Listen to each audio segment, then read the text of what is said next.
Chapter 1, No Longer a Devoted Admirer. Lin Chuan, why are you shouting? I know it was your birthday yesterday, but I told you I was busy. How did you know I went out with Zhao Jun? Were you following me? Even if I did spend the night with Zhao Jun, so what? We're just friends. You have no right to interfere. Listening to Zhang Yan's words, Lin Chuan's face turned ashen. Yet, he found himself at a loss for words to retort.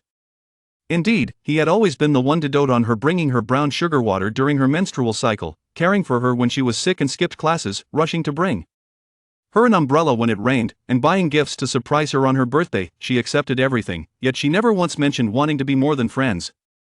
As friends, he had no authority to meddle in her affairs, even if she chose to spend the night with a wealthy heir he had just met. The most lamentable aspect of being a devoted admirer is that even feeling jealous seems unjustified.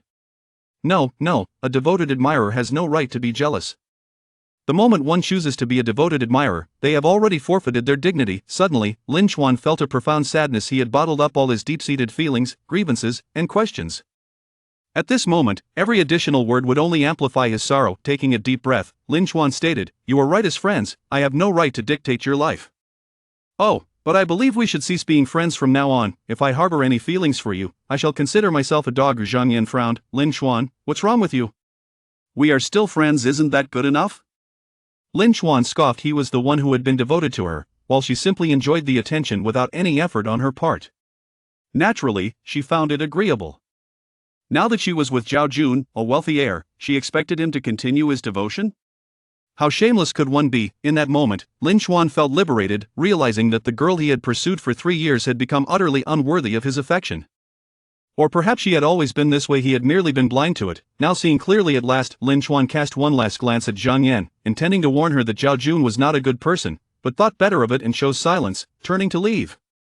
Zhang Yan called after him twice, but he ignored her. Zhang Yan's roommate, Lu Ting, scoffed, "Can you believe Lin Chuan? He's acting all high and mighty, comparing himself to Zhao Jun?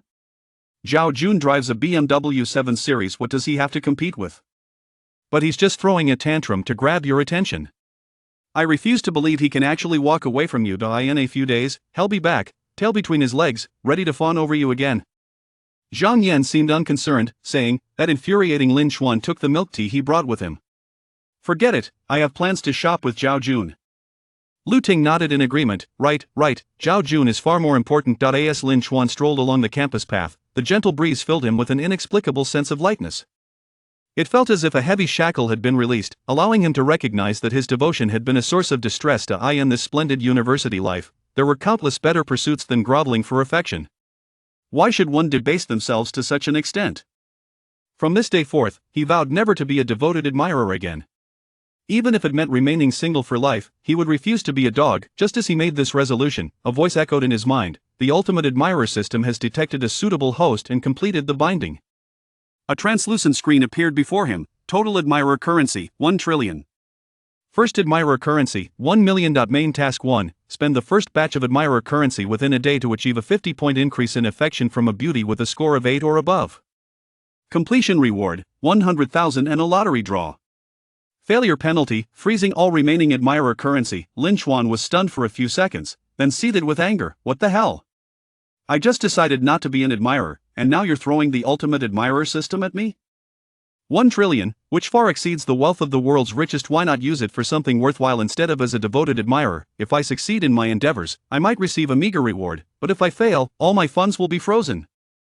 Binding to a system could be beneficial, but as an admirer system, Lin Chuan felt the heavens were mocking him. He refused to comply. He was unwilling to continue his devotion, nor was he keen on squandering 1 trillion on such endeavors, only to receive paltry rewards. The sorrow of being a devoted admirer was one he wished to avoid. Thus, he pondered whether there was a way to siphon off the admirer currency. After reviewing the rules again, an idea sparked in his mind. The task requires me to spend the first batch of admirer currency within a day and achieve a 50-point increase in affection from a beauty with a score of 8 or above. The system's intent is clear. It aims for the host to use the admirer currency to woo beauties, ensuring they feel appreciated to garner sufficient affection. However, there is no explicit rule stating that the admirer currency must be spent directly on the beauties. This means that as long as the affection level increases sufficiently, the task can be completed. Hence, the remaining admirer currency could potentially be pocketed? Lin Chuan felt he had discovered a loophole, his heart racing with excitement. Unbeknownst to him, he had already reached the entrance, and he decided to conduct a small test. He bought a bottle of gum using the first batch of admirer currency, and just as he finished the transaction, the system chimed, "Warning, you spent 12 yuan and did not gain a single point of affection, please adjust your approach." For instance, prepare an exquisite birthday gift for the beauty or lay a rose path beneath her window. Hearing this warning, Lin Chuan's eyes lit up. It was merely a warning, devoid of any penalties, and it did not state that the task had failed, meaning his approach was indeed correct and there was a real possibility of pocketing the funds. He continued to use the admirer currency to buy himself an ice cream, a bottle of cola, and a bag of chips. The system's warnings echoed continuously, yet Lin Chuan felt a surge of satisfaction. The thrill of pocketing the admirer currency was exhilarating. Unsatisfied, he hailed a cab to a nearby mall, heading to the clothing section on the third floor. He had always scrimped and saved to buy clothes and skincare products for Zhang Yan. It was time to treat himself with the admirer currency he had now claimed. He stepped into an Armani boutique he had previously only dared to dream of entering and, upon the sales associate's recommendation, bought an outfit. Previously, he had assumed the prices would be exorbitant, but he soon discovered they were not nearly as outrageous as he had imagined. In total, he spent just over 10,000 yuan, yet upon wearing the outfit, his appearance and demeanor transformed significantly. Indeed, the adage "clothes make the man" rang true. Just then, the system chimed again. Yi Meisheng, affection 5. Name, Yi Meisheng. Age, 22. Appearance, 8.3. Height, 168 centimeters. Weight, 52 kilograms. Affection, 10.5. Lin Chuan was taken aback. What was happening? Yi Meisheng was the belle of the design department at Jianghai University. How had his affection level suddenly increased by 5? Surveying his surroundings, he soon realized that Yi Meisheng and another girl were nearby, seemingly shopping as well. They were whispering to each other, occasionally glancing in his direction. Chapter 2. How did my affection level increase so unexpectedly? Lin Chuan was not mistaken. Those two girls were indeed watching him. The short-haired girl, Wei Shuefen, exclaimed in surprise, "Isn't that Lin Chuan from our school? He can actually afford our money. I must say, he looks quite handsome in that outfit." The alluring design department belle, Yi Meisheng, commented, "Who is Lin Chuan? Is he from our design department?" Wei Shuefen shook her head. "No, I think he's from the automation department. He's been famously pursuing Zhang Yan from the information management department. It's quite well known, haven't you heard?" Yi Meisheng's expression shifted to one of realization. So it's him, but he seems a bit different from the rumors. The Lin Chuan of legend was depicted as a poor, submissive figure who only knew how to fawn over others. Yet now, he stood tall, with an impressive height and appearance, clad in Armani, looking quite dashing. Especially notable was the air of confidence he exuded, completely devoid of any hint of the submissiveness that had been attributed to him. Though the distance was too great for Lin Chuan to hear their hushed voices, he was already brimming with excitement. Yi Meisheng was a senior in her 4th year, the belle of the design department, the dream girl of countless boys. It was entirely reasonable for the system to assess her beauty as exceeding 8. He even felt it might be an understatement, yet, he had done nothing to earn this increase in affection. How had it risen by 5? Originally, he intended to discreetly pocket a portion of the licking dog funds, planning to garner favor before proceeding further. Unexpectedly, through a series of fortuitous events, his popularity inexplicably soared. Was it due to his recent purchase of an entire Armani ensemble, making him appear more dashing? Or perhaps, possessing the means to acquire such luxury items rendered him less of a social pariah. Indeed, the adage rings true: wealth is meant to impress women rather than be spent on them. Having already settled his bill and poised to depart, Lin Chuan paused once more. "Quite splendid, please select 2 more distinct styles for me, and add in 2 sets of undergarments as well." If the previous service had been characterized by a professional smile, it now blossomed into a beaming radiance. The quality of service escalated by several notches. Wei Shuefen expressed her astonishment. "Purchasing 2 more sets?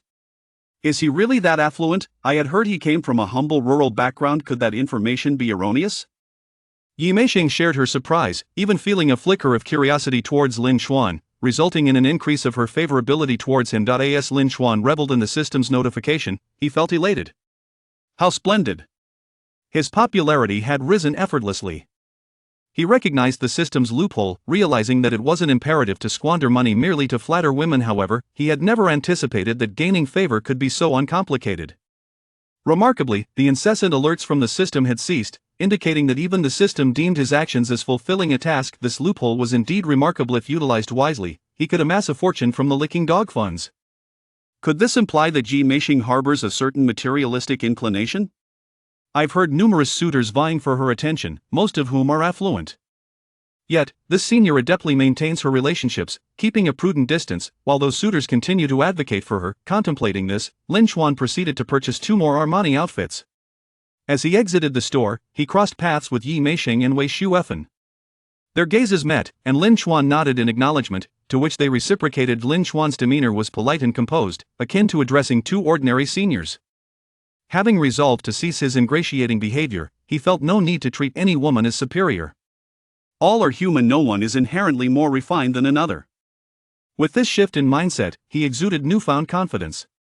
His calmness elicited a fleeting sense of admiration from Yi Meisheng and Wei Shuefen. Many young men become anxious in the presence of Yi Meisheng, some fidget, others are restless, some stutter, while a few feign composure. Yet Lin Chuan remained unflustered, an ease that clearly stemmed from genuine tranquility, as if facing merely an ordinary senior. Yi Meisheng then spoke up. Lin Chuan, are you on a shopping spree? This outfit suits you remarkably well. Lin Chuan paused to respond. Am not well versed in fashion. I opted for renowned brands and sought the assistance of the staff. Your approval, senior, grants me reassurance. In planning to purchase some shoes and watches as well, do you have any recommendations? You possess an impeccable sense of style, comfort, and ambience. If I could master even a fraction of your expertise, I might as well graduate. Flattery was not his intention, but a few complimentary remarks cost him nothing, especially given her amiable demeanor, fostering mutual appreciation. Yi Meisheng chuckled. You certainly have a way of complimenting others. However, I do have a keen interest in fashion, especially as I aspire to pursue a career in this field. What is your budget, Junior? Lin Chuan replied, approximately 500,000. He refrained from fully disclosing $1 million budget, wary of exhausting his funds without achieving a favorability score of 50. It was prudent to retain some leeway. Both Yi Meisheng and Wei Shuefen exchanged glances, clearly astonished. A budget of 500,000 for fashion, what must his worth be? Yet, his favorability score remained unchanged. Evidently, Yi Meisheng was not wholly convinced, suspecting he might simply be boasting. She smiled. Well, since we are both out shopping, why not explore together? I can offer my insights, and you can serve as a test subject for my fashion expertise. Lin Chuan readily agreed. That sounds wonderful, thank you, senior. Shopping together would afford him the opportunity to continue showcasing his financial prowess. Chapter 1, No Longer a Simp. Lin Chuan, why are you shouting? I know it was your birthday yesterday, but I told you I was busy. How do you know I went out with Zhao Jun? Were you following me? Even if I did spend the night with Zhao Jun, so what? We're just friends. You're being too nosy. Listening to Zhang Yan's words, Lin Chuan's face turned ashen. Yet, he found himself at a loss for words to counter her.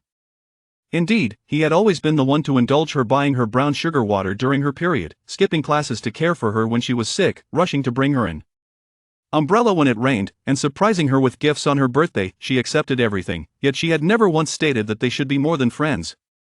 As friends, he had no right to interfere in her affairs. Even if she were to share a hotel room with a wealthy heir he had just met, it was none of his business. The most tragic aspect of being a simp is that even feeling jealousy becomes unjustified. No, a simp has no right to feel jealous.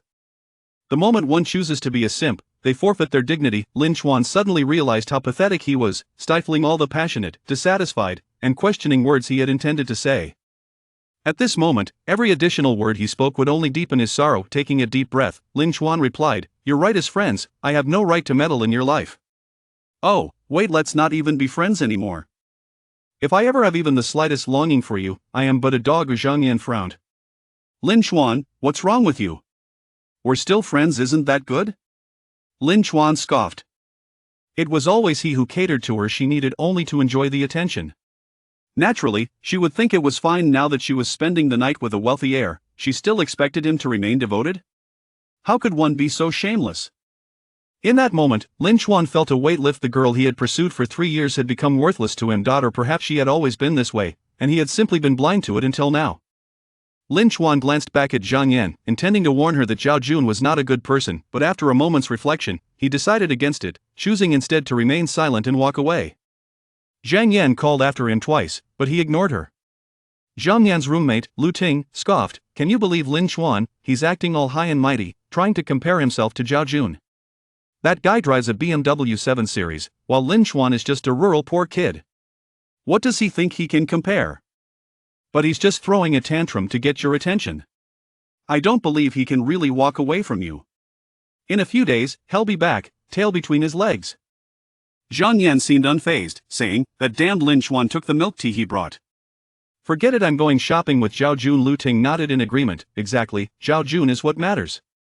As Lin Chuan strolled along the campus path, a gentle breeze caressed him, and for some inexplicable reason, he felt light as a feather. It was as if some shackles had been released, making him realize how painful it had been to indulge her before Zhao Jun appeared. Such a beautiful university life, why not engage in something more fulfilling?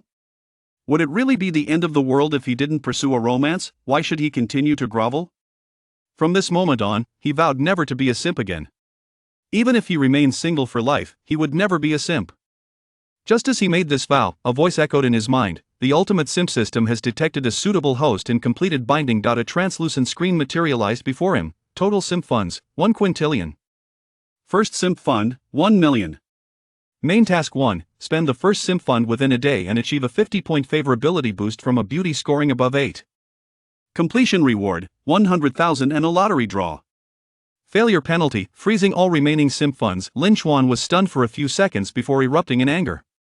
What the hell? I just decided not to be a simp, and now the ultimate simp system shows up? 1 quintillion, far more than the world's richest person who needs that. Why should it be spent on simping? Only by succeeding in simping can I receive a meager reward, and if I fail, I lose everything. Binding to a system could be a good thing, but this was a simp system, and Lin Chuan felt that fate was mocking him. Lin Chuan refused to comply. He was no longer willing to simp, let alone spend 1 quintillion on it, only to receive a paltry reward. He no longer wished to experience the sorrow of being a simp. Then he thought, was there a way to embezzle the simp funds? After reading the rules twice, his eyes lit up. The task is to spend the first simp fund within a day and achieve a 50-point favorability boost from a beauty scoring above 8. The system's intention is clear. It wants the host to use the simp funds to treat a beauty well, and only if the beauty feels comfortable can the favorability be sufficiently enhanced. However, there's no explicit rule stating that the simp funds must be spent on the beauty. This means that as long as the bowtie's favorability increases sufficiently, the task can be completed. Hence, the remaining simp funds could potentially be embezzled. Lin Chuan felt a sense of exhilaration as his heart raced. At that moment, he unknowingly reached the entrance and decided to conduct a small test. He bought a bottle of gum, using the first simp fund to pay. Just after completing the payment, the system alerted him, warning, "You spent 12 yuan and did not gain a single point of favorability. Please adjust your simping strategy. For example, prepare a luxurious birthday gift for the beauty or lay a rose path beneath her apartment." Listening to this warning, Lin Chuan's eyes sparkled. It was merely a warning. There was no punishment stated, nor was there any indication of task failure. This meant his approach was correct, and embezzlement was entirely plausible. He then used the simp funds to buy himself an ice cream, a bottle of cola, and a bag of chips. The system's warnings continued to ring out, but Lin Chuan felt a secret delight. The thrill of embezzling simp funds was exhilarating. Not yet satisfied, he hailed a cab to a nearby mall, heading to the clothing section on the 3rd floor, ready to indulge himself. He had always scrimped to buy clothes and skincare products for Zhang Yan, but now it was time to reward himself with the simp funds. He entered an Armani store he had never dared to enter before and, following the sales assistant's recommendations, purchased a complete outfit. He had always thought the prices were exorbitant, yet he discovered they were not as outrageous as he had imagined. In total, it only cost him a little over 10,000 yuan. However, once dressed, his appearance and demeanor improved significantly. The adage clothes make the man held true. Just then, a system notification chimed. Yi Meisheng, favorability 5. Name, Yi Meisheng. Age, 22. Beauty score, 8.3. Height, 168 centimeters. Weight, 52 kilograms. Favorability, 10.5. Lin Chuan was taken aback. What was happening? Yi Meisheng was the belle of the design department at Jianhai University. How did her favorability suddenly increase by 5? Looking around, he finally noticed Yi Meisheng and another girl nearby. They seemed to be shopping as well, whispering to each other while occasionally glancing in his direction. Chapter 2, How did favorability mysteriously increase? Lin Chuan was not mistaken. The two girls were indeed watching him. The short-haired girl, Wei Shuefen, exclaimed in surprise, "Isn't that Lin Chuan from our school? He can actually afford our money. I must say, he looks quite handsome in that outfit." The alluring design department beauty, Yi Meisheng, remarked, "Who is Lin Chuan? Is he from our design department?" Wei Shuefen shook her head. "No, he seems to be from the automation department. He's famously been pursuing the information management department's belle, Zhang Yan. It's common knowledge, haven't you heard?" Yi Meisheng's expression changed as she realized, so, that's him. But he seems a bit different from the rumors. The Lin Chuan of the rumors was a poor simp, meek and subservient. However, standing before her now, he was tall, handsome, and donned in Armani, exuding a charming presence. Especially with his relaxed demeanor, he gave off no impression of being subservient. Though they were at a distance, Yi Meisheng and Wei Shuefen spoke softly, and Lin Chuan could not hear them, yet he felt exhilarated. Why Yi Meisheng was a senior in her 4th year, the belle of the design department, the dream girl of countless boys. It was entirely reasonable for the system to rate her beauty above 8, perhaps even slightly low, yet he had done nothing, so how had his favorability with her increased by 5? Originally, he merely intended to privately pocket a portion of his licking dog funds, planning to gain favor gradually. Unexpectedly, through a series of fortunate mishaps, his likability inexplicably increased. Could it be that his new Armani attire made him appear more dashing? Or perhaps his newfound purchasing power had elevated him from the status of a mere commoner. Indeed, the adage holds true, money is meant to be displayed to women rather than spent on them. Just as Lin Chuan was about to leave after making his purchase, he paused. This is quite splendid. Please select 2 more outfits of different styles for me, and add 2 sets of underwear as well. If the attendant had previously donned a professional smile, she was now beaming with delight. Her service, already commendable, had ascended to another level entirely. Wei Shuefen was taken aback. Buying 2 more sets? How affluent. I heard he hails from a rather impoverished rural background. Could that rumor be false? Yi Meisheng also expressed surprise, developing a hint of curiosity towards Lin Chuan. Yi Meisheng, favorability 2. Hearing the system's notification, Lin Chuan was elated. How marvelous! His favorability had effortlessly risen once again. He perceived a loophole within the system, realizing that it was not imperative to squander money solely on charming women. He had never anticipated that increasing favorability could be so simple. Even the incessant alerts that had previously echoed in his ears had ceased, indicating that the system now deemed his actions as task completion. Splendid! This loophole was simply remarkable. If utilized wisely, he could discreetly pocket an astronomical sum of licking dog funds. Does this not subtly imply that Yi Meisheng possesses a certain degree of materialism? I have heard that many suitors pursue her, and those who get close are invariably affluent. Yet, this senior is quite astute, maintaining her relationships with finesse, keeping a respectful distance while those suitors speak highly of her. Lin Chuan mused, purchasing 2 additional Armani outfits. Exiting the store, he brushed past Yi Meisheng and Wei Shuefen. Their gazes briefly met. Lin Chuan nodded, and both Yi Meisheng and Wei Shuefen returned the gesture. Lin Chuan's demeanor was polite and composed, as if addressing 2 ordinary seniors. Having resolved not to fawn over anyone, he felt no need to elevate anyone above another. With a shift in mindset, his confidence blossomed.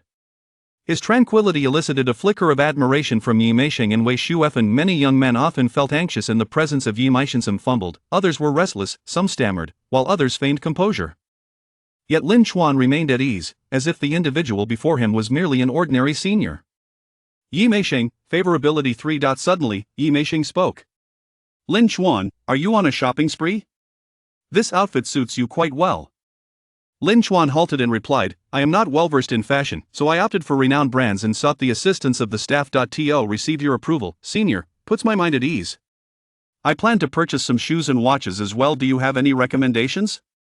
Your sense of style, comfort, and ambience is impeccable. If I could master even a fraction of your expertise, I might very well graduate, he praised, realizing that while he could not indulge in flattery, a few kind words would cost him nothing. Moreover, the favorable atmosphere fostered mutual appreciation. Yi Meisheng chuckled softly. You certainly have a unique way of complimenting others. However, I do have a keen interest in fashion, as I intend to pursue a career in that field. What is your budget, by the way? Lin Chuan replied, approximately 500,000. He refrained from stating a full million to avoid expending all his funds without achieving a favorability of 50, preferring to leave some room for maneuver. Both Yi Meisheng and Wei Shuefen exchanged surprised glances. A budget of 500,000 for clothing? What wealth must he possess? However, his favorability did not increase, indicating that Yi Meisheng remained somewhat skeptical, suspecting he might merely be boasting. With a smile, she suggested, since we are both out shopping, why not explore together? I can assist you and use you to test my fashion expertise. Lin Chuan readily agreed. That sounds wonderful. Thank you, senior. Shopping together would allow him to continue spending in her view. Chapter 3. Money is for women to admire, not for women to spend. Lin Chuan, Yi Meisheng, and Wei Shuefen began their shopping expedition together. At the LV store, Yi Mei-sheng selected a belt for Lin Chuan, priced at 4,800. Without a flicker of hesitation, Lin Chuan made the purchase. At the Ferragamo store, Yi Mei-sheng chose a pair of sneakers for him, costing 7,003, and once again, Lin Chuan bought them without pause. At the Rolex shop, the attendant informed them that most models required a reservation, with only a few available for immediate purchase. After adding 2 Tudor watches priced over 10,000, they finally sold him one. Yi Mei-sheng picked a Sunday calendar model priced at 528,200, and Lin Chuan, undeterred, bought it as well. As they shopped and bought, the astonishment on Yi Mei-sheng and Wei Shuefen's faces deepened. By the time he purchased the Rolex, there was no longer any doubt about his financial capabilities.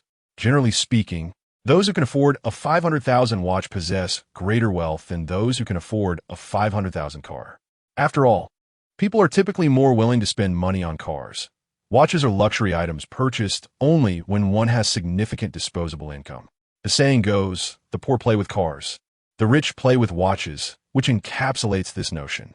Yi Mei-sheng's impression of Lin Chuan increased by 5 points, totaling an increase of 15. Without spending a single cent on women, he was nearing the completion of a third of his task. Indeed, money is not meant for women to spend, but rather for them to admire. As they continued their shopping, Lin Chuan suddenly heard a voice that was both familiar yet strange. Jungu, this LV bag is stunning. The familiarity stemmed from having heard the voice countless times, while the strangeness arose from the tone, which he had never encountered before. Following was a male voice. Yin Yin, I've been spending too much lately, and my dad is limiting my expenses. Let us not buy anything today, but I promise to get you something once my dad lifts the restrictions in 2 months. Turning to locate the source of the voices, Lin Chuan's expression darkened as he spotted Zhang Yin and Zhao Jun, feeling a wave of misfortune. At that moment, Zhang Yin also noticed Lin Chuan, her brow furrowing as she seemed to deliberately distance herself from him in Zhao Jun's presence. Lin Chuan, what are you doing following me? Didn't we agree to just be friends? Isn't it rather stalker-like? Lin Chuan scoffed. Who gave you the right to think I would follow you? Is this mall your family, yes? Can only you come here? Zhang Yin assumed Lin Chuan was merely being stubborn, and Zhao Jun was about to mock him further. However, at that moment, Yi Mei-sheng and Wei Shuefen approached Lin Chuan. Zhang Yin was momentarily stunned. Was this not the stunning senior from the design department? Yi Mei-sheng, the dream goddess of many boys? How could she possibly be shopping with Lin Chuan? Zhao Jun also appeared surprised. He was not a student from Jianghai University and only knew of Lin Chuan through Zhang Yin, not recognizing Yi Mei-sheng or her status.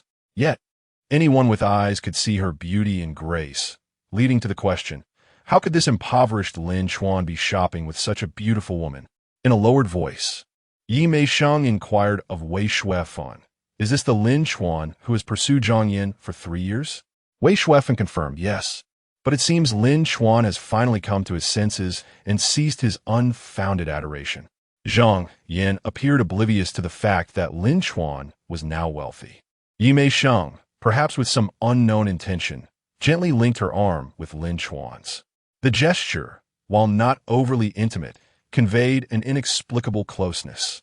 Lin Chuan was momentarily taken aback, but quickly realized that Yi Mei-sheng likely did not harbor romantic feelings for him.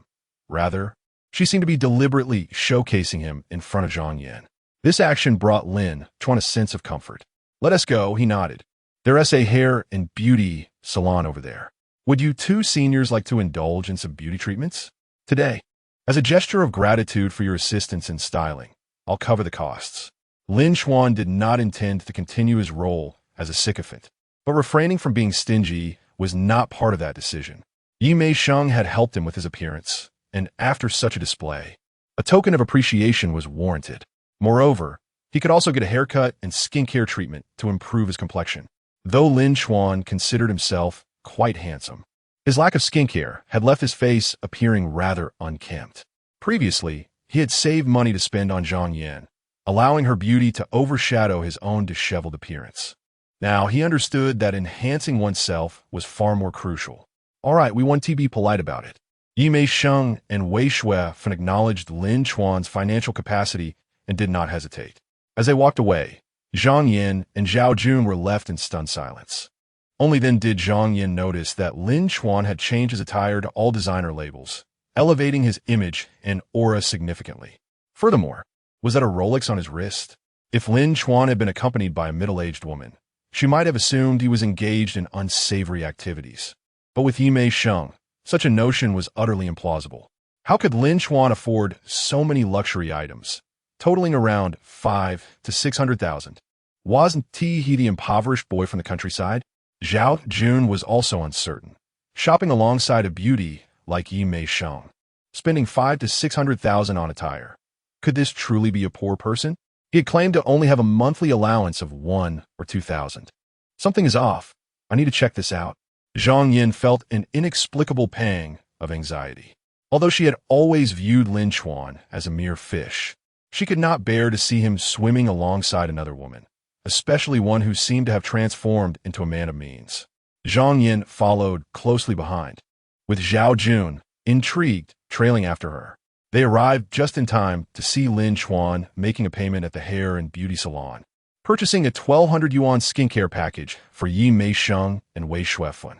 The package included a small scoop of high-end skincare cream, toner, facial cleanser, and a massage. Lin Chuan even bought one for himself. In truth, he could have opted for something more expensive, but since they were not his girlfriends, the 1,000+ yuan treatment was generous enough. Zhang Yin was left dumbfounded. Lin Chuan's casual demeanor while paying made it seem as if money was inconsequential to him. The reality of Lin Chuan's Rolex was now starkly clear. Had he truly become wealthy? Zhang Yin, favorability 5. Name, Zhang Yin. Age, 21. Appearance, 8'10" height, 164 centimeters weight, 48 kilograms. Favorability, for 9. Lin Chuan, who was about to get his hair done and then proceed with his skincare, was momentarily stunned by the notification. How could it be that in the past, when I was desperately trying to win your favor, you disregarded me, and after 3 years my favorability barely reached a pitiful 4. Now, when I treat you with indifference, your favorability skyrockets by 5? It seems that it is not just I who am desperate, but women are equally so, or perhaps desperation is the inherent nature of humanity. To be honest, Lin Chuan now found Zhang Yan's favorability utterly inconsequential. However, if he could elevate it without any effort on his part, utilizing her merely as a tool to fulfill his objectives, he had no objections. Chapter 4. Rather than being a sycophant, it is better to elevate oneself. Upon seeing Lin Chuan adorned with a Rolex watch, Yimei Sheng and her friend indulged in a beauty package priced at 1,280 yuan. While Zhang Yin regarded Lin Chuan with newfound admiration, a tinge of jealousy stirred within her. Some individuals possess an inherent belief that the world revolves around them. Even with Zhao Jun by her side, she still yearned for Lin Chuan's attention. The thought of Lin Chuan's money being spent on other women left her feeling uneasy. Jungu, I too wish to have a beauty treatment, Zhang Yin declared, unwilling to be overshadowed by Yimei Sheng. Her tendency to compare herself to others was quintessentially characteristic of her. Zhao Jun subtly furrowed his brow before smiling. Sure, the beauty salon next door seems quite reputable. They entered the adjacent salon, and Zhao Jun procured a package exceeding 1,000 yuan, which elicited a bright smile from Zhang Yin. Under the guidance of Yimei Sheng and the stylist, Lin Chuan spent 2,000 yuan on an American-style haircut with perm, discovering that the new style complemented him remarkably well, significantly enhancing his appearance. The importance of a hairstyle, it seemed, eclipsed even that of clothing. Subsequently, Lin Chuan joined Yimei Sheng and Wei Shuefan for a beauty treatment that lasted 2 hours. It was evident that Yimei Sheng and Wei Shuefan were already diligent in their skincare routines, as their appearances showed no stark changes post-treatment. In contrast, Lin Chuan experienced a remarkable transformation. The grime, oil, dead skin, and blackheads on his face were eradicated. Coupled with hydration and moisturization, his skin became more refined and radiant. With improvements in attire, hairstyle, and skin, Lin Chuan's attractiveness peaked, transforming him into a striking figure. Yimei Sheng and Wei Shuefan couldn't help but steal glances at him, with Yimei Sheng noting affection level 5. At that moment, Zhang Yin and Zhao Jun emerged from next door. Zhang Yin, with her chin slightly raised, seemed to flaunt. You only bought a beauty package. Zhao Jun can buy me one too. However, upon glancing at Lin Chuan, she was momentarily dazed. Wait, how could Lin Chuan be this handsome? Previously, she had noticed Lin Chuan's decent looks. Otherwise, he wouldn't have qualified as a sycophant. Yet, she never anticipated that he could be this striking when polished. It dawned on her that his previous appearance had been marred by careless attire and unkempt hair. Unbeknownst to Zhang Yin, Lin Chuan had previously saved his money for her, even cutting back on living expenses, leaving him with little to enhance his own appearance. Zhang Yin noted, affection level 5. Observing Lin Chuan's current appearance and the way Zhang Yin looked at him, Zhao Jun's brow furrowed deeper. Listening to the affection prompts in his mind, Lin Chuan felt a wave of satisfaction. He had come to understand that an increase in affection often stemmed from one's own value enhancement. For instance, spending money showcased one's purchasing power, while attire, hairstyle, and skincare elevated one's appearance. Even disregarding personal feelings, purely for the sake of affection, it seemed more prudent to elevate one's self rather than play the sycophant. When one can stand tall and earn affection, why kneel for it? Resolute, Lin Chuan suggested, it's nearly 7. You must be hungry. I've heard the Qianxiao family feast upstairs is quite splendid. Shall we dine there? Yi Meisheng remarked, the Qianxiao family feast? That would cost at least 1,000 or 2 per person. How about we choose another place? You treat us to beauty, and we'll treat you to dinner. Lin Chuan chuckled. Let us go to this restaurant. Today it's on me. I've been craving it for ages. I've heard their Australian lobster and E-star grouper are exceptional. While a sycophant buys whatever a woman desires, Lin Chuan now indulged in what he wished for himself. For instance, he desired seafood, and thus he would relish it, bringing women along merely as companions to enjoy the experience. This way, he not only reveled in the company of beautiful women, but also showcased his capabilities to garner affection. Yi Meisheng and Wei Xuefen offered only polite refusals, ultimately yielding to his proposal. Lin Chuan led them to the 4th floor of the Qianxiao family feast, ordering E-star grouper, Australian lobster, and golden abalone. The restaurant charged a minimum of 1,900 yuan per person, yet Lin Chuan's order likely exceeded 3,000 yuan per individual. From a distance, Zhang Yin spotted Lin Chuan entering the Qianxiao family feast with Yi Meisheng, and her competitive spirit flared once more. Yunge, shall we also dine at the Qianxiao family feast? Zhao Jun's brow tightened further. Yin, we need not compete with Lin Chuan in everything. His money did not come easily. What? Are you unable to match Lin Chuan? I ended things with him for you. Zhang Yan's tone was a mix of playful and defiant. All right, if it's the Qianxiao family feast, then let it be. Zhao Jun, unable to argue further, acquiesced. Though he began tallying the day's expenses in his mind, Lin Chuan thoroughly enjoyed the meal, as expected from a high-end restaurant with exquisite seafood.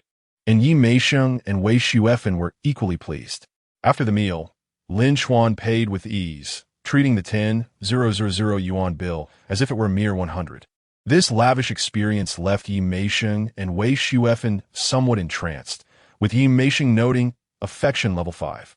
Continuing their shopping spree, Lin Chuan casually purchased a Trek Madun SLR 9P1 carbon fiber wireless transmission racing grade aerodynamic road bike in a dazzling Axe stone gold black. The price, 133,706 yuan. He also acquired the highest specification helmet, cycling attire, and a bike computer, totaling around 60,000 yuan. Considering outdoor activities, he purchased 2 sets of Arc'teryx jackets at 17,000 yuan each.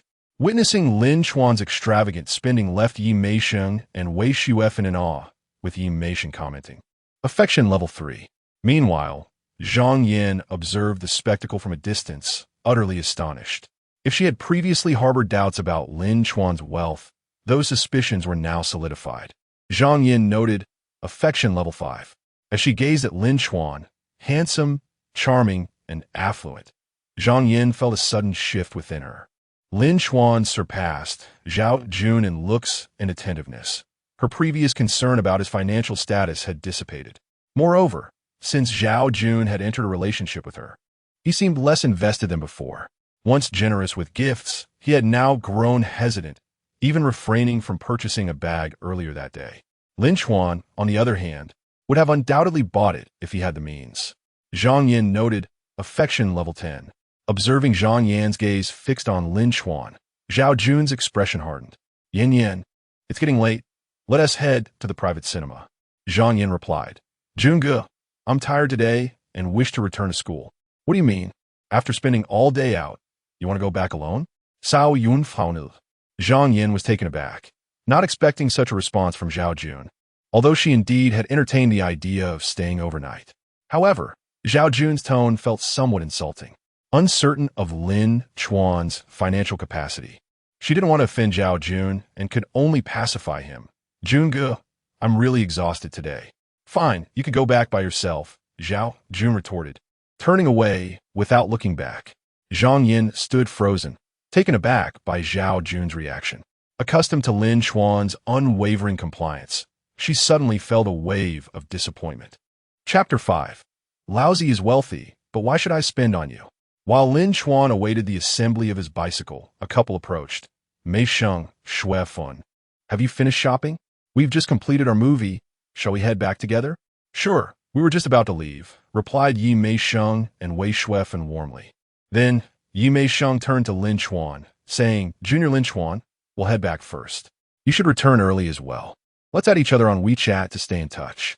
I'm hosting a birthday party in a couple of days. You should come if you have time. If any male students from Jianghai University witnessed this scene, they would undoubtedly be envious. Yi Mei Sheng was actually initiating a WeChat connection and inviting him to her birthday celebration. Lin Chuan, however, remained unperturbed. After adding her on WeChat, he replied, Sure, I will definitely attend if I have time. Yi Mei Sheng, Wei Shui Fun, and the couple then departed, with the female member glancing back at Lin Chuan and curiously asking, Who is that guy? He is quite handsome. Lin Chuan opened the system panel to check the favorability ratings. Yi Mei Sheng's favorability had increased by 28 and Zhang Yan's by 25, totaling 53. This surpassed the task requirement of 50 favorability points, yet the task completion did not display. Confused, Lin Chuan pondered where the issue lay. Upon scrutinizing the rules, he realized a nuance. Main Task 1. Spend the first sum of sucker money within a day to achieve an increase of 50 favorability point from a beauty with a score of 8 or higher. It turned out that the task encompassed both halves. He must spend the entire 1 million to complete it. Glancing at his expenditures thus far, despite his extravagant spending today, he had only utilized 810,734, leaving a remainder of 189,266. Seizing the opportunity while the bicycle was still being assembled, Lin Chuan continued to browse the shopping mall, intent on exhausting the remaining funds. However, he hadn't ventured far when he heard Zhang Yan's voice behind him. Lin Chuan, wait for me. Surprised, Lin Chuan thought. Hasn't she left yet? And wasn't she with Zhao Jun? Where had he gone? Disinterested, Lin Chuan kept walking.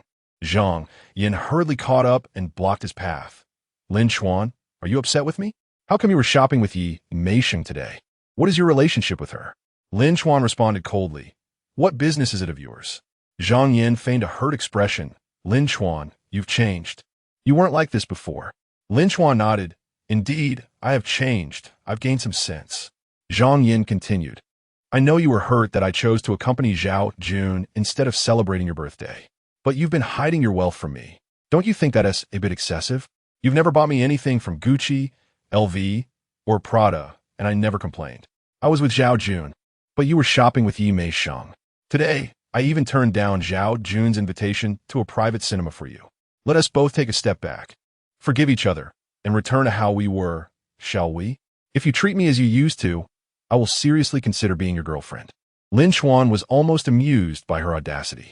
Forgive each other? What did he need to be forgiven for? He had showered her with gifts while she had given him nothing in return.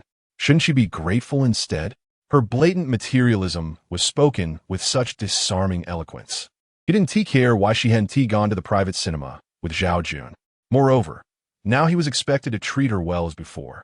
With no assurance of a relationship, merely consideration, Zhang Yin's demeanor repulsed him, and he couldn't fathom how he had once been blinded by infatuation.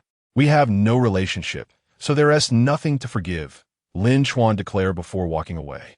Zhang Yin stood stunned. She hadn't anticipated that after showing vulnerability and offering him an opportunity, he would respond this way. She found it hard to accept Lin Chuan's transformation. Yet her attention was drawn as he entered a Gucci store. Her eyes lit up. Was he going to buy her a gift? Perhaps he was merely speaking out of anger, his heart softening beneath his hardened exterior. With this thought, she followed him inside the store. The dazzling array of bags captivated her. Having not received a bag from Zhao Jun today left her feeling something was amiss. After a quick survey, she settled on a small Ophidia series shoulder bag priced at $13,900. Lin Chuan, I know you still care for me. If you buy me this bag, we can reconcile. Zhang Yin approached him, linking her arm with his, adopting a coy demeanor. Lin Chuan was taken aback. Was this woman unwell? Hadn't he just emphasized their lack of relationship? The very notion of her playful attitude, which he might have once cherished, now only disgusted him. You were just out with another man, nearly heading to a private cinema with him, and now you expect me to buy you a bag? If you want a bag, go to Zhao Jun. Lin Chuan pulled his arm away and pointed to a men's backpack priced at over $18,000. Wrap that one up for me. He was there to indulge himself, not to buy gifts for Zhang Yin. He had already acquired cycling gear and jackets. A backpack was all he needed. Zhang Yin quickly realized her misunderstanding, her expression darkening. You're willing to buy yourself an $18,000 bag, but won't he buy me a $13,901? Lin Chuan replied, what is wrong with that? Why do you assume I must buy you gifts? And why should what I buy for you be more expensive than what I buy for myself? What relationship do we have? You sleep with other men and still expect gifts from me. Can you not have a shred of dignity? Zhang Yin's face flushed with indignation. Yet she found herself at a loss for words. As she noticed the store staff casting disapproving glances in her direction, her embarrassment intensified. Lin Chuan, how can you treat me like this? I want to speak to you again, she declared, turning on her heel and hastily leaving. Zhang Yin, favorability -2. Lin Chuan paused, reflecting on his earlier triumph in confronting her without considering the potential impact on his favorability. However, only a decrease of 2 points? It was inconsequential. His total favorability still stood at 51. To avoid dropping below 50 and failing to complete the task, he swiftly made further purchases. A Huawei phone costing over $20,000, an iPad over $10,000, an Alienware laptop over $50,000, skincare products, athletic wear, and sneakers. The system's alerts continued to ring incessantly, but Lin Chuan paid them no mind. The foolish system was still demanding attention. He had already exceeded the task requirements. He could spend the remaining funds as he pleased. Soon, Lin Chuan had expended the entirety of the 1 million sucker money. The system chimed, congratulations, you have completed main task 1 and earned an additional 100,000 and a chance to draw a lottery. Chapter 6. The lottery and the second windfall. Lin Chuan opened the system to check his rewards. First, a sum of 100,000 had already been transferred to his bank account. He planned to save it diligently, pocketing the funds discreetly. Next was a lottery draw. He clicked the button. The wheel spun, flashing various prizes. Lin Chuan focused intently, noticing items like skill books, heart sound talismans, foresight talismans, beauty elixirs, and body refinement pills. His heart raced at the sight of such extraordinary treasures. However, when the wheel finally stopped, it landed on a box containing 5 attribute points. Though slightly disappointed, he acknowledged that attribute points were still valuable. He accessed the system to review his current attributes: Constitution, 11 Strength, 9 Agility, 11 Spirit, 12. After some contemplation, he allocated 2 points to Constitution, prioritizing health above all. The remaining 3 points were distributed among Strength, Agility, and Spirit. He felt a vague sense of ease and comfort in his body, though no substantial changes were apparent. 5 attribute points seemed somewhat insufficient, but with continuous task completion and lottery draws, was it not possible to aspire towards superhuman abilities? Lin Chuan felt a surge of excitement. At that moment, the system tasks refreshed. The second windfall, 10 million. Main task 2. Spend the second windfall within 3 days to achieve a favorability increase of 100 points with a beauty scoring above 80. Completion reward, 200,000 plus 2 lottery draws. Failure penalty, freezing all remaining windfall funds.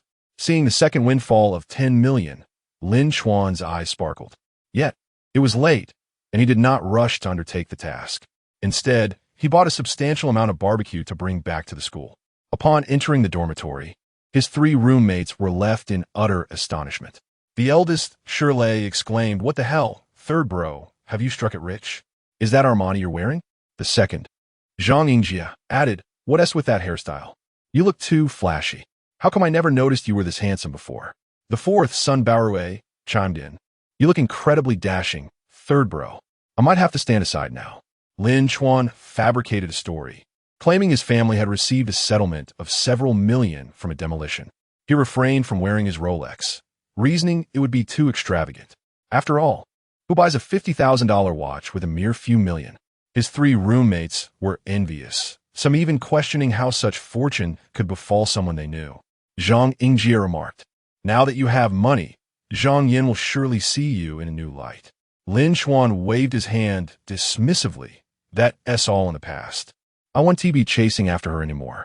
Zhang Yin and I have nothing to do with each other from now on. I'd rather spend time with my brothers. Come on, I brought barbecue and beer for you all." As he placed a large bag of foil-wrapped barbecue on the table, his roommates erupted in cheers. They were decent fellows, and Lin Chuan had previously treated them to meals without hesitation. Moreover, failing to show appreciation for his newfound wealth might breed jealousy. It was simply human nature. A lavish meal could remedy such feelings. If he occasionally treated them, they would only wish for his continued prosperity. At that moment, he received a message from Zhang Yin. "Lin Chuan, I'm giving you another chance. If you apologize for this evening's incident, I can forgive you." Lin Chuan ignored the message and deleted Zhang Yin from his contacts. In the girls' dormitory, Zhang Yin wore a haughty expression, waiting for Lin Chuan's apology, which never came. Lu Ting, incredulous, said, Yin, you can't be serious. Are you saying Lin Chuan spent at least several $100,000 today? Armani clothes, a Trek bicycle, a Rolex watch, a Gucci bag?" Zhang Yin nodded. "Yes, I saw it with my own eyes. Turns out he was lying about being a poor rural kid. He looks quite handsome when dressed up." Lu Ting pondered for a moment, shaking her head. "It seems odd. His enrollment records indicate he was born in the countryside. If he were truly wealthy, how could he have lived frugally for 3 years? I suspect he merely stumbled upon sudden wealth recently." Zhang Yin paused, realization dawning on her. That makes sense. He always carried himself like someone from the countryside. Those traits cannot be feigned. The most likely scenario is that he received a windfall and is now spending lavishly. He might soon find himself broke again. Lu Ting speculated. Perhaps he is just indulging after fearing poverty, or maybe he is trying to impress you recklessly. There's a saying, when one's knowledge does not match their wealth, that wealth will return to society in various ways. Lin Chuan is akin to a nouveau riche, incomparable to the well-bred scion Zhao Jun. As for Senior Yi Meisheng, she had been spotted shopping at the mall earlier that afternoon. Lin Chuan likely just happened to cross paths with her. Zhang Yin agreed. No wonder I thought it was strange for Senior Yi to be shopping with Lin Chuan. He was just showing off in front of me today, almost fooling me. Reflecting on it, Zhang Yin recalled how Yi Meisheng had linked arms with Lin Chuan, appearing affectionate yet maintaining distance, suggesting there was nothing intimate about it, merely a pretense for her own sake. At that moment, roommate Huang Xiaoping interjected, "I have something to tell you. My boyfriend, who is in his senior year and starting a business, has some dealings with Zhao Jun. It seems he is not as wealthy as he appears. I've heard some unsavory rumors about him." Lu Ting dismissed it. Zhao Jun is a second-generation rich kid. How could he possibly be broke? You're just jealous. Huang Xiaoping retorted, "My relationship with my boyfriend is solid. What do I have to be jealous of?" Zhang Yin and Zhao Jun met while attending my boyfriend's birthday party. I just feel it's my duty to warn you. Zhang Yin shrugged it off, agreeing with Lu Ting that Huang Xiaoping was merely envious since her boyfriend lacked wealth. Zhao Jun, on the other hand, was a second-generation rich kid, driving luxury cars and living in lavish homes, with a family background of substantial wealth. How could he be poor?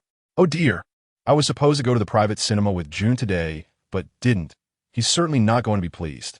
I suspect Lin Chuan merely found a windfall, and I foolishly upset Jun because of it.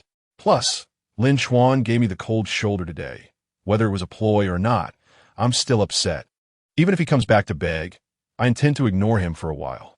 With that thought, Zhang Yin hurriedly sent a WeChat message to Zhao Jun, unaware that Lin Chuan had already deleted her contact. Chapter 7. Purchasing luxury cars with the same nonchalance as grocery shopping the following day, Sunday. Taking advantage of the holiday, Lin Chuan prepared to continue his clandestine plan of capitalizing on his admirers.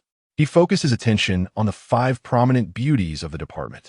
However, he had no desire to actively increase Zhang Yan's affection, so he promptly disregarded her. On the other hand, he could still work on Yi Meishing's favorability, though he had discovered yesterday that the higher the favorability, the more challenging it became to enhance it. This was easily understood when someone has low expectations of you. Even a slight change can elevate their affection. Yet when their impression is already favorable, further enhancement is more difficult. Thus, Lin Chuan decided to set Yi Meishing's favorability aside for the time being, much like tackling easier problems before confronting the more challenging ones in an exam. After much deliberation, he chose to pursue the finance department's belle, Qin Bingqing, as her family owned a small 4S dealership nearby, and he was contemplating purchasing a luxury car to elevate his own image. Dressed in an Armani suit, with a Gucci backpack slung over his shoulder, he rode his Trek bicycle to Qin Bingqing's dealership. At the Yufeng Benz 4S dealership, Qin Bingqing was instructing the staff on various matters. Her skin was fair and smooth, akin to porcelain. As her gaze shifted, she exhibited both the gentle demeanor of a Jiangnan woman and the clarity of a chivalrous heroine. Her roommate, Su Tsuetsue, who was a moderate beauty but exquisitely dressed, tugged at her hand and said, "Bingqing, let us go have some fun. There are hardly any customers in the store. You need to stay here." Qin Bingqing smiled helplessly. "It's just opened, of course. There aren't too many people. Once I finish arranging things, I'll join you." Just then, a sudden exclamation arose from the female staff, followed by a rush of several employees to the entrance, warmly welcoming a customer. "Welcome." Both Qin Bingqing and Su Tsuetsue were momentarily stunned. Although staff training emphasized warmth, the level of enthusiasm displayed was clearly beyond expectations. They peered out and quickly understood why. The young man who had entered stood about 6 feet tall, with a well-proportioned physique, exuding an impeccable aura in his Armani attire. With an American-style crew cut and a sunny, handsome demeanor, his clean and chiseled features were truly pleasing to behold. He wore a Rolex watch and carried a Gucci backpack, while his bicycle outside was a Trek, clearly indicating him as a potential esteemed customer. Is it him? No way. It cannot possibly be him. Su Tsuetsue felt a sense of familiarity, yet found it hard to believe. Qin Bingqing, puzzled, asked, "What do you mean, is it him or not? Have you seen him before?" Su Tsuetsue replied, "I've never seen him in person, but I've seen numerous photos." He made quite a stir while pursuing the Information Management Department SBL, Zhang Yin, and has been featured countless times on the school forum. However, he looked rather unrefined in those photos, lacking confidence in his gaze. They say he is quite submissive. Yet look at him now. He is simply a tall, rich, and handsome figure, completely different from the rumors, which is why I barely recognized him. Qin Bingqing suddenly realized, so it's him. It seems the rumors were indeed unfounded. Her gaze returned to Lin Chuan, tall, sunny, clean, handsome, and exuding a nonchalant charm. He bore no resemblance to the so-called admirer depicted in the tales. Qin Bingqing. Favorability, 5 name. Qin Bingqing age, 21 appearance.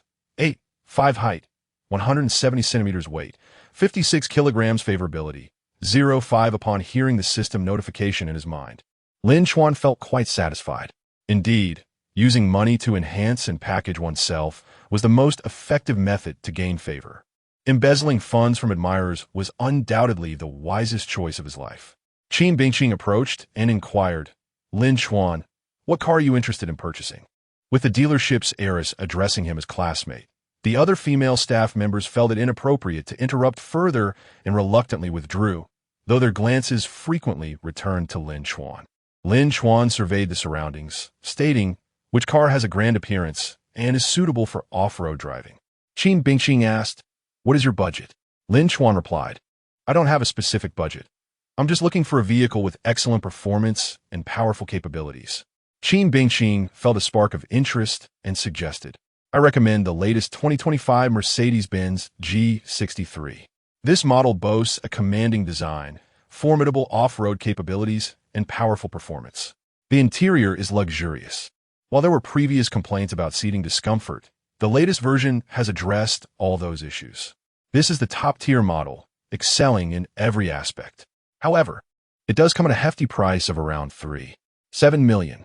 If you're interested, you can take it for a test drive. With that, she led Lin Chuan to a Mercedes-Benz G63 but hesitated to open the door, fearing he might find it too expensive. Lin Chuan, however, remained calm, eyeing the imposing vehicle with growing enthusiasm. All right, let us give it a try. Only then did Qin Bingqing open the door, inviting Lin Chuan to test drive. Throughout the driving experience, Lin Chuan fell head over heels for the car. It was indeed powerful and commanding. He promptly decided, yes, I'll take this one. What? Qin Bingqing was taken aback. Is this for real? Aren't you being a bit too decisive? Are you buying a car or just picking up groceries? This ISN T370 yuan. It's $3.7 million.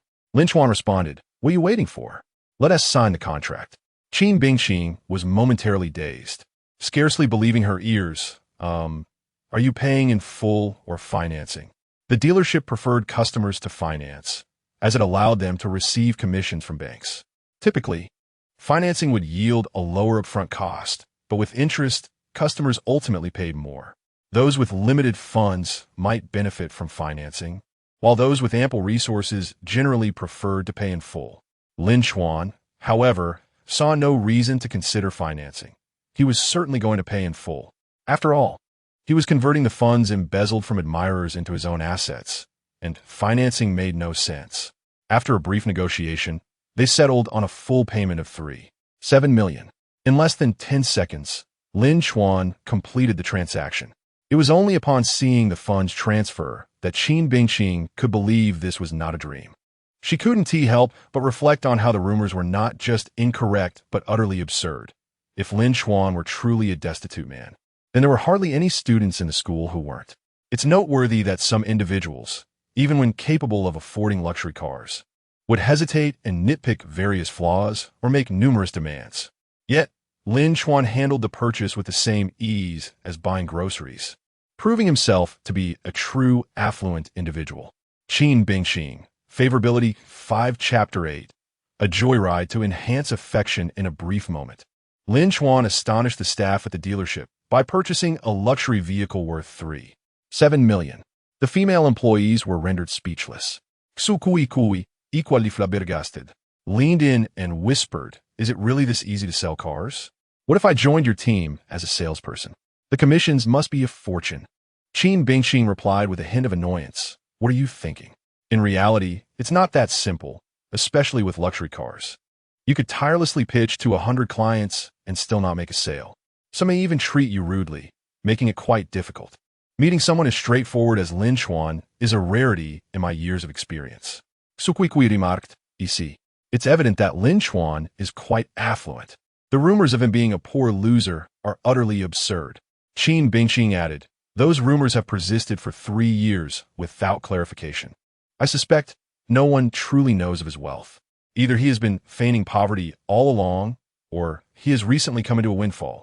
Sukwikui responded incredulously. Feigning poverty for 3 years? What a peculiar hobby. As for a windfall, the only possibilities I can think of are property redevelopment or lottery winnings. Yet typically, such gains wouldn't allow for a casual purchase of a $3.7 million luxury car. Qin Bingqing stated, I was merely speculating. Let's refrain from making hasty judgments. In less than half a day, Qin Bingqing efficiently arranged for the vehicle inspection, insurance, and temporary license plates, allowing Lin Chuan to pick up his car by noon. She suggested, the formal license plates should arrive within a few days. Let us exchange WeChat for future communication. After adding each other on WeChat, Lin Chuan inquired, the trunk of the Mercedes G63 seems quite spacious. Do you think it could accommodate a bicycle? Qin Bingqing responded, if you fold down the last row of seats, it should fit easily. She personally assisted him, and a keen male staff member also joined in, swiftly securing the bicycle in the trunk. Lin Chuan then asked, I haven't driven since obtaining my license. and I feel a bit anxious as a novice. Do you offer companion service? I am willing to pay for an employee to accompany me. I want to be going far, just to the Guemao Mall. Guemao Mall, the largest shopping center nearby, far surpassed the one they visited yesterday, boasting a plethora of luxury boutiques, an ideal setting for Lin Chuan to showcase his newfound vehicle. Upon hearing his words, the female employee's eyes sparkled with excitement. Kim Bing King and Sukui Kui Exinjans and Sukui Kui Naj de Kim Bing King Esearum, spitting. We were just planning to go out. Why not join him at Guemao Mall? It would be a perfect opportunity. Su Chui clearly harbored a burgeoning interest in Lin Chuan, and she was also eager to experience a ride in the Mercedes G63. Despite her roommate Qin Bingqing's family owning a dealership, she had only ever sat in the car at the shop and never on the road. After all, Qin Bingqing's family entered the business relatively late, missing the peak of the 4S market and earning modest profits. In the current climate of consumer downgrading, her own vehicle was far less extravagant, and the dealership cars were not meant for casual road use. A significant mileage could impede their resale value. Qin Bingqing glanced at Lin Chuan, feeling a spark of interest as well. We don't provide that service, as everyone is on duty. However, I'll be finished soon and need to shop at Guemao Mall too. My roommate Chui will join us. Is that agreeable? Lin Chuan eagerly nodded, of course. The more, the merrier. Having another beautiful companion is even more appealing. Su Chui's heart fluttered at being referred to as a beauty, though she lamented that her looks did not reach an 8 out of 10, rendering her charm ineffective in winning Lin Chuan's affection. Nevertheless, Lin Chuan's approach had its merits. It is often said that to win over a woman, one must first win her best friend's favor. Positive remarks from a friend significantly enhance one's appeal. Qin Bingqing quickly organized everything, taking her place in the front passenger seat of the Mercedes G63 while Su Chui settled in the back. Don't be nervous. Just treat it like practice. If you're not comfortable, it sounds perfectly fine to drive slowly. To be honest, Lin Chuan felt a tinge of anxiety as a novice driver. Yet, with beautiful women by his side in a Mercedes G63, he inexplicably gained confidence. He refrained from showing off his driving skills and proceeded cautiously, maintaining a slow pace. After a while, as he grew accustomed to the vehicle, he gradually increased his speed. A driver behind him, frustrated by the slow pace, fumed momentarily until he recognized the luxury vehicle. After all, a mere bump could be financially devastating. After driving for a while, Lin Chuan asked, "Are you in a hurry?" Qin Bingqing replied, "Not at all. Take your time." Suddenly, Lin Chuan made a turn onto a scenic riverside path, causing both Qin Bingqing and Su Chui to pause in surprise. Lin Chuan explained, "This riverside route also leads to Guemao Mall. It's just a slight detour. The scenery and fresh air here far surpass that of the main road." As he spoke, they entered the picturesque path, and indeed, a gentle breeze wafted through, with willows swaying gracefully at the banks, cotton fluff dancing in the air. An expansive river sparkling in the sunlight, with seagulls frolicking above. Both Qin Bingqing and Su Chui felt a wave of tranquility wash over them, silently appreciating Lin Chuan's attention to detail. Qin Bingqing thought to herself, affection level 5. Lin Chuan was momentarily taken aback. He had not acted with the intent of impressing Qin Bingqing. Even if he were alone, he would have chosen this route, and having her along merely enhanced the joy of sharing the experience. He had not anticipated that such a simple act would garner him 5 points of affection. Indeed, a man need not flatter excessively. Neither should he pander financially or behaviorally. A date should be regarded as an adventure to enjoy together, rather than solely fulfilling a woman's needs. As long as basic politeness and respect are maintained, that suffices. Naturally, appearance and capability are also vital. Without them, there may not even be an initial connection, and Qin Bingqing might not have even considered getting into his car. After 30 to 40 minutes, they arrived at Guemao Mall, smoothly parking in the underground garage. Once upstairs, they began a leisurely stroll through the shops. Lin Chuan maintained his philosophy of not hastily gifting. It was akin to a casual outing among classmates, where the focus was on enjoyment. At most, he would buy a cup of milk tea for them while indulging himself. Of course, he still intended to subtly showcase his capabilities, as that was the purpose of bringing them to Guemao Mall. However, he was in no rush, preferring not to appear overly eager. Shopping with beautiful women was inherently enjoyable, and after some time, a voice suddenly called out from behind, "Bingxing?" Turning around, they noticed a young man and a woman approaching. The young man's face lit up with joy upon seeing Qin Bingxing, but his expression darkened as he noticed Lin Chuan beside her, revealing his palpable hostility. Chapter 9. Money is the courage of men upon seeing a man and a woman. Qin Bingxing immediately smiled. "Xingye, Sister Xingyao, you're also out shopping?"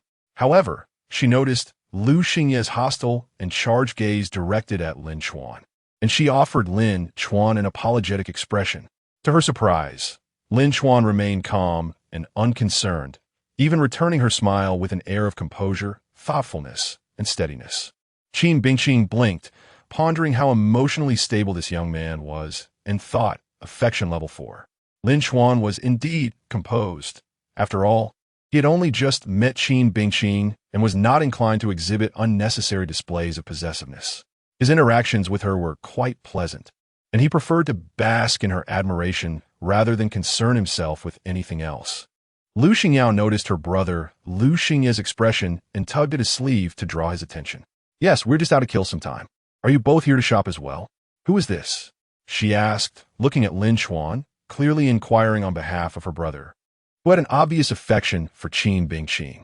Qin Bingxing introduced him, saying, "This is my university classmate Lin Chuan. He came to my family shop to buy a car today. As a novice driver, he was a bit unsure behind the wheel, so we accompanied him. We were also planning to shop, so we decided to visit the Guimao Mall together." Upon hearing this, Lu Xingye visibly relaxed. Lu Xingyao then suggested, "Oh, I see. You must not have had lunch yet. We're just about to eat. Why don't you join us?" Lu Xingye eagerly added, "Yes. There's a wonderful Western restaurant upstairs. I mentioned treating you to a meal before, but you've been busy lately. This is a perfect opportunity." As he spoke, Lu Xingye shot a pointed glance at Lin Chuan, akin to a dog marking its territory. Seeing Lu Xingye's look towards Lin Chuan, Qin Bingxing gently declined. "Thank you, but I came with my classmate, and it wouldn't be convenient. Perhaps another time." In truth, she was somewhat acquainted with Lu Xingyao and Lu Xingye, as both families operated 4S dealerships and had interacted frequently.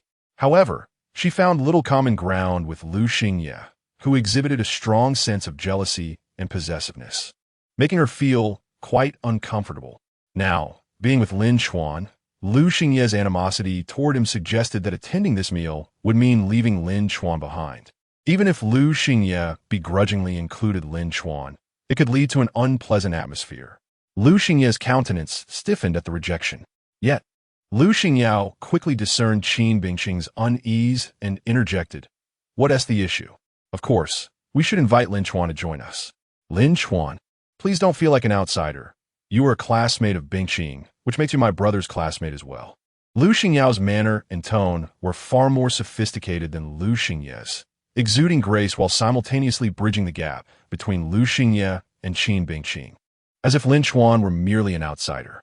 Upon hearing his sister's words, Lu Xingye realized he had overstepped and, suppressing his displeasure, attempted to appear magnanimous. "Yes, let us eat together. Since you're Bingxing's classmate, that makes you my classmate too." With both Lu Xingyao and Lu Xingye insisting, Qin Bingxing felt unable to refuse any further and turned to Lin Chuan for his response. Lin Chuan remained nonchalant. "Thank you. Perhaps I can treat you next time." He paid no heed to Lu Xingye's hostility, maintaining his calm demeanor. Ascending to the Western restaurant, Lu Xingye ordered an array of exquisite dishes, partly to flaunt in front of Qin Bingxing and partly to overshadow Lin Chuan. He recognized that Lin Chuan wore Armani and had overheard Qin Bingxing mention his car purchase. However, he did not believe Lin Chuan could compare to him. To him, Armani was merely an emblem of pretentiousness, especially the discounted pieces that could be acquired for a mere few thousand. As for the car, it was likely just a modest Mercedes-Benz A-Class worth around 100,000. He hoped that Lin Chuan, upon realizing their disparity, would feel embarrassed and retreat. In fact, he had successfully employed this tactic before, causing a poor boy to shrink under the prices of haute cuisine, struggling with cutlery, and making a fool of himself. Since then, that boy had never dared to approach Qin Bingxing again, feeling inferior. Lu Xingye resumed his scrutiny of Lin Chuan. While Lin Chuan could afford Armani and a car, Lu Xingye quickly discerned that Lin Chuan was not accustomed to fine dining. Although he managed to use the cutlery, his technique was clearly unrefined. He even drank the soup to the last drop, and when presented with caviar, he watched Qin Bingqing's method before mimicking her. Thus, Lu Xingye concluded that Lin Chuan's financial situation was indeed as limited as he had surmised. However, what irked Lu Xingye was Lin Chuan's utter lack of discomfort. He seemed blissfully unaware of the extravagance of his meal, treating it with the same casualness as street food. This infuriated Lu Xingye, who felt as though he was playing his tune to a deaf audience. Unbeknownst to him, Lin Chuan's philosophy was to eat as he pleased. While he might learn etiquette for the sake of politeness, he believed that Western cuisine paled in comparison to Chinese fare. At that moment, Lu Xingye could no longer contain her curiosity and asked, "Lin Chuan, which car did you purchase at Bingqing's family's 4S shop? My family also runs a 4S dealership. You can reach out to me next time if you're interested." Lin Chuan replied, "Just an ordinary vehicle for commuting. I don't plan on buying anything else for the time being." Su Tsui, who was enjoying her beef, nearly spat it out. A 3.7 million Mercedes G63. And you call that an ordinary vehicle? Lu Xingye smirked at the mention of a commuting car, while Lu Xingye remained skeptical, unable to underestimate Lin Chuan. His demeanor exuded an unshakable calmness. She tugged at Lu Xingye's sleeve, signaling him to temper his expression, but he misinterpreted her gesture as a warning not to bully Lin Chuan too much. Chapter 10. Did you really think you could compare yourself to me? Lu Xingye misinterpreted Lu Xingye's glance, failing to realize that she was not cautioning him against bullying others, but rather indicating that the young man across from him was not as simple as he appeared. Overwhelmed by a sense of superiority, he could hardly contain himself, boasting, "I'm still in university, and I already have my means of transportation. My ride is merely worth over 800,000. Lin Chuan, opting for a more understated approach, chose not to engage further. Lu Xingye continued, "However, a man must ultimately possess a luxury car to maintain his reputation. What are your plans post-graduation? Why not join my company? I can arrange a position for you. If you work diligently for a few years, you might even afford a luxury vehicle." Lin Chuan replied with an unusual expression, "There's no need for that. I plan to start my own business." Su Tsui and Qin Bingqing exchanged awkward glances, feeling embarrassed for Lu Xingye. After all, Lin Chuan was driving a brand-new 2025 Mercedes G63 worth 3,700,000. Although Lu Xingye had already made his boastful remarks, it was too late to correct him now. Pointing it out would only serve to embarrass him further. Su Tsui leaned closer to Qin Bingqing, whispering, "Bingqing, Lu Xingye seems both uptight and pretentious. In contrast, I find Lin Chuan's demeanor much more relaxed." Lin Chuan's previous compliments had left a favorable impression on her, and indeed, it was the truth. Interactions with Lu Xingye always felt tense, while those with Lin Chuan were effortless. Let us refrain from making judgments and enjoy our steak. Qin Bingqing interjected, feeling it was inappropriate to critique while they were being treated. As Lu Xingye attempted to speak again, he was interrupted by Lu Xingye. "Dining should be a joyous occasion. We shouldn't discuss business. You are still students and should cherish your time as such." She cast a knowing look at Lu Xingye, who remained oblivious to her intent, but this time chose to remain silent. After finishing their Western meal, Lu Xingye summoned the waiter to settle the bill. Casting a glance at Lin Chuan, who appeared utterly unfazed, he ostentatiously paid the bill, deliberately reiterating the total of 5,888 yuan during his conversation with the waiter. Unfortunately, his display of arrogance seemed to go unnoticed by anyone. As they exited the restaurant, Lin Chuan remarked, "Sister Xingyao, there's an excellent spa upstairs. Would you, Bingqing, and Tsui like to experience it? I'd like to try it too, but it wouldn't be appropriate for a man to go alone. How about you accompany me?" Lu Xingye paused, realizing Lin Chuan was offering to reciprocate for the meal. The spa above was quite upscale, with premium products such as massage cream, facial cleanser, and perfume, with even the cheapest package costing over 1,000, comparable to the dinner. "That spa is rather expensive. Is it appropriate?" Qin Bingqing pondered. now understanding Lin Chuan's intention to treat them in return. Lin Chuan smiled.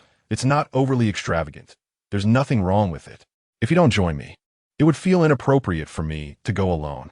After some reflection, Qin Bingqing nodded with a smile. Then we one tea hold back. Sister Xingyao, let us go together. Lu Xingyao hesitated, not particularly wanting to comply with Lin Chuan's suggestion, but declining would seem petty, so she smiled and agreed. Thank you for your kindness. How about you? Lu Xingya, will you join us? I'm not going. It's not fitting for a man to indulge in a spa. Lu Xingya scoffed. Lin Chuan had merely asked out of politeness, relieved by the rejection. He led the three women upstairs to the spa, of course, parting ways with them during the treatments. This was a professional spa, luxurious yet time-consuming. As Lu Xingye waited outside, he became increasingly agitated. He recalled Lin Chuan's smile upon hearing his refusal to join and wondered if it had been intentional. Anger simmered within him, yet he felt powerless. When they finally emerged, the girls looked radiant, while Lin Chuan appeared even more handsome, contrasting sharply with Lu Xingye's disheveled state. Lu Xingye's resentment deepened, his frustration mounting without an outlet. Upon noticing her brother's demeanor, Lu Xingyao leaned in to explain quietly, Xingye, he is intentionally treating us in return, signifying he is not merely a freeloader. His capabilities are greater than they seem. Lu Xingye dismissed her words. It's just a spa. How significant is that? Lu Xingyao countered. The dinner we treated you to was 888 yuan, while his bill for one person is just over 1,000. This spa's cheapest package starts at over 1,000, easily covering his share. Moreover, the package we received was exceptional, not a low-end option. He carried himself with grace and poise. Don't rush to showcase yourself. That could backfire. Bingqing is not unfamiliar with the world and may form a negative impression. Lu Xingye, though somewhat inclined to heed his sister's advice, remained unconvinced. Just then, Lin Chuan approached the front desk to settle the bill. The receptionist, smiling warmly, informed him, Sir, for 4 top-tier luxury packages, the back massage utilized exclusive Guerlain cream. The scent ritual featured Guerlain's royal perfume crafted in 1853, and the facial treatment employed Orchid Series cleanser, followed by Orchid Essence hydration. Each package costs 10,000, totaling 40,000 yuan. Hearing this, Su Tisue and Qin Bingqing, who had been admiring their supple skin, were taken aback, hardly believing their ears. How much? 10,000 each. Su Tisue exclaimed, My goodness, that's incredibly expensive. This must be a spa package for celebrities. I never imagined I would experience this one day. No wonder the results are exceptional. I won't wash my face or shower tonight. Qin Bingqing, equally astonished, touched her unusually soft face, deciding she too would forego washing her face tonight. Lu Xingyao was also taken aback. She had sensed the package was upscale, but hadn't anticipated it to be the most luxurious option. Although her family was somewhat well off, they had not made a fortune, and spending 10,000 on a single spa session seemed extravagant. After all, skincare requires consistency. No amount of money would yield lasting results if one simply splurged occasionally. Lu Xingye, previously feeling defiant, was now utterly stunned. The dinner he treated them to had totaled 888 for 5 people, while Lin Chuan's spa expense was 10,000 for just one. This was not merely a return gesture. It far exceeded his expectations. His entire perception of luxury was shattered. He had previously been unaware that spa treatments could be so exorbitantly priced. What shocked him further was Lin Chuan's nonchalance as he scanned the QR code to pay the 40,000 yuan bill, as if it were a mere 10 yuan. In that moment, Lu Xingye felt like a rustic bumpkin. Chapter 11. What does it mean to be overwhelmingly superior upon exiting the spa? They strolled through the streets.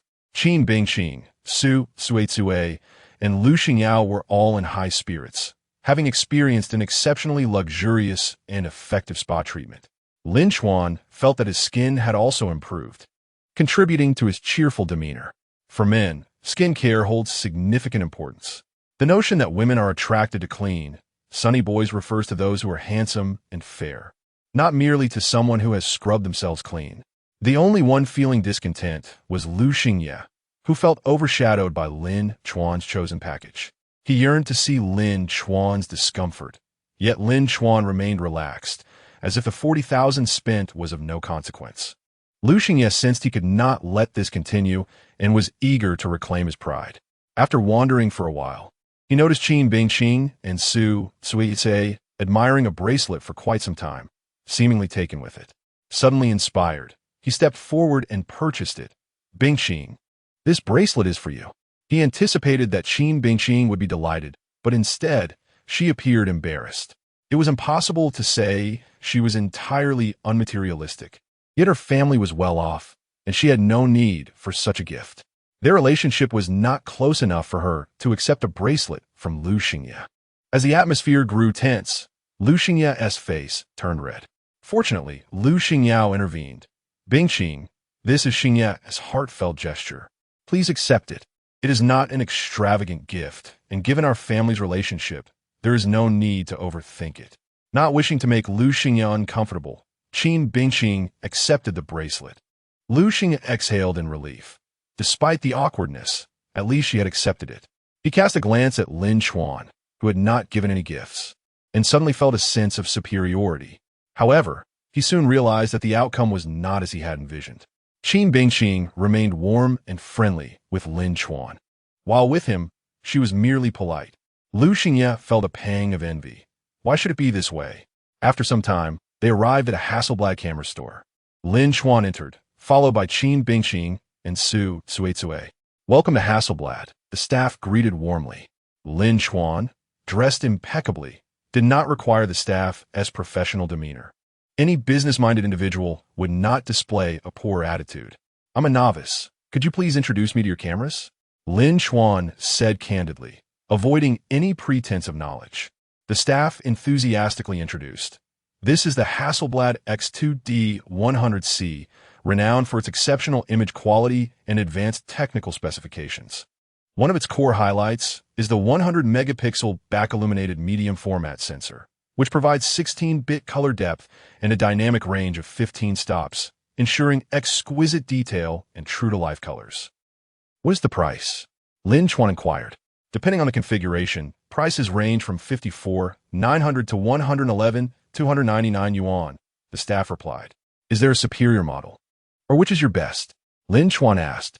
The finest is certainly the Hasselblad H6D 400 CMS, boasting an astonishing 400 megapixels and lauded for its outstanding imaging quality and innovative shooting technology. However, it commands the highest price of 380,000 yuan, the staff explained. Lin Chuan nodded in satisfaction. I'll take this model. He then completed the payment in under 10 minutes.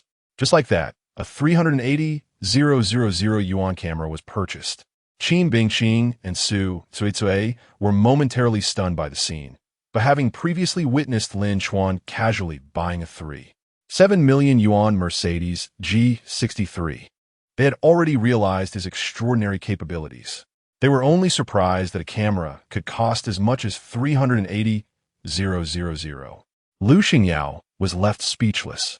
He had sensed Lin Chuan was exceptional, but at this moment, he recognized he had significantly underestimated him. Lu Xingye, on the other hand, was utterly flabbergasted. Could Lin Chuan truly have just bought a camera for 380,000 yuan? This was akin to cradling a Mercedes E-Class or a BMW 5 Series in his hands.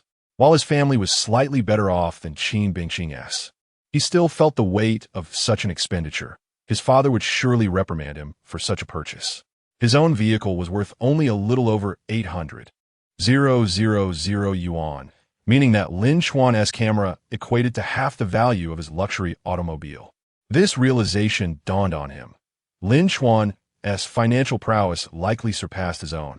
No wonder Lin Chuan had been unperturbed by spending 40,000 yuan. For him, it was inconsequential, reflecting on his previous pretensions and condescending remarks. Even suggesting Lin Chuan join his family's 4S dealership after graduation, Lu Xingye felt his face flush with embarrassment. At that moment, Lu Xingye could not help but inquire, Bingqing, what car did Lin Chuan purchase from your 4S dealership? Qin Bingqing exchanged a glance with Lu Xingye before responding honestly. The latest full-equipped 2025 Mercedes G63. Lu Xingye was momentarily taken aback. Indeed.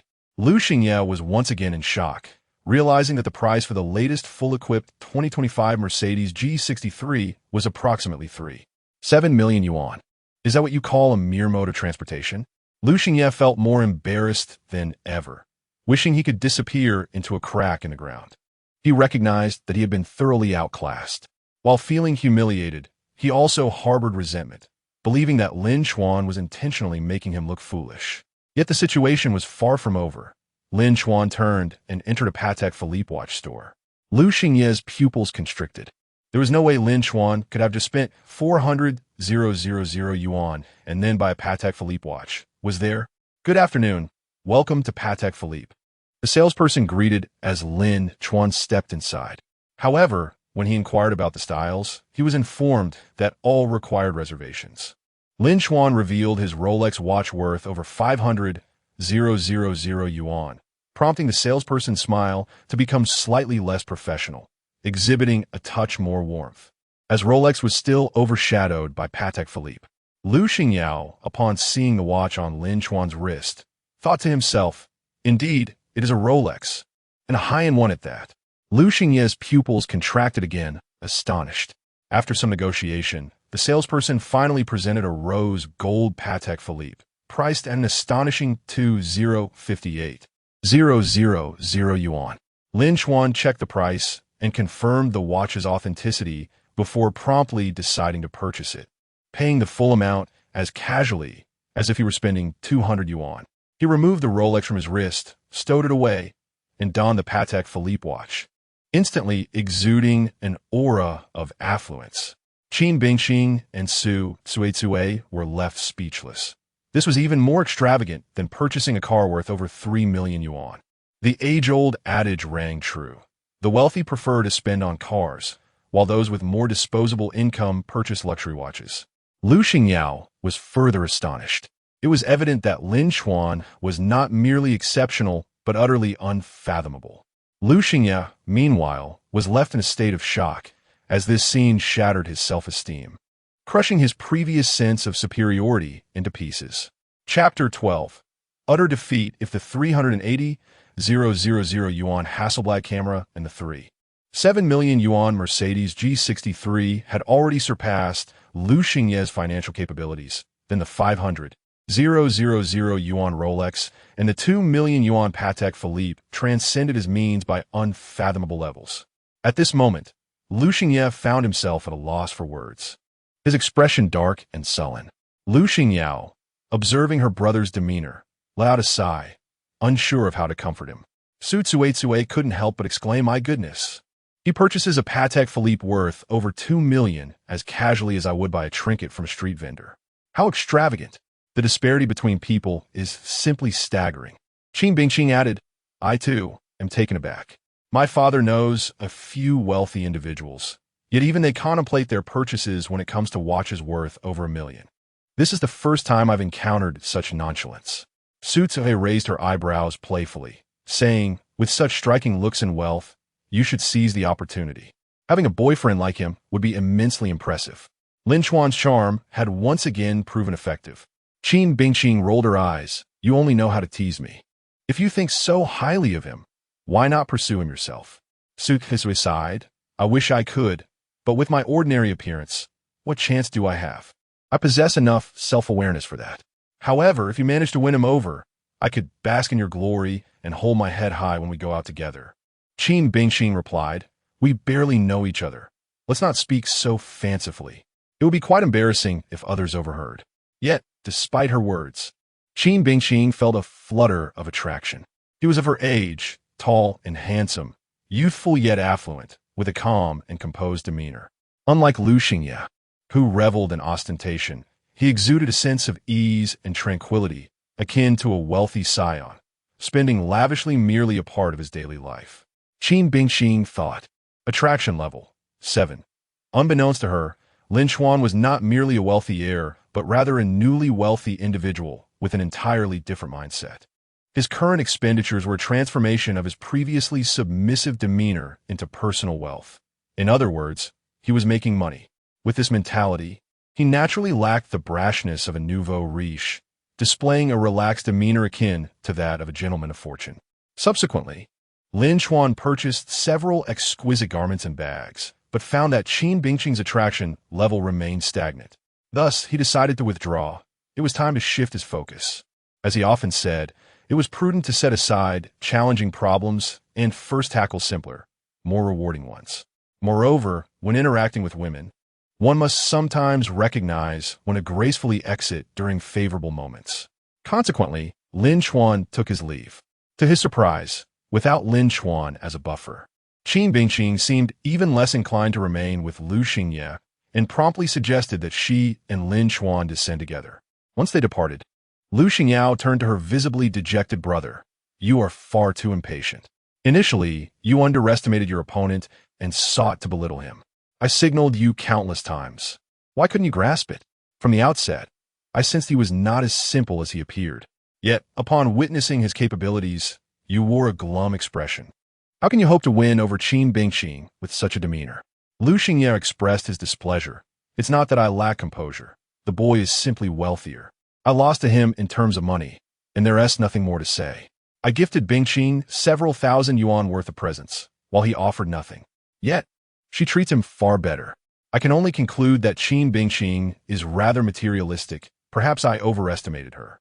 Lu Xingyao shook her head and retrieved a delicate box from her bag.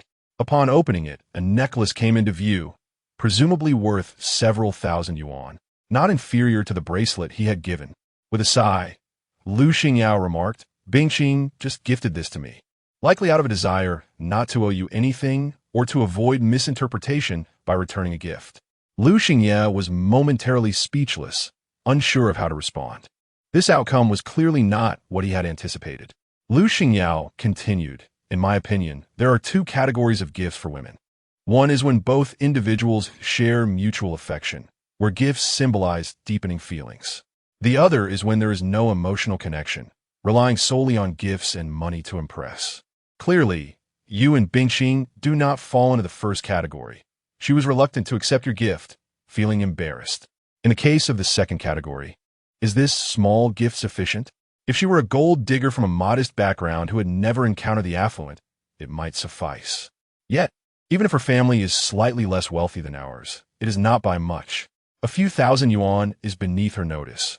Her allowance exceeds that amount monthly, and her father's birthday gifts start from tens of thousands. Thus, your gift pales in comparison to Lin Chuan's display of wealth without offering anything.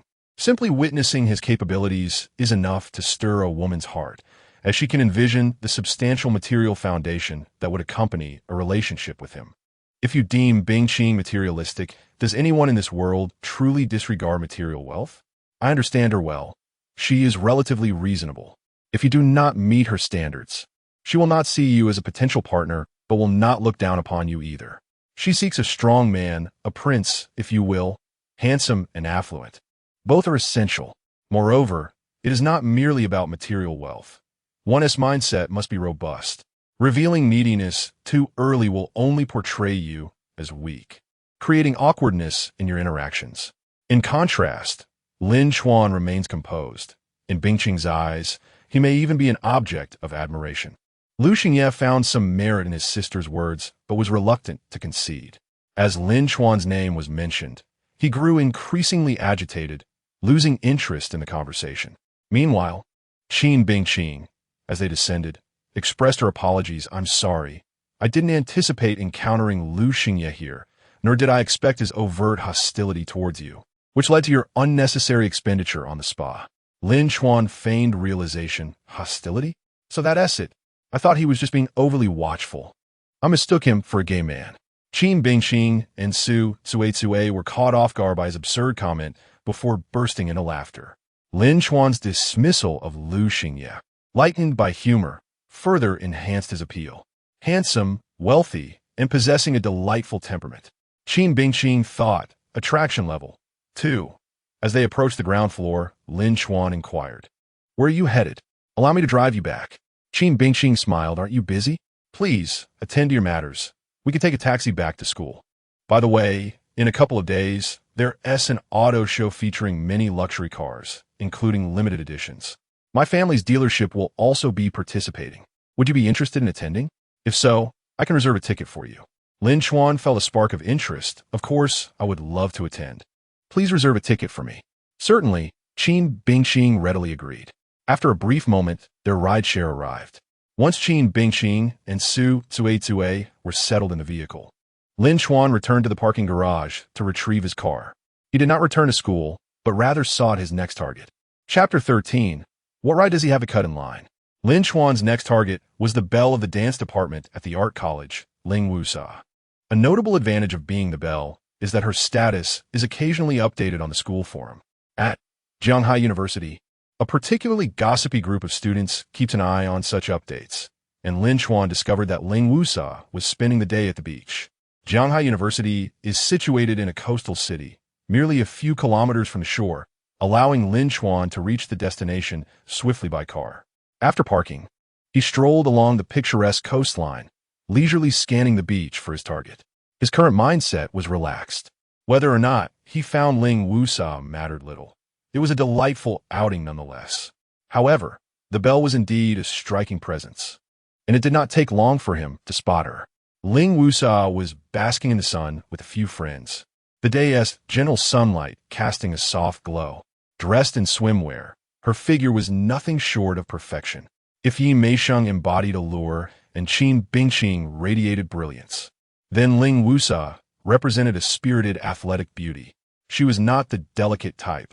Her abdomen showed a hint of defined muscles, and her shoulders were impeccably sculpted, presenting a body that was both curvaceous and athletic. Although her companions were also attractive, they paled in comparison to her presence. Nearby, a group of boys cast furtive glances in her direction, yet none dared to approach her. Wang Qinyang remarked, "I noticed Ling Wusa's remarkable physique while watching her dance. But seeing her in swimwear reveals just how extraordinary she truly is. She is not only slender, but also quite well-proportioned." Lu Junwei added, "Indeed, she is not just beautiful, but possesses a captivating allure. I've heard many girls admire her." Zhang Yuan noted, "Personally, I prefer a slightly fuller figure, but I must admit, she is undeniably charming." Wang Qinyang pondered aloud. "Should I invite her to share a jet ski? Do you think she would accept?" Lu Junwei scoffed. "As if. Do you dare?" Zhang Yuan chimed in. "If you're brave enough, I'll treat you to a feast." With a deep breath, Wang Qinyang summoned his courage and began to approach, only to falter midway and retreat as if he had merely taken a stroll. Lu Junwei and Zhang Yuan erupted in laughter, though Zhang Yuan's amusement quickly turned self-deprecating, recognizing his own reluctance. Under different circumstances, he might have been bolder, but Ling Wusa's commanding aura was truly intimidating. Lu Junwei reveled in the moment, feeling secure with his girlfriend, who happened to be one of Ling Wusa's companions, thus not daring to entertain any thoughts about her. At that moment, a boy clad in swim trunks and sporting an American-style haircut boldly approached Ling Wusa and casually stated, "Hello, Ling Wusa. I'm also a student at Jianghai University. I'm here alone and not particularly skilled at jet skiing. I heard you are quite proficient. Would you be willing to teach me?" Wang Qinyang, Lu Junwei, and Zhang Yuan were taken aback, incredulous. What given the right? They thought, we wouldn't he even dare to suggest sharing a jet ski with her, and he has the audacity to ask her for lessons? Anxiety gripped them, fearing Ling Wusa might actually agree. They were indifferent to the fact that they wouldn't be riding together with her, as long as she didn't pair up with another boy. That would be unbearable. Wang Qinyang mused, "Wait, he looks somewhat familiar."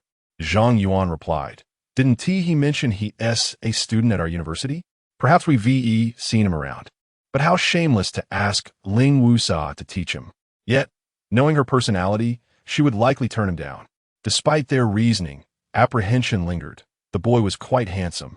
And what if Ling Wusa accepted his request? Fortunately, their fears were unfounded. Ling Wusa cast a glance at Lin Chuan and replied with a smile, "There's a coach available. You should ask them for assistance."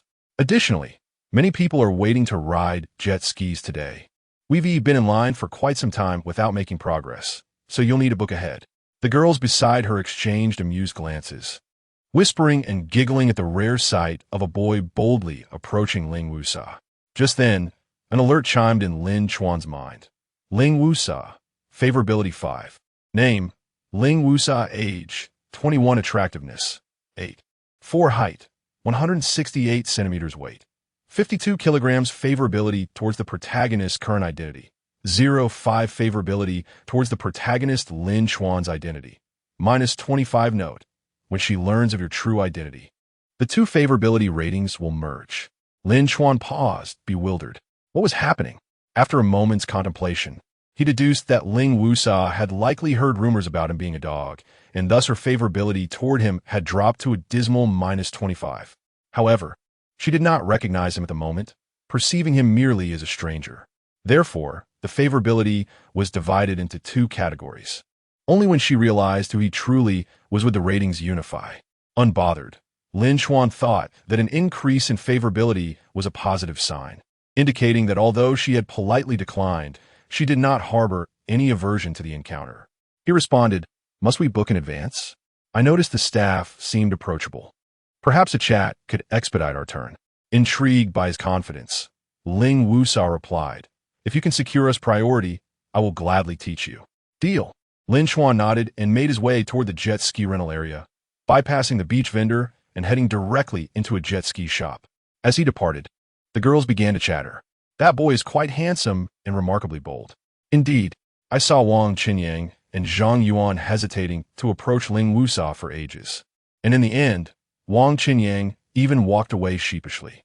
We had to pretend not to notice to spare him embarrassment. "He looks somewhat familiar. Do you know him?" One girl queried. "I feel the same, but I can't place him. He must be from our school. I've seen him somewhere," another mused. Before long, Lin Chuan returned to the beach, waving and calling out, "The owner is indeed a good person." After a brief chat, we secured priority. Ling Wusa and her friends exchanged astonished glances. This seemed improbable. Curiosity piqued. They hurried over, with Wang Qinyang, Lu Junwei, and Zhang Yuan trailing, skeptical of what they might find. They soon witnessed a staff member handing Lin Chuan a brand new jet ski, courteously stating, "This is your jet ski, sir. If you have any issues, feel free to seek me out." Ling Wusa and her companions were left in utter disbelief. Not only had they received priority, but the jet ski was exceptional. It was not only new but luxurious. Comparing it to other jet skis was akin to contrasting ordinary vehicles with high-end automobiles. Ling Wusa recognized it as the GTX 300, price starting at $216,800, a model typically not rented to tourists due to its exorbitant cost. Chapter 14. The wealthy enjoy the world. First, Ling Wusa looked at Lin Chuan in astonishment and asked, "As far as I know, GTX 300s are not typically rented out here. This one is brand new. How did you persuade the owner to let you have it?" With a smile, Lin Chuan replied, "That's not for you to worry about. What matters is that I succeeded. According to our agreement, shouldn't you teach me now?" Ling Wusa nodded readily. "Sure, I keep my word. But aren't you afraid of being ridiculed for being taught by a girl?" Lin Chuan retorted, "Will others' mockery cause me any loss? Besides, girls have strengths that surpass boys in many areas. Is it shameful to humbly seek knowledge from them?" Ling Wusa smiled slightly, blooming like a flower in spring. Ling Wusa, affection 5. She hopped onto the jet ski and motioned for Lin Chuan to join her. "Come on, I'll take you for a couple of laps first. And once you're more accustomed to it, you could take the front." Without hesitation, Lin Chuan climbed aboard and comfortably wrapped his arms around Ling Wusa's waist. He was respectful, merely holding her without any inappropriate actions. When Ling Wusa felt his embrace, she tensed slightly but said nothing as Lin Chuan remained composed. She started the jet ski, and with a swift rush, they sped across the water, leaving behind splashes that highlighted her impressive skills. Wang Qinyang and Zhang Yuan watched this scene, their eyes nearly turning red with envy. "I can't believe Ling Wusa is genuinely teaching him, and he has the audacity to hold her waist. She hasn't even objected." Regret and frustration filled their hearts. Had they known, they should have approached her earlier. After all, they were in the same department. Perhaps if they had made a move, it would have been them holding Ling Wusa's waist at this moment. Their irritation grew as they pondered how he managed to cut in line. Just as they were about to inquire, Another tourist confronted the staff. Aren't we next in line? How come someone skipped ahead? That jet ski is too extravagant. We want that one too. The staff explained he didn't cut in line. That jet ski ISNT rented. It's his own. Upon hearing this, the questioning tourist's eyes widened and all anger dissipated. Wait, he bought it. Then he can ride it however he pleases. Is it possible to purchase a jet ski to ride here? How lavish is that? Wang Qinyang, Zhang Yuan, and Lu Junhui's eyes widened in disbelief. He bought it.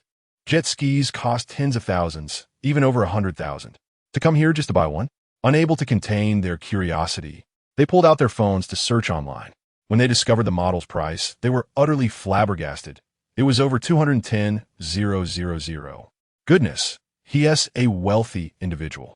I thought it was the brave who enjoy the world first, but it turns out it's the rich who do. Wang Qinyang grumbled, feeling a newfound resentment towards the affluent. Zhang Yuan echoed his sentiments. I knew it was unfair for him to skip ahead. It doesn't make sense. Who would have thought he simply bought one? And it's practically the most expensive model. How brazen. Does having money make one exceptional? A few girls were equally excited. Wow, to buy a jet ski outright is incredibly extravagant. If we become closer to him, we could ride whenever we want without waiting. And it's the top-tier model, far superior to those rentals. Who is this guy? I've never heard of him before. At that moment, Ling Wusa had already taken Lin Chuan on 2 laps across the water. To be honest, riding a jet ski with a beautiful girl while feeling the sea breeze was exhilarating. Moreover, after this joyride, the jet ski would still belong to him. He mused that indeed, indulging in the riches of a devoted admirer seemed to be the right path. Whether or not he would ultimately possess everything he desired remained uncertain. But the immediate rewards of embracing such admiration were undeniable. Ling Wusa taught Lin Chuan the methods and techniques of riding the jet ski. Once she deemed him sufficiently adept, she allowed him to sit in front while she took the rear. Lin Chuan tested his skills, finding it manageable as long as he didn't accelerate too rapidly. His experience with motorcycles certainly helped. After 2 laps of practice, he began to increase his speed. Naturally, a jet ski is most thrilling when it races. Ling Wusa inquired, "How long did you rent this jet ski for? Could you extend the rental? That way, we can enjoy it longer, and my classmates are waiting. We can't be the only ones having fun." Lin Chuan replied, "I've rented it for quite a long time. You could say it's permanent." Permanent? Ling Wusa paused, then realized this jet ski is yours? Understanding dawned upon her. No wonder he could enjoy priority access and rent a brand new GTX 300. It was his own purchase. Who will buy a jet ski just to play with at the beach? Ling Wusa shot Lin Chuan a teasing glance.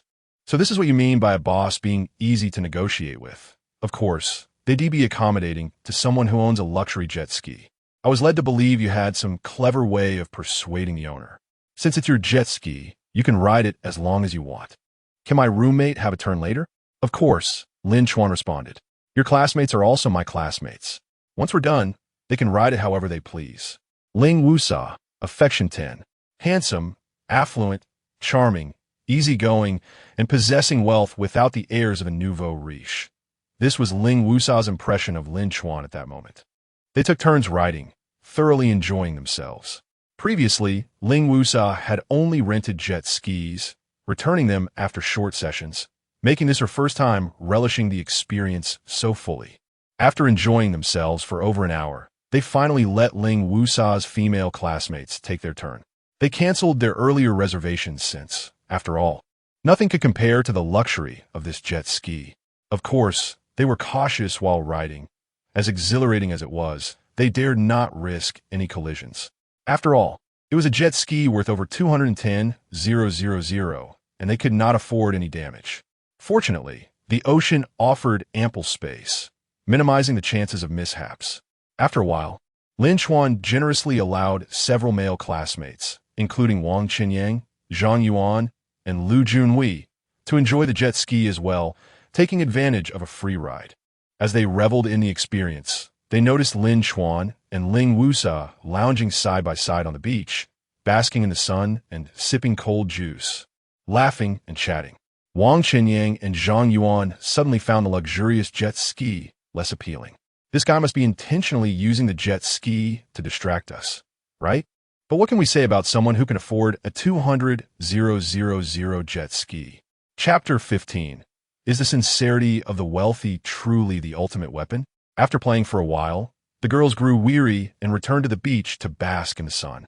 Their curiosity about Lin Chuan was palpable as they chatted amongst themselves, occasionally stealing glances at him. The boys, having not yet tired of their activities, chose to cease their fun and join the girls on the sand. Which department are you from? You look familiar, but I can't quite place you, Li Yue inquired. Ling Wusa looked at Lin Chuan with a hint of curiosity. She had sensed his familiarity earlier, but had not pursued the question. Lin Chuan replied candidly, "My name is Lin Chuan, from the Department of Automation. If I seem familiar, perhaps you may have encountered me somewhere." The group paused momentarily, recognizing the name as somewhat familiar.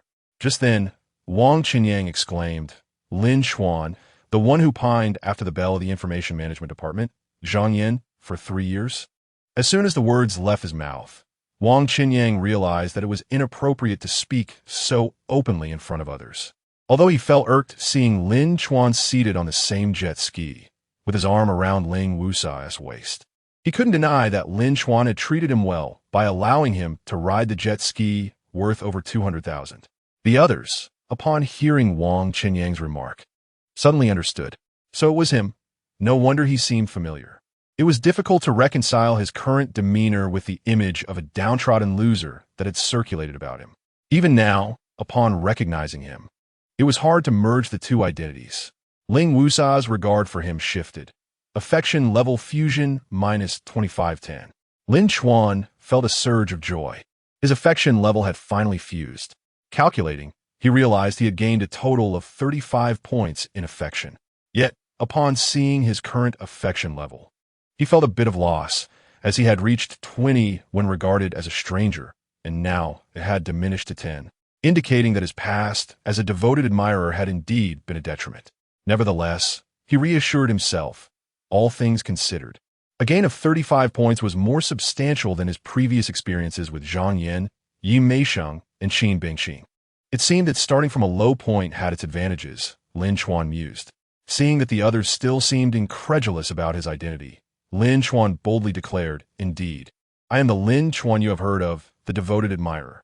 No matter how dismal his past was, it was a part of him he could not escape. Rather than conceal it, he chose to embrace it openly. The group was momentarily taken aback, expecting him to shy away from the truth or to embellish his history, especially since he had just begun to establish a persona of affluence. Li Yue, intrigued, asked, "You seem quite different from the tales. Are you still pursuing Zhang Yin?" The question of why Lin Chuan had transitioned from a poor loser to a wealthy individual felt too delicate to voice. Shaking his head, Lin Chuan replied, "That is all in the past now. I no longer pursue her. I came to the seaside to clear my mind and wanted to learn how to ride the jet ski. Upon seeing Ling Wusa here, I remembered hearing she was skilled and thought to seek her guidance." He recounted his past without lamenting his romantic misfortunes. Nor did he disparage Zhang Yin or boast for the sake of pride. He simply brushed over his past with a light touch, clarifying that his presence at the beach was not a result of heartbreak, but rather a desire to unwind and learn. A flicker of admiration crossed Ling Wusa's eyes. Affection level 5. Liu Hloga Fartili. It's about time you let go of someone you pursued for 3 years without success. Lin Chuan, you're handsome and affluent. You certainly won TLAC for admirers in the future. The other girls echoed their agreement, generously showering him with compliments. They genuinely believed it, and having just enjoyed a complimentary ride on Lin Chuan's jet ski, they felt indebted to him. Wang Qinyang, Zhang Yuan, and Lu Junwei, witnessing Lin Chuan's acceptance of his identity, were astonished that rather than losing points, the girls were even more enthusiastic about him. Was it possible that sincerity was indeed the ultimate weapon? Or perhaps it was the sincerity of the wealthy that held such power? Lin Chuan took the initiative to change the subject. "Let us not dwell on this. Do you have any fun activities to recommend?"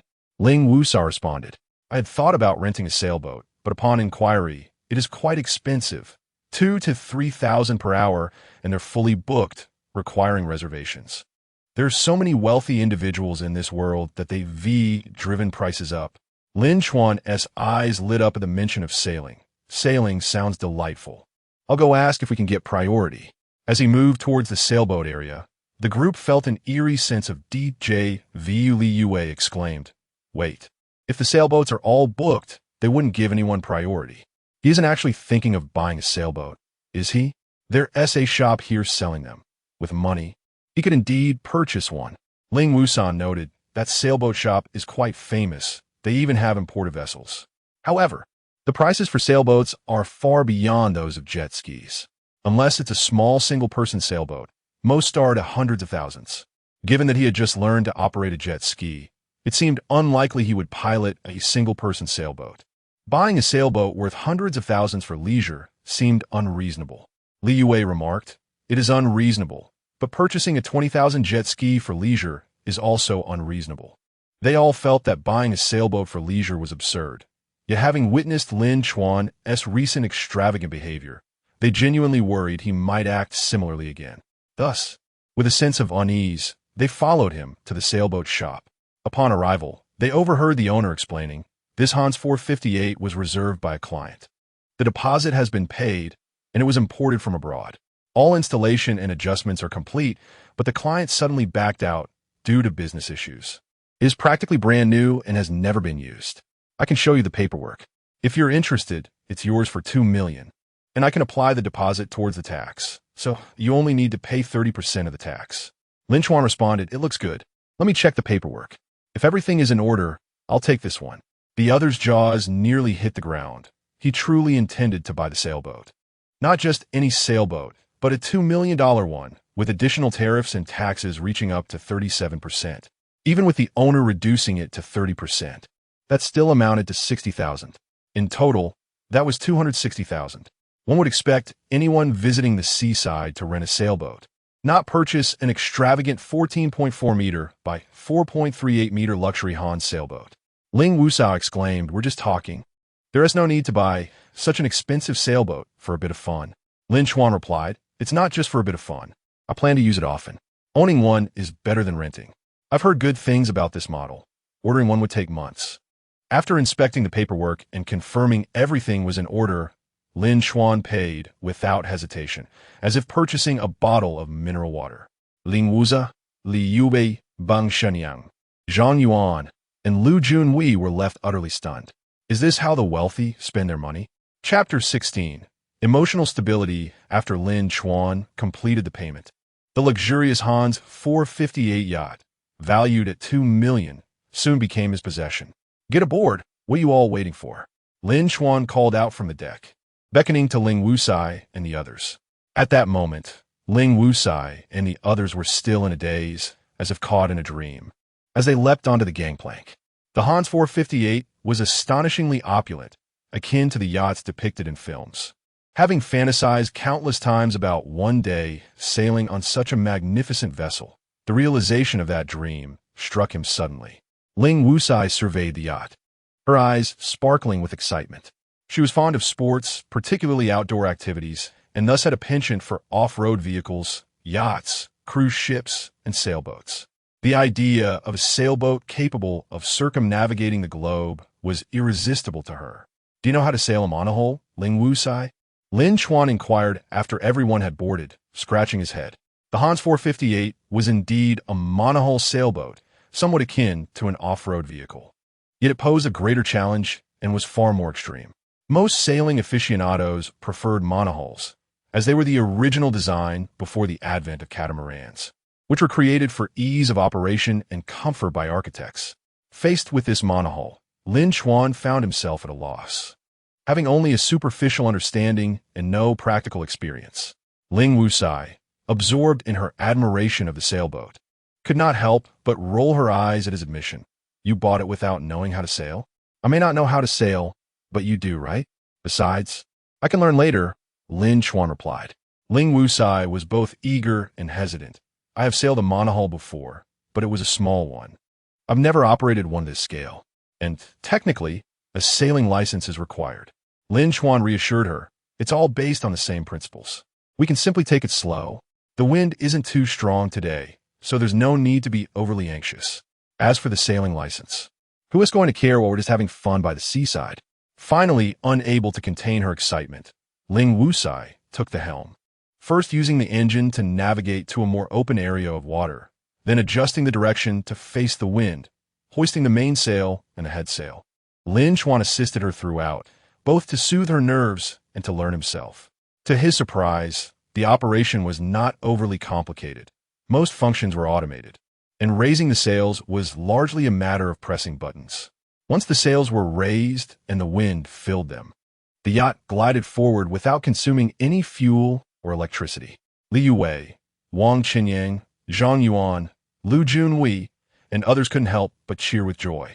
Impressive, truly deserving of the title Ling the Beautiful, Lin Chuan praised. Ling Wusai shot him an incredulous look. That compliment feels somewhat insincere. Thank you for your assistance. At that moment, she had set aside her earlier anxiety, though her grip on the wheel remained firm, cautious not to relax too much. Yet, beneath the tension was exhilaration. Operating a Hans 458 was a dream materialized. Stealing a glance at Lin Chuan, she found him leaning against the railing, relaxed and carefree, with a breeze tousling his hair, accentuating his striking features. He had entrusted the helm to her and did not seek to take control, standing by quietly to offer her reassurance. Ling Wusai felt a surge of affection, 5 affection points. Ling Wusai, still hesitant to venture far on her maiden voyage, turned the yacht around after sailing downwind for a while. However, this posed a challenge, for turning meant facing the wind. Many are unaware that a sailboat can indeed sail into the wind, albeit not directly. It must maintain an angle of approximately 40 degrees, necessitating a zigzag maneuver. This increased the difficulty significantly, and as Ling Wusai executed the turn, her nerves flared once more. In her love for outdoor sports, her dexterity surpassed that of many women, even exceeding that of some men. Yet, women are often inherently more timid, and feeling flustered during her initial operation was entirely natural. In fact, this was the precise moment when an experienced sailor would be invaluable. As the boat began to tilt, Li Yuwei, Wang Qinyang, Zhang Yuan, and Lu Junwei grew increasingly anxious, even resorting to haphazard commands. Lin Chuan, however, remained composed, leaning casually against the railing. Don't panic. A monohull can tilt quite a bit. Besides, we're close to shore. If we capsize, people on the beach will see us and come to our aid. We could even swim back to shore, so there is no cause for alarm. The others exchanged glances, somewhat speechless. Were they truly worried about safety? At this speed, falling overboard posed no real danger, and with the shore so near, swimming back was indeed an option. Yet, the concern lay with a brand new 2.6 million luxury yacht. Should it capsize, the loss would be considerable. This isn't just any boat. It's your own, and you're not the least bit worried? They thought. Yet, Lin Chuan remained unfazed. His mindset had undergone a profound transformation over the past few days. He had come to realize that a calm demeanor exudes charm, provided one possesses the confidence to back it up. Once his affection points reached a sufficient level, he could unlock the next tier of rewards. Based on previous patterns, the next reward could very well be 100 million. A mere loss of 2 million was hardly a concern. Listening to Lin Chuan's composed voice, Ling Wusai found her own nerves settling. After a series of maneuvers, she finally stabilized the yacht, prompting a collective sigh of relief from the others. You take a break. I'll take over, Lin Chuan suggested. Noticing that although Ling Wusai had calmed down, traces of apprehension lingered. Weren't you just saying you couldn't sail? Ling Wusai asked. I learned by watching you, Lin Chuan smiled. Taking the helm, Ling Wusai soon realized he genuinely had learned. In fact, under such mild conditions, the operation was not overly challenging. Lin Chuan possessed experience in operating motorcycles and cars, granting him considerable skill in handling the yacht. Additionally, having gained some attribute points after completing Task 1, both his mental and physical states had improved. Although it might not be apparent in daily life, his handling of the yacht felt remarkably effortless. Impressive. Lin Chuan, you truly have an exceptional learning ability, Ling Wusai teased, echoing his earlier banter. Deep down, however, she genuinely admired him. Was it true that men held a natural advantage in this regard? She herself was quite accomplished among women, yet still fell short in comparison. Moreover, His emotional stability was remarkable. While many men would have become agitated or even irate after a near capsize, he remained as tranquil as a mountain, offering gentle reassurance. Ling Wusai, 10 affection points. The other girls began whispering to one another. Wow, Lin Chuan's emotional stability is impressive. His composure is unparalleled. He seems like a dream come true. Dream on. Only someone like Ling Wusai deserves him. We are but supporting characters. Honestly, emotional stability is paramount. My boyfriend, Jun Wei, is fairly stable, but compared to Lin Chuan, he's still lacking. Lin Chuan's level of composure is truly aspirational. Chapter 17. Not everyone will indulge you as the sun dipped below the horizon. The sky grew darker, and ominous clouds gathered, hinting at an impending rainstorm. Lin Chuan, along with Ling Wusa and the others, concluded their day of leisure. He parked the jet ski and sailboat at the dock, acknowledging that docking fees were inevitable. In his mind, he envisioned a future where he could afford a seaside residence, conveniently located near school, allowing him to indulge in jet skiing and sailing at will. An idyllic scenario indeed. Do you have a car? I could drive us back to school, Lin Chuan inquired. Ling Wusa hesitated briefly before replying. No, your car won't accommodate all of us, right? Let's take the school bus back. Drive carefully. Given their numbers, a single vehicle would indeed be insufficient. They had arrived in two groups, some in Lin Chuan's car, others in different vehicles, which made it somewhat awkward. Since school buses were available, it seemed more appropriate to return together on one. Lin Chuan merely posed the question without any insistence, naturally suggesting, let us add each other on WeChat. Next time, we should go out together. We might head to a hot spring resort next weekend. I'll definitely invite you. Ling Wusa, without hesitation, took out her phone and added Lin Chuan on WeChat. This interaction sparked a mixture of envy and admiration in Wang Qinyang and Zhang Yuan, who recognized Lin Chuan's admirable qualities. Not only was he affluent, but he also possessed a commendable character. His calm demeanor during a near mishap at sea was impressive enough to inspire a lifetime of learning. After parting ways, Lin Chuan strolled leisurely toward the garage, accessing the system panel to check his progress. Today, his favorability with Qin Bingqing had increased by 31 points, while Ling Wusa's, being at a lower starting point, surged by 55, culminating in a total of 86, an impressive advancement. At this rate, he anticipated completing task 2 well ahead of schedule, likely in under 3 days. Donning his Patek Philippe watch, he drove his Mercedes-Benz G-Class back to school, his spirits lifted. However, not long after setting off, a system notification chimed. Zhang Yin, favorability 5. Lin Chuan paused, perplexed. He wondered whether Zhang Yin was reminiscing about him or had spotted him somewhere. Shrugging it off, he decided not to concern himself with actively boosting Zhang Yan's favorability, although he wouldn't refuse any unexpected gains. Unbeknownst to him, at a seaside restaurant on the 2nd floor, Zhang Yin and Zhao Jun were dining by the window. Zhang Yin had initially intended to soothe Zhao Jun after not accompanying him to the hotel the previous day, but upon their outing, she found him even more miserly than before. His attitude suggested he merely wanted to grab a quick meal before heading straight to a hotel, which left her feeling quite uncomfortable. As she gazed out at the seaside scenery, her attention was inadvertently drawn to a luxurious vehicle stopped at a red light just below. Upon closer inspection, to her astonishment, she recognized Lin Chuan behind the wheel.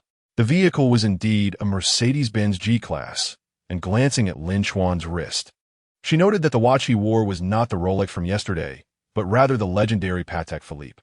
Zhang Yin was taken aback. How could Lin Chuan, who had recently come into a small fortune, suddenly afford such opulence? Had he truly transformed into a wealthy individual? Meanwhile, Zhao Jun followed Zhang Yan's gaze and spotted Lin Chuan as well. His expression turned to one of shock, for he recognized that the vehicle was not just any G-Class, but the latest 2025 model, the G63, valued at no less than $3 million. The Patek Philippe watch was likely worth around $2 million. A shadow crossed Zhao Jun's face as he glanced at Zhang Yan. Are you full?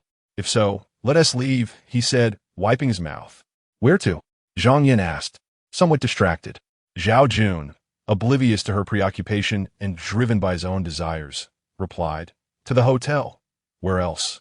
Reluctantly, Zhang Yin climbed into Zhao Jun's car, hoping he might appease her mood, only to find he was entirely dismissive of her feelings.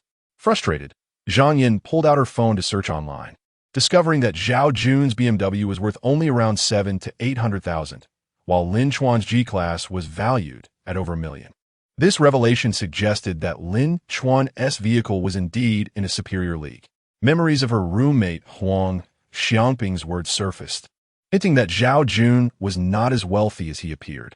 Initially, she had dismissed Huang's jealousy-driven remarks, but now, faced with the contrast between their vehicles and Zhao Jun's increasing frugality, she couldn't help but wonder if there was some truth to it. With these thoughts swirling, Zhang Yin felt increasingly discontented. "Jun, I don't want to go to the hotel today. I'd rather return to school," she declared. Suddenly, Zhao Jun slammed on the brakes, exclaiming, "What do you mean? Are you messing with me?" The abrupt halt jolted Zhang Yin forward, the seatbelt tightening painfully against her chest. Zhao Jun's roar reverberated in her ears, and while she had previously interpreted Lin Chuan's urgent tone as yelling, she now truly understood what it meant to be yelled at. Startled by Zhao Jun's fierce demeanor, she realized she no longer recognized him. Initially charming and humorous, he had grown increasingly impatient and stingy after winning her affection. Now, his fierce expression was a stark contrast to the polite demeanor she had once known. "Jun, I'm not messing with you. Look, I've been with you today. Haven't I?" she hurriedly explained. Zhao Jun angrily retorted, "If you didn't want to go to the hotel, why did you even agree to come out with me? You've wasted my money for 2 days and left me hanging. Do you have no sense of professionalism? If you're not going to the hotel today, I want you to stay as far away from me as possible." Stunned into silence, Zhang Yin had anticipated such word from Zhao Jun. She had spent the earlier part of their date trying to make up for her previous absence, even making an effort to please him. But upon realizing his stinginess, she had ceased her efforts. To be berated for simply not going to a hotel? Suddenly, Huang Xiangping's words echoed in her mind. The true measure of one's sincerity is whether they seek only physical intimacy. Zhao Jun's words were unambiguously clear. He viewed her merely as an object of transaction. The previous day, in a moment of anger, he had made similar insinuations.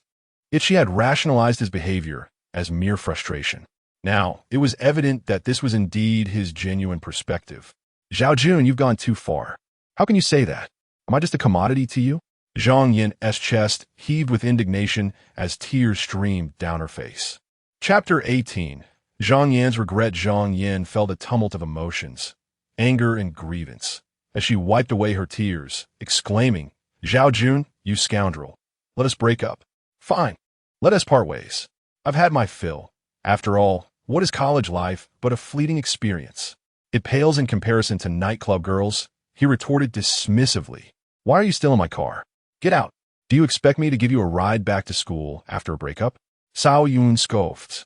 Zhang Yin was infuriated by his initial remarks, but found the latter part incredulous. "This is the main road. It's difficult to hail a cab here. And it's about to rain. You want me to get out here? Or else, after we break up, do you still want me to treat you well? Hurry up and return the necklace and bracelet I gifted you," he said, reaching for the jewelry. Zhang Yin, in a fit of anger, shielded the items with her hands. "How can you do this? A gift is a gift. You can't just take it back." Lin Chuan never asked for his gift back, even when he had little money. "His foolishness does not represent me. Do you think everyone will indulge you?" Zhao Jun forcefully pried her hands away, yanking the necklace and bracelet off her. The pain caused Zhang Yin to cry out, and in the struggle, her long hair became a tangled mess. "Zhao Jun, you jerk! You scoundrel!" Zhang Yin was at a loss, caught between pain and indignation, and she began to sob uncontrollably, without a hint of compassion. Zhao Jun flung open the door and pushed her out. "Get lost, you worthless girl." With that, he drove away, leaving Zhang Yin disheveled on the street, feeling utterly helpless. Her parents had pampered her throughout her life, treating her like a precious gem. For 3 years in college, Lin Chuan had doted on her, and she had never endured such humiliation. She squatted down, burying her face in her legs, crying heartily. Yet the heavens seemed unkind, unleashing a torrential downpour. Zhang Yin fished out her phone to call a taxi, but the app indicated a long wait due to low vehicle availability in the area. Unable to contain her emotions, she opened WeChat and initiated a voice call to Lin Chuan. Memories of his kindness flooded her mind like a tidal wave. She envisioned him arriving in his brand-new Mercedes-Benz G-Class to rescue her, allowing her to collapse into his arms and weep freely. She longed to reconcile with him, vowing to forget the scoundrel Zhao Jun. However, a message notification interrupted her thoughts. You are not friends with this contact. Zhang Yin froze in disbelief. Had Lin Chuan actually deleted her? Panic surged within her. Did he truly mean it when he said they would no longer even be friends? The thought of Lin Chuan's past kindness was unbearable, and her tears flowed uncontrollably. With no way to reach Lin Chuan, she dashed to a nearby tree for shelter from the rain, which only intensified, quickly drenching her. After several minutes, her ride finally arrived. The driver frowned upon seeing her soaked appearance and kindly offered her a blanket. Instead of chiding her for wetting the seat, he empathetically remarked, "Young lady, dry yourself off. You don't want to catch a cold. What's wrong? Did you break up? Your boyfriend is quite inconsiderate. He shouldn't leave you out in the rain." His words only deepened Zhang Yin's sense of injustice, and her tears flowed anew. The driver, sensing her distress, focused on the road. Upon reaching Zhanghai University, Zhang Yin had no choice but to sprint back to her dorm in the rain. Memories of countless times she had forgotten her umbrella came rushing back, reminding her of how Lin Chuan had always delivered one to her, no matter where he was. Zhang Yin thought to herself, affection level 3. As she entered the dorm, her roommate Lu Ting and others gasped at her appearance. Lu Ting rushed over, concerned. What happened, Yin Yin? Weren't you out with Zhao Jun? Zhang Yin burst into tears. Zhao Jun is inhuman. He left me out in the rain. How could he be so cruel? Lu Ting wrapped Zhang Yin in a towel, fuming, while the other two roommates exchanged glances, unsure of how to respond. To be truthful, they had little respect for Zhang Yan's character. They had witnessed how well Lin Chuan treated her. If she had no feelings for him, she should have made it clear early on instead of stringing him along for 3 years. It was one thing to be slow to warm up, but she had gone off to spend the night with a wealthy heir only days after meeting him. Yet now, seeing her in such a state, they felt a tinge of sympathy. Huang Xiaoping hesitated before speaking. I didn't mention it before, but my boyfriend discovered that Zhao Jun isn't as wealthy as he appears. After some investigation, we learned that he barely qualifies as a rich second generation. His family runs a small construction company that once made decent money, but in reality, they are far from a rich family. Given the current real estate climate, his company has been struggling for years. Furthermore, he is the illegitimate child and has minimal inheritance rights. His expenses are tightly controlled, and his clothes and watches might very well be fake due to limited funds. With the title of rich second generation, people are likely to assume he is genuine. The cars he drives are actually owned by the family business. They purchase vehicles to offset taxes. If profits are high 1 year, they could buy luxury cars to convert to fixed assets. If cash flow issues arise, he may have to sell them. So, he has little control over his own possessions. Moreover, he frequents nightclubs, where women eager to marry into wealth throw themselves at him. To him, women are merely playthings. Zhang Yin was taken aback by this revelation. Suddenly, so much made sense. No wonder Zhao Jun had been so impatient and stingy lately. He must have been anxious to keep his facade from unraveling. His financial capabilities could not sustain a continuous stream of gifts. It was also no surprise that upon seeing Lin Chuan's Mercedes and Patek Philippe, Zhao Jun's patience had worn thin. After all, that level of financial strength dwarfed his own. Lu Ting was beside herself with anger. Why didn't you say this sooner? Watching Yin walk into a trap, Huang Xiaoping was equally furious. I've been advising against rushing in from the start. Just yesterday, I warned her not to get too deep before understanding Zhao Jun's true character. It was your acceptance of his gifts that led you to defend him. Now you dare blame me? Lu Ting shot back. It's all your fault.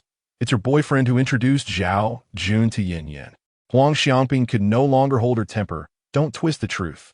Zhao Jun wasn't introduced by my boyfriend. You all insisted on attending that gathering, and I merely obliged. My boyfriend emphasized that we, as students, should be cautious around those from the outside world. Sun Xia chimed in. Xiaoping's boyfriend didn't introduce Zhao Jun. You all initiated the acquaintance. Listening to their bickering, Zhang Yin couldn't help but reflect on her foolishness in abandoning Lin Chuan for Zhao Jun, only to find herself deleted by Lin Chuan now. Overwhelmed by sorrow, she cried inconsolably. Chapter 19. Evil begets evil. Lu Ting comforted Zhang Yin, saying, "It's all right, let's ignore that pretentious rich kid Zhao Jun from now on."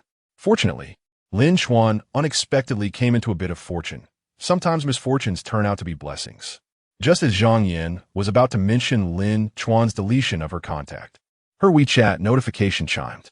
Eagerly, she pulled out her phone, hoping it was a message from Lin Chuan, only to discover it was Zhao Jun choosing to answer. Lu Ting was ready to retort, but Zhao Jun's voice came through. "Zhang Yin, I forgot to mention, transfer back the money I sent you." Lu Ting was momentarily stunned and exclaimed, "You want back the money you sent to your girlfriend? I've never encountered someone so shameless. Why should she return it to you? Dream on. If you lack funds, stop pretending to be a rich kid, you pathetic loser." Zhao Jun, whose tone had been relatively calm, was instantly enraged by her words. "Lu Ting, what does this have to do with you? If you say one more word, I swear I'll make you regret it." His threatening tone startled Lu Ting, who was usually quick-witted, leaving her momentarily speechless. She realized that people in society could indeed be very different. Cao Yun continued, "Zhang Yin, you either return my money obediently, or I will sue you. At that point, the whole school will know about it. And not only will you have to repay the money, but you will also lose your reputation." Zhang Yin retorted, "I won't return it. Why should I? You slept with me and now expect me to pay you back? That was a gift from you. Even if you sue, it won't matter." Zhao Jun sneered. "Take a closer look at the transfers I sent you.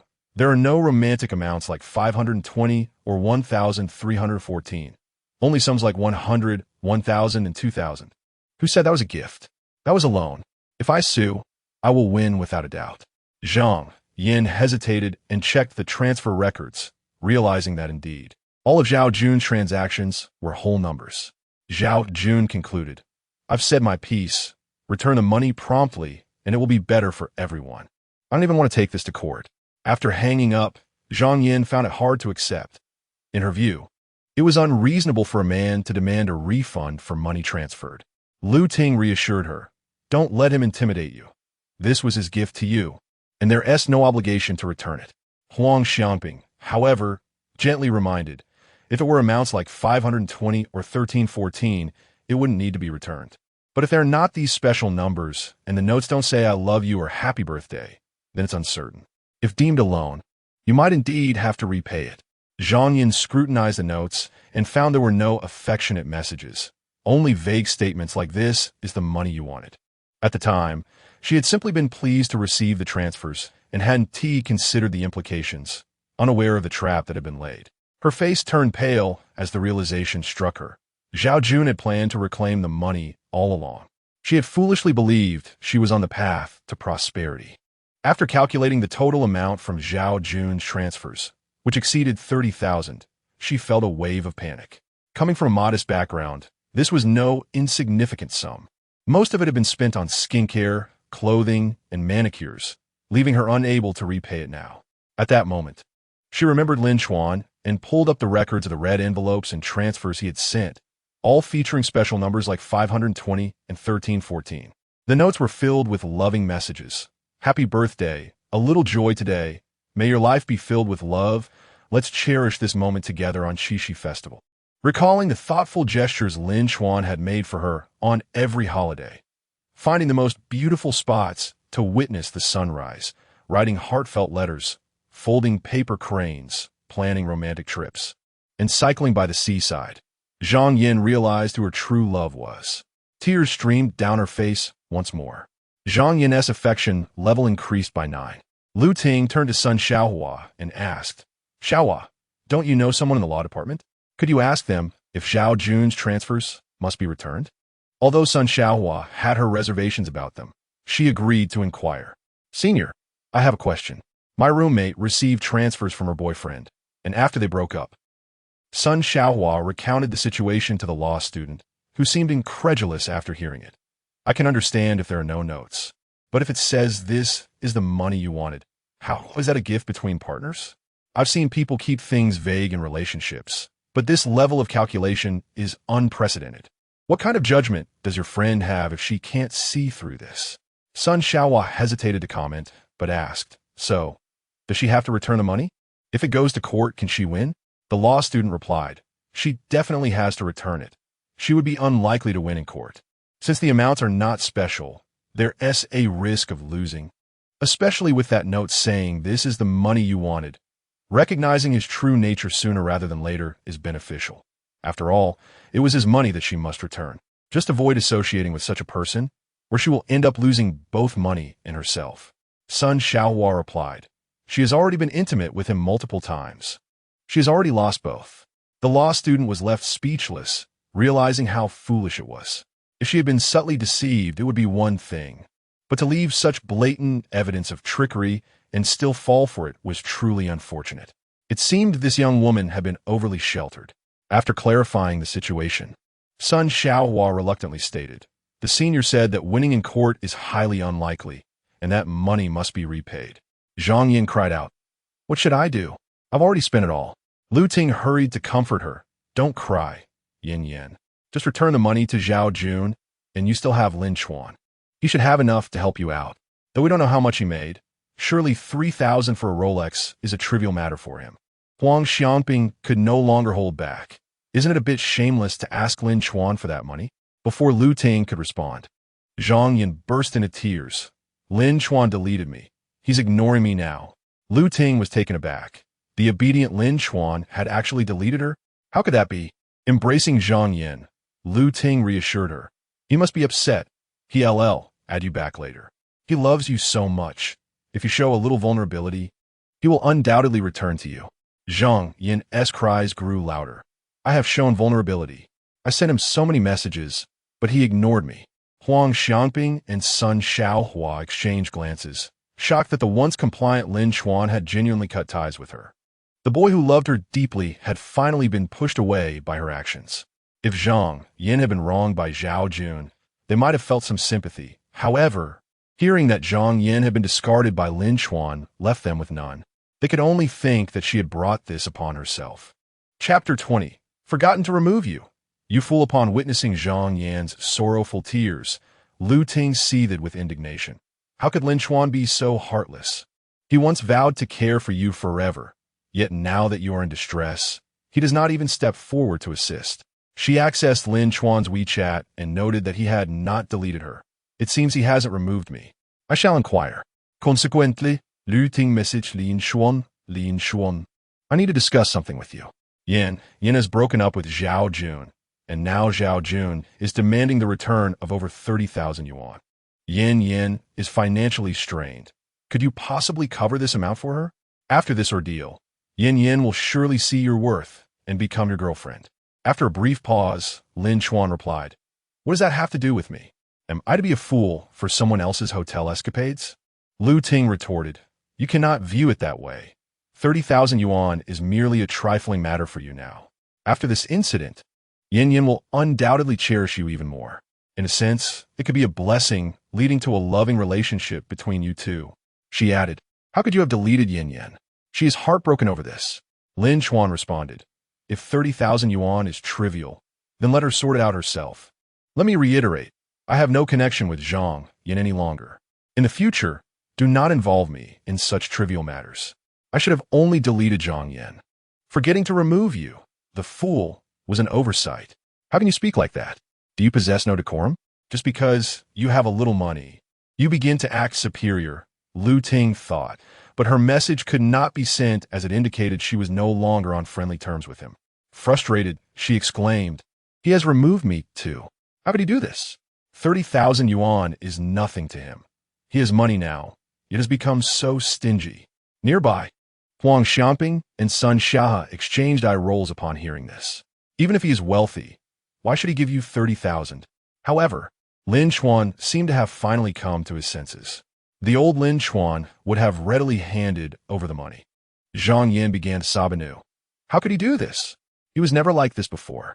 Huang Xianping could not help but interject. He pursued you for 3 years. Isn't that enough devotion? You turned to a pretentious rich kid, And now you expect him to wait indefinitely while you racked up debts? You owe money to a rich second generation and then seek Lin Chuan's help. How do you think he perceives you? You should either ask your parents for assistance or earn the money yourself.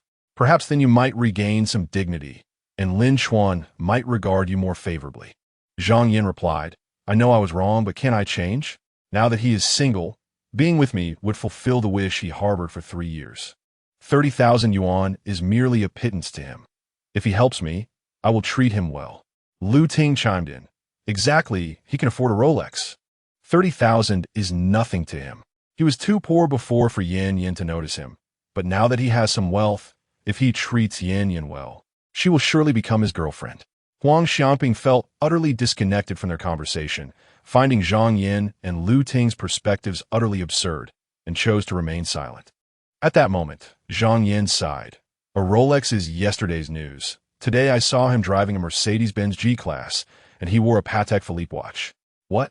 Lu Ting gasped. Could it be that he has not merely come into a small fortune, but has truly become wealthy? This is excellent news, Yin Yin, with Zhao Jun gone. There is nothing to regret.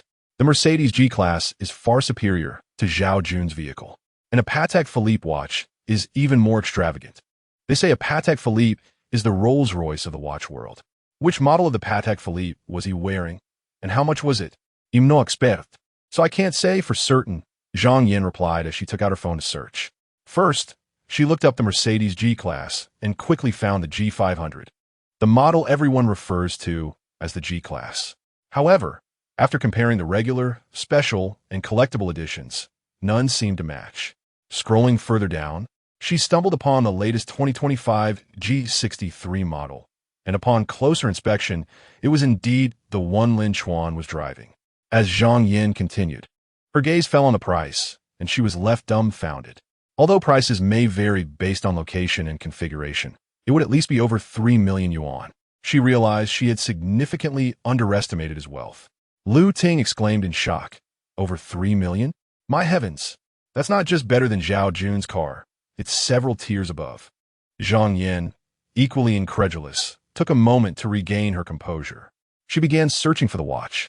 Having always had a penchant for luxury items, and having noted the style of Lin Chuan's watch, a quick online comparison led her to the discovery, a Patek Philippe rose gold watch, priced at an astonishing 2,058,000 yuan. Zhang Yin gasped. Although this Patek Philippe was priced lower than the G63, it was widely recognized that it represented a higher echelon of luxury. After all, luxury cars have their practical uses, while watches are merely adornments. The saying goes, the poor play with cars, the rich play with watches. Zhang Yin mused, affection level 10. Lu Ting was once again taken aback. A watch worth over 2 million? Just how wealthy is Lin Chuan now? If this were merely a stroke of luck, he wouldn't be spending so lavishly 2 days in a row. Wait, is he truly from a rural background? Has he been feigning poverty all these years? Lu Ting, who held a disdain for poverty, suddenly viewed Lin Chuan in a new light upon realizing his true wealth. I'm utterly confused. But one thing is certain. Lin Chuan is indeed wealthy now. I must reconcile with him as soon as possible. At that moment, Zhang Yin cast aside her previous reservations. After searching for a while, she found a group chat that included Lin Chuan, a remnant from when he had tried to ingratiate himself with her by joining all her groups. Even though he had deleted her, he had not completely cleaned house. And thus, she tagged Lin Chuan, expressing her desire to meet and clarify matters. However, in the next instant, Lin Chuan exited the group chat. Huang Xiaoping and son Xiahe exchanged glances, both incredulous at the transformation in Lin Chuan's fortunes. A car worth over 3 million and a watch worth over 2 million. This level of extravagance surpassed their wildest imaginations. In essence, Zhang Yin had forsaken a devoted, handsome, and now affluent suitor for a pretender, all in her pursuit of wealth. Ironically, she had cast aside both love and money, which had been within her reach. Now, filled with regret, it was evident that Lin Chuan had completely given up. His departure from the group chat illustrated just how little he wished to see her. Huang Xiaoping and son Xiahe felt no sympathy for Zhang Yin, believing she deserved her fate. Chapter 21. A changed era during dinner time.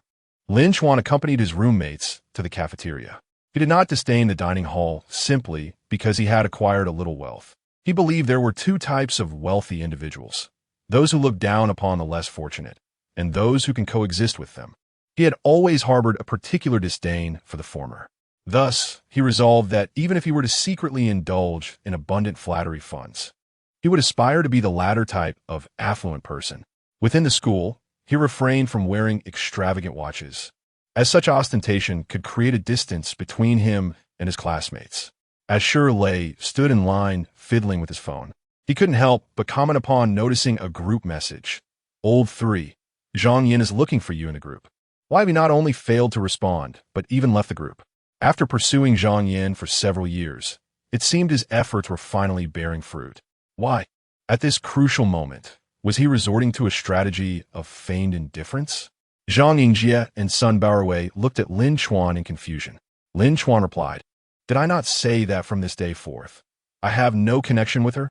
Zhang Yingjie countered, "When you said that before, I assumed it was because you were rejected and had to give up. But now it appears Zhang Yin has feelings for you. How can you remain indifferent?" Lin Chuan asserted, "Even if she were to pursue me, I would not turn back." "You can keep boasting," they said in disbelief. After 3 years of pursuit, could he truly abandon it all? Moreover, Zhang Yin was undeniably beautiful. It was hard for any man to resist her allure. Lin Chuan, uninterested in further explanations, opened the system panel. His attributes remained unchanged, with a focus on affection levels. Yi Meishing's affection, 18. Qin Bingqing's affection, 0.31. Ling Wusa's affection, -25.30. Zhang Yan's affection, 27.57. Today, Yi Meishing's affection remained static. Qin Bingqing increased by 31, and Ling Wusa by 55. He had expected it would take until tomorrow for the affection to reach 100. To his surprise, Zhang Yan had gained 30 points. Although he did not wish to engage with her, the unexpected rise in affection was nonetheless gratifying. Lu Ting informed him via WeChat that Zhang Yan had broken up with Zhao Jun and was seeking a refund, which likely prompted her to remember him. It served her right. Today, the cumulative affection points reached 116, and once he spent the remaining 1 million, he would complete task 2. However, Lin Chuan noted a peculiar issue. Yesterday, he had gained 51 points in affection. Logically, this was 1 point more than the 50 required for the task. Yet that extra point did not contribute to task 2. This suggested that with each task refresh, any surplus affection was recalculated. If that were the case, the additional 16 points accrued today would be wasted. He pondered this as he walked. On the way, Lu Ting, Zhang Yin, Huang Xiaoping, and Sun Xia hurried toward the cafeteria. Lu Ting appeared even more anxious than Zhang Yin, exclaiming, "Yin Yin, hurry. I just heard from a classmate that Lin Chuan is at the cafeteria. I believe he is merely sulking. He cannot truly have forgotten someone as beautiful as you. If you approach him, perhaps he will be unable to resist his feelings without you even needing to apologize." Zhang Yin chimed in, "Yes. He has desired me to be his girlfriend for 3 years. If I agree now, there is no way he would refuse." Huang Xiangping and Sun Xia exchanged skeptical glances, but chose not to argue. They initially intended to enjoy a nice dinner, and indulging in gossip was not unwelcome. Upon entering the cafeteria, they quickly spotted Lin Chuan, who was in line with his roommates. His height of 1.8 meters, coupled with his designer attire, made him quite conspicuous. Observing Lin Chuan, Lu Ting, Huang Xiangping, and Sun Xia were momentarily stunned. Although his features had not changed significantly, his attire, hairstyle, and overall aura were strikingly different. After a brief separation, he was now worthy of admiration. As Zhang Yin prepared to approach him, she noticed a charming figure pause beside Lin Chuan as she walked to her table after collecting her meal, greeting him with a radiant smile. Zhang Yin was momentarily taken aback. Was that not the design department's belle, Yi Meishing? Had she unconsciously smiled at Lin Chuan? Just yesterday, she had encountered Zhang Yin at the mall. Was it merely a coincidence? Had she not intertwined her arm with Lin Chuan's for her own sake? But now, it appeared their relationship was quite amicable. Lu Ting, Huang Xiangping, and Sun Xia were similarly astonished. Yi Meishing was generally warm and friendly, yet her smile towards Lin Chuan was notably sweeter. At that moment, Lin Chuan finished his meal and proceeded to his table. Just as Zhang Yin was gathering her thoughts to approach him, another striking figure walked by. She had clearly finished her meal and was preparing to leave. Upon seeing Lin Chuan, she waved and beamed at him. Zhang Yin was once again left speechless. Was that not the finance department's beauty, Qin Bingxing? How did she also know Lin Chuan and smile at him? Lu Ting, Huang Xiangping, and Sun Xiaohe were again taken aback. When had Lin Chuan become so popular with women?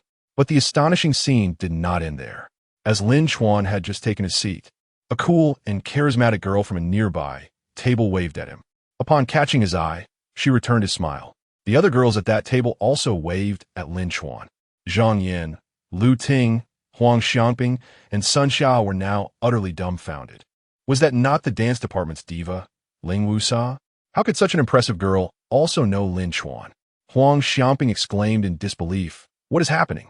Yin Meixing, Qin Bingqing, and Ling Wusa all know Lin Chuan? Sun Xiaohe remarked. Not just acquaintances. Their rapport is evidently quite good. Typically, they wouldn't smile like that at an ordinary guy. Lu Ting, feeling anxious, questioned, why has he suddenly become so popular with women? Zhang Yin felt a rising panic within her. She had always believed she was the sole object of Lin Chuan's affection. With her beauty, he should surely have catered to her. But now, Lin Chuan was friendly with Yi Meisheng, Qin Bingqing, and Ling Wusa, all of whom possessed beauty and charm that rivaled her own. If one of them were to date him, would she not be eliminated from the equation? Witnessing the flustered expression on Zhang Yan's face, Sun Xiaohe and Huang Xiangping exchanged glances, relishing her dismay. She had taken their devotion for granted, and now she was regretting her previous indifference. Meanwhile, seated beside Lin Chuan, Shirlei, Zhang Yingjie, and Sun Baruei were rendered speechless. Yi Meisheng, Vinbing, and Ling Wusa had greeted Lin Chuan, their smiles enchanting. The impact was overwhelming. Shile Mutered, Ami Dreming, are Yi Meisheng, Qin Bingqing, and Ling Wusa really waving at us? Zhang Yingjie corrected him. They're not waving at us. They're greeting Old Three. Old Three, when did you become acquainted with the three leading beauties? And how did your relationships become so amicable? Sun Baruei marveled. This is surreal. The three goddesses, who are usually unattainable, are now approaching us one by one. I believe it now. Old Three, you may well have moved on from Zhang Yan. For these three are even more beautiful. Lin Chuan replied nonchalantly, they are merely saying hello. Is it really that remarkable? Shilai, Zhang Yingjie, and Sun Baruei were exasperated by Lin Chuan's nonchalance. After all, it was three leading beauties who had initiated contact, their smiles exceedingly sweet. Though they had just filled their plates with their favorite dishes, they found themselves unable to eat a single bite. Once, Lin Chuan had been tormented by Zhang Yan, and they had felt sympathy for him. Now, however, they were envious and resentful, torn between hoping their friend would not suffer and fearing he would drive a luxurious car, especially if he were to drive three of them at once. Chapter 22. We become strangers at this moment. Zhang Yin was utterly flustered. Zhao Jun's true colors had shattered her dreams of marrying into wealth. Just as she contemplated returning to Lin Chuan, she discovered he had deleted her from his contacts. She had assumed that 3 years of shared emotions would make it easy to rekindle their relationship, but to her dismay, he seemed to have formed close connections with Yi Meisheng, Qin Bingqing, and Ling Wusa. A profound sense of crisis enveloped her, rendering her anxious. The Lin Chuan she once easily manipulated now felt beyond her grasp. With urgency, Zhang Yin approached and sat across from Lin Chuan, casting him a pitiful, tearful gaze. This was her secret weapon. In the past, it would have sent Lin Chuan into a flurry, desperately trying to placate her. Lin Chuan, I realize my mistake. I shouldn't have neglected you on your birthday. Can you forgive me? Let us reconcile. You've always wanted me to be your girlfriend, and now I am. She pleaded, her voice trembling with distress. Witnessing this, Shirlei, Zhang Yingjie, and Sun Baruei were left speechless. So, Lin Chuan wasn't boasting. Zhang Yin is genuinely pursuing him. They exclaimed inwardly. With a knowing glance, they discreetly moved to another table. However, they soon heard Lin Chuan's voice behind them. I'm not angry with you. We have no reason to be. You need not be my girlfriend. We are merely ordinary classmates. Shirley, Zhang Yingjia, and Sun Baowei silently acknowledged the impressive change in Lin Chuan. It was only natural for him to elevate himself, especially since he had formed good relationships with Yi Meisheng, Qin Bingqing, and Ling Wusa. If they were in his position, they too would walk with confidence. Zhang Yan, through her sobs, retorted, "You say you're not angry, but it's evident you still are. I've admitted my fault. Why won't you forgive me? When I was unhappy, you always comforted me. Now that neither of us has a partner, nothing has changed. Can we go back to how we were before? I'll be a good girlfriend to you. Wouldn't it be wonderful if we were affectionate again?" Her words stirred memories of past grievances within Lin Chuan, inciting a wave of irritation. Truth be told, Zhang Yin's sudden plea stirred emotions within him, for she was the girl he had pursued for 3 years, envisioning a future together. Yet, her effortless surrender to a wealthy heir filled him with disdain, tainting his memories of her. The clarity he now possessed made it impossible for him to revert to the past. Could a spoiled fruit ever return to its former glory? Moreover, he had come to understand Zhang Yin's true nature. Even if he were to overlook the past and reconcile, the moment his fortunes waned or if someone wealthier appeared, she would undoubtedly turn her back on him. Despite her current display of remorse, it was rooted in her recognition of his newfound wealth. One cannot change their inherent nature. Regardless of past grievances or future considerations, a relationship was out of the question. Taking a deep breath, Lin Chuan spoke earnestly. "Zhang Yin, I'm unsure if my previous compliance led you to form any misconceptions about me. I want to clarify that I'm not merely speaking in anger. There's no longer any possibility between us. Not even as friends are we compatible. We shall part ways as strangers." Staring at Lin Chuan's earnest expression, Zhang Yin was left in shock. In that moment, she truly comprehended that she was not on the verge of losing him. Rather, she had irrevocably lost him. Perhaps her decision to accompany Zhao Jun instead of him had sealed her fate. As memories of Lin Chuan's past kindness flooded her mind, a profound ache gripped her heart. It is often in loss that one recalls the goodness of what was. Zhang Yin epitomized humanity's inherent flaw at this moment. Zhang Yin's affinity score increased by 5. This time, she did not wail loudly, but tears streamed uncontrollably down her face. Lu Ting approached, embracing Zhang Yin and questioning, "Lin Chuan, how can you be so heartless?" Yin acknowledges her mistakes and is in tears. "Can you truly be so unyielding?" Lin Chuan cast a glance at Lu Ting, uninterested in engaging in a debate with her. Zhang Yin had previously kept him on a string, and he felt no sympathy for her plight. He simply picked up his plate and walked away, leaving Zhang Yin sobbing at her seat. Observing her heart-wrenching tears, Huang Xiaoping and Sun Xiahe felt a twinge of pity. Yet, they still believed she deserved this lesson. Lin Chuan should not reconcile. She needed to learn from this experience. If she could still land a handsome, wealthy, and devoted partner, where would the fairness lie? As Lin Chuan exited the dining hall, he noticed his affinity score had inexplicably risen by 5 points, leaving him speechless. His score had now reached 121, exceeding expectations and feeling wasteful. He had assumed that rejecting Zhang Yin would lower his score, yet it had risen instead. Previously, he had struggled to earn points, but now, rejection seemed to yield better results. Indeed, Zhang Yin's nature was unchanging. The more one indulged, the less one received. He contemplated swiftly depleting his remaining score of 100,000 to complete the second main task, or perhaps finding a way to lower his score first, then spend it. However, he needed to ensure that any decrease in score wouldn't adversely affect future affinity gains, as that would be counterproductive. Ideally, he needed a method to lower it that would allow for a quick rebound. After pondering for a while, Lin Chuan could not devise a suitable plan. Just then, a WeChat notification chimed. Upon opening it, he saw a message from Yi Meisheng. "Junior, I'm hosting a birthday gathering the day after tomorrow at 6 in the evening. Room 006 of the Qinxiang Pavilion. If you're free, you must come." Lin Chuan's heart stirred. He recalled her mentioning it briefly during their farewell yesterday. Initially thinking it was mere politeness, he was pleasantly surprised by the invitation. After a moment of thought, he replied, "Sure, I will definitely attend." Chapter 23. The The fish pond of advanced green tea on the upcoming Tuesday, Lin Chuan attended his classes as usual. By 5 o'clock in the afternoon, he made his way to the Qinxiang Pavilion, a quaint restaurant located just a short walk from the school gate. The establishment, adorned with elegant traditional decor, exuded a charming atmosphere.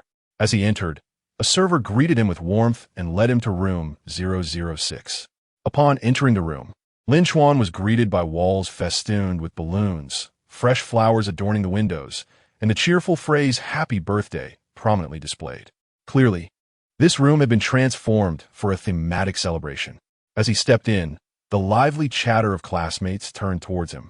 Several girls brightened at the sight of his appearance and attire, whispering amongst themselves. However, most of those present were seniors from the same department as Yi Meisheng, and they seemed somewhat unfamiliar with Lin Chuan, a junior. "Junior Lin Chuan, you've arrived." Wei Xuefan welcomed him enthusiastically. Clearly pleased by the beauty and gastronomy he had treated them to the previous day. "What apartment is he from?" "Xuefan, could you introduce us?" A girl with a short haircut inquired with a playful smile. "He's from the automation department, a junior," Wei Xuefan replied succinctly, as she did not know him well. "Hello, juniors and seniors." Lin Chuan responded politely, greeting his peers. Wei Xuefan explained, "Meisheng will be here shortly. Let us enjoy ourselves in the meantime." Lin Chuan was in no hurry. He felt at ease, munching on fruits by the side, content to observe his surroundings despite not knowing anyone present. Before long, the door swung open, and Yi Meisheng entered, dressed elegantly in a long black gown, accompanied by a well-groomed young man. The gentleman graciously held the door for her. "Apologies for keeping everyone waiting," Yi Meisheng said with a charming smile that brightened the room. She greeted each person in a manner befitting a gracious host. Lin Chuan took a moment to observe, noting that at least 3 young men were gazing at her with intense admiration. Yet, they appeared to maintain a sense of camaraderie, with no visible signs of rivalry among them. Lin Chuan felt a profound respect for Yi Meisheng. Having previously encountered Zhang Yan, he had developed a discerning eye for the subtleties of the green tea archetype and instinctively sensed that Yi Meisheng was not fundamentally different from Zhang Yan. However, her methods were far more sophisticated, managing to gather several suitors in harmony, even encouraging a semblance of mutual politeness among them. "Junior Lin Chuan, you're here too." Yi Meisheng beamed upon seeing him. Truly a master of her craft, she made it a point not to overlook anyone. Lin Chuan nodded with a smile. "How could I miss the invitation from such a distinguished senior? Wishing you a very happy birthday. May you grow more beautiful with each passing year." "Thank you for your kind words," she replied with a sweet smile. The young men who clearly harbored feelings for Yi Meisheng exchanged wary glances towards Lin Chuan, but quickly concealed their emotions, showering her with even more attention. Lin Chuan, however, chose not to fawn over her, instead leisurely enjoying the fruits as an observer, having resolved to refrain from being overly accommodating. His goal was to cultivate goodwill without succumbing to the role of a sycophant. Should Yi Meisheng's favor wane, he would simply redirect his affections elsewhere. He recalled a saying, "Men do not inherently dislike green tea." While this notion held some truth, if a man did not genuinely fall for a green tea girl, merely appreciating her charm, he would not harbor any disdain. After all, who could resist the allure of beauty and grace? Just as he had experienced with Zhang Yan, Yi Meisheng's gentle gestures could easily restore her reputation. Yet, should a man develop feelings for such a green tea figure, jealousy would inevitably ensue upon witnessing her closeness with other men, leading to a tormenting cycle of suspicion and heartache. The birthday celebration unfolded seamlessly, with dinner, singing, and cake cutting, as everyone mingled harmoniously. During the gift-giving segment, several young men presented thoughtfully prepared, albeit modestly priced, gifts. The sole exception was a rather extravagant necklace, which Yi Meisheng graciously declined. "This gift is too precious. It's not quite appropriate. I mentioned before, I only accept small tokens," she remarked with a smile, earning Lin Chuan's admiration. Her ability to navigate such social dynamics was impressive. It was a lesson Zhang Yan could benefit from for an entire year. Had she accepted the lavish gift, it would have incited jealousy among the other suitors, potentially leading to discord. However, by adhering to her principles and rejecting the expensive offering, she garnered respect, making others feel compelled to treat her with care. Her ambition and perspective were evidently far beyond what Zhang Yin could comprehend. Yet, in Lin Chuan's view, a truly admirable woman could not maintain a throng of admirers without consequence. While many would be drawn to her, a good woman would ultimately reject those who did not align with her values, rather than keeping them all in suspense. As Lin Chuan presented Yi Meisheng with a modest gift, a piece of calligraphy purchased from a street vendor, she received it without a hint of disdain, instead responding with a warm smile. "Thank you, Junior Lin Chuan. I truly like this gift. I'll hang it above my bed to cultivate my spirit." Lin Chuan could not help but marvel at her finesse. Her gaze was imbued with a warmth that suggested she held a special interest in him. Yet his own feelings remained unchanged. Her smile alone could easily ensnare the hearts of naive young men, while simultaneously stirring the emotions of her other admirers. However, if questioned, she would surely insist they were merely classmates, and in truth, that was all they were. The gathering continued with Yi Meisheng at its heart, flowing seamlessly until the cake was distributed. Suddenly, a sharply dressed young man entered, striding directly toward Yi Meisheng with 2 glasses of wine in hand. "Happy birthday, beautiful Yi. Allow me to toast to you," he exclaimed. "Thank you for the well wishes," Yi Meisheng replied, accepting the drink and taking a delicate sip. "And thank you, Manager Wang, for the discount today. No need for pleasantries. I'll ensure you receive discounts every time you visit. Now let us toast," Manager Wang declared, raising his glass towards Yi Meisheng, while his other hand inappropriately encircled her waist. Yi Meisheng's expression shifted, and she deftly evaded his advance. With so many admirers present, she was not about to allow anyone to take liberties. Moreover, Manager Wang, merely a restaurant manager with limited prospects and an unremarkable appearance, had no right to intrude upon her circle. Several young men, witnessing Manager Wang's audacious attempt to encroach upon their goddess, were instantly incensed. Chapter 24. "Come here for a moment." The man with the slick-back hair, Chu Xiaoyu, furiously pushed Manager Wang aside. "Who gave you the right to be so hands-on?" Manager Wang, splattered with drinks, was instantly furious. "You've flirted with me countless times, feigning innocence. You took my discount, and now you want to deny it? You naive youngsters. Being pampered like this, and still treating her as a goddess?" True to his nature, Manager Wang quickly discerned that they were being played. However, Chu Xiaoyu paid him no heed and grabbed Wang's sleeve. "Apologize now to Mei Sheng." With a swift motion, Manager Wang shoved Chu Xiaoyu away. "Apologize? You took my benefit, and there's a price to pay. Either sit beside me and share a few drinks, or forget about the discount and pay the full amount. We booked a package for 2.5 hours. Chu Xiaoyu's face darkened. "The cake has just been served. We haven't even eaten yet. How can we just leave?" It was her gaze that gave me the extra discount. Manager Wang retorted. "The normal package clearly states 2 hours. You didn't book the 2.5-hour package. If you have the guts, go ahead and sue me. Do you know who I am? Are you sure you want to cross me?" "Chu Xiao Zipli Isapda." Manager Wang sneered. "I can see you have some money, but so what? You're probably just from a middle-class family, without any real power. What? Still wet behind the ears and trying to intimidate me? You Feng, strong and imposing. Step closer to Manager Wang. You're asking for a fight, aren't you?" Manager Wang took a step forward, leaning in provocatively. "Come on, hit me. I guarantee I won't retaliate. I'll just lie down and switch cars tomorrow. If I don't settle this, you can expect a record at the police station. Let us see if it's worth it." Zhao Moshuan adjusted his glasses and said, "I'm the vice president of the student union at Jianghai University. Do you believe I can make it so that your establishment never sees another customer from our school?" Manager Wang scoffed. "Oh, I'm so scared. Just a vice president? I know several. One of them owes me a favor. You think your words can keep the whole school away? Who do you think you're fooling? Don't forget, she was the one who seduced me first. If this escalates to your school, let us see who suffers more. All right, time us up. You can leave, or I'll call security. Of course, you can always book another package." In truth, this was not a monumental issue. Whether they left now or booked another package made little difference. But being forced to leave was intolerable. Booking another package felt like a defeat, allowing Manager Wang to profit further. In front of their goddess, Chu Xiaoyu, Yu Feng, and Zhao Moshuan were unwilling to lose face. At this moment, united in their frustration. They schemed together, eager to utilize their connections, intellect, and knowledge to make a strong impression. Meanwhile, Lin Chuan sat in the corner, appearing indifferent, even pulling out his phone to message someone. Clearly, Manager Wang was not a good person. With just a glance, he expected to be accompanied for drinks. Likewise, Yu Meisheng was not entirely innocent. Her gaze was too easily misconstrued, often seen as enchanting. Utilizing her beauty for minor advantages was something she likely engaged in frequently. This didn't quite equate to selling her charm, and most wouldn't dare to assume as much.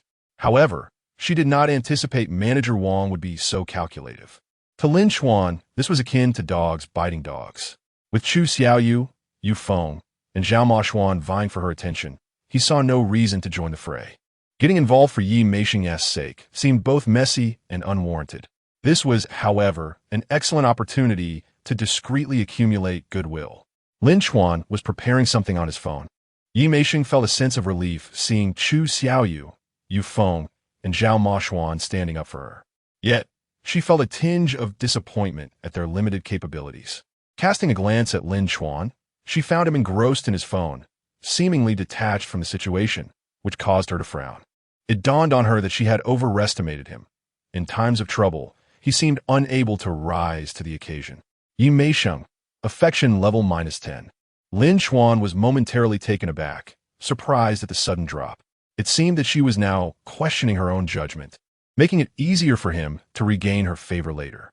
Thus, Lin Chuan maintained his nonchalant demeanor, reclining on the sofa to observe the unfolding drama. After a moment, Yi Meixeng, affection level -10. With her affection level dwindling to 101, he realized it could not drop further. It was time for action.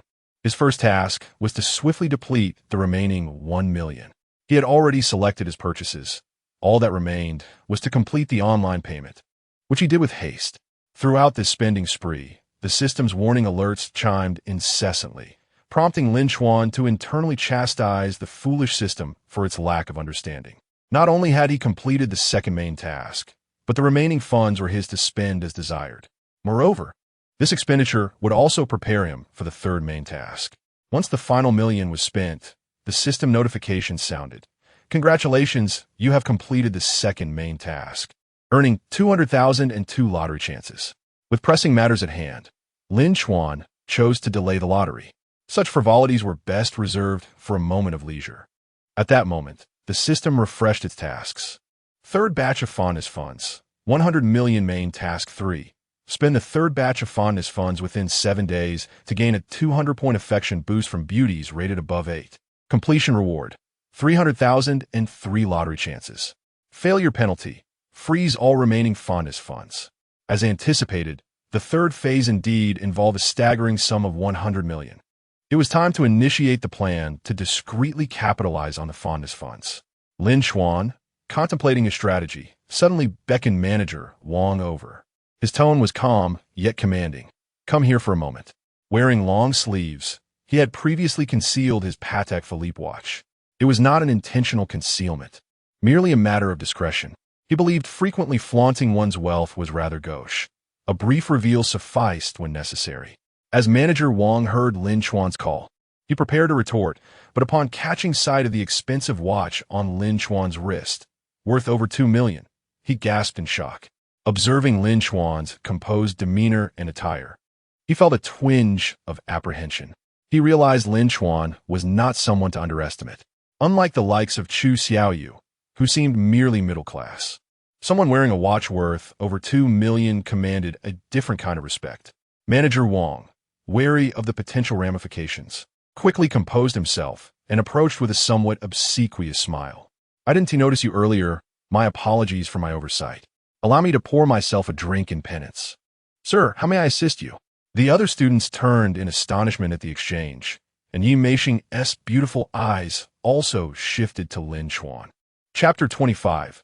A stunt to all Manager Wang's performance left everyone astonished. After all, previously, Chu Xiaoyu had attempted to exert pressure through wealth. Yu Feng sought to intimidate with force, and Zhao Maoxuan tried to leverage his position as the vice president of the student council. Yet manager Wang seemed impervious to all their tactics. However, when Lin Chuan spoke a single sentence, manager Wang obediently approached, even displaying a somewhat conciliatory demeanor. Zhu Xiao, Yu Feng, and Zhao Maxuan, who were engaged in strategizing, turned to Lin Chuan in surprise, unable to comprehend why his words held such power. Yu Feng remarked, "What is the identity of this junior? Why does that scoundrel appear to hold him in such regard?" Zhao Maxuan commented, "His aura seems rather extraordinary." At that moment, Chu Xiaoyu noticed the Patek Philippe watch on Lin Chuan's wrist, and his heart skipped a beat. He solemnly stated, "Just look at the watch on his wrist. That Patek Philippe costs over 2 million. Upon hearing this, Yu Feng and Zhao Maxuan gasped in disbelief. A watch worth over 2 million? This was a situation they had only witnessed on television. Even those around them who were wealthy never adorned themselves with such extravagant timepieces. For instance, while Chu Xiaoyu came from a well-off family, with total assets exceeding 10 million, he could never afford a watch worth 1 million, let alone one worth over 2 million. Typically, one would need a fortune of at least several tens of millions to wear a watch of such value. Who exactly is this Lin Chuan? Why does manager Wang seem to regard him with trepidation? The girls in the vicinity were also whispering among themselves, casting curious glances at Lin Chuan. One remarked, "I'm not entirely sure. I only met him the day before yesterday. I heard rumors that he had pined after the bell of the Information Management Department, Zhang Yin, for 3 years without success. But upon meeting him, he seemed different from the rumors, wealthy and possessing an undeniable charisma. Now, he appears even more distinguished." Wei Xuefen's eyes sparkled with intrigue. When faced with trouble or bullying, other boys would attempt to assist but often fell short. Yet, at that moment, he simply beckoned, instantly commanding the room's attention. The aura he exuded was undeniably impressive. Yi Meishing's gaze naturally fell upon Lin Chuan, and she instantly recognized the Patek Philippe, which was at least 2 tiers above a Rolex. The authority with which Lin Chuan had quelled manager Wang stood in stark contrast to the lackluster efforts of Chu Xiaoyu, Yu Feng, and Zhao Maxuan. It turned out he was not devoid of capability. His earlier inaction was not due to fear, but rather a disdain for the triviality of the situation. Had he merely chosen to intervene once he realized Chu Xiaoyu, Yu Feng, and Zhao Maxuan were utterly ineffectual? Yi Meishing's eyes glimmered with admiration. Yi Meishing, favorability yirminji. Lin Chuan, taken aback by the system notification, contemplated how effortlessly he could regain favor, yet he hadn't anticipated it would occur so swiftly. Clearly, his delayed response was a stroke of genius. He truly was a master at managing impressions. Leaning back on the sofa, Lin Chuan inquired, "I ordered some fine wine, which is currently en route. If you urge us to leave and the wine goes missing, will you compensate me?" Hearing Lin Chuan's nonchalant yet commanding tone, manager Wang felt a renewed shock. A person capable of affording a 2 million watch would likely order wine of considerable value, perhaps tens of thousands. He certainly could not afford to compensate for that. However, having offended Yi Meisheng and her companions, and having just issued a harsh ultimatum, he felt cornered. Though intimidated by Lin Chuan, he was uncertain of the latter's true capabilities. Reluctantly, he decided, "I would never ask you to leave, but others may go. I shall personally attend to you." Lin Chuan, sensing the hesitation, suggested, "How about we wait for my wine to arrive first? Additionally, I have just contacted your boss, so there's no need for your hospitality." Manager Wang was taken aback, his expression fluctuating between surprise and indecision. Their boss had been quite busy lately, and he found it hard to believe that Lin Chuan could summon him. Just as the tension mounted, a well-dressed young man appeared at the door, respectfully inquiring, "Is there a Mr. Lin here?" "Your wine has arrived." "Here," Lin Chuan replied. Though he had ordered online, it was from a nearby winery, thus arriving promptly. The young man approached Lin Chuan, holding a package. "Mr. Lin, this is the 1980 vintage Maotai you ordered. Please verify." Upon hearing this, manager Wang gasped audibly. Chu Xiaoyu, Zhao Maxuan, and Wei Xuefen were equally astonished. Yu Feng, somewhat perplexed, asked, "I know Maotai is expensive and that vintage matters, but I've never heard of an 80-year-old one. How much does it cost?" 260,000. Zhu Xiao Zipli Solemni. 260,000 for a single bottle? Yufeng was left speechless. His family was relatively well off, and due to his athletic achievements, he had won numerous prizes and spent somewhat lavishly compared to the average person. However, a bottle of wine costing 260,000 was simply beyond his comprehension. Even hearing about it on television seemed outrageous. Now, witnessing a junior purchasing such a bottle was astonishing. As the astonishment settled, the girls looked at Lin Chuan with even greater admiration. At that moment, another woman in professional attire approached the door. "Excuse me, is there a Mr. Lin?" "Here," Lin Chuan replied.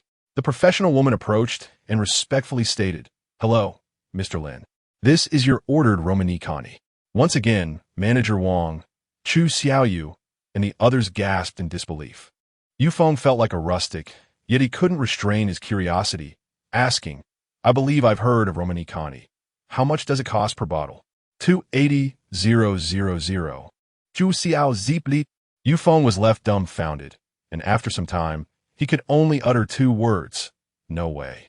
This was not the end. Shortly afterward, bottles of 1945 Sage Toe Mouton Rothschild, 200,000, and my Martin Louis XIII Black Pearl, 250,000, were delivered. Everyone present gaped in astonishment, their mouths agape and unable to close. As the last bottle arrived, and they surveyed the floor littered with outrageously expensive wines, they felt a twinge of fear, wary of accidentally knocking something over. Even though the bottles were packaged, the thought of a single bottle equating to half a small county's worth of property was daunting. Yufeng swallowed hard, stating, "I calculated the total. It adds up to just over $1 million. Cold sweat dripped from Manager Wang's forehead. To order $1 million worth of wine for a birthday celebration was an unimaginable extravagance. His previous thoughts of a few thousand worth of wine now felt woefully naive. At that moment, all hesitation evaporated as he said, "Mr. Lin, I apologize for my earlier lack of discernment that disturbed you and your friends.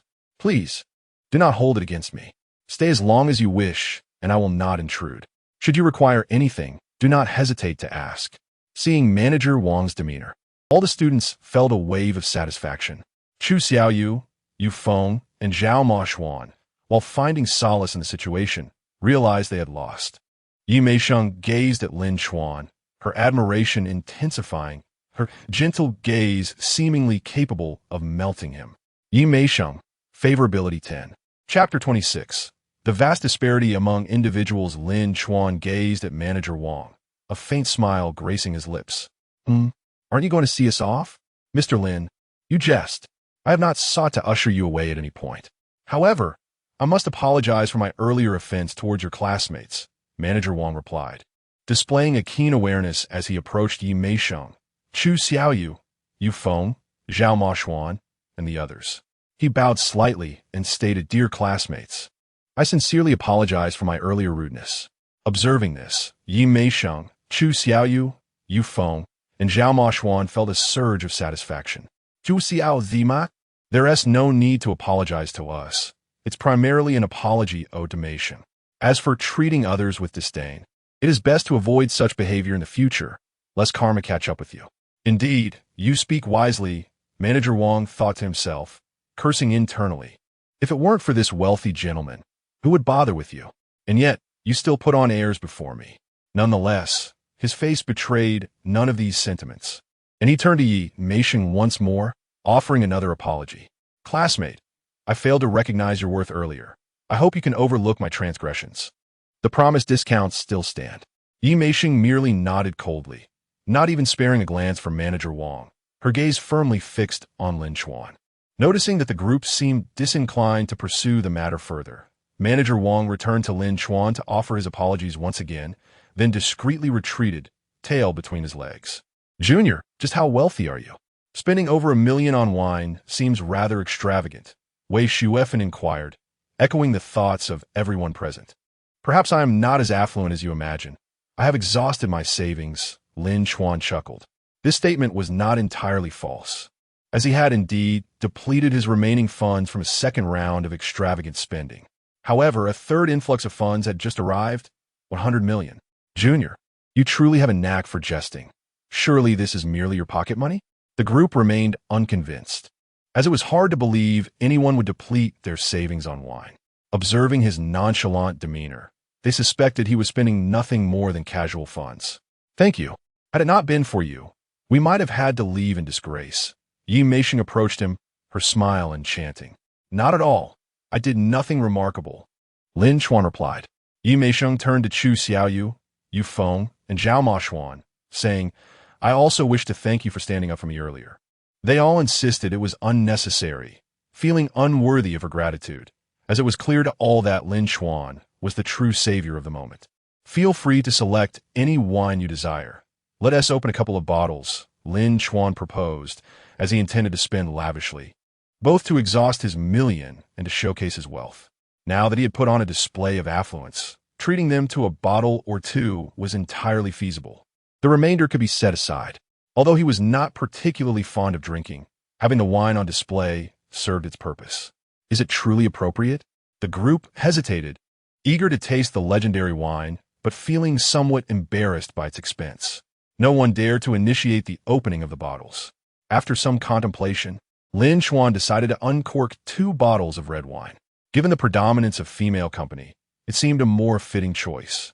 Additionally, high-proof spirits benefit from aging and can be stored for a prolonged period. Thus, he selected a bottle of 1945 Mouton Rothschild and a bottle of Romanée-Conti, then called a server over to decant the wine. Upon learning the prices of the 2 bottles, the young female server appeared somewhat apprehensive. "Do not worry. If you accidentally break it, you need not compensate," Lin Chuan said with a subtle smile. His nonchalant demeanor made it seem as if he were handling a mere few dollar beer rather than wine worth over 200,000. Hearing this, the server visibly relaxed, her hands steadying. The women present admired Lin Chuan's attitude. Many wealthy individuals treat service staff poorly, yet he displayed kindness and indifference to the cost of the wine, embodying a refined elegance. One could say that those with a disdainful attitude are merely nouveau riche, while Lin Chuan represented the essence of aristocracy. Zhu Xiao, Yu Feng, and Zhao Maxuan were once again struck by the stark disparity between themselves and Lin Chuan. Had they possessed such an expensive bottle of wine, it would have been reserved for the most significant of occasions, potentially affecting their futures. If it were to be broken, they would be compelled to confront the offender. In stark contrast, Lin Chuan seemed utterly unconcerned, even stating that the server would not need to pay for any mishaps. Yi Meisheng's gaze upon Lin Chuan grew increasingly captivating, with a subtle increase in her admiration for him. The server poured each person a glass. Though not filling it to the brim, it merely graced the bottom of the glass. Everyone treated their glasses as treasures, carefully lifting them to savor the wine. Some attendees, who typically abstained from alcohol, found it difficult to resist a sip of such an expensive vintage. As for the taste, Yi Meisheng and Chu Xiaoyu could not help but sing its praises after their first sip. Wei Xuefen and others, lacking a refined understanding of wine, nonetheless enjoyed it immensely, perhaps buoyed by its price. Lin Chuan, however, consumed it casually, finding it pleasant but not worth its exorbitant price. Yet, indulging in the lavish lifestyle facilitated by the funds he had received was the very essence of enjoying life. One must relish such luxuries. Having experienced it, he would no longer feel timid discussing opulence with others. Before they could finish the 2 bottles of red wine, the door swung open once more, revealing Manager Wang accompanied by a balding middle-aged man. Manager Wang introduced Lin Chuan to the man, saying, "Boss, this is Mr. Lin. Mr. Lin, this is our restaurant's owner." Previously skeptical about whether Lin Chuan could summon the busy owner, Manager Wang was no longer surprised following the incident involving the million-dollar wine. "Greetings, Mr. Lin. I am Zhao Fuhai," the somewhat balding middle-aged man greeted, exuding warmth and friendliness. "Hello, Boss Zhao. I appreciate your coming," Lin Chuan responded courteously. Zhao Fuhai glanced around at the scattered expensive bottles of wine, his smile widening. "Not at all. Shall we sit down and discuss matters? There is a quieter private room nearby." Manager Wang quickly led the way, guiding Lin Chuan and Zhao Fuhai to another private room. At that moment, Manager Wang felt a sense of trepidation, uncertain of what Lin Chuan might discuss with the owner. However, the owner's respectful demeanor towards Lin Chuan indicated his significant standing. Although manager Wang had not overtly offended Lin Chuan, he had still angered his classmates. He hoped Lin Chuan would not harbor any resentment towards him. Zhu Xiao, Yi Feng, and Zhao Moshuan observed how the restaurant owner treated Lin Chuan with utmost respect, contrasting sharply with the way their own manager had nearly made them feel humiliated. And they once again felt the profound disparities that exist among individuals. Chapter 27. The restaurant changes hands so suddenly upon settling into the adjacent private room. Manager Wang contemplated remaining to serve tea and eavesdrop on the conversation. However, Zhao Fuhai waved his hand, signaling him to leave and not to intrude. With a charming smile, Zhao Fuhai remarked, "Initially, when I heard that a student from Zhanghai University wished to take over my restaurant, I was somewhat dismissive. I presumed you were merely jesting. I had no intention of indulging a university student's whimsy. Yet, upon seeing your watch and those fine wines, it became evident that you possess remarkable resources." Lin Chuan replied, "While I cannot claim to be extraordinary, I do possess a modest sum." Zhao Fuhai responded, "Having capital is advantageous. That allows for a serious discussion. As a student from Zhanghai University, you must have heard of this establishment. You can observe the quality of its decor and the volume of its business. Even though current profits are not what they once were, the net income still reaches 400,000 to 500,000 annually. Were it not for liquidity issues in my other ventures, I would not consider relinquishing it. Thus, the transfer fee is set at 1,200,000, not a penny less.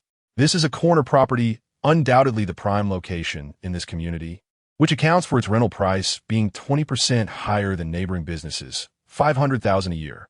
Lin Chuan did not haggle, but instead smiled and asked, "I had heard this dining establishment was also yours, and now that you set the rent, it appears the rumors hold true. Since you're in need of funds, why not sell the property to me directly?" Lin Chuan was aware that he lacked expertise in the culinary field. Even if the restaurant was well established, it could potentially incur losses under his management. After all, with a transfer fee of 1,200,000 and a rental price nearing 50,000 monthly, it might not represent an asset, but rather a liability. However, purchasing the property outright would be a different matter entirely. Real estate, regardless of depreciation, remains an asset. Lin Chuan's intent was to covertly acquire funds to enhance his reputation. Luxury cars and renowned watches were indeed suitable for ostentation. Yet investing in real estate would prove more prudent and secure. Moreover, given the current circumstances, acquiring the commercial property would undoubtedly elevate Yi Meisheng's opinion of him. Zhao Fuhai was momentarily taken aback by Lin Chuan's proposition. It seemed somewhat extravagant for a university student to not only lease, but outright purchase the restaurant. Zhao Fuhai said, "Indeed, this dining establishment is also mine, yet it spans over 300 square meters, the best location in the vicinity. Even if the restaurant were to close, leasing it could easily fetch 4,000 to 5,000 monthly. The purchase price would be 10 million. As Zhao Fuhai conveyed this, he scrutinized Lin Chuan's expression. To his surprise, Lin Chuan remained unfazed at the mention of 10 million. If it can indeed be leased for 4,000 to 5,000 monthly, then it is certainly worth nearly 10 million. However, I must conduct a bit of investigation first. May I inquire, Mr. Zhao, if the price is appropriate? Would you be inclined to sell?" Zhao Fuhai, somewhat skeptical, replied, "If the price is right, I would certainly consider selling. This would alleviate a significant portion of my financial constraints. However, should you purchase the property, I must insist that the restaurant transfer as well. I have no desire to work for someone else. Of course, if you truly wish to distance yourself from the restaurant, that is acceptable, but a contract must stipulate a monthly rent of 45,000 for a minimum of 5 years." Lin Chuan nodded. "That is agreeable. Since I am acquiring this dining establishment, transferring the restaurant is merely a formality." Based on his understanding, the restaurant indeed boasted a solid business foundation, and transferring the establishment seemed worth the endeavor. Furthermore, owning the property would eliminate rental expenses, thus reducing the risk of loss considerably. Zhao Fuhai was evidently invested in this transaction, presenting Lin Chuan with detailed financial records from recent months to substantiate his claims of profitability. Lin Chuan examined the documents with satisfaction, yet still sent a message to Yi Meisheng, asking if his seniors could assist in investigating the approximate rental prices of nearby properties. Yi Meisheng paused upon receiving this message, surprised that Lin Chuan intended to take over the restaurant.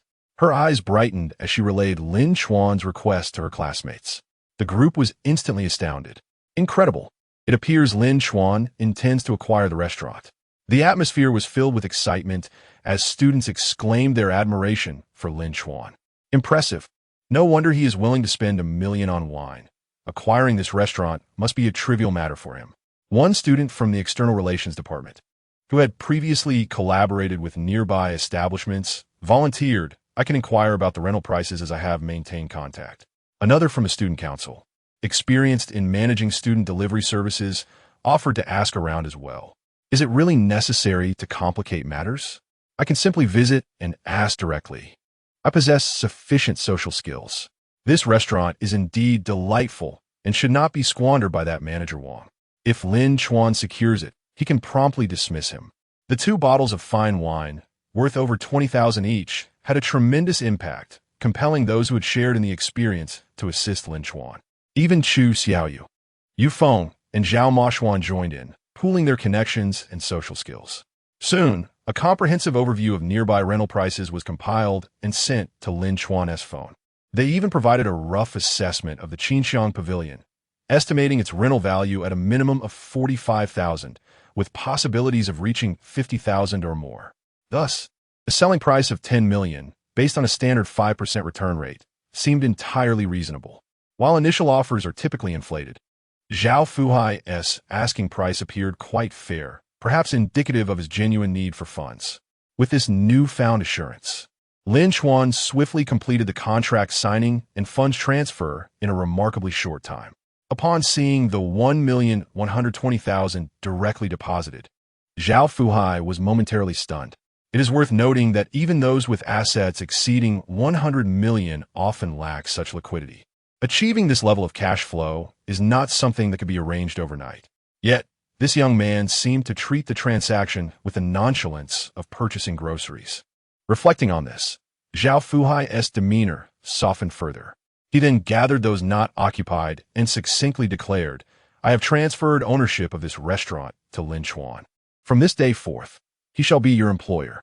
Manager Wang, upon hearing this announcement, felt as though the ground had shifted beneath him, his complexion paling significantly. 2 students who had been eavesdropping rushed back into the original room, exclaiming, "It's official. Lin Chuan has indeed taken over the restaurant." The atmosphere erupted with jubilant cheers. Remarkable. No wonder he's Lin Chuan. I'm not surprised at all, considering he could spend $1 million on wine. Acquiring this restaurant is merely a trivial feat for him. This pace is swifter than my shopping trips at the dollar store. I am eager to see how Manager Wang's demeanor will shift now. Chapter 28. Spending millions to support a woman's dignity? After Zhao Fuhai departed, Lin Chuan returned to the original private room, where his classmates erupted into applause, celebrating fervently. At that moment, Yi Meisheng looked at Lin Chuan with a gaze softened more than before, indicating an increase in her favorability. 5. A poised and elegant woman named Manager Zhang entered, carrying a platter of fruit drinks, adeptly engaging with everyone present. "Boss, this fruit tea is specially prepared for you. Although it pales in comparison to these fine wines, it possesses its own charm." She smiled sweetly, placing the tea before Lin Chuan. Lin Chuan nodded and inquired, "Zhao boss gave me a brief introduction. Am I mistaken in thinking you are Manager Zhang?" The graceful woman chuckled. "You have a good memory indeed. I am Manager Zhang." Lin Chuan asked, "Are you primarily responsible for the management of this restaurant, or does Manager Wang handle it?" Manager Zhang hesitated, as if caught in a dilemma. Lin Chuan reassured her, "Feel free to speak candidly." She nodded, "I oversee the majority of operations. In truth, I am the one managing things, but Manager Wang, with his seniority, holds the ultimate authority." She succinctly explained that while Manager Wang was competent, he had previously worked in a bar and had adopted many detrimental practices. Initially, he was somewhat restrained, but as he solidified his position, his arrogance grew unchecked. Due to his hubris, many employees harbored grievances, resulting in several fierce confrontations with customers that tarnished the restaurant's reputation. Although the decline in business this year could be attributed to the economic downturn, Manager Wang's behavior also played a significant role. Lin Chuan, not easily swayed, instructed Manager Zhang to step aside while he summoned each employee for questioning. Their accounts aligned closely with hers. Lin Chuan declared, "From now on, the management of the restaurant will be entrusted to you. You shall receive Manager Wang's salary." Manager Zhang's eyes brightened. "Thank you, boss. I will ensure the restaurant flourishes."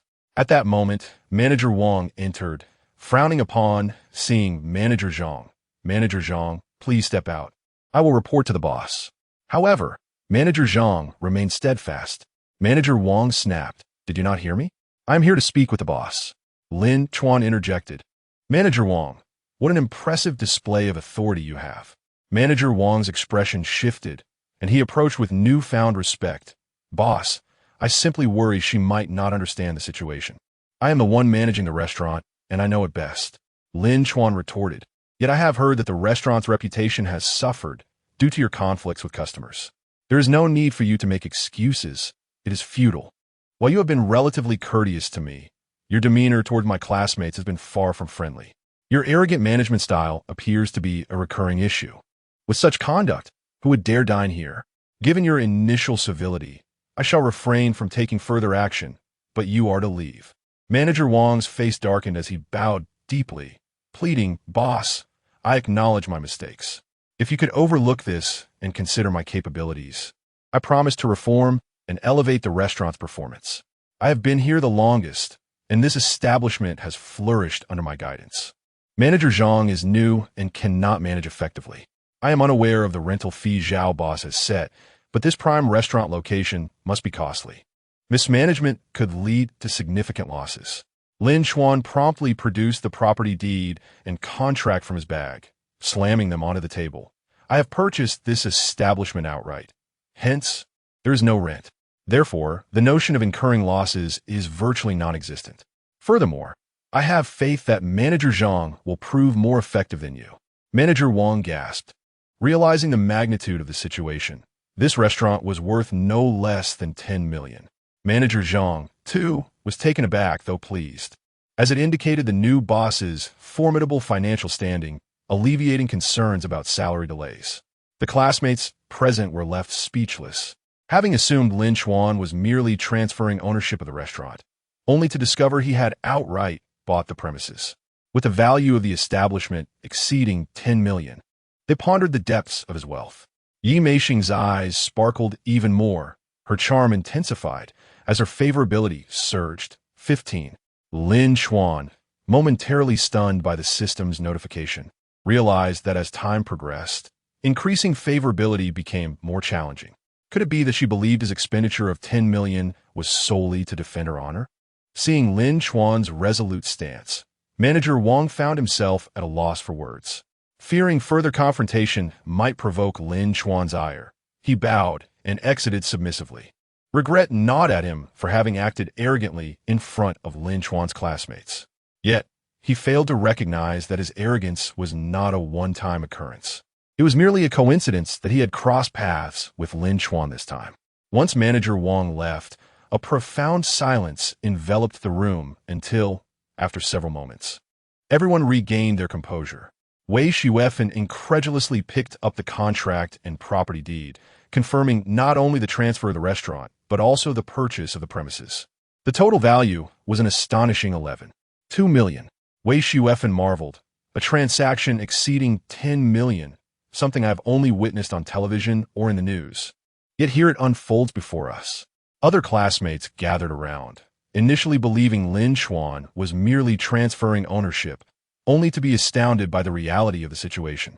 I never dared to imagine such a thing. Poverty truly limits one's imagination, one remarked.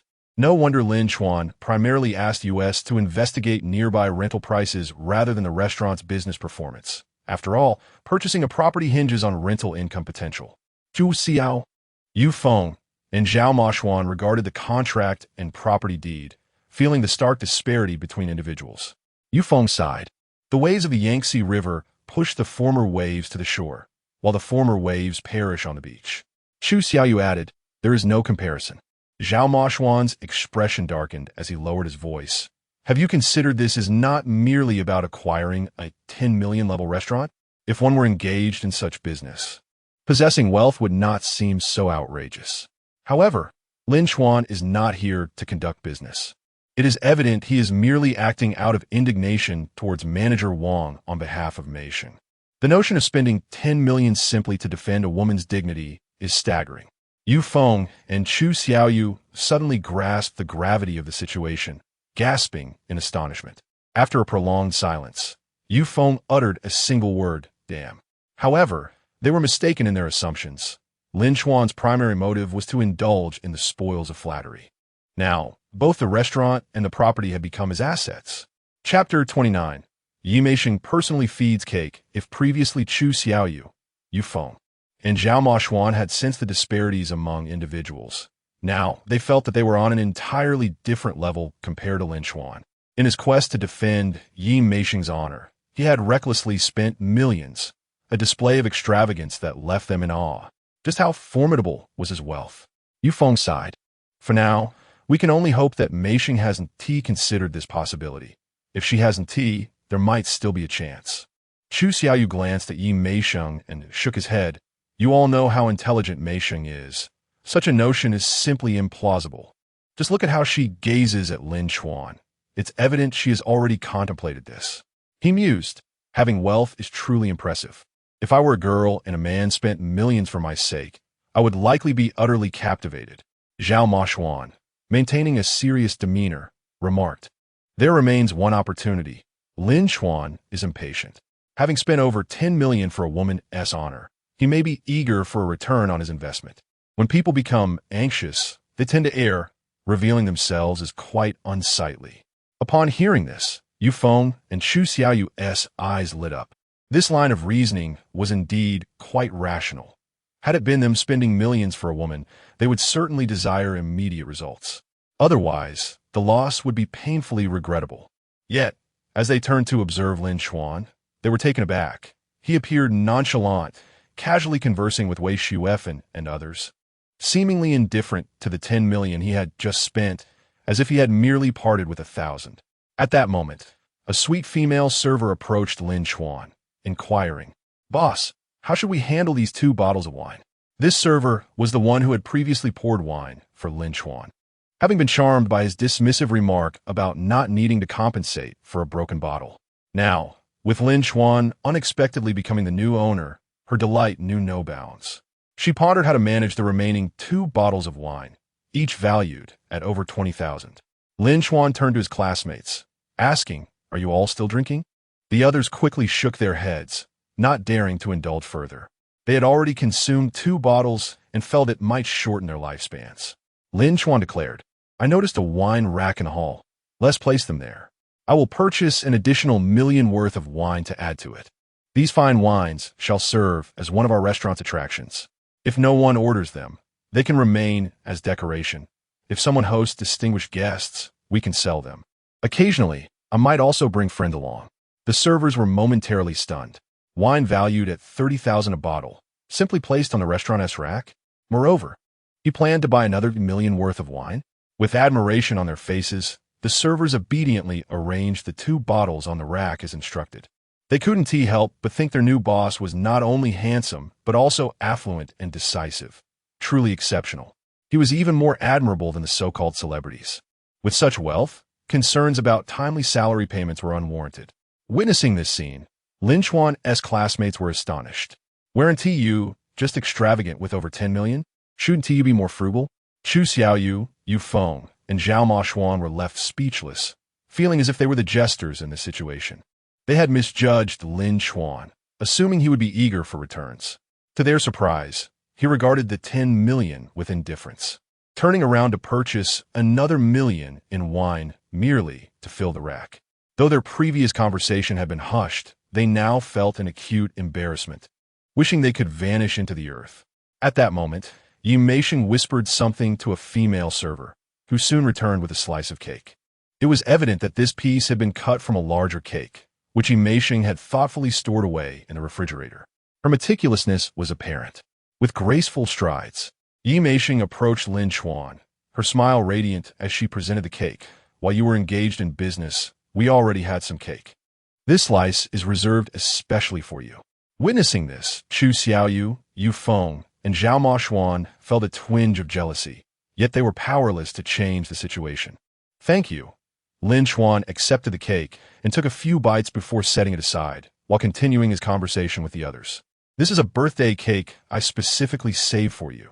And you only eat a couple of bites? Yimei fine display had enchanting demianor madting hifts. I'm quite full from dinner, and this cake is a bit rich, Lin Chuan chuckled.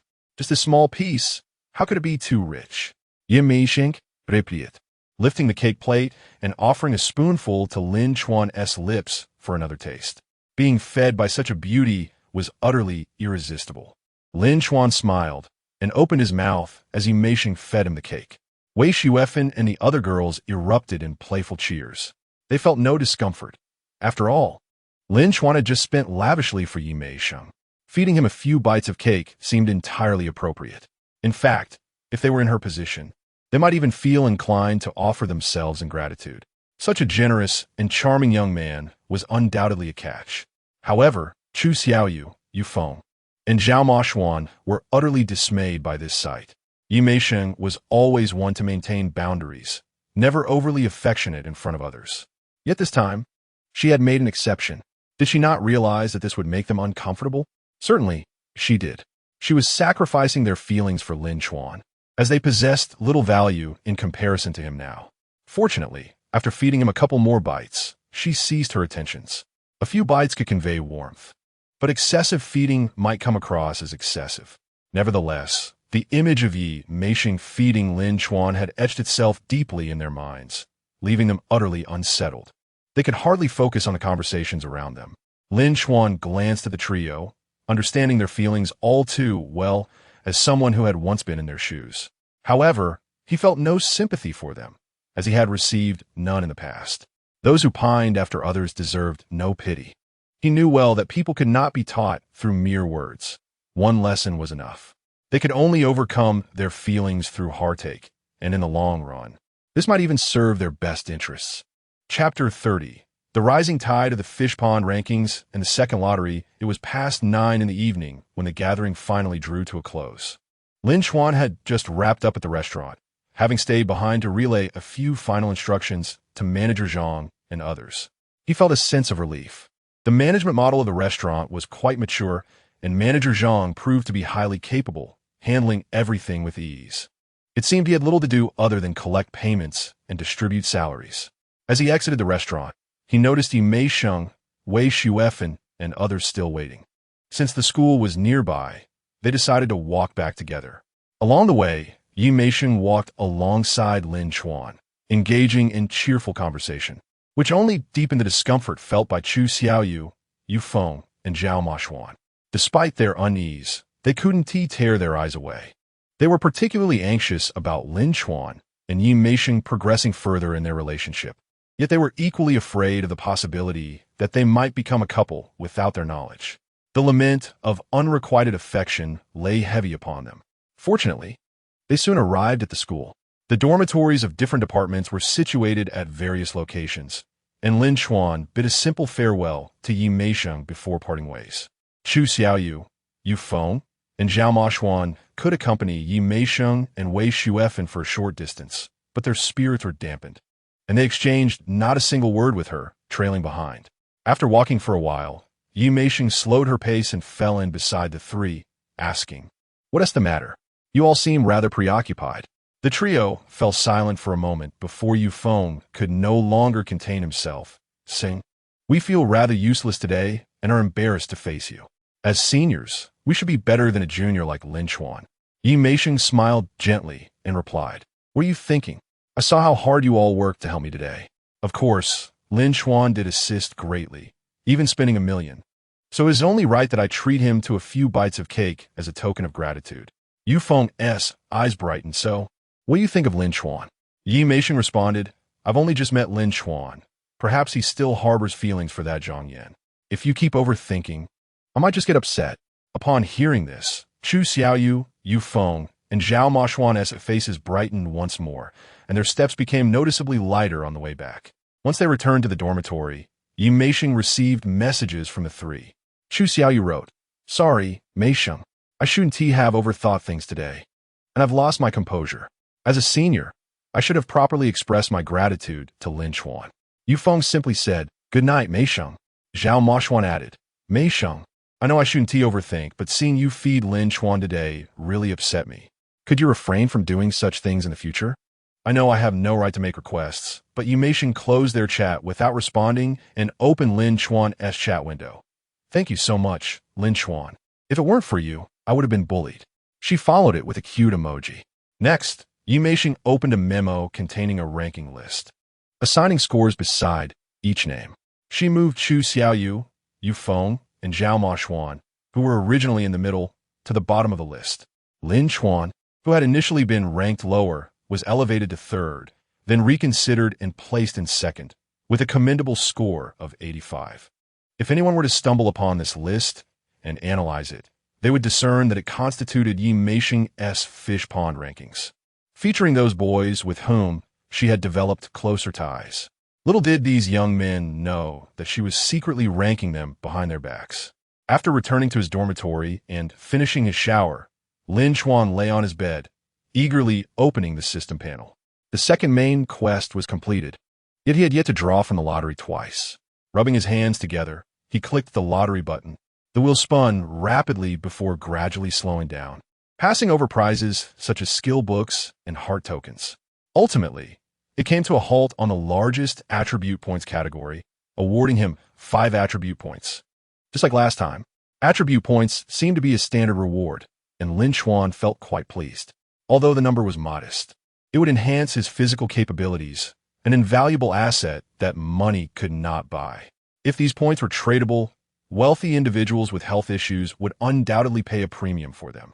Without hesitation, Lin Chuan allocated the 5 points, 1 to constitution, 3 to strength, and 1 to agility. After doing so, his attributes were as follows: constitution, 14, strength, 13, agility, 13, spirit, 13. The standard for a healthy adult is 10, so Lin Chuan's physique was likely on par with the school's athletes. With one final lottery draw remaining, Lin Chuan clicked the button once more. The wheel spun again, finally landing on a small square. Beauty elixir. Beauty elixir.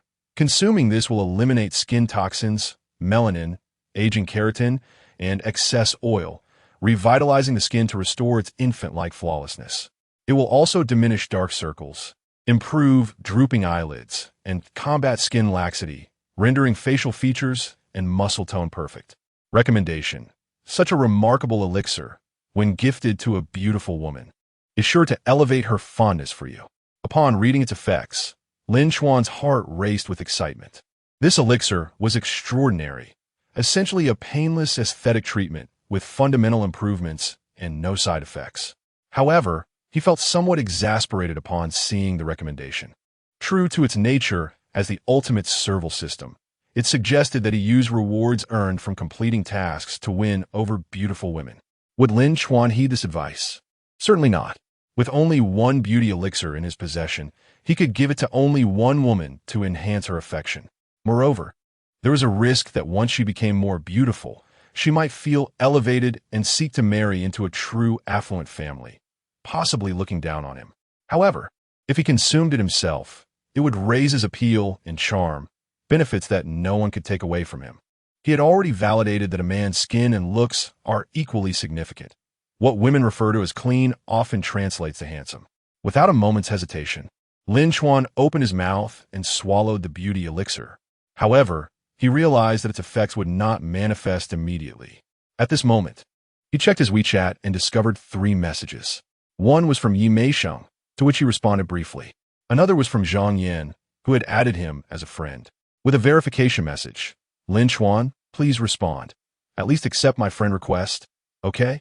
Given our past, could you help me pay back Zhao Jun's over 30,000? This amount is a trifling matter for you. Lin Chuan couldn't be bothered to read further and promptly declined. He opened the final message. From Qin Bingqing. I've sent you the electronic ticket for tomorrow's car exhibition. Remember to come. Lin Chuan certainly had not forgotten about the car exhibition. Initially, he had planned to ask her for a ticket, but acquiring free tickets was not challenging. Obtaining them from the participating 4S dealerships was even simpler. Furthermore, sometimes it is beneficial to impose on others a little, as it fosters communication. Of course, this so-called imposition should be something trivial. One must not genuinely inconvenience others. To truly burden someone would be to deplete social capital. Chapter 31. On the importance of packaging the next day, upon awakening, Lin Chuan paused while washing his face, captivated by the reflection staring back at him in the mirror. His skin, having significantly improved post-skincare regimen, still bore subtle imperfections that could not be so swiftly rectified. Yet now, all blemishes had vanished. His complexion appeared immaculate, almost surreal in its clarity. The slight hollows beneath his eyes, the gentle sagging of his cheeks, and the mild asymmetry of his face, all concerns that once lingered, had miraculously dissipated. One might assume that he had numerous flaws. Yet it is a truth universally acknowledged that most faces are inherently asymmetrical. Even the strikingly handsome, like Edison Chen, bear such imperfections. At his youthful age, Lin Chuan's issues were relatively minor. They were hardly noticeable unless scrutinized closely. However, these flaws undeniably impacted his attractiveness to some degree. Now, with every concern resolved, his visage bore the perfection of countless meticulous adjustments, truly a masterpiece. He could not resist the temptation to admire himself, marveling at the effects of the beauty elixir, which surpassed his expectations. A beauty scoring 8 points would surely ascend to 9 or beyond after consuming it. The foolish system. Would a beauty still regard him after such enhancement? Lin Chuan felt a sense of relief for his astute choice. After dressing, he set off for the auto show. Though he was scheduled to attend class that day, he chose to skip it. For him, the allure of reaping the rewards of his devoted admirer was far more pressing than academic obligations. After all, he was but a mere mortal, unable to resist the temptation of unimaginable wealth. Arriving in his Mercedes-Benz G-Class at the venue, he parked in the underground garage and made his way to the entrance, swiping his ticket to enter. Inside, the atmosphere was electric, with throngs of people milling about. Each exhibit showcased an array of vehicles, flanked by glamorous models clad in revealing attire, their figures enviable. However, upon closer inspection, many of these models bore signs of cosmetic enhancement, rendering them less natural and comfortable than they initially appeared. Lin Chuan, uninterested in the cars or the models, headed directly towards the booth of Qin Bingqing. The exhibition was vast, and it took considerable time to locate her. From a distance, he spotted Qin Bingqing and Lu Xingye. Their booths were adjacent, a predictable outcome given the close ties between their families. However, beside them stood another young man dressed in a suit, tall and lanky, with a long face marred by several blemishes, hardly an embodiment of charm. As Lin Chuan approached, he overheard the lanky youth remarking, "Lu Xingye, Qin Bingqing, is this the only booth you could afford? This corner location is rather desolate. There are several prime spots still available. Have you considered switching?" Qin Bingqing frowned slightly at his words, while Lu Xingye could no longer contain his fury, his face betraying his anger. Both of their families operated modest 4S dealerships, and the cost of exhibition space was exorbitant. Even this corner booth exceeded $2,000 per square meter, with prime locations soaring to over $5,000. Despite having the funds, they lacked the connections to secure better placements. Li Yongsheng, the operations manager of the auto show, was well aware of this and chose to provoke them knowingly.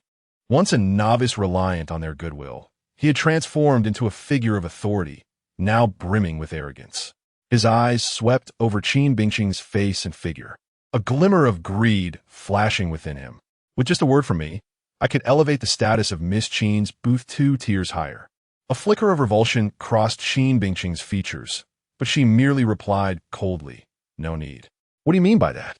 Lu Xingye seethed, realizing Li Yongsheng's insinuation aimed at exploiting Qin Bingqing. Li Yongsheng shrugged, feigning indifference, exuding an air of contempt. In this legal society, he could do nothing if she refused. Unlike Lu Xingye, he was not emotionally invested. His intentions were purely carnal. If she declined, he would merely feel a twinge of disappointment. There were plenty of models to choose from. Lu Xingye's anger boiled upon witnessing Li Yongxing's brazen attitude. Just as he was about to retaliate, a portly middle-aged man approached. Yongsheng, why are you lingering in this corner when the major exhibitors are about to arrive? Lu Xingye instinctively recoiled, suppressing his rage. The man, named Jia Ming, was also a manager in the operations department of the auto show. However, despite sharing the same title, he was of a different caliber, well-connected with dealership executives and influential figures in the industry. Li Yongxing Smilat, Ming. I'm merely inquiring if this lovely lady has considered a better booth. Jia Ming glanced at Qin Bingqing, quickly understanding the situation, but remained unconcerned. Ah, I see. Miss, Yongsheng is asking if you've considered a more advantageous booth, which might significantly boost your dealership's business. No thanks, this location is just fine, Qin Bingqing replied coolly. It would be disingenuous to claim she was entirely unmaterialistic. However, her standards clearly surpassed those of Yi Meisheng. Even conversing with someone like Li Yongsheng felt beneath her. Jia Ming shrugged, his demeanor mirroring that of Li Yongsheng. You're quite stubborn, he chuckled. I wonder if there's a hidden side to that. Lu Xingye's expression darkened, yet he dared not speak in Qin Bingqing's defense, knowing Jia Ming was not someone to offend. He feared the repercussions could jeopardize his family's business. At that moment, Lin Chuan approached, forcefully maneuvering past Li Yongsheng and Jia Ming, nearly causing them to stumble. Standing at 6 feet tall and youthful, he was robust compared to the two men, one slender and the other portly, both betraying signs of indulgence. Li Yongsheng was about to hurl an insult when he caught sight of Lin Chuan's striking appearance, momentarily taken aback. This young man was undeniably handsome. Dressed in luxury brands from head to toe, his ensemble likely costing tens of thousands. Most astonishing was the Patek Philippe watch adorning his wrist, valued at over 200,000. Such an outfit was intimidating. Moreover, his skin radiated perfection, and his aura exuded an opulence reminiscent of a privileged heir. Li Yongsheng abruptly halted his words, revealing his fear of offending someone powerful. Jia Ming, perceptive as ever, was about to intervene when he noticed Li Yongsheng's sudden silence and exhaled in relief. Sir, may I ask your name? Though Jia Ming was well-connected, his influence was limited to those he could intimidate, primarily small dealerships. If he were to offend a wealthy individual, he would be utterly defenseless. Observing the demeanor of Li Yongsheng and Jia Ming, Lin Chuan was once again reminded of the significance of self-packaging. He mused about acquiring a few more exquisite timepieces. While watches might not appreciate as much as real estate, one could not carry property everywhere.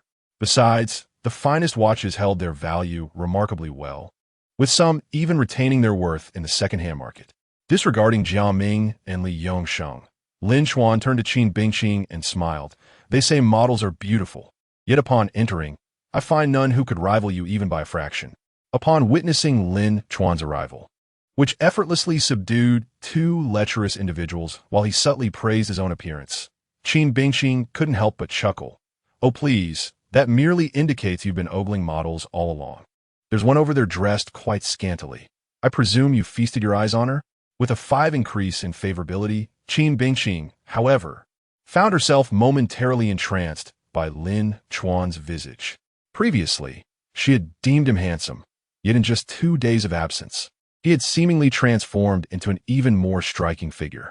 Was it possible for someone to be too handsome? His face resembled a work of art, captivating enough to render her gaze immobile. Jia Ming and Li Yongsheng, upon realizing that this enigmatic young man was so familiar with Qin Bingqing, exchanged apprehensive glances. Their expressions shifting, they dared not linger and promptly departed. Lin Chuan jested, I've only glanced a few times. After all, the physique is commendable. However, in terms of looks, you truly surpass them by a wide margin. If you were to model and wore so little, I suspect all men would flock to you. Qin Bingqing retorted playfully, it seems all men are cut from the same cloth. But I would never don such scant attire, don't even think about it. Her tone bore no real anger, instead resonating with a flirtatious banter. Lu Xingye, watching from sidelines, felt an overwhelming surge of jealousy, his eyes reddening. Yet, at that moment, he found himself at a loss for words. After all, he had just acted like a timid turtle, feeling utterly embarrassed in front of Qin Bingqing, wishing he could simply vanish into the ground. Meanwhile, Lin Chuan approached without making any overtures, not even exchanging words with Li Yongsheng and Jiaming. In the midst of his light-hearted conversation with Qin Bingqing, he managed to intimidate the two into retreating. At this moment, he felt an even greater awareness of the disparity that lay before him. Chapter 32. Securing the Lamborghini Rivuelto. Lin Chuan exchanged a few brief words with Qin Bingqing, inquiring, "Will you be watching here, or would you prefer to explore? My family's dealership has an exhibition here. I must oversee it. You go ahead and browse. The luxury cars are over there," she replied with a smile, gesturing towards the right where it was evident that the more people gathered, the more extravagant the vehicles became. Many, despite their inability to afford such cars, were drawn to gaze upon them. Lin Chuan nodded and made his way in that direction. As Lin Chuan departed, Lu Xingye hesitated for some time before stammering, "Bingqing, I apologize for earlier. I should have stood up for you, but it's all right. Didn't you speak up for me? Besides, it could affect your family's business. You are under no obligation to assist me." Qin Bingqing's words relieved Lu Xingye. However, upon lifting his gaze, he noticed Qin Bingqing smiling as she looked at Lin Chuan's retreating figure, seemingly oblivious to his presence during their earlier conversation. Lu Xingye's heart sank, recalling his sister's words. Qin Bingqing favored strong, princely men, both in prowess and demeanor. He remembered that during her high school years, she had harbored a crush on an exceptionally talented boy who, despite being much older, treated her like a younger sister. Though he was already in a relationship, she couldn't help but love him silently for years until time allowed her to let go. He realized he had just squandered an opportunity to impress her. Had he performed well, he might have become her prince. Instead, he had done nothing and had acted like a coward. Meanwhile, Lin Chuan had merely approached and effortlessly resolved the issue, embodying the very princely figure she admired. Lu Xingye felt a mix of frustration and self-reproach, lamenting the unfairness of fate, wishing his family were wealthier. Lin Chuan soon arrived at the luxury car section, where a myriad of brands dazzled the eye. BMW, Mercedes, Porsche, and of course, Lamborghini. Unlike the singular offerings of a typical dealership, car exhibitions showcased a variety of brands. Overwhelmed by the options, Lin Chuan hesitated until his gaze fell upon a sports car whose exterior ignited his excitement. He quickened his pace and approached it. "Excuse me, may I enter to take a look?" he inquired. Luxury vehicles were typically cordoned off and required permission to access. "Sir, do you have an appointment?" The sales representative, noticing Lin Chuan's exquisite Patek Philippe watch, immediately adopted a courteous tone. Upon seeing Lin Chuan's face and demeanor, he hesitated momentarily. "No, is an appointment necessary?" Lin Chuan asked, perplexed. "Generally, yes." The sales representative faltered, torn between protocol and the evident potential of this distinguished client. "This is the Rivuelto, right? I am quite interested in purchasing one," Lin Chuan stated confidently. "Please, come in," the sales representative said, his hesitation evaporating instantly, though the intent to purchase was not guaranteed. The mere desire was sufficient to warrant entry. The $200,000 watch served as an implicit ticket. One of the sales representatives enthusiastically guided Lin Chuan inside. The onlookers outside immediately expressed their discontent. "Weren't we told we needed an appointment? Why is he allowed in without one? This is outrageous. I will no longer consider your cars." Initially eager to view the vehicles, they felt humiliated as they were turned away, especially when witnessing the courteous invitation extended to Lin Chuan. Yet, the sales representatives maintained their composure, politely blocking their path. Such is the nature of this world, rife with inequity. Lin Chuan, overhearing the commotion, reflected on his own past when he too had been barred from entry. The sales representative enthusiastically introduced the vehicle. "Good day. Sir, allow me to present the new Lamborghini Rivuelto, the successor to the Aventador, a true pinnacle of automotive beauty. It is equipped with a 6.5-liter V12 naturally aspirated engine, now enhanced with electric drive, boasting an astonishing 1,000 horsepower and a 0 to 100 kilometers h acceleration in just 2.5 seconds. Its debut heralds Lamborghini's hybrid era. Many have waited over 2 years for their orders, and this particular model is among the few available for immediate sale in the country. As Lin Chuan gazed at the car, his heart raced. Its sleek and audacious design resembled that of a panther, exuding raw power. Even those with little automotive knowledge would find themselves captivated. In Lin Chuan's eyes, the Aventador had set the standard for beauty, and the Rivuelto flawlessly continued that legacy, ranking at the top within its price range. Only the Revent N, Veneno, and Centenario could rival it, yet those were far beyond his current means. While he could afford them, investing an entire fortune in one car seemed imprudent. Thus, the Rivuelto stood as the most stunning option available to him. Circling the Rivuelto, his admiration intensified. He asked, "May I sit inside to inspect the interior and comfort?" "Of course, please," the sales representative replied, opening the door for Lin Chuan, who entered while the representative remained outside, as sales personnel of such caliber rarely sat in the vehicles themselves. After experiencing the interior, Lin Chuan decisively exclaimed, "Is this car available? What is the price?" The sales representative's eyes lit up. "Yes, this is a brand new vehicle available for immediate purchase. The on-the-road price is $5 million. Lin Chuan understood at once why others had to place orders while this car was up for grabs. The market value was typically around $8 million, with an additional 500,000 added here. However, Lin Chuan hesitated not a moment, as he had no desire to wait several months. In just 7 days, he aimed to spend $100 million. Waiting would only delay his plans, and by then, his finances could very well reach $100 billion. "Can I buy it now and take it today?" he inquired. "Absolutely. We will expedite the insurance, temporary plates, and all necessary paperwork. I've already made arrangements for a swift process," the sales representative eagerly assured, fearing Lin Chuan might change his mind. "All right, I'll take it," Lin Chuan declared. "Splendid. We will get right on it."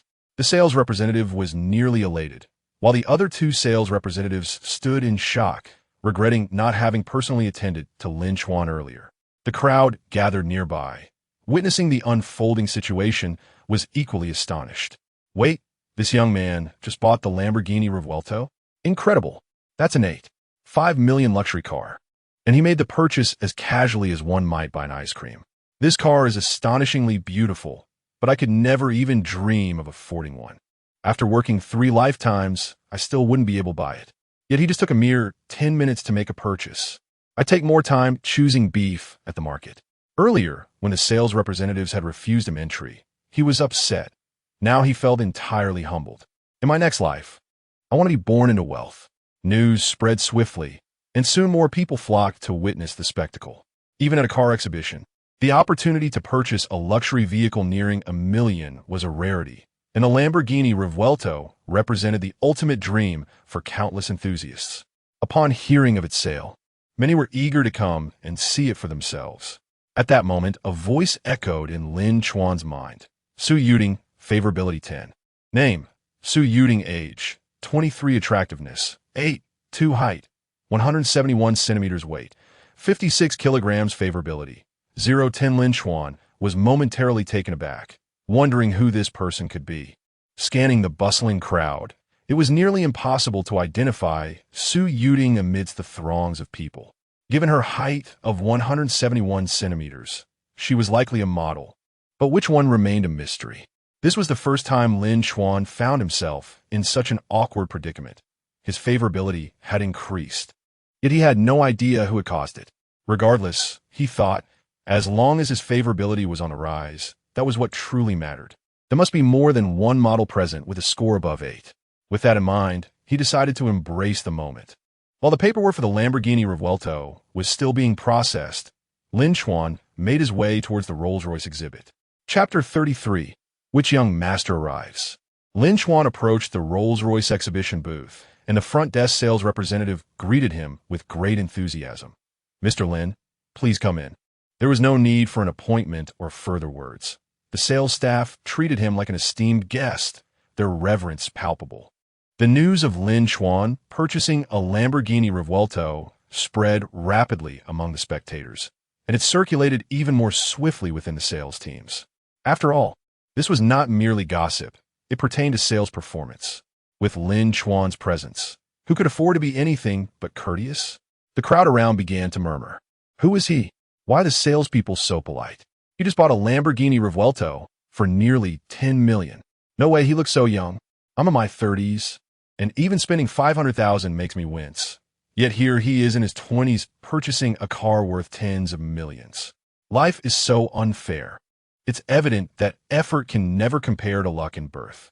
The models from Rolls-Royce and those from adjacent booths also turned their gazes toward Lin Chuan, their eyes sparkling with interest. Anyone capable of affording a Lamborghini Revuelto certainly deserved their attention. The thought of sitting in the passenger seat daily was alluring enough for them to consider sacrificing years of their lives. Mr. Lin, which model would you like to see? Two sales representatives inquired eagerly, surrounding him. Which is the most luxurious and high-performance Cullinan? Lin Chuan asked, aware that while Cullinan was well known, not everyone realized it was one of Rolls-Royce's models. That would undoubtedly be the 2024 latest Black Badge edition. Please follow me, Mr. Lin. The sales representative led him to a sleek black Cullinan and began an elaborate introduction. After examining the vehicle thoroughly, Lin Chuan was somewhat satisfied. What is the base price? And what will be the total cost? In foreign markets, this model was relatively affordable. However, it was driven up by domestic hype and high taxes. Yet, one could not deny its status symbol. With a Mercedes-Benz G-Class and a Lamborghini already in his possession, adding a Cullinan would complete his collection. The sales representative, sensing Lin Chuan's interest, became even more enthusiastic. The base price is 7.45 million, with acquisition tax at 651,212 yuan, commercial insurance around 98,000 yuan. Mandatory insurance 950 yuan, registration 500 yuan, and vehicle tax 400 yuan. In total, the complete cost would be approximately 8,556 million yuan. The sales representative provided every detail without omitting any fees, understanding that wealthy clients value transparency and straightforwardness over hidden costs. After listening, Lin Chuan nodded. Is there an available vehicle? Can I take it today? The sales representative replied, we can complete the paperwork immediately. You will surely have it today. Lin Chuan affirmed, all right, I'll take one. The Rolls-Royce sales representative was nearly ecstatic. After years in sales, this was the first time he had sold so effortlessly. This was the essence of a high roller. The onlookers were once again astonished. Wow, he bought a Cullinan so casually. It must have taken him only about 20 minutes from start to finish. He just spent over 8 million on a Lamborghini Revuelto, and now another 8 or 9 million on a Cullinan. To him, money seems irrelevant, right? I can't even buy beef this casually. What kind of wealth does this young man possess? To spend so freely, his assets must be over 100 million, right? But even that seems insufficient for such casual purchases. No wealthy person would spend 1/5 of their fortune so carelessly. I suspect his family's wealth is at least several hundred million or even billions. At that moment, Lin Chuan's mind was filled with 3 notification chimes. Su Yuding, favorability 10. In Menglan, favorability 10. Lu Yinji, favorability 10. Su Yuding was the beautiful woman whose favorability had increased after he bought the Lamborghini. The latter two were new entries. Name, In Menglan, age, 22, appearance, 8. 1 height, 169 centimeters, weight, 55 kilograms, favorability, 0, 10 name, Lu Yinji, age, 21, appearance, 8. 0 height, 167 centimeters, weight, 48 kilograms, favorability, 0, 10 Lin Chuan did not know Su Yuding. He was also unfamiliar with Yin Menglan and Lu Yinji. But as he glanced around, he noticed one of the Rolls-Royce models smiling at him. Another model from a nearby booth even threw him a flirtatious wink and kiss. It was likely that these two were indeed Yin Menglan and Lu Yinji. Lin Chuan chuckled to himself. Spending over 10 million on a car has truly paid off. Accumulating favorability while indulging in such luxury is exhilarating. Meanwhile, the event organizers were stirred by the unusual occurrence of someone purchasing 2 supercars in succession, especially with full payment. Director He Jianpeng, upon receiving the news from his staff, was somewhat surprised. Lin Chuan? Which young master is this? Please conduct a brief inquiry into his background. The inquiry he mentioned was not an in-depth investigation, as prying too deeply could lead to resentment. A simple background check was acceptable. as knowing the individual's identity would help tailor their approach. If he were merely a viral internet star who had suddenly struck it rich, a standard demeanor would suffice. However, if he belonged to a notable family, a more courteous approach would be warranted. Soon, the staff gathered the information, which left them astounded. Both of his parents were farmers, and their income was so low that they didn't even owe personal income tax. Moreover, he was just a university student, without any internet fame or business dealings. There were no signs of windfall from land expropriation either. It was as if his wealth had materialized from thin air. The managers were befuddled. What is going on here? He Jianpeng, pondering for a moment, noted a subtle change in his expression. Someone who spends nearly 20 million as casually as if it were 200 must not be the child of farmers. The more plausible explanation is that his background is concealed. This suggests a depth of character and wealth that is unfathomable. The managers nodded in realization. They had previously heard that those without visible backgrounds often fell into two categories: genuinely unconnected or possessing such profound and mysterious connections that they were impossible to trace. Clearly, Lin Chuan belonged to the latter. He Jianping remarked, "There's nothing pressing at the moment. I will personally attend to him. Also, notify Jia Ming to expedite the paperwork for Lin Chuan, ensuring his satisfaction. If he is pleased, he may consider us for substantial future business." Quickly, someone relayed the message to Jia Ming. He had already heard Lin Chuan's name circulating in their group and was on his way over.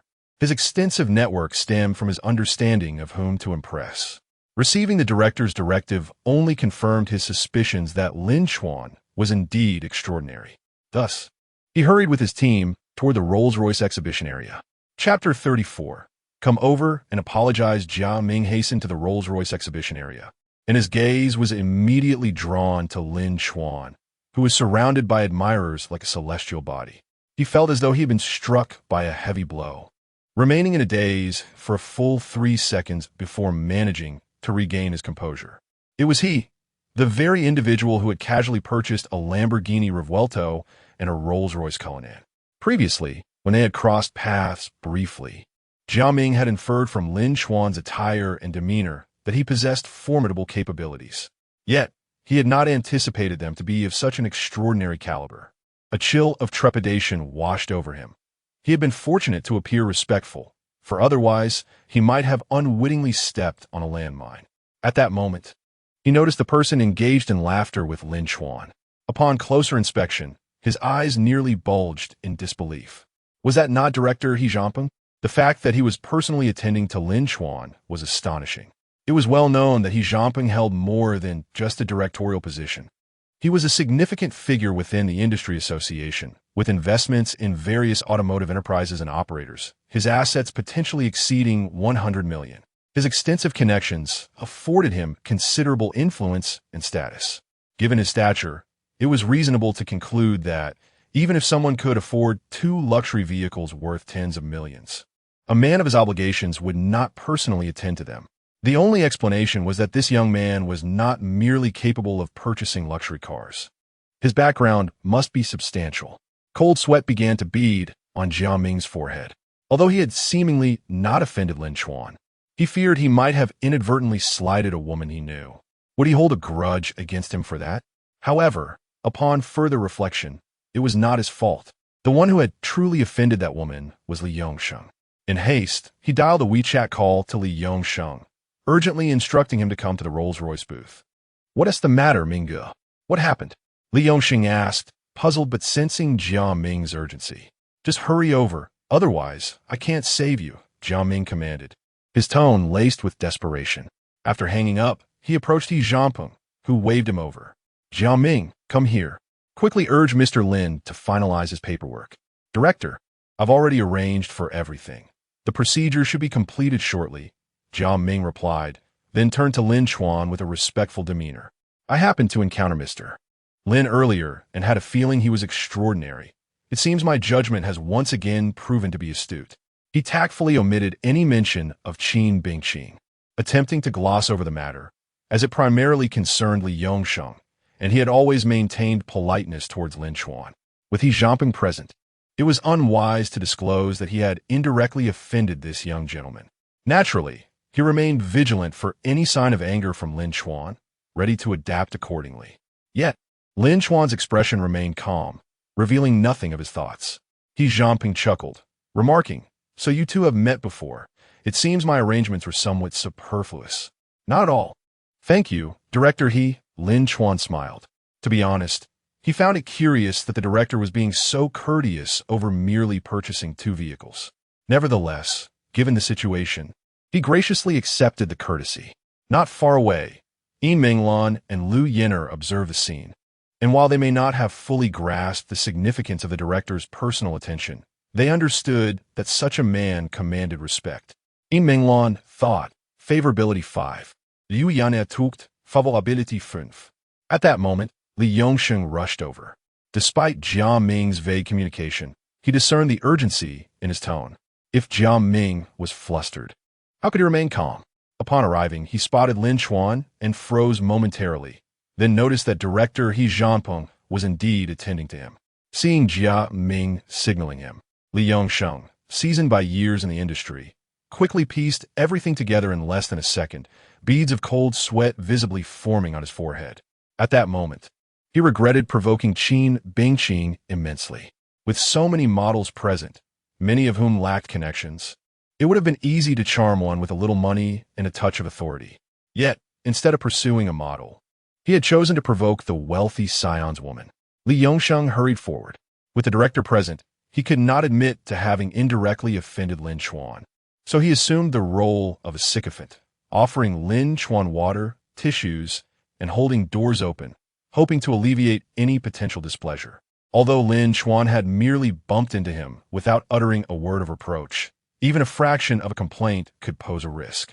Moreover, having shown disrespect towards Qin Bingqing, who was acquainted with Lin Chuan, could lead to ruthless repercussions. If Lin Chuan could command the director's personal attention, a single word from him could jeopardize Li Yongsheng's career. However, Lin Chuan appeared oblivious to Jia Ming and Li Yongsheng, continuing his jovial conversation with He Zhangping.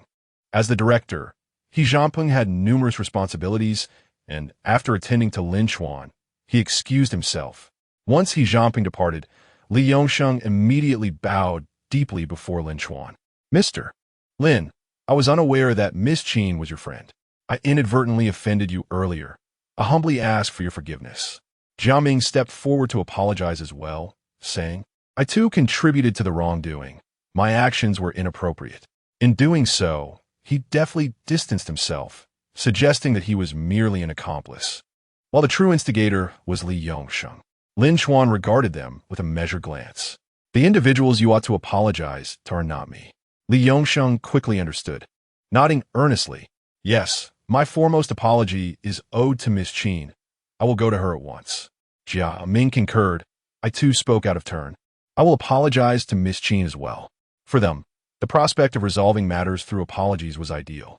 They had long learned the wisdom of humility. Jia Ming and Li Yongsheng hurried off towards Qin Bingqing's booth. However, halfway there, Li Yongsheng halted Jia Ming. "Minggu, are we truly going there empty-handed?" Jia Ming's expression shifted. "What do you mean? You don't wish to apologize? Before provoking someone, couldn't you ascertain who they are? I nearly faced dire consequences thanks to you." Fortunately, a major blunder was averted, and it seems he is willing to grant you an opportunity to apologize. How can you not seize this chance?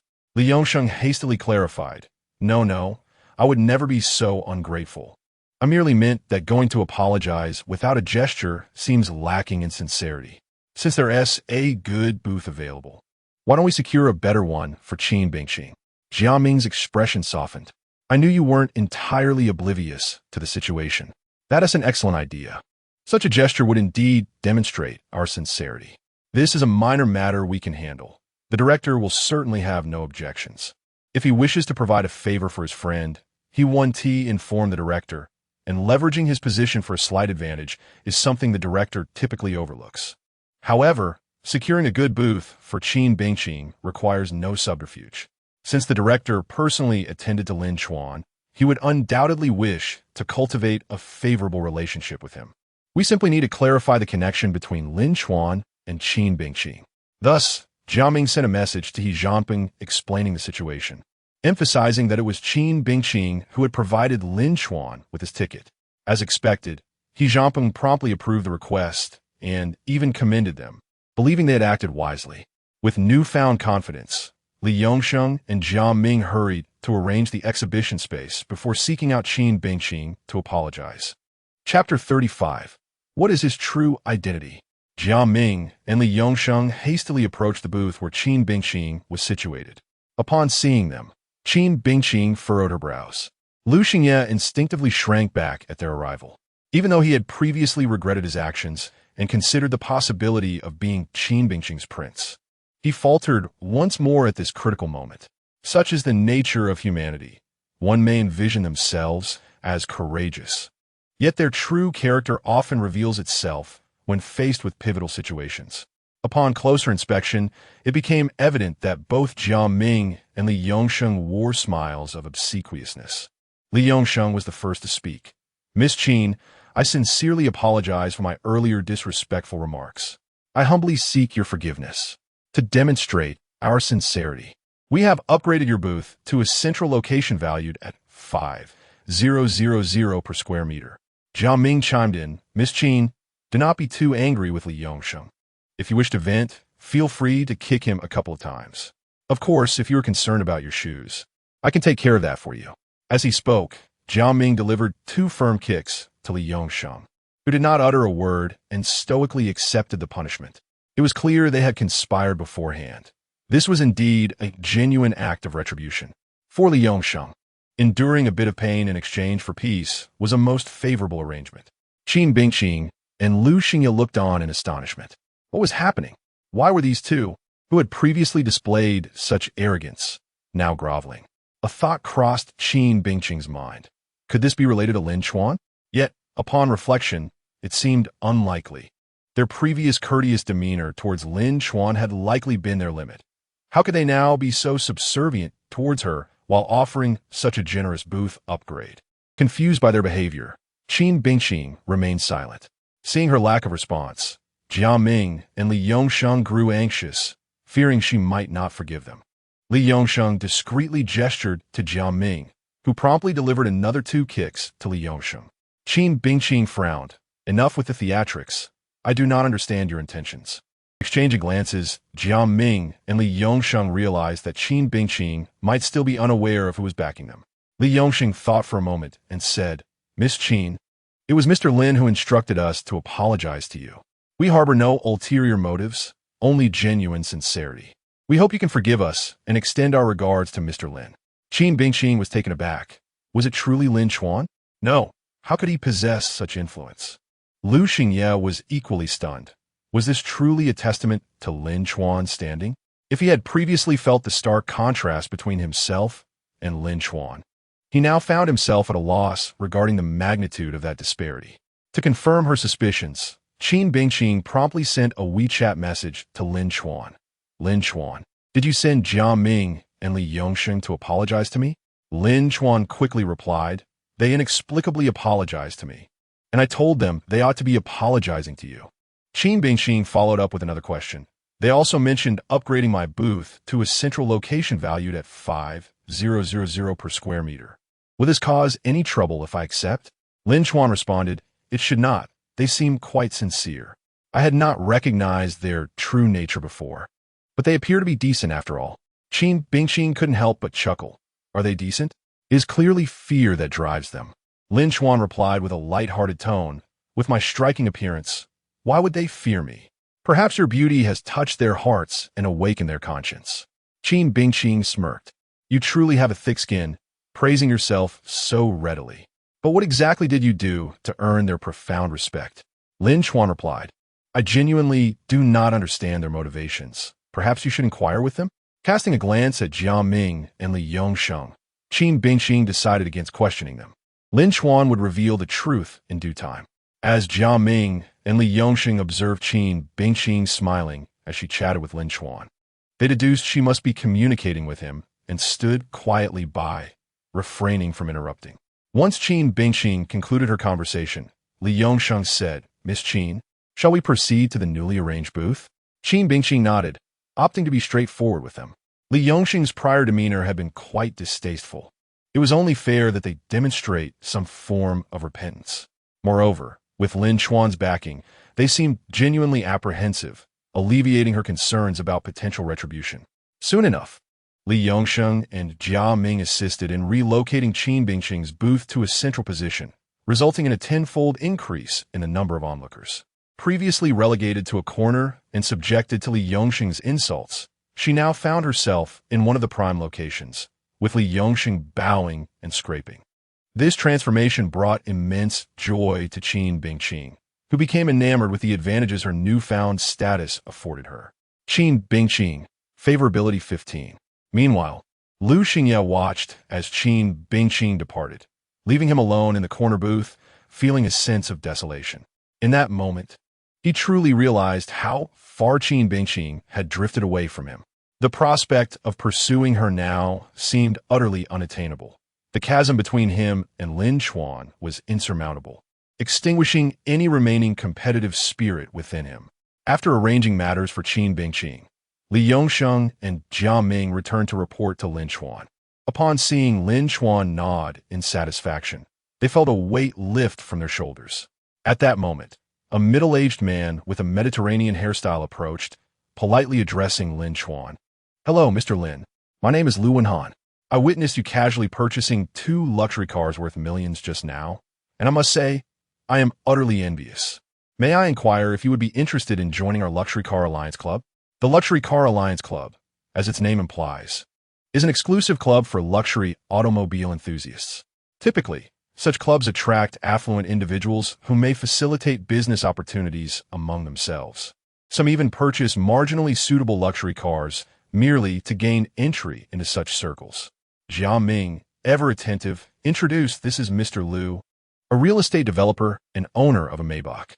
Lin Chuan nodded and inquired, "Is there an entrance fee? Are there limited edition luxury cars available within the club?" Lu Wenhan replied with a smile, "Ordinary individuals must pay an entrance fee, but for you, Mr. Lin, it is naturally waived. Our club boasts a plethora of talented individuals, and we can certainly procure limited edition luxury vehicles." While some join such clubs to leverage connections, Lu Wenhan perceived Lin Chuan as the very connection himself. His presence would elevate the club's prestige. How could one possibly charge him a fee? Lin Chuan responded, "Then I shall join." Lu Wenhan promptly added Lin Chuan on WeChat and then included him in a group chat. As the administrator, Lu Wenhan welcomed young Master Lin with utmost respect, making it evident to all present. Who is this young Master Lin? They wondered. Lu Wenhan's grand welcome hinted at extraordinary capabilities. To command such respect from Lu Wenhan, one must possess assets worth several billion, at the very least. Simultaneously, Lu Xingye and Qin Bingqing received notification alerts and opened their phones to find the Luxury Car Alliance Group announcement. Typically, such announcements signal significant developments, prompting them to delve deeper.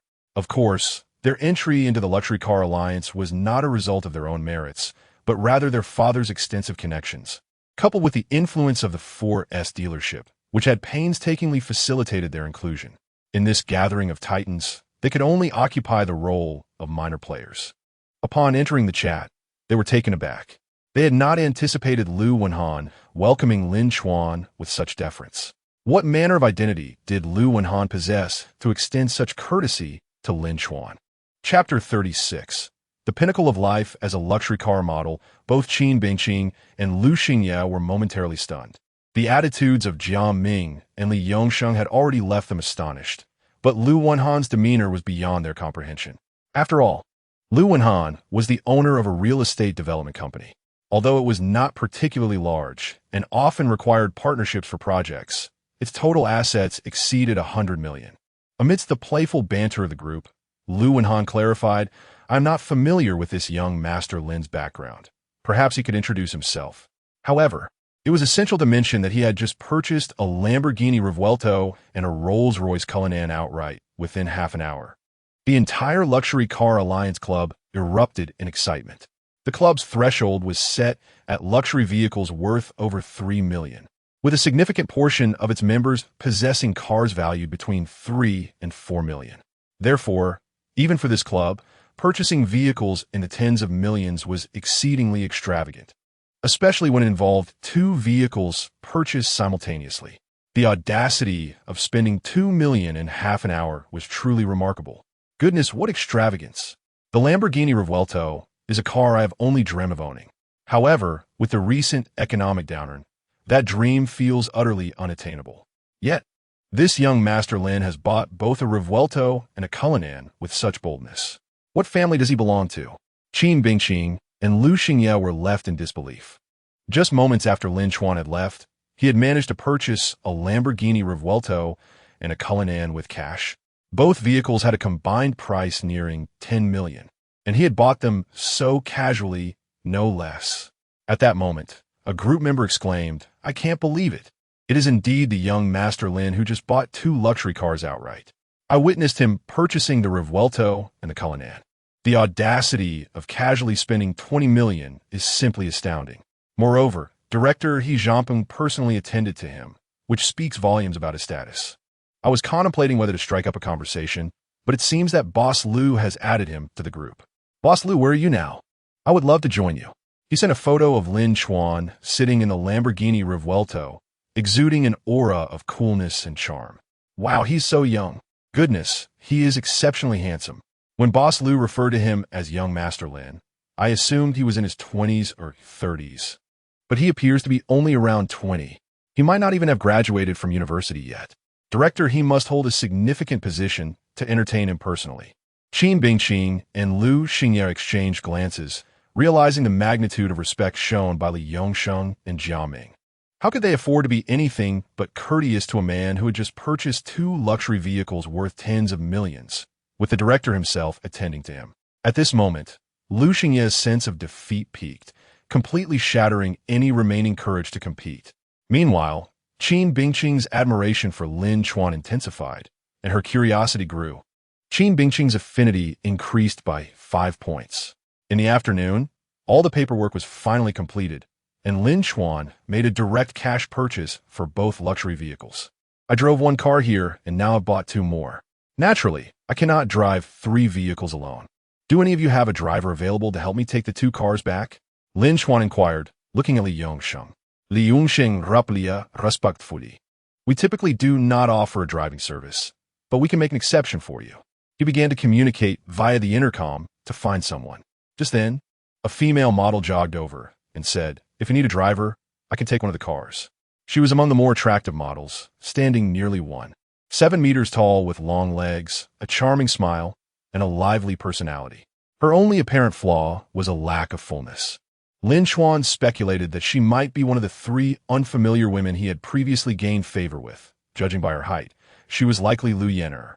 Lin Chuan found the experience of identifying people through system prompts quite novel and amusing. Li Yongsheng was momentarily taken aback by Lu Yen'er's eagerness.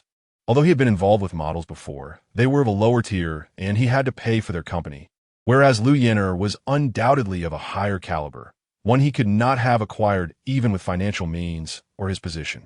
However, the fact that she was now eagerly offering to drive for Lin Chuan made him feel a profound sense of inadequacy. Yet, he did not view Lu Yen'er as materialistic. Rather, he considered her actions to be astute, recognizing that befriending a wealthy individual like Lin Chuan was a wise move. Once she secured a favorable position, her future would undoubtedly be bright, far surpassing the mundane existence of merely modeling. Regaining his composure, Li Yongsheng suggested, "Mr. Lin, how about having this Lu Yen'er drive for you? She is a well-known model and typically does not take rides with just anyone. As long as she can drive well." "That will suffice," Lin Chuan replied. "I am quite skilled behind the wheel," Lu Yen'er chimed in, even going so far as to link her arm with Lin Chuan's. "Very well, I will make the arrangements," Li Yongsheng said. At that moment, another model approached. She was slightly taller and had a fuller figure. Her demeanor was less exuberant, yet she exuded a gentle charm. "Lin Chuan, you have another car, right? I can also drive one. My driving skills are quite proficient," she stated, linking her other arm with Lin Chuan's. Li Yongsheng stood frozen. This Yin Menglan was just as stunning as Lu Yen'er, but possessed a much more voluptuous figure. At that moment, he felt an overwhelming sense of envy. The disparity between people could be so stark. However, Li Yongsheng maintained his respectful demeanor, introducing her. This is Yin Minglan, another renowned model. Perfect, one for each of us, Lin Chuan nodded. Li Yongsheng quickly made the necessary calls to arrange for the two distinguished models. Truthfully, it was somewhat daunting to take two high-caliber models at once. However, given that Lin Chuan had just acquired two super luxury cars and had been personally attended to by He Jianpeng, the situation was manageable. Soon, everything was settled. As Lin Chuan departed with the two models, the onlookers at the exhibition felt a surge of envy. Wow, he is taking away two models at once. And they are both top-tier, Liu Yin'er and Yin Minglan. It is entirely reasonable to take two models with two luxury cars. I am so envious. I wish for a life like this. In my next life, I must be born into a wealthy family. Before long, the three of them drove out of the car show. Liu Yin'er in the Cullinan, Yin Minglan in the Mercedes G63, and Lin Chuan in the Lamborghini Revuelto. Although it seems somewhat mismatched for Yin Minglan to be in the G63, Lin Chuan was too eager to drive the Lamborghini Revuelto. He had longed to experience its stunning aesthetics and thrilling roar. The trio turned a corner and sped away from the exhibition, leaving behind a throng of envious spectators. Qin Bingxing watched from a distance as Lin Chuan departed with two models at his side, unable to suppress a slight frown. Yet, her fondness for him remained unscathed. Chapter 37. The restaurant symbolizing status and identity after departing from the auto show and driving a short distance. Lin Chuan initiated a video call with Liu Yin'er and Yin Minglan, both of whom he had added on WeChat prior to getting into the car. Lin Gongzi, do you have any instructions? Liu Yan'e chocolate sweetly. Enough with the Gongzi. Just call me Lin Chuan. You are driving for me, so I owe you my gratitude. Are you in a hurry? If not, I would like to treat you to a meal, Lin Chuan replied with a smile. We're not in a rush. Li Yongsheng has already arranged everything. We don't need to attend the auto show today, Liu Yin'er informed him. Yin Minglan added, we're quite free today. Wherever you wish to go, we shall accompany you, Brother Chuan. Very well then, let us proceed to dine, Lin Chuan said as he led them to a nearby mall. Throughout their journey, they attracted significant attention, especially with the striking Lamborghini Revuelto, a vehicle that was undeniably eye-catching. Upon arriving at the mall, the allure intensified, drawing many onlookers who stopped to gawk and even capture photos and videos. It was evident that even as they entered the underground parking lot, admirers followed suit. Once they parked, they took the elevator upstairs with Liu Yin'er and Yin Minglan on either side, linking arms with Lin Chuan, which greatly pleased him and elevated his sense of pride. After reaching the first floor, they headed to the restroom, but upon Lin Chuan's exit, he found the two still waiting in line. He opened the Haoyun Car Alliance group chat and inquired, are there any good dining recommendations near the Yintai shopping district? Since he had joined this group, he intended to make the most of it. Being a collection of affluent individuals, they should be well-versed in the finest culinary offerings. The members responded enthusiastically, offering numerous suggestions. One member, known as Lao Wang from Yushin Fufu, remarked, for exquisite cuisine, I highly recommend Yushin Fufu. Our establishment not only integrates the 8 major Chinese cuisines, but also elevates them to a form of art. In today's challenging culinary landscape, where countless restaurants are closing their doors, Yushin Fufu continues to thrive because we are committed to exceptional quality. Moreover, we have a private dining club in the Yintai shopping district that offers a unique opportunity to sample all 8 cuisines, with each dish crafted by a dedicated chef. The dim sum is prepared by a renowned chef from Xiangang, while the Peking duck is masterfully cooked by a famous chef from the capital, ensuring an imperial dining experience. Upon hearing this recommendation, other members were thoroughly impressed. The culinary excellence and service at Yushin Fufu were indeed unparalleled. Securing a Michelin 3-star rating for their fusion of the 8 major Chinese cuisines is no small feat. The only drawback is the cost, which is understandably high. I have dined there several times, and it remains unforgettable. In comparison to Western cuisine, Chinese delicacies are undeniably superior. Those so-called Michelin-starred Western dishes often comprise large plates with minimal portions, garnished with sauces and herbs, while any of our 8 major cuisines would effortlessly overshadow them. However, doesn't the private dining club require a monthly expenditure of over 100,000 to gain access? Lao Wang replied, yes, typically a monthly expenditure of 100,000 is required.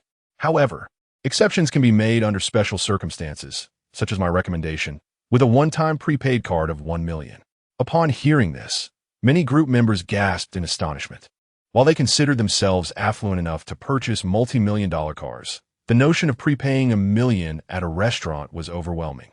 Lin Chuan had heard of Yushin Fufu's reputation, but was unfamiliar with a private dining club, and he immediately decided to indulge. After all, isn't the purpose of wealth to enjoy life? As a true foodie, he was more than willing to splurge. All right, I will prepay 1 million. How do I proceed? Are you at the establishment? Lin Chuan inquired. Lao Wang responded, I'm not currently there, but I can make the necessary arrangements. Just mention your name upon arrival. As the group observed Lin Chuan's ease in committing to 1 million, they were once again reminded of the stark disparities in their world. Lin Chuan then asked, by the way, I'm looking to upgrade my watch. Does anyone have any recommendations? Since young Master Lin is in search of a watch, it must be a top-tier brand. Perhaps consider Vacheron Constantin, Patek Philippe, Richard Mille, or Breguet. Would you prefer new or second-hand? I have some second-hand options available. As Lin Chuan engaged in conversation, a group of individuals approached him. Among them was Zhao Jun, who upon spotting Lin Chuan, momentarily froze. It was unclear whether fate had conspired against them or if Lin Chuan had transformed into a suave gentleman. But their paths had crossed once again in a rather serendipitous manner. Seeing Lin Chuan clad in designer brands and exuding charm, a flicker of jealousy ignited within Zhao Jun. However, recalling how he had won over Zhang Yin, the girl Lin Chuan had pursued for 3 years, a sense of superiority washed over him. Now, accompanied by several females, one of whom he was close to winning over, he felt a stark contrast with Lin Chuan, who appeared to be alone. With this thought, Zhao Jun intentionally maneuvered closer to Lin Chuan, hoping to provoke a reaction. Just then, Lu Yin'er and Yi Menglan emerged from the restroom, casually linking arms with Lin Chuan and laughing as they departed. Zhao Jun was left dumbfounded at the sight.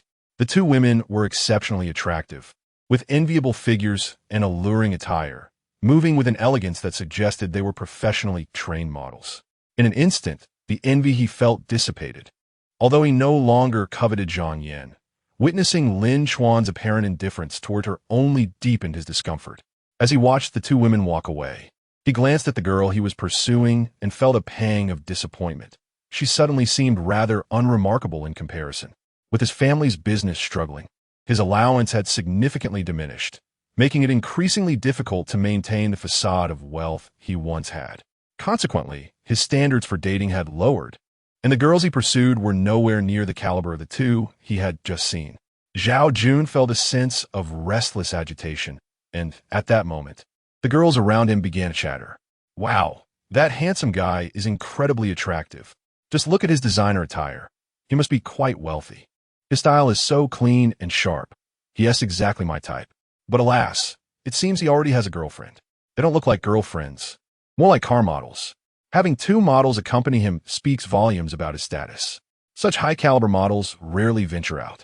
Among the admirers was the very girl Zhao Jun was pursuing, which only intensified his irritation. The other young men shared his frustration. It was disheartening to see the girl they were interested in praising another man. As they watched Lin Chuan enter a restaurant named Yushin Fufu, one girl exclaimed, Yushin Fufu? That is not a place just anyone can afford. The other girls looked on with admiration, further inflating Zhao Jun and his companion's displeasure. Exchanging glances, Zhao Jun and his friends made a silent agreement. Feigning nonchalance, Zhao Jun remarked, what is so special about Yushin Fufu? It's no big deal. Cool, man. Let me treat you all. His friends chimed in, it's just Yushin Fufu. I've lost count of how many times I've been there. Let us go so you can experience it for yourselves. You'll no longer be in awe of it. Really? Brother Jun, you're so cool. Wow. We too can dine at Yushin Fufu one day.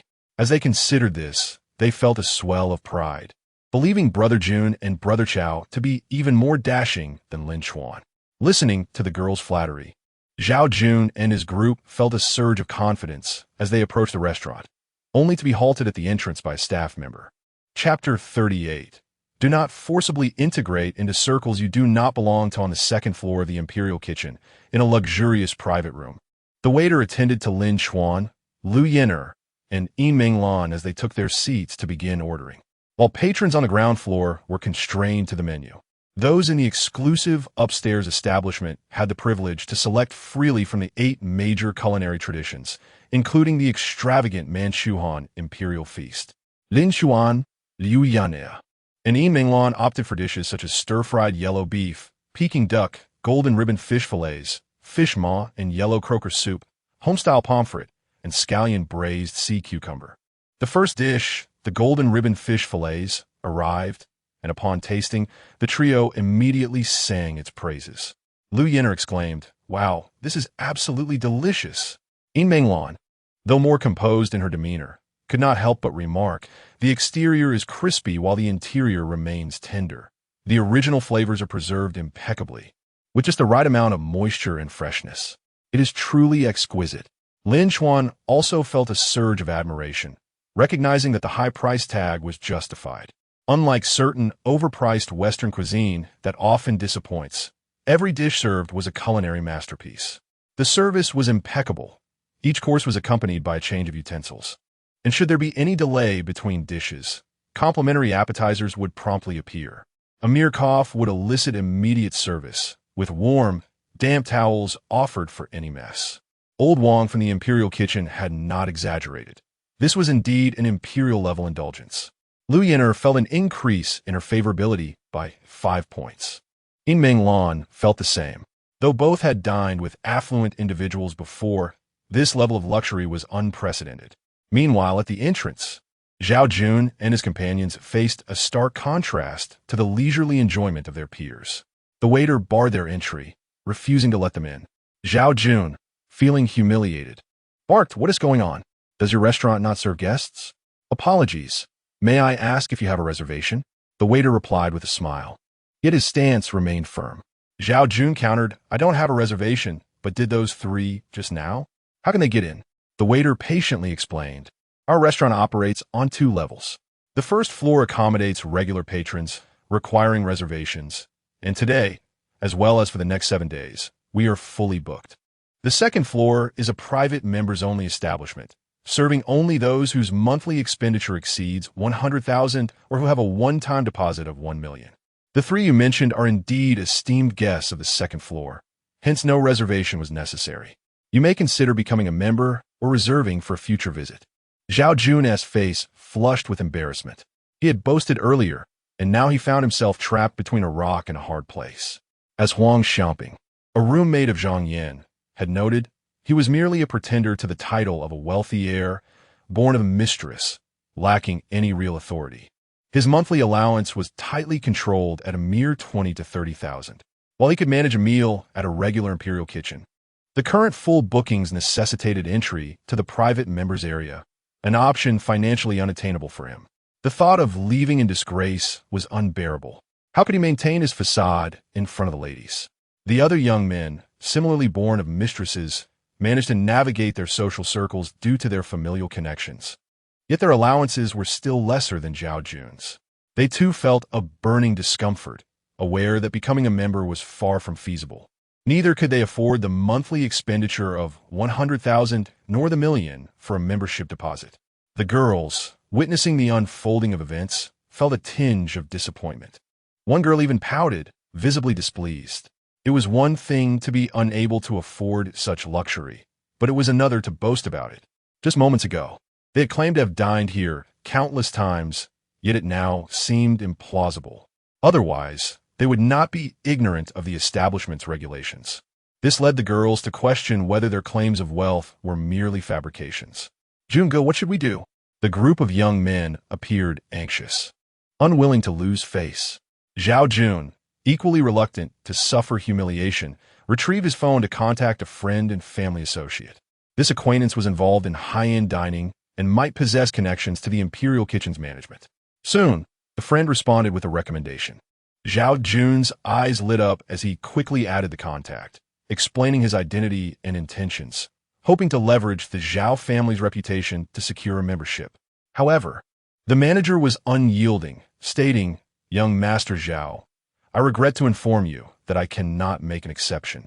To become a member of the private establishment, one must first receive a referral from a senior member and meet the monthly expenditure of 100,000 or make a one-time deposit of 1 million.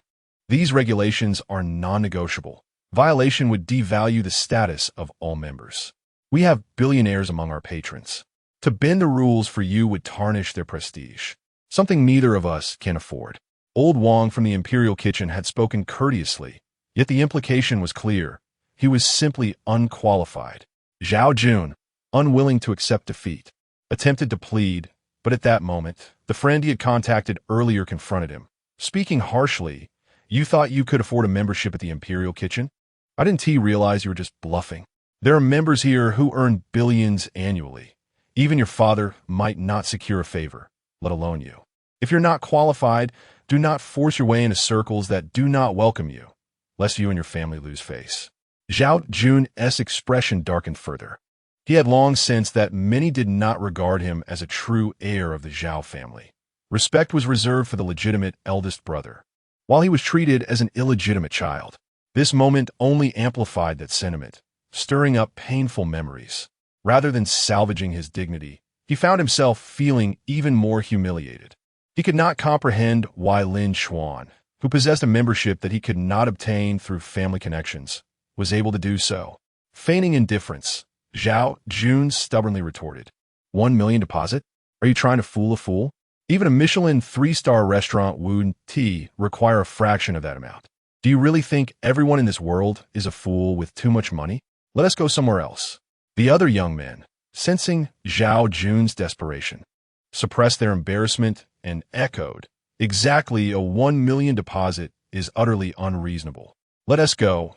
There's a Western restaurant nearby that is quite good."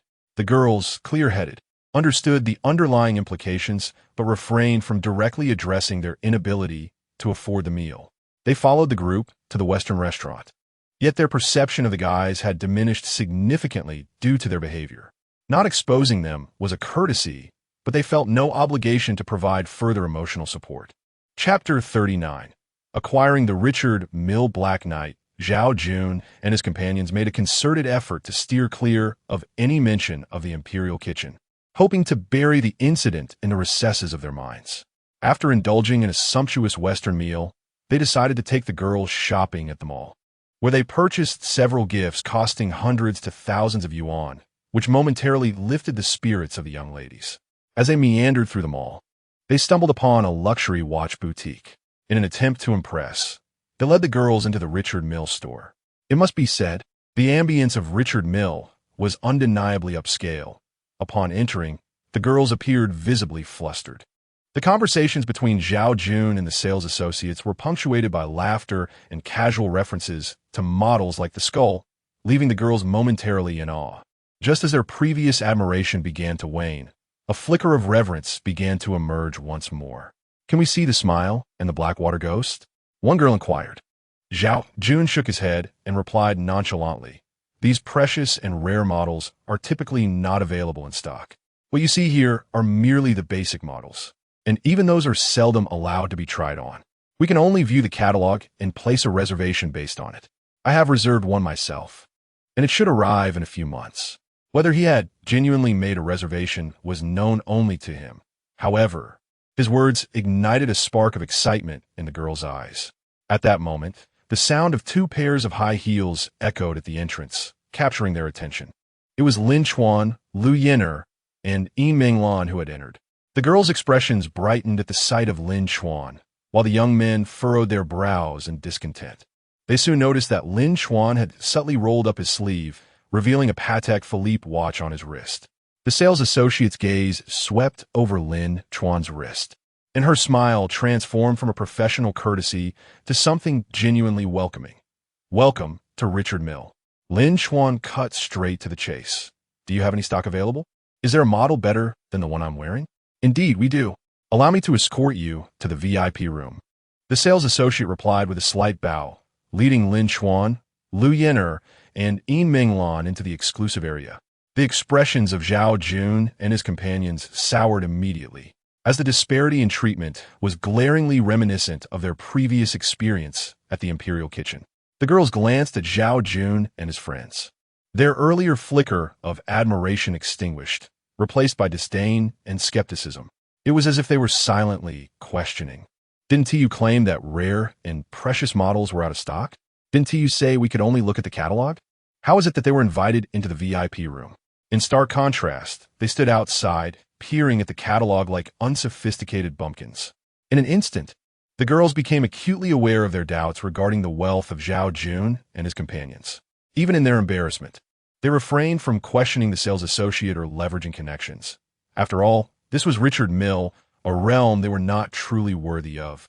Inside the VIP room, the glove sales associate retrieved a watch from the display case. It was entirely black and exuded a low-key opulence, with the mechanics beautifully showcased through its design. This model is the RM47, also known as the Black Knight. Its previous price was 5 million yuan, but currently it is in a dip, making an opportune time to purchase at just 417,000 yuan. Upon hearing this price, Lu Yin'er and Yin Minglan gasped in disbelief.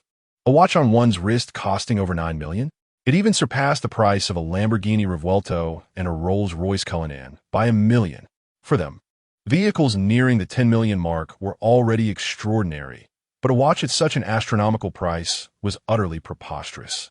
They had heard the saying that the poor play with cars while the wealthy indulge in watches, but this was their first profound realization of its truth. Even Lin Chuan himself felt the price was excessive, yet he understood that such an item served to impress. After all, it could be worn visibly at all times. May I take a closer look? Lin Chuan inquired. Certainly. Please wear these gloves, the sales associate responded. After donning the gloves, Lin Chuan examined the watch for a moment before trying it on, feeling quite satisfied. Overall, while he preferred the aesthetics of Patek Philippe, he already owned one and lacked a Richard Mille. Moreover, the design of this Richard Mille was quite appealing to him. Nodding, he declared, "I'll take this watch." The sales associate's eyes sparkled. "Very well. Would you like it gift-wrapped or to wear it directly?"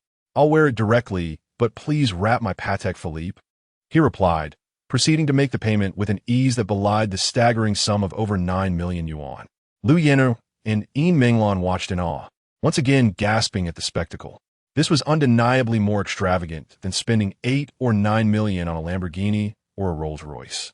In simple terms, anyone who could afford a Richard Mille watch for over 9 million would almost certainly be able to purchase a Lamborghini or a Rolls-Royce. However, the reverse was not necessarily true. They had seen many affluent individuals with cars worth millions, yet their watches only cost a few $100,000. In that moment, they comprehended the extent of Lin Chuan's affluence, exceeding their expectations. Liu Yan'er, 10 affection points. Yin Minglan, 10 affection points. I would like to reserve several watches. Please contact me as soon as they are in stock, Lin Chuan stated. Absolutely. I will reserve them for you right away and upgrade you to VIP status, placing you at the top of our priority list, the sales associate enthused. Some individuals, even after reserving, would have to wait their turn for years when stock became available. But Lin Chuan would never find himself in such a predicament. He was clearly one of the prioritized elite. While the registration process unfolded, Lin Chuan snapped a photo of the watch and posted it in the Luxury Car Alliance. Thank you all for your recommendations. I've just made a purchase. The intent was unmistakable, to flaunt. The more importance this group assigned to him, the more advantageous his network would become. The affluent members in the group were once again astonished. Wow, the Richard Mille Black Knight. Even if the price has dropped, it must still be close to 10 million. Truly extravagant. Lin Gongzi's prowess is indeed beyond our reach. I was just considering selling my second-hand watch, but now I can't possibly show it off, as mine is only worth a couple of million. Once the registration concluded, Lin Chuan emerged wearing the Richard Mille. Lu Yin'er and Yin Minglan, now more intimately linked, leaned against him closely. Seeing Lin Chuan exit so swiftly, the young men scoffed, thinking it was merely a show. However, at that moment, Zhao Jun and one of the young men noticed the watch on Lin Chuan's wrist had changed, and upon closer inspection, their eyes nearly bulged in disbelief. Chapter 40. Zhao Jun was engulfed in profound fear. Several young women had their gazes fixed upon Lin Chuan, having noticed that he had changed his watch. Was it not the Richard Mille? Had he truly purchased it in such a short span of time? What model was it, and what was its price? Surely, there must be a catalog to consult. They swiftly identified it as the RM-47, also known as the Black Knight. Upon checking the price, they were astounded. Over 9 million? Did I miscount? 1/10,000,000. Good heavens, it truly is over 9 million. A watch costing such an exorbitant sum is simply outrageous. This stark reality of wealth had utterly limited my imagination. Just how affluent could this gentleman be? The admiration in the eyes of the young women sparkled like stars. Meanwhile, the young men who had initially overlooked Lin Chuan's new watch were left in shock. They looked to Zhao Jun, hoping for a denial from someone knowledgeable. But the expression on Zhao Jun's face conveyed everything. He was equally astonished. They swallowed hard, their expressions grave. Any prior inclination to compete with Lin Chuan evaporated instantly. Who were they to compare themselves to someone who could spend over 9 million on a watch? It was common knowledge that even their fathers could not afford such a luxury, as their family fortunes barely amounted to a couple of 100 million. And the liquid assets were uncertain, perhaps not even reaching 10 million. To invest such a sum in a timepiece would spell imminent financial ruin for the family. Humans are inherently envious when faced with the excellence of others. Yet when that superiority becomes overwhelmingly apparent, jealousy often dissipates. In that moment, Zhao Jun finally comprehended why Lin Chuan could acquire memberships unattainable through his family's influence. Lin Chuan's financial prowess seemed to eclipse that of Zhao Jun's entire lineage, leaving Zhao Jun's countenance dark with concern. With a sense of reverence towards the wealthy, the young women followed Lin Chuan outside, while the young men, too intimidated to compete, trailed behind. Zhao Jun, with a furrowed brow, accompanied them as well. Lin Chuan led 2 models through boutiques of esteemed watchmakers, such as Patek Philippe, Vacheron Constantin, Breguet, and Glashtet. Although he did not make any further purchases, the sales staff were exceedingly cordial. Next, they visited a Chanel store, where Lu Yin'er clung to Lin Chuan's arm, playfully requesting, "Brother Chuan, I really want a Chanel handbag. Could you buy me one?" Menglan, without uttering a word, tightened her grip on Lin Chuan's arm, nearly sinking into it. Lin Chuan, relishing the attention, casually bought each of them a handbag worth over 40,000. The 2 young women cherished their new possessions, eagerly planting a kiss on Lin Chuan's cheeks in excitement. Lu Yin'er, affection 5. Menglan, affection 5. The other young women watched this scene unfold, their envy intensifying as they felt that the gifts from Zhao Jun and his companions paled in comparison. The young men, now devoid of any desire to compete, begrudgingly acknowledged their inferiority. After purchasing the bags, Lu Yin'er insisted on shopping for more, her demeanor oscillating between playful and demanding, as if Lin Chuan's wealth entitled her to such indulgences. It was evident that future outings with her would likely entail a spree of purchases, as she seemed to belong to the type whose affection waned with the cessation of gifts. In contrast, Menglan exhibited restraint, opting not to make further demands after acquiring her bag. She even noticed Lu Yin'er becoming somewhat excessive and quickly interjected, "Brother Chuan has already spent half the day at the car show, and we've been shopping for quite a while now. We should let him rest before he drives us back to school." Lu Yin'er, seemingly unsatisfied, reluctantly conceded, "If Brother Chuan is tired, then I suppose we can call it a day." Lin Chuan observed their contrasting behaviors and, maintaining a composed demeanor, declared, "Let us head back." Though Lu Yin'er felt a twinge of discontent, Menglan remained considerate, continuing to link her arm with Lin Chuan's. After walking for a while, Lu Yin'er finally adjusted her mood and joined in on Lin Chuan's other arm. As they descended, the young women became curious about the car Lin Chuan drove. "What do you think he drives?" one asked. "I estimate it must be worth several million. Let us follow them and find out." Zhao Jun interjected, "No need to look. It's a Mercedes G-Class." However, the young women paid him no heed and continued to follow. The other young men trailed behind as well, having recognized their inability to compete, but now possessed a morbid curiosity to see just how vast the chasm between them truly was. Upon reaching the underground garage, they witnessed Lin Chuan, Lu Yin'er, and Menglan each unlocking a car, a Lamborghini Revuelto, a Rolls-Royce Cullinan, and a Mercedes G63. Their eyes widened in disbelief. They had anticipated luxury vehicles, yet never imagined there would be three. They could not fathom that the two young women could afford such high-end cars, concluding that all three must belong to Lin Chuan. Zhao Jun's eyes widened as well. He had been correct about the Mercedes, but the addition of two other multi-million-dollar vehicles was utterly unexpected. My goodness, three cars, and each one worth millions. Is that the Lamborghini Revuelto? I believe it has only just arrived in the country. And is that not the legendary Cullinan? I've dreamt of sitting in one of those. All three vehicles bore temporary plates, clearly indicating they had been acquired recently. The young women's eyes sparkled with longing. They wished to be the ones seated in those luxurious cars, even if it meant sharing the space with an average-looking young man, let alone one as dashing as Lin Chuan. The young men, however, were struck with further astonishment. Who was this young man from such a prestigious family? Zhao Jun's expression darkened further, his anxiety deepening. The overwhelming display of Lin Chuan's wealth instilled a sense of dread within him. Just days ago, he felt his spending power was comparable to Lin Chuan's, but he had not given it much thought, considering his family's backing. Upon first meeting Lin Chuan, he had even felt a sense of superiority. Now, however, he wished he could erase the incident with Zhang Yan from memory. The realization struck him. Lin Chuan's financial prowess was terrifying. With a watch and cars valued in the tens of millions, how formidable must his resources be? His financial clout alone could surpass that of Zhao Jun's entire family. And within his family, Zhao Jun was merely a peripheral figure. If Lin Chuan sought revenge, his family would undoubtedly cast him out. The consequences of such a fate would be dire. At that moment, regret washed over him. Why had he provoked Zhang Yan? For the sake of a woman, he had invited calamity upon himself.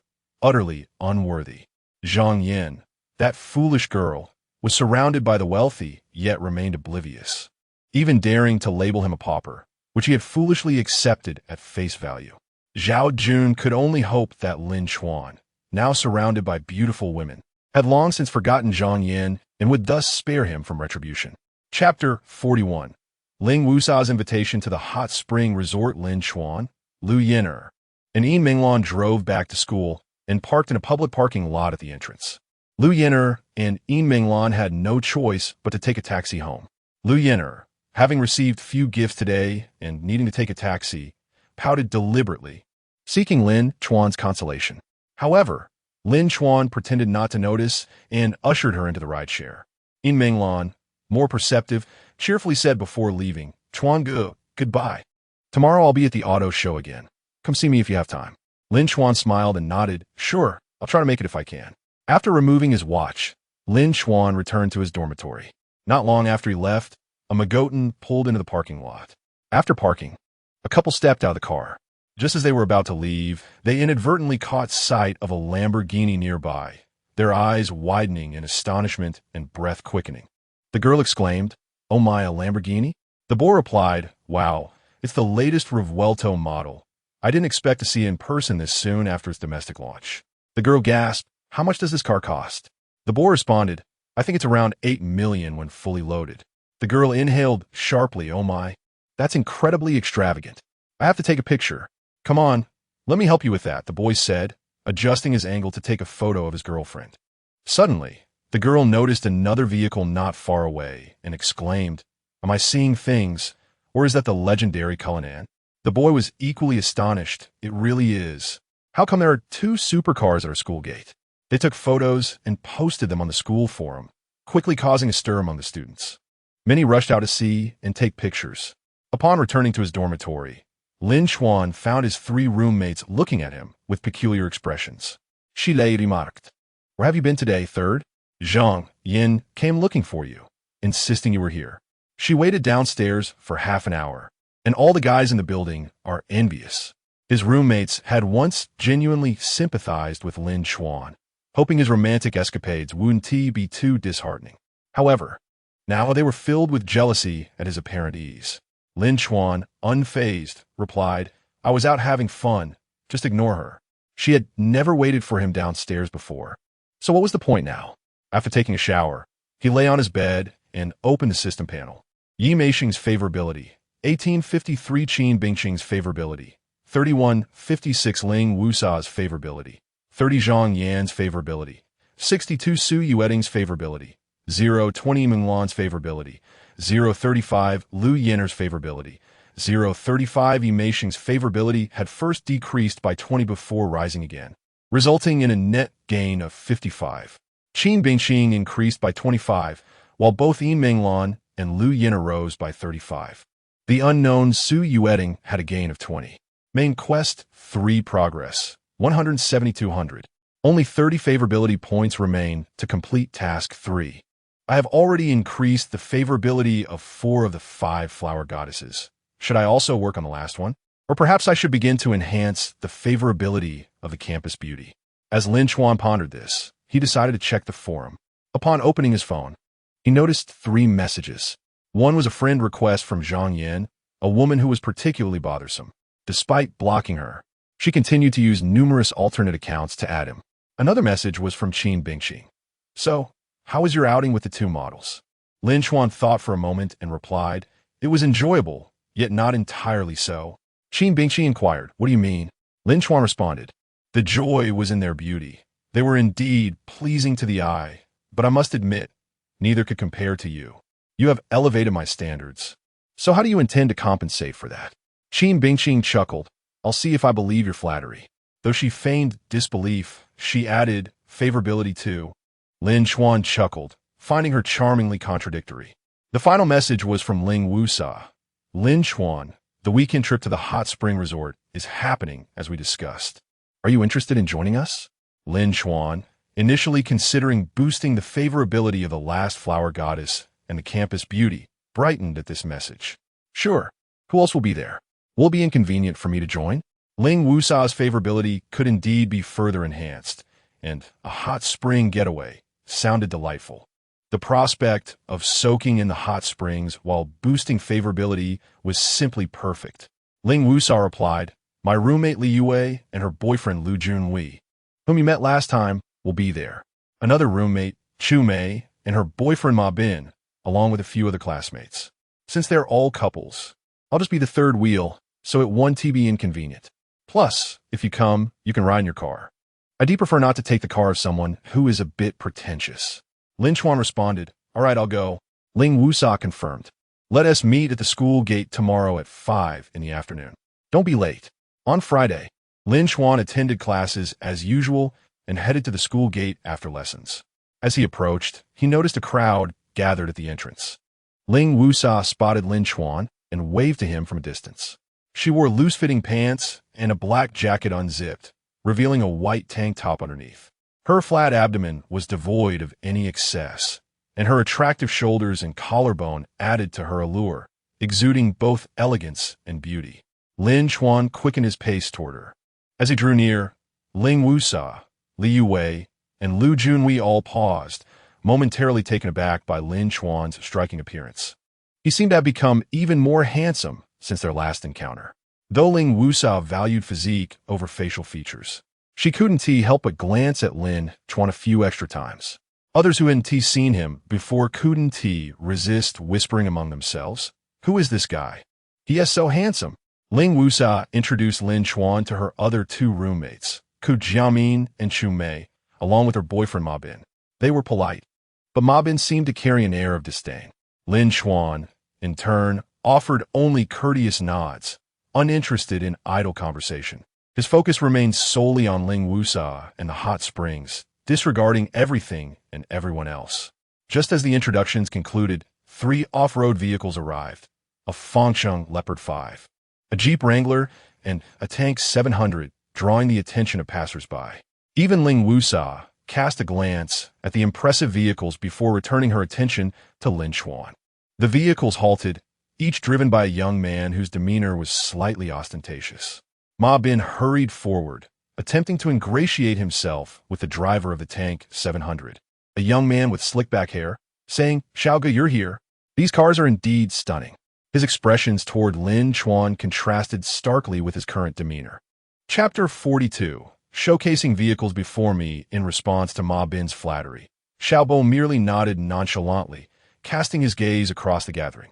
Upon spotting Ku Jiamin and several other girls, he could not help but notice their commendable figures. After all, they were from the dance department. Their allure was to be expected. His attention particularly lingered on Ling Wusa, a glimmer of admiration flashing in his eyes. Just as he was about to nod in approval, he noticed Lin Chuan standing a tad too close to Ling Wusa. Xiao Bo's brow furrowed slightly as he lowered his voice to inquire, "Who is that girl? And is he your boyfriend?" "Xiao Ge has a good eye. Her name is Ling Wusa, the belle of our dance department. The guy beside her is not her boyfriend. Merely a pathetic fellow who pursued a girl for 3 years without success," Ma Bin replied, a hint of disdain surfacing in his expression. With this revelation, Xiao Bo felt reassured and waved to the young man in the driver's seat of the Formula Leopard behind him. "Alu, let Xiao Bin drive your car. You take Akai's instead." Alu appeared less than thrilled, but, lacking the authority to argue, reluctantly exited the vehicle. Ma Bin, beaming with delight, was about to hop into the car when Xiao Bo called out, "Hold on. Why the rush? Let us first decide who will sit in which vehicle. You know how to sort it out." Ma Bin understood the implication and turned to the others, saying, "Everyone, gather around. Let us figure out the seating arrangement." Perhaps emboldened by the SUV, his tone had taken on an air of condescension. Alternatively, it could have been an attempt to regain dignity after flattering Xiao Bo, leading him to unconsciously assert himself over others. Li Yue, Lu Junwei, and the others felt a twinge of discomfort, but being students, did not dwell on it and approached nonetheless. However, Lin Chuan and Ling Wusa, standing at a distance, chose not to join. Lin Chuan looked at Ling Wusa and remarked, "I now understand what you meant about someone trying to avoid sitting in his car." Ling Wusa shrugged. "I actually haven't met him. He is from the neighboring Jianghai Medical University. But I've heard about him from Chu Mei's boyfriend, and just listening to his tales was enough to get a sense of his character. So, your presence not only proves convenient, but also resolves one of my dilemmas. By the way, I forgot to ask what car you drive last time." "A regular commuter vehicle. Are you interested?" Lin Chuan replied. "A regular commuter vehicle is still preferable to discomfort," Ling Wusa candidly stated.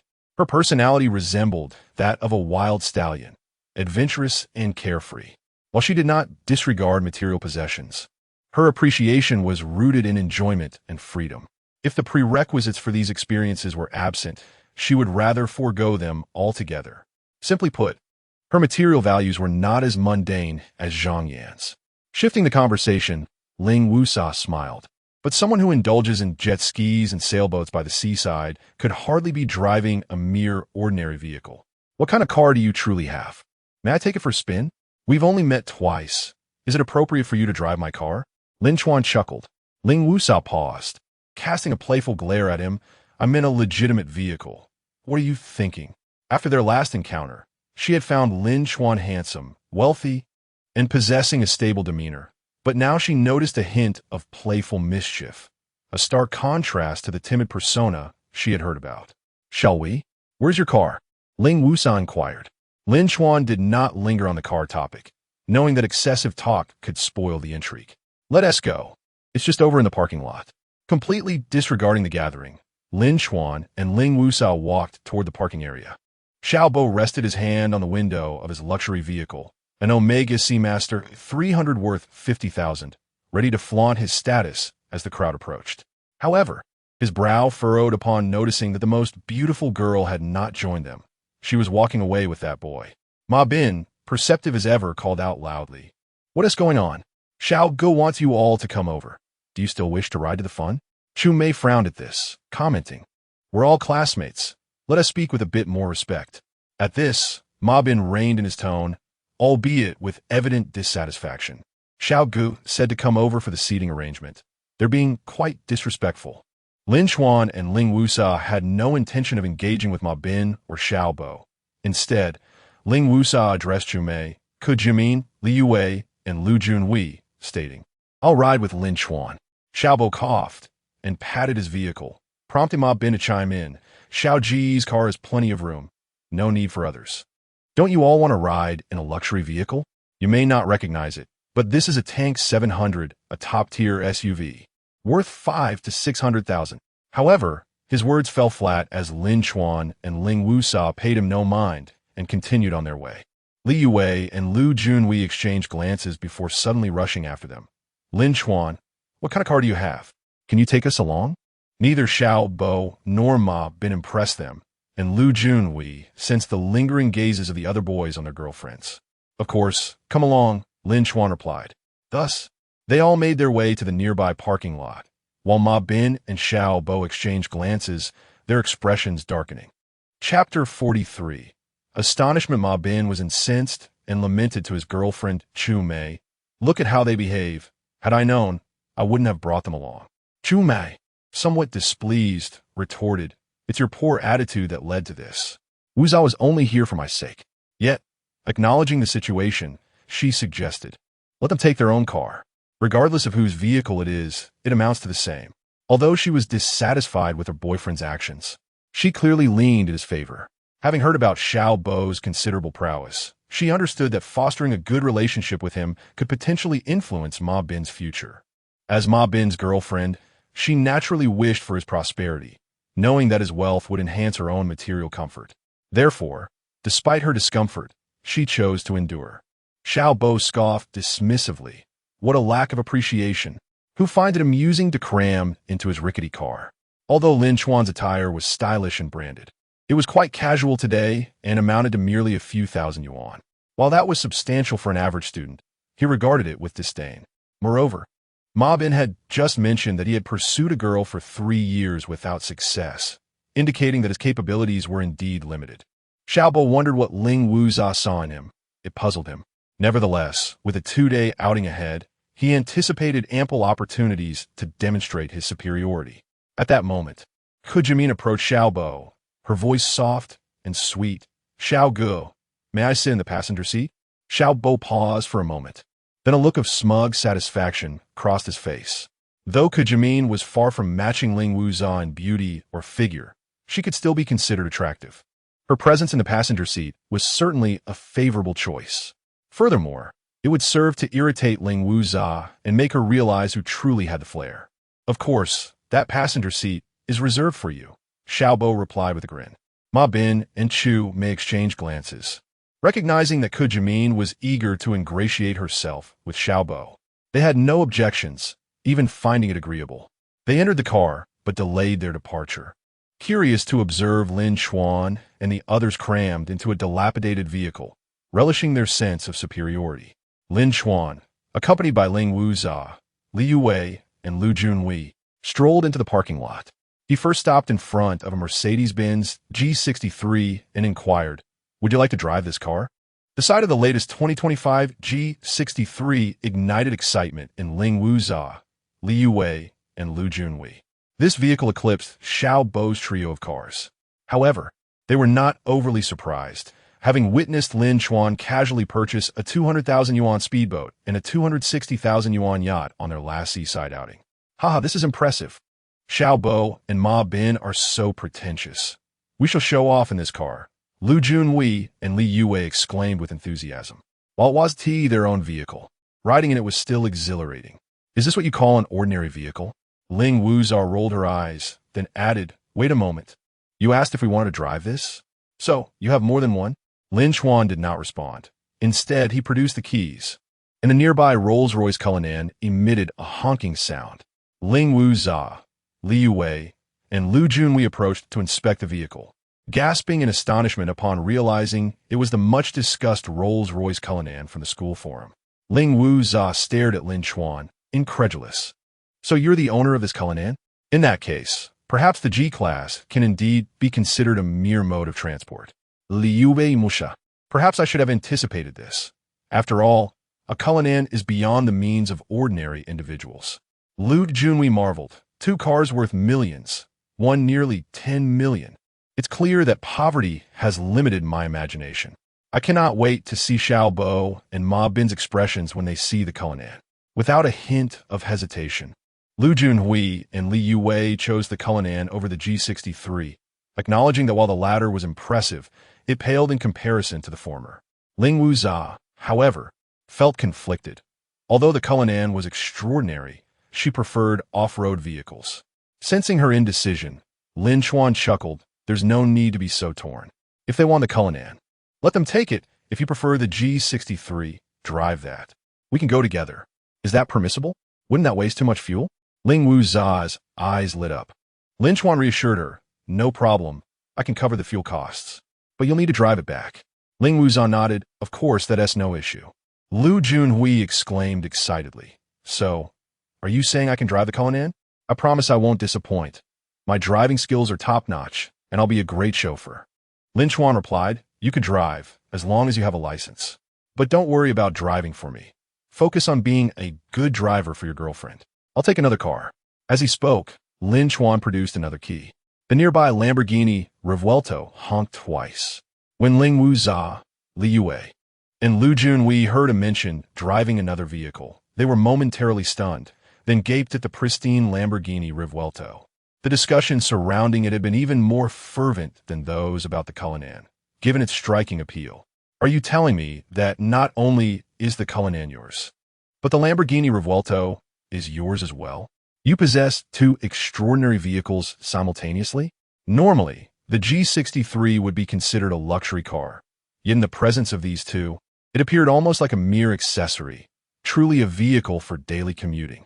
Li Yue and Lu Junhui stood dumbfounded at a loss for words. They had previously witnessed Lin Chuan's extravagant lifestyle and thought they had acclimated to it, but were now struck by how limited their imaginations had been. Lin Chuan, just how affluent are you? Ling Wuza could not help but express her astonishment. Although she was not one to engage in comparisons, she could not entirely suppress her competitive spirit. Despite having declined a ride in a Tank 700, she would much rather be seen in a vehicle like the G63 Cullinan or Revuelto, each capable of overshadowing the Tank 700, allowing her to relish a sense of triumph over others. Ling Wuza, at her core, appreciated the feelings that such a display of wealth evoked. Ling Wuza, Affection Level 5. Chapter 44. Crushed beyond recognition at the school gate, Xiaobo, Ma Bin, and others waited for quite some time without any sign of their companions, growing increasingly impatient. Xiaobo couldn't help but mock. Could it be that their car is too run down to start? Ma Bin chuckled. It's quite possible. I would be genuinely surprised if he even owns a car. Seated in the passenger seat of a Tank 700, Ku Jiamin suggested, why don't we head off first? They know the address anyway. There's no rush. Let us wait a bit longer, replied Xiaobo. If we leave now, we won't even get to see Lin Chuan's car until we arrive. Wouldn't that delay our chance to show off our superiority? Upon hearing Ku Jiamin's words, Chu Mei frowned slightly. While she was somewhat inclined to support her boyfriend, Ma Bin, she also felt a sense of loyalty to her friends, believing they should wait for Ling Wusa. It seemed premature for Ku Jiamin to disregard their friendship, especially since she hadn't even begun a relationship with Xiaobo yet. Just then, the roar of an engine broke the tension, a sound characteristic of high-end sports cars, causing them to collectively freeze. Turning to investigate, their eyes widened in astonishment as they beheld a brand new 2025 Mercedes-Benz G63, with none other than Ling Wusa behind the wheel. They gasped in disbelief. Lin Chuan's car was a Mercedes G63? That vehicle cost over $3 million. Even Xiaobo's prize Tank 700 paled in comparison, being 2 or 3 tiers lower. Instead of reveling in their superiority, Xiaobo and Ma Bin found themselves utterly humiliated, their expressions transforming into a spectacle of shock. Ku Jiamin, sitting in the passenger seat of the Tank 700, was equally stunned. Chu Mei was taken aback as well. She knew for certain that the car couldn't possibly belong to Ling Wusa. How could Lin Chuan, the infamous loser and lickspittle, afford such luxury? Upon closer inspection, they realized Ling Wusa was alone in her vehicle, followed by 2 more cars. The second was a gleaming Rolls-Royce Cullinan, with Lu Junhui and Li Yue in the front seats. The third was a Lamborghini Revuelto, driven by Lin Chuan himself. The thunderous sound they had previously heard unmistakably emanated from this very car. Ma Bin, Chu Mei, and Ku Jiamin were rendered speechless. The Cullinan and Revuelto were the legendary cars discussed on the school forum. How could it be that both belonged to Lin Chuan? The mere possession of one such car was already absurd. How could he simultaneously own 2? Even the $3 million G63 had become a mere accessory. Rumor had it that the Cullinan's market price started at $8 million, and the Revuelto was also around $8 million. Adding the G63's $3 million, that totaled over $20 million. What did it mean to have such opulence? Xiao Bo, a connoisseur of luxury cars, was left utterly flabbergasted. He understood the significance of the Cullinan and Revuelto. Just moments ago, he had envisioned Lin Chuan driving an ordinary vehicle, but this sudden twist was overwhelmingly jarring, leaving him dazed and confused. "Let us go.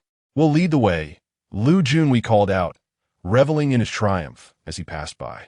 As the three cars whisked away, the onlookers remained in a stupor for quite some time. Finally, Xiao Bo gritted his teeth. "Didn't Tu say he has been chasing a girl for 3 years without success?" Ma Bin replied, "Yes, I stand by my words. You can ask Jimin or any student. Everyone knows. Who knows where he got those luxury cars?" Xiao Bo turned to Jimin, seeking answers, but found her lost in thought, gazing at the retreating cars. His aspirations for superiority had been dashed, leaving him in a foul mood. Noticing Jimin's distraction only soured his spirits further, but he couldn't very well cast her aside. He was left to stew in his frustration. Ma Bin, sensing the atmosphere, offered consolation. Perhaps Lin Chuan merely rented them. After all, how could he possibly afford 3 cars? Xiao Bo considered this and found it plausible. After all, the total value of those cars exceeded $20 million. Even a family with assets in excess of $100 million wouldn't typically buy 3 luxury cars for their still-studying offspring, would they? Such a status was typically reserved for the elite scions of wealthy families. If he were indeed from such a lineage, word would have spread throughout the university town by now. How could he remain so obscure, especially when pursuing a girl for 3 years without success? Fool! Renting such high-end cars for show-off is risky. One little scratch could cost a fortune, Xiao Bo muttered, starting his car. The other 2 vehicles quickly followed suit. In stark contrast to the oppressive atmosphere on their side, the occupants of the 3 cars ahead were in high spirits. The hot spring resort was a mere 4 to 5 kilometers away, and they arrived in no time. The resort comprised a series of standalone villas, designed more like homestays, and not particularly lavish in decor. Each villa had its own parking space, but with so many cars, there was a shortage. "Shall we park in nearby lot?" "It's not far," suggested Ling Wusa. "No need for that hassle. Let us just rent another villa," Lin Chuan replied. Ling Wusa, Lu Junwei, and Li Yue were momentarily taken aback, then exchanged glances, bemused by the thought process of the wealthy. "But these need to be reserved in advance. There might not be any available villas left," Lu Junwei pointed out. Lin Chuan responded nonchalantly. "A little extra payment of 5,000 will surely convince someone to give it up." Once again, Ling Wusa, Lu Junwei, and Li Yue were left speechless, struggling to keep pace with the whims of the affluent. In truth, Lin Chuan sought not only parking, but also to distance himself from the unpleasant attitudes of Ma Bin and Xiao Bo, preferring not to stay in a villa rented by them. Before long, Ma Bin and Xiao Bo arrived, with Ma Bin exuding an air of false superiority. "Everyone, stay in the courtyard and living room. Do not disturb the rooms. The most luxurious master bedroom belongs to Xiao Gu. Space is limited, so others may have to share." Before he could finish, they noticed a few individuals from the adjacent villa carrying their luggage, smiling broadly as they approached Lin Chuan. "Mr. Lin, we moved everything out. The sheets are still untouched. We trust you won't mind having the landlord change them. We're heading to a nearby hotel. Perhaps we'll see you at the hot springs tonight." The landlord smiled as well. "That's nothing to worry about. I've already called in a cleaning lady." Once again, Ma Bin, Xiao Bo, Jimin, and Chu Mei found themselves in a state of disbelief. They had actually rented the villa next door? And how could the previous occupants be so cheerful about vacating? Chapter 45, A Lifetime of Mediocrity? Chu Mei could not help but inquire, "Why have you rented another villa? And how did they agree to it?" Li Yue replied. Lin Chuan felt that there weren't enough parking spaces and was also concerned about insufficient rooms. So he rented another villa and added an extra 5,000, which is why they were willing to let it go. Upon hearing this, Chu Mei and Jimin were momentarily taken aback. The rental cost for a villa is merely 2,000 to 3,000 a day. To pay an additional 5,000 just to secure this villa? It was no wonder the family was so eager to comply. After all, it was 5,000 earned without effort. With a hotel nearby, it posed little inconvenience. Is this the mindset of the affluent? It was simply extravagant and carefree. The gazes of the girls, including Ku Jimin and Chu Mei, lingered on Lin Chuan's face for several seconds, reluctant to look away. Xiao Bo and Ma Bin, witnessing Lin Chuan stealing the spotlight once again, grew increasingly displeased as the girls idolized him. With 2 villas at their disposal, the allocation of rooms became much simpler. Each person could enjoy their own space. Xiao Bo claimed the original villa's most luxurious room, while Lin Chuan took the most opulent room in the newly rented villa. The difference, however, was that Xiao Bo's acquisition of a lavish room left others feeling cramped, whereas Lin Chuan's additional rental allowed everyone their own private quarters. Lin Chuan basked in the limelight, and rather than inciting resentment, the group privately expressed their amazement and admiration. Xiao Bo felt that his entire plan had been disrupted. By his design, the girl should have been gravitating around him. He took several deep breaths to calm his emotions. I refuse to believe he can truly afford a Mercedes G63, a Lamborghini Revuelto, and a Rolls-Royce Cullinan. Either he is renting them or borrowing from someone. Such extravagance to impress women is indeed a hefty investment, yet my own capabilities remain superior. Given more time, they will inevitably discern who is genuinely wealthy through his demeanor. I must maintain my composure. I can certainly win them over with my charm. After settling in, they all headed to the hot springs. Each person purchased their own ticket and entered the changing rooms to don their swimwear. They reconvened outside the changing rooms. The girls' swimwear naturally attracted the attention of the boys. The figures of the dance department girls were indeed commendable, but in comparison, Ling Wusua's physique was distinctly superior. With her fair skin and well-proportioned curves, she was practically flawless, igniting a fervor in Xiao Bo's gaze.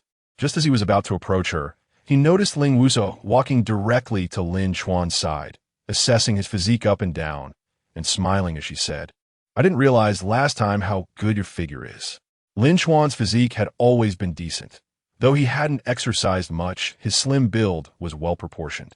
After completing Task 1, he added 5 attribute points, resulting in a slight improvement, though not markedly so. Upon completing Task 2 and adding another 5 points, the changes in his physique became more evident. While he was not yet a bodybuilder, he had developed a hint of abs and a bit of pectoral definition, just enough to be considered leanly muscular. Ling Wusua's affinity towards him increased by 5 points. "I've recently started working out, and I've gained a tiny bit of muscle," she said, "but your physique is truly perfect." Leaning closer to her ear, Lin Chuan lowered his voice and remarked, "I've noticed some people can't take their eyes off you." Ling Wusua glanced sideways at Xiao Bo, smiling as she replied, "Then you should help shield me."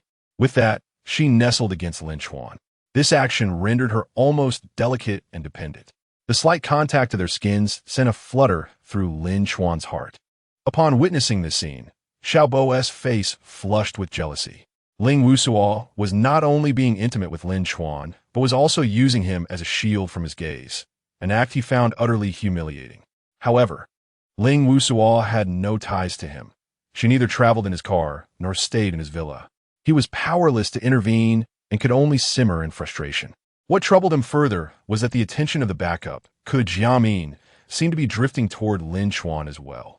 Looking down at his own physique, he noticed a slight belly. While it was not particularly unattractive, it certainly did not compare favorably to Lin Chuan's appealing form with its hint of abdominal muscles. That pretty boy. These women are so superficial, Xiao Bo thought bitterly. After their gathering, they proceeded to the hot springs, where the pools were public but divided into several sections. Nestled throughout the mountainside, the pools appeared to be naturally integrated with the environment. Each pool offered varying temperatures, allowing for personal preference in selection. With their large group, they commandeered a spacious pool, and Lin Chuan and Ling Wusua sat closely together in a corner, distanced from the others. They engaged in light-hearted conversation, occasionally leaning in to whisper to one another, which left Xiao Bo feeling unable to approach them. After about 10 minutes of soaking, a middle-aged man with a luxuriant mane walked over, scanning the area as if searching for a preferable pool. Upon spotting the man, Xiao Bo eagerly jumped up and approached him, adopting a somewhat obsequious demeanor. Manager Li, what brings you here? Manager Li appeared upon her briefly before recognizing Xiao Bo. Ah, Xiao, good to see you again. I'm helping Boss Peng find a suitable pool. We can chat later. There's no need to search. Our pool is excellent. Xiao Bo quickly interjected, eager to curry favor. Manager Li glanced over and remarked, with so many of you, along with Boss Peng's family, it might be a bit crowded. Not at all. We can make some room, Xiao Bo insisted, pulling Manager Li aside, then addressing his classmates. Everyone, please make way for Manager Li, who oversees many of the nearby villas. That Boss Peng is a billionaire. Let us show some courtesy and clear path. Ma Bin, already on his feet, chimed in eagerly, yes, yes, everyone, let us give Manager Li some space. Chu Mei, Ku Jiamin, Liu Wei, Lu Junwei, and others were reluctant to budge. Yet the mention of a big boss prompted them to rise and step out of the pool, albeit begrudgingly. They were wary of offending such a prominent figure and entertained a faint hope of leaving a good impression. Ling Wusaw, however, remained still, glancing at Lin Chuan, who lounged against the pool's edge, seemingly indifferent to the thought of yielding. Xiao Bo frowned. Lin Chuan, what is your intention? It would hurt to let Manager Li through and forge a good relationship. Lin Chuan replied, why should we disadvantage ourselves to please someone else? Sorry, but we're not that familiar. Xiao Bo was about to retort when Manager Li interjected, clearly not one to abuse his authority. You were here first, so of course you should enjoy it. It's unreasonable to expect you to give way. Feeling dissatisfied, Xiao Bo shot Lin Chuan a glance, muttering under his breath. Someone who doesn't understand basic courtesy is destined to remain mediocre his entire life. Exactly, just a fool, Ma Bin echoed. At that moment, a slightly plump middle-aged man, accompanied by an alluring woman and a boy, approached. Manager Li immediately stepped forward to greet them, while Xiao Bo's eyes lit up, eager to ingratiate himself. Yet, he knew he was out of his league and refrained from introducing himself, opting instead to wait for an opportunity to flatter. Manager Li led Boss Peng and his party toward another pool. As they passed, Boss Peng cast a glance at the girls in the pool, as men are often wont to do, even in middle age. His gaze fell upon Ling Wusaw, but upon noticing Lin Chuan beside her, he froze momentarily, rooted in place. He then swiftly changed direction, approaching the edge of the pool. Young Master Lin, you're here as well. Chapter 46. Everyone was completely stunned upon witnessing Boss Peng's actions. Butler Li was momentarily taken aback. Xiao Bo, Ma Bin, Chu Mei, Ku Jiamin, Liu Wei, Lu Junwei, and others were equally astonished. What on earth was happening? Was the young Master Lin that Boss Peng referred to Lin Chuan? Wasn't Boss Peng a billionaire? Why was he treating Lin Chuan with such deference? No, it appeared he was even somewhat respectful. Lin Chuan remained seated, puzzled as he inquired, Boss Peng, have we met before? And no, not exactly. However, I was also at the Haoyan Car Club when you inquired about purchasing a watch, and I recommended my own secondhand watch to you. Of course, I later realized you would surely not be interested. I also dined with Lu Wenhan, who mentioned you. I have long admired the esteemed name of young Master Lin. What a coincidence to encounter you here. Ha ha ha, Pengzhi chuckled. Oh, so you're old Peng from the group. I have heard much about your formidable prowess. It is indeed an honor, Lin Chuan acknowledged, finally shaking Pengzhi's hand. Not at all. In comparison to young Master Lin, I am but a mere speck. Pengzhi humbly replied. Boss Peng, this pool is quite spacious. Why not join me for a dip? Lin Chuan suggested. Then I shall graciously accept your invitation. The pool is indeed large enough to accommodate us comfortably, Pengzhi joyfully responded, inviting his wife and son to join them in the water, while briefly introducing them to Lin Chuan. Initially, Pengzhi had intended to admire the beautiful women present, hoping to catch a glimpse without his wife noticing. However, he did not spare even a glance at Ling Wusa, who stood beside Lin Chuan. With so many beautiful women around, it was a matter of basic decorum to avoid the partner of someone not to be trifled with.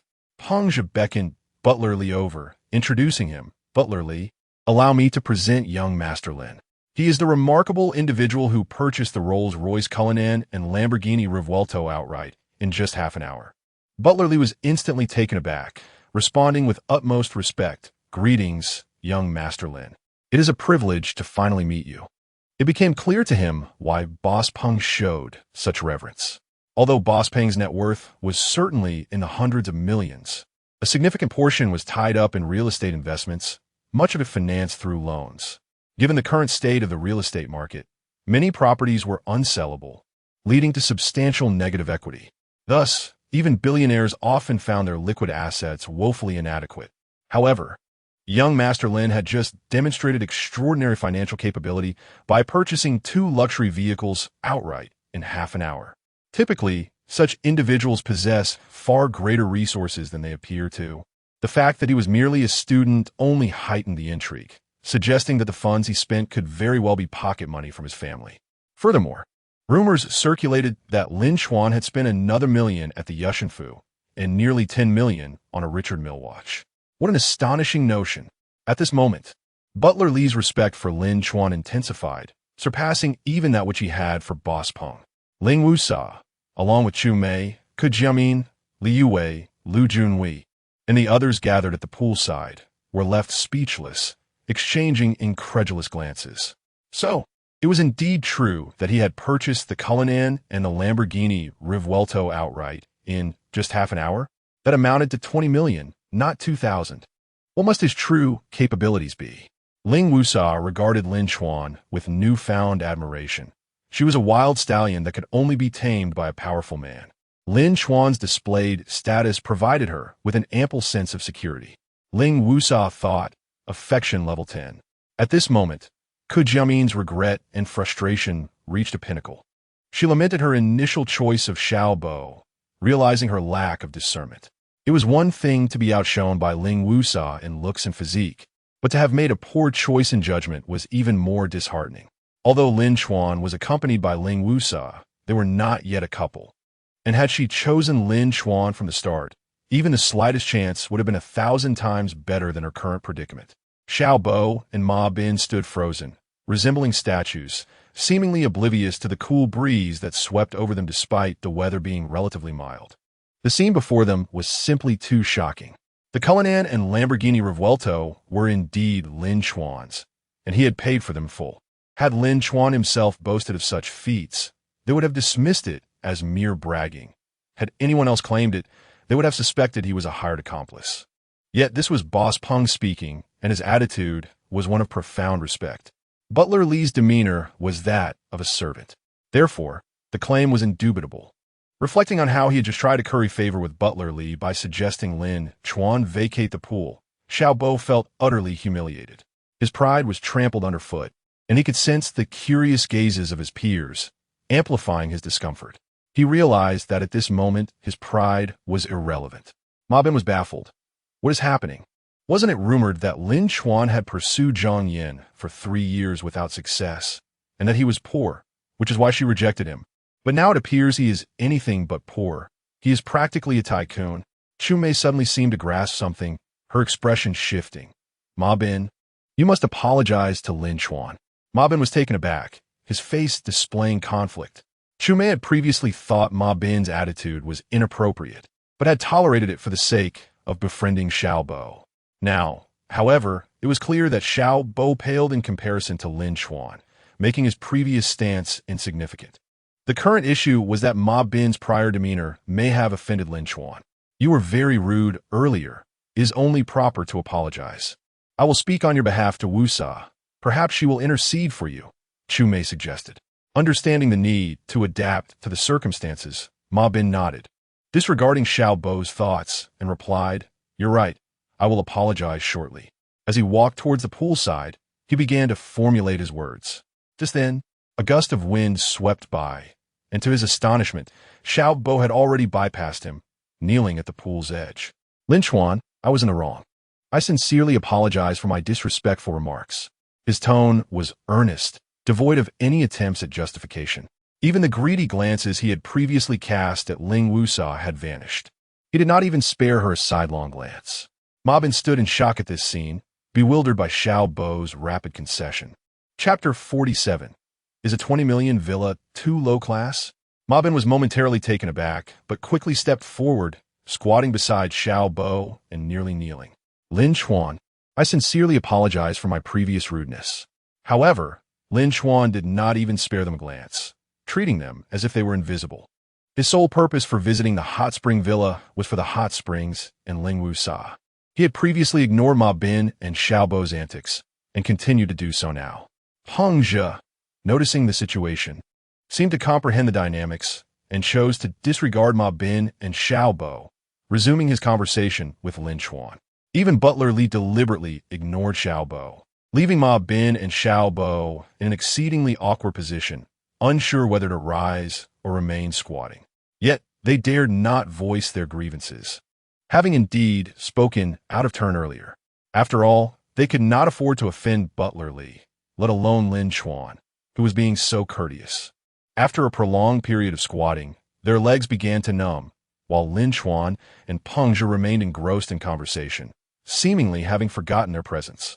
Li Wei, Lu Junhui, and others certainly would not plead on their behalf. They had indeed gone too far and deserved this lesson. Chu Mei, however, stood by her boyfriend Ma Bin's side. After a while, seeing her boyfriend's legs growing numb, she approached Ling Wu Sa. Wu Sa, could you possibly intercede with Lin Chuan on their behalf? Ma Bin's attitude was indeed poor, and I have already reprimanded him. Ling Wu Sa felt that the issues lay solely with Ma Bin and Xiao Bo and held no grievances against Chu Mei. She glanced at Lin Chuan and replied, "They have offended Lin Chuan. Only he can quell his anger." Chu Mei then addressed Lin Chuan. Lin Chuan, could you possibly show them some leniency? Lin Chuan had a favorable impression of Chu Mei, being classmates, and did not wish to appear overly harsh. I never intended to take any action against them. I simply have not regarded them at all. Upon hearing this, Ma Bin and Xiao Bo felt as if they had been granted a reprieve. They stood up, but their legs had gone numb, causing their knees to buckle slightly, and they leaned on each other to stabilize. However, they noticed that Lin Chuan had completely disregarded them, continuing his conversation with Peng Zhe as if they were truly inconsequential. This realization made them appear even more like clowns. Lin Chuan had never acknowledged them, and there was no animosity between them. It was their own pretentiousness that had led to this predicament. Upon witnessing Lin Chuan's prowess, they were forced to bow in submission. Had they simply treated each other as classmates from the beginning, none of this would have transpired. After a brief exchange, Peng Zhe broached a serious topic. Young Master Lin, I actually wish to discuss a business opportunity with you. You're currently residing in the villas at the Hot Spring Villa. You should be somewhat familiar with the situation there, correct? The environment is pleasant, and it is adjacent to the hot springs. Although the decor is rather ordinary, it is not without merit. Moreover, it is only 4 to 5 kilometers from Jianghai University. Have you considered purchasing a villa? Ling Wu Sa, Ling Wei, Lu Junhui, and the others perked up at this remark. To be honest, the notion of buying a villa in the Hot Spring Villa was incredibly distant for them. Even renting a single night was quite costly, necessitating the organization of a larger group to make it affordable. Even then, such indulgences were rare. Ma Bin and Xiao Bo, on hearing this, were intrigued and suddenly understood why Peng Zhe treated Lin Chuan with such deference. Evidently, he sought something from Lin Chuan.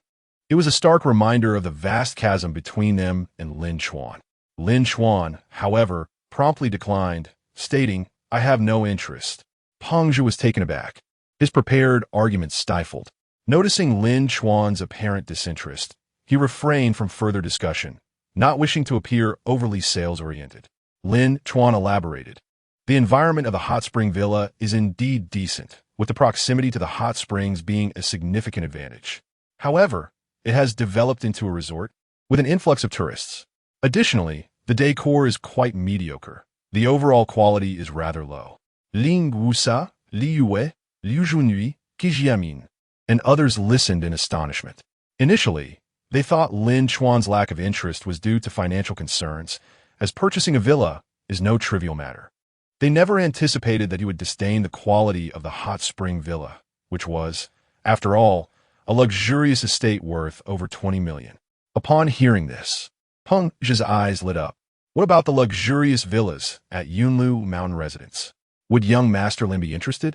Lin Chuan nodded at this suggestion. Yunlu Mountain residence is indeed worth considering. Mr. Peng, your portfolio is impressive. Yunlu Mountain residence was not far away, merely 300 meters in a straight line. Nestled at the foot of Yunlu Mountain, boasting a serene environment and exquisite decor. It is situated in Jianghai City's highest altitude villa area, with unobstructed views of the sea. While it may not rival seaside villas, the mountain view combined with the sea is still quite appealing. Its proximity to the hot springs is an added advantage. Upon hearing Lin Chuan's words, Peng's eyes gleamed with excitement. I purchased it through a loan. I hardly possess any real strength. Initially, I intended to speculate on real estate, but circumstances have not favored me. I wouldn't want you to laugh at me. I am currently struggling with my mortgage payments. I own a villa at Yunlu Mountain residence, with a built area of 500 square meters, and the total area, including the garden, spans 4 acres. Even among the villas at Yunlu Mountain residence, it is undoubtedly a top-tier property, priced at over 60 million. How about taking a look after our hot spring bath? Ling Wu Sa, Li Wei, Lu Junhui, and Ke Jiamin gasped upon hearing this. They were aware of Yunlu Mountain residence and recognized it as a premier villa. The level of luxury was something they could only admire from a distance. They had mentally prepared themselves for the price, but hearing over 60 million still left them stunned. Such figures were typically encountered only in social media videos, not something they would ever realistically encounter. Yet Lin Chuan remained unfazed, stating, "The price seems a bit steep. I recall the property prices in Jianghai City have decreased recently, but I am open to negotiation. Perhaps we could take a look later." Everyone was astonished. Lin Chuan was genuinely interested. Even if negotiations were to take place, it would be impossible for the price to drop below 50 million. Peng nodded vigorously. Negotiations are possible. If young Master Lin is willing to pay in full, I could reduce the price by 2 million. Financing is also an option, but it would not come with such favorable terms. Lin Chuan replied, "If I were to buy, it would certainly be in full." Upon hearing this, Peng was elated, as he was currently in dire need of cash flow. If he were to finance, he would have to navigate through the procedures. And given his numerous loans and leveraged positions, complications could arise. A full payment would eliminate all such issues. Under normal circumstances, one would hesitate to inquire about full payment, as few individuals possess the means to do so for properties worth tens of millions. Even those who might barely meet the financial requirements often prefer to retain cash for further investments. However, having heard of Lin Chuan's opulence, Peng cautiously broached the subject, never expecting Lin Chuan to choose full payment without hesitation. Clearly, this young Master Lin was indeed a true magnate. And Ke Jiamin were once again left speechless. Not only did Lin Chuan exhibit genuine interest, but he also intended to pay in full. 50 million in cash. How much wealth did he possess? Chapter 48. What kind of tycoon have we provoked? Peng felt a sense of urgency after enjoying the hot springs. He was eager to take Lin Chuan to view a house. However, Lin Chuan believed that viewing it at night would not be ideal and suggested postponing it until the following day. That evening, he and Ling Wusa, along with others, relished barbecues and engaged in games at the hot spring villa. Xiao Bo and Ma Bin, who had previously flaunted their superiority, became more amiable and even took the initiative to buy barbecued food and beer, which made for a delightful atmosphere. Xiao Bo not only refrained from harboring any thoughts about Ling Wusa, but also actively encouraged her to get closer to Lin Chuan. After finishing a skewer of beef, Lin Chuan turned to Ling Wusa and said, "How about you join me tomorrow morning to check out the Yunlu Mountain Villa?" Ling Wusa blinked and replied, "Such an important matter. What qualification do I have to assist you?" Lin Chuan responded, "The more eyes, the better the perspective. I value your aesthetic sense and believe your opinions would be invaluable. If everyone is free tomorrow, it would be great to have your help." Sure, agreed Li Yue and Lu Junhui, who were eager to bask in the glow of the occasion. Ling Wusa shot Lin Chuan a glance, her nose slightly wrinkling. His request stirred a flutter of emotions within her, leading her to wonder if there was some special significance behind it. Yet, the fact that he invited others along left her feeling somewhat dismissed. Just as she was about to label Lin Chuan as oblivious, he leaned in and softly whispered, "To be honest, I'm not overly concerned about others' opinions. I primarily seek yours. Ling Wusa couldn't help but smile slightly, rolling her eyes at him. Don't flatter yourself. I'm not anyone special nor an expert. What use will my opinion be? Though she outwardly dismissed his words, inwardly, her feelings had begun to shift, leading to a subtle increase in her affection. Affection 3. Unbeknownst to her, her emotions had already begun to rise and fall with Lin Chuan's actions.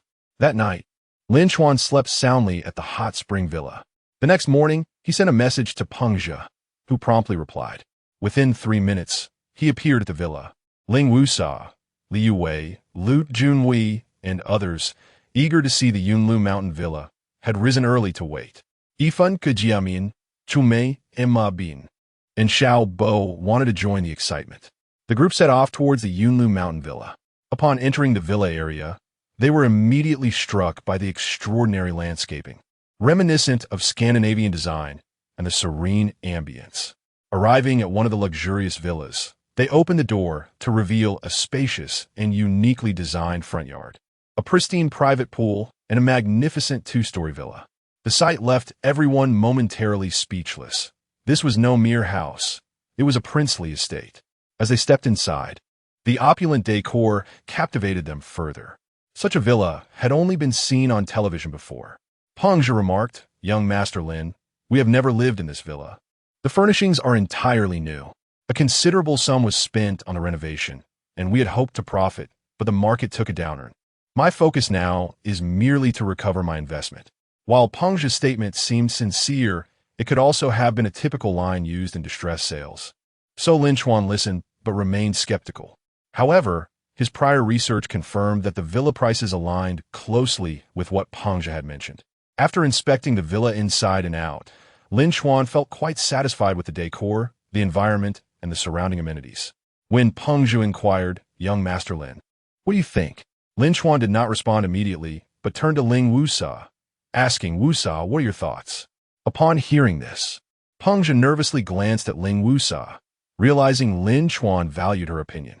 In truth, Lin Chuan was nearly decided, but sought to show respect by asking her, mindful of the need to build rapport. As expected, Ling Wusa's affection increased by another 2 points. Seeing Lin Chuan genuinely inquire about her opinion brought her joy. "I think it's wonderful. The renovation style, the environment of the villa area, and the surrounding amenities are all impressive. Life is convenient just outside the villa area, while entering the area offers tranquility. Plus, from the entrance, one can overlook the sea. Although it's not directly by the sea, the view is still enjoyable." Lin Chuan nodded. "Then it's settled. I think it's splendid as well. Boss Peng, let us sit down and discuss the price." Everyone widened their eyes in astonishment. Had he truly made his decision? Although he had expressed interest the day before, actual negotiations were another matter entirely. Peng Zhe was elated. "Excellent, excellent." As they moved to a nearby conference room to discuss the price, the others wandered around. Liu Wei marveled at the villa's luxury, exclaiming, "This is truly a place only the wealthy elite in dramas can afford. If I could live in such a villa, it would be worth a lifetime." Lu Junwei, with a hint of resignation, replied, "Yue, you can't possibly be counting on me to buy this, can you? No matter how hard I try, I could never afford it. Not even a bathroom here." Liu Wei rolled her eyes. "You're overthinking it. I was merely expressing my admiration. Expecting you to buy it would be a fantasy. Come on, take a picture for me to commemorate this moment. Who knows if I'll ever step into a mansion of this caliber again. Should we capture the mountain view or the sea view?" Lu Junwei patiently helped his girlfriend choose the angle, reasoning that even if they couldn't afford the villa, at least they could take beautiful photos. Ku Jimin gazed at the villa, her heart racing as she regretted her earlier decision to ride with Xiao Bo. Had she not done so, even if she couldn't become Lin Chuan's girlfriend, establishing some connection might yield considerable benefits in the future. Meanwhile, Ma Bin and Xiao Bo stood awkwardly, resembling lackeys who dared not sit down for fear of soiling the couch. They were even apprehensive about making any noise, terrified of incurring damages that could wipe them out financially. Chumei was calculating how to leverage her relationship with Ling Wusa to mend her ties with Lin Chuan. Less than half an hour later, Lin Chuan and Peng Zhe emerged for the conference room, and from a distance, they could hear Peng Zhe's hearty laughter. "Young Master Lin, It's been a pleasure working together. With this 55 million cash payment, my funds can finally circulate again. Of course, you've made a remarkable deal at this price. Everyone was stunned. Had he truly purchased it? The agreed price was 55 million. Wasn't that an astronomical sum? Shouldn't he have deliberated a bit more? Lin Chuan replied, "It's been a pleasure, Boss Peng. I'm quite satisfied with the overall garden design. However, I would like to add some potted plants. Do you have any recommendations?" Peng Zhi responded eagerly, "Indeed. I know a friend whose potted plants are exceptional and would suit your tastes perfectly." Lin Chuan nodded. "Do you have any ancient cypress trees or other notable species that are several hundred years old?" Peng Zhi replied, "Young Master Lin, you certainly know your plants. My friend should have what you're looking for. One tree has won numerous awards and is priced at 1 million, but has never been sold." Lin Chuan stated, "Let him hold that for me. I'm looking to purchase around 4 million worth of potted plants." As Lin Chuan spoke, everyone was left speechless. Not only had he casually bought a villa worth over 50 million in cash, but he was also about to spend another 4 million on potted plants. Money seemed to hold no value for him. This was the first time they truly grasped the meaning of extravagant spending. As Ling Wusa observed Lin Chuan, who was effortlessly tossing around tens of millions, her eyes sparkled, and her affection surged by 5 points. Although Xiao Bo and Ma Bin had previously apologized and Lin Chuan had let it go, they couldn't help but tremble once more. What level of tycoon had they truly provoked? Chapter 49. The 3 draws and the 4th gift of adoration. The transfer was swiftly completed, and the villa at Yunlu Mountain Residence No. 6 officially changed ownership, becoming Lin Chuan's property. The bonsai had already been ordered and was en route. Lin Chuan glanced at his bank balance and inquired, "Boss Peng, do you have any recommendations for a reliable housekeeper? With such a large villa, it's impractical to clean it myself." His eagerness to spend the 100 million he had just acquired was evident in his rapid purchases. Having just acquired a villa worth 55 million, he now sought a bonsai worth over 4 million and was keen to hire help. The reason for this urgency was that his favorability with Ling Wusa had risen by 30, bringing the total to 200, thus meeting the criteria for Task 3. Completing the task required him to exhaust the entirety of his funds. Peng Zhi remarked, "I must admit, I am not well versed in this area, but I can certainly consult Butlerly. He surely has the knowledge." Peng Zhi promptly made a call, and shortly thereafter, Butlerly arrived in a hurried manner. Although he could have delegated the task, he chose to come personally and enthusiastically introduced a housekeeper to Lin Chuan. Butlerly stated, "I recommend Aunt Zhang. She has over a decade of experience in this field and comes highly praised. Her previous employer relocated abroad and wished to take her along, but she preferred to stay in the country. Additionally, she lives nearby, making her commute quite convenient." Within half an hour, Aunt Zhang arrived. In her 40s, she was modestly dressed, yet impeccably clean, exuding a comforting demeanor and a warm smile. After a brief conversation, they agreed upon a trial period of 1 month at a salary of 15,000, transitioning to 20,000 upon formal employment. Eager to spend his money, Lin Chuan prepaid a month's wages up front. Upon hearing the salary, Lu Junwei, Liu Wei, Ku Jimin, and Chu Mei were taken aback. Their envy had shifted from Lin Chuan to his housekeeper. Ku Jimin lamented her missed opportunity to cultivate a relationship with Lin Chuan. Even being his housekeeper now seemed appealing. Ma Bin and Xiao Bo continued to stand by, appearing as mere attendants, making it easy for outsiders to mistake them for servants. With a remaining budget of several hundred thousand, Lin Chuan purchased new bed linens and other essentials, instructing Aunt Zhang to prepare a list for a complete overhaul. Aunt Zhang immediately began tidying up the villa, which, despite Peng Zhi's maintenance, required cleaning before it could be occupied. To avoid being in the way, the others decided to visit a hot spring and subsequently bought fresh seafood from a nearby market for a celebratory meal. By the afternoon, everyone prepared to return to school, as spending the night in the villa would be a hefty expense for them. Lin Chuan, however, remained behind. Initially, it was planned for Ling Wusa and Lu Junwei to drive back the 3 cars, but with the villa now feeling like home, there was no need to leave 3 vehicles parked at the school gate. He kept the Cullinan and allowed them to take the Mercedes G63 back. That evening, after a refreshing shower, Lin Chuan lay on the spacious, comfortable bed, enveloped in tranquility due to the villa's vastness. He shook his head and mused, somewhat whimsically. Having such a large house can be a burden. Rubbing his hands together, he accessed the system panel. Task 3 was completed, and Task 4 had refreshed. The fourth gift of adoration, 1 billion main Task 4. Spend the entire sum of the fourth gift within 1 month. Achieve a favorability increase of 400 with 8 women rated above 8, and elevate the favorability of 3 women rated above 8 to 80, while raising the favorability of 1 woman rated above 8 to 90. Completion reward, 400,004 draws, failure penalty. Freezing all remaining funds. Lin Xuan was momentarily taken aback.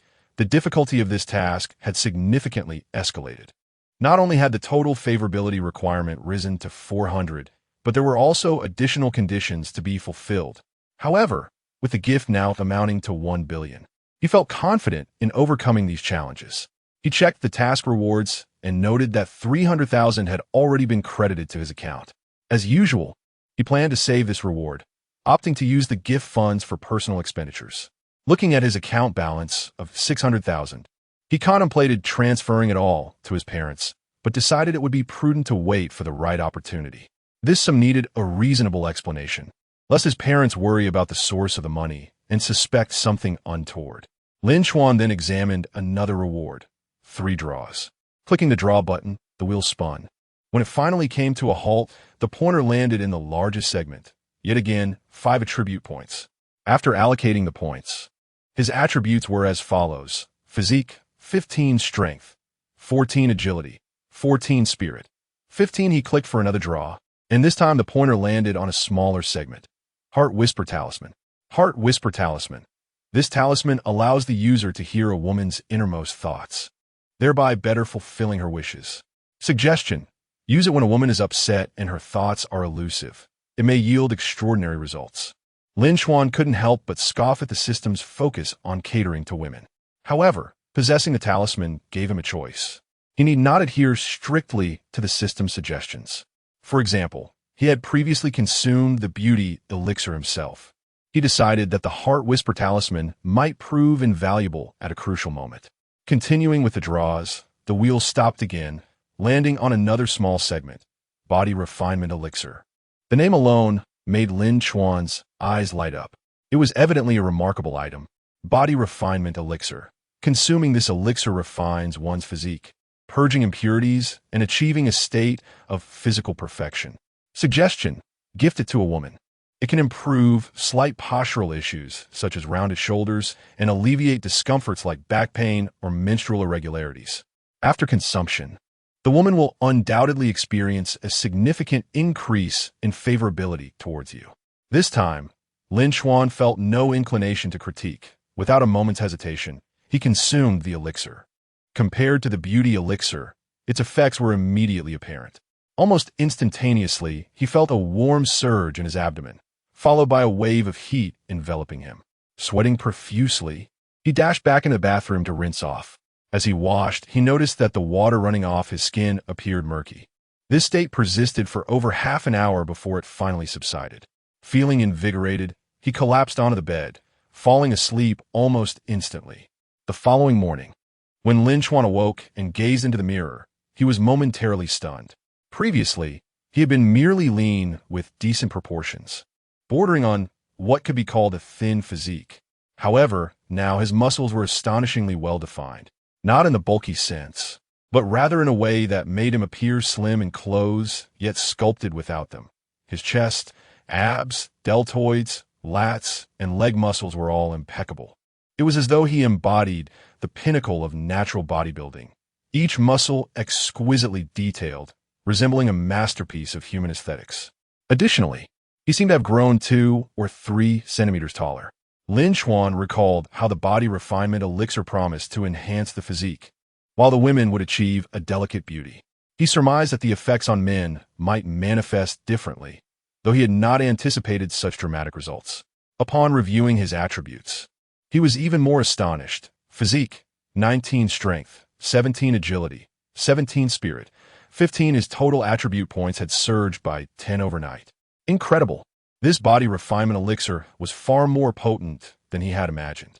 Not consuming it and giving it to a woman would have been foolish. Lin Chuan was elated. The joy of indulging in his newfound abilities reached its zenith.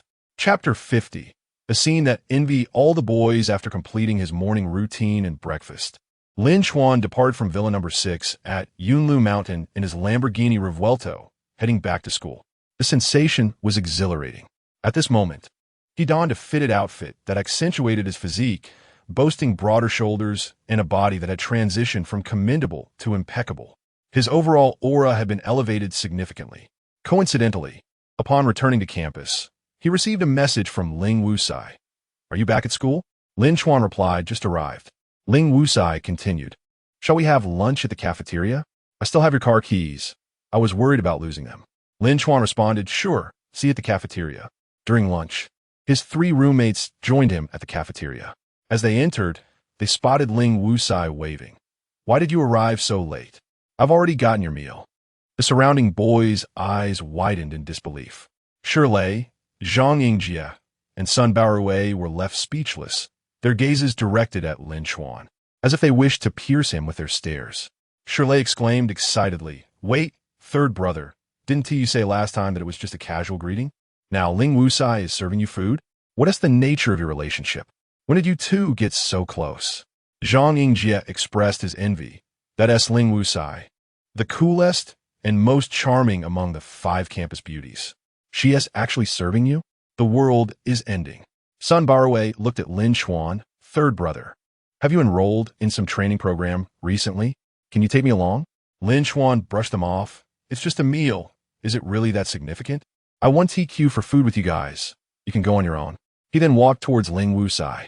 Listening to Lin Chuan's nonchalant remarks, Shirley, Zhang Yingjie, and Sun Baorui felt a surge of frustration, reminiscing about the days when Lin Chuan was bullied by Zhang Yan. Lin Chuan sat beside Ling Wusai, who scrutinized him in surprise. "You seem to have improved your physique overnight. Did you use shoulder pads?" She lightly squeezed Lin Chuan's shoulder, only to find solid muscle beneath. "It must be your imagination. I've always been this fit," Lin Chuan thought, considering that Ling Wusai likely valued physique over looks. He believed that if he removed his shirt now, he would undoubtedly gain her admiration. Yet such a drastic change overnight seemed too ostentatious. He resolved to wait for a more opportune moment to showcase his physique. Ling Wusai, somewhat skeptical, returned the car keys to Lin Chuan and pushed a meal towards him. Smiling, "I remember you like beef, so I got you some. Of course, I ensured a balanced meal with fiber, vitamins, and carbohydrates." Her words revealed a fitness enthusiast knowledge. And Lin Chuan smiled. "Thank you, it's all my favorites." They began to dine side by side, while numerous male onlookers couldn't resist stealing glances at the pair, whispering and speculating about Lin Chuan's identity. Barely 3 minutes had passed when a striking figure approached. Qin Bingqing intended to greet Lin Chuan, but halted upon noticing Ling Wusai beside him, her smile faltering. At that moment, both Lin Chuan and Ling Wusai turned to look at her. After a moment's hesitation, Qin Bingqing walked over and placed a bottle of soy milk in front of Lin Chuan. Smiling, "I accidentally ordered an extra. This one is for you." The surrounding boys were aghast. How dare she? Ling Wusai served him food and shared a meal, and now Qin Bingqing was delivering soy milk? Was he simultaneously courting 2 campus beauties? Yet, an undercurrent of tension filled the air. Although both Ling Wusai and Qin Bingqing smiled and nodded at each other, their gazes clashed with an electric intensity. The onlooking boys reveled in the drama, hoping both beauties would see through Lin Chuan's facade and abandon him. Just when they anticipated Lin Chuan to fumble through an explanation, he graciously said, "Thanks. Have you eaten? Why not join me?" Lin Chuan was unfazed. Their relationship had not been defined yet. The surrounding boys widened their eyes in disbelief. Was he truly so brazen as to juggle both beauties without concern? Qin Bingqing tilted her head, seemingly attempting to gauge the dynamics between the 3. At that moment, Yi Meisheng, having just finished her meal, approached Lin Chuan, quickly sensing the unusual atmosphere as all eyes were on them. Upon following their gaze, she understood why, as she spotted Ling Wusai and Qin Bingqing next to Lin Chuan, her expression flickering in surprise. Wei Xuefen, equally astonished, remarked, "How come Lin Chuan seems to have good relationships with both Ling Wusai and Qin Bingqing?" Yi Meisheng, Maintaining her composure, smiled. With his current excellence, it's only natural for him to attract attention. Wei Shuefen questioned, "What about the iron plate chicken steak you got him? Should I still give it to him?" "Of course, why not? They don't seem to be his girlfriends, so why should it matter to them?" Without a hint of hesitation, Yi Meixing approached him. Compared to Qin Bingqing, she appeared more at ease. Placing a portion of iron plate chicken steak in front of Lin Chuan with a smile, "This is my favorite. You should try it." Her demeanor suggested she was merely recommending a beloved dish, devoid of ulterior motives. As their gazes met, both Qin Bingqing and Ling Wusai exhibited slight reactions, casting Lin Chuan a sharp glance. Yet, Lin Chuan remained composed, slicing a piece of the chicken steak to taste, "Although I've had it before. It seems yours is far superior." The surrounding boys were left dumbfounded. 3 beauties surrounding him? How could this be? How dare he? He was merely exceptionally handsome, fit, and well-dressed. Surely that did not justify such audacity. Just then, Shirlei, Zhang Yingjie, and Sun Baowei arrived with their meals, their eyes widening in shock at the sight of Lin Chuan dining with 3 campus beauties. They were left utterly flabbergasted, wishing they could eliminate Lin Chuan from existence, as their roommate's audacity seemed to know no bounds. Chapter 51. Zhang Yan's desperation. If looks could kill, Lin Chuan would have perished 100 times over. The glares from the surrounding boys were enough to skewer him 1,000 times. Who was that boy, and what right did he have? Unfamiliar. Yet he bore the appearance of a decent young man. It seemed he was from the Department of Automation. Lin Chuan, the one who had pursued the department beauty, Zhang Yan, for 3 years like a devoted puppy. Impossible. Ling Wusai, Qin Bingqing, and Yi Meixing, the 3 department beauties, were dining with him? How could he be a mere sycophant? It was not him who was fawning over the 3 beauties. Rather, it was the 3 of them who were serving him food. The news spread swiftly, and soon the entire cafeteria was buzzing with chatter. Some even posted on the school forum, and replies quickly surpassed 100. In the Information Management Department's female dormitory, Zhang Yin took a deep breath and nervously opened WeChat, hoping to see Lin Chuan's acceptance of her friend request. This was the last account she could manage to obtain. If Lin Chuan declined again, she feared she might never connect with him. Such anxiety was foreign to her. After all, Lin Chuan had always replied to her messages in an instant. However, upon opening the message, it revealed that he had rejected her request and even blocked her account. A wave of despondency washed over her. At that moment, some students passed by in the corridor, discussing the spectacle of 3 department beauties dining with a boy. One remarked, "I caught a glimpse from afar. That Lin Chuan is quite handsome, with a physique and style that I admire. Alas, with the 3 beauties by his side, I stand no chance." Another chimed in, "I heard Lin Chuan pursued our department, Zhang Yan, for 3 years without success. Is that true?" Indeed, Lin Chuan's devotion to Zhang Yan was profound. On a frigid winter day, he waited downstairs for over an hour to create a romantic moment, shivering in the cold, only to find Zhang Yan merely too lazy to get out of bed. Rumor had it that Zhang Yan had initially dismissed Lin Chuan due to his lack of wealth, instead chasing after a false wealthy heir, only to be deceived into repaying him.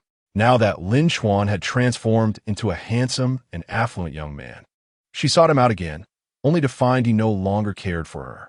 Zhang Yan suddenly dashed towards the door, glaring furiously at the group of girls discussing her. Startled, they recognized her and quickened their pace to escape. Yet, she intercepted them, demanding, "What did you say? The 3 beauties are dining with Lin Chuan?" The girls, feeling somewhat guilty yet annoyed by Zhang Yan, replied with a hint of disdain, "Indeed, we spoke the truth." "Impossible. You're spreading nonsense."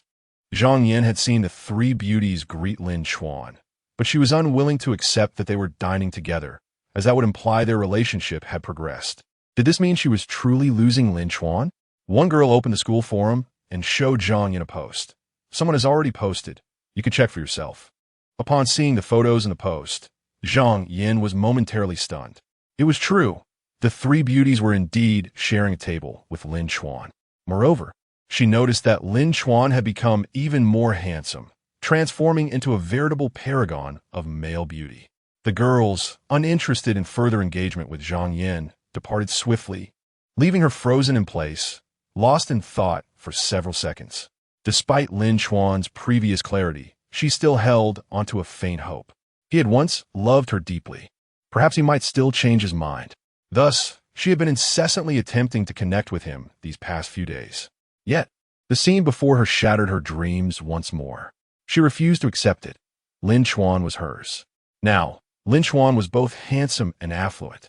Why should anyone else take him from her? Huang Xianping and Sun Xia peeked out to witness the situation, incredulous as they opened the school for him.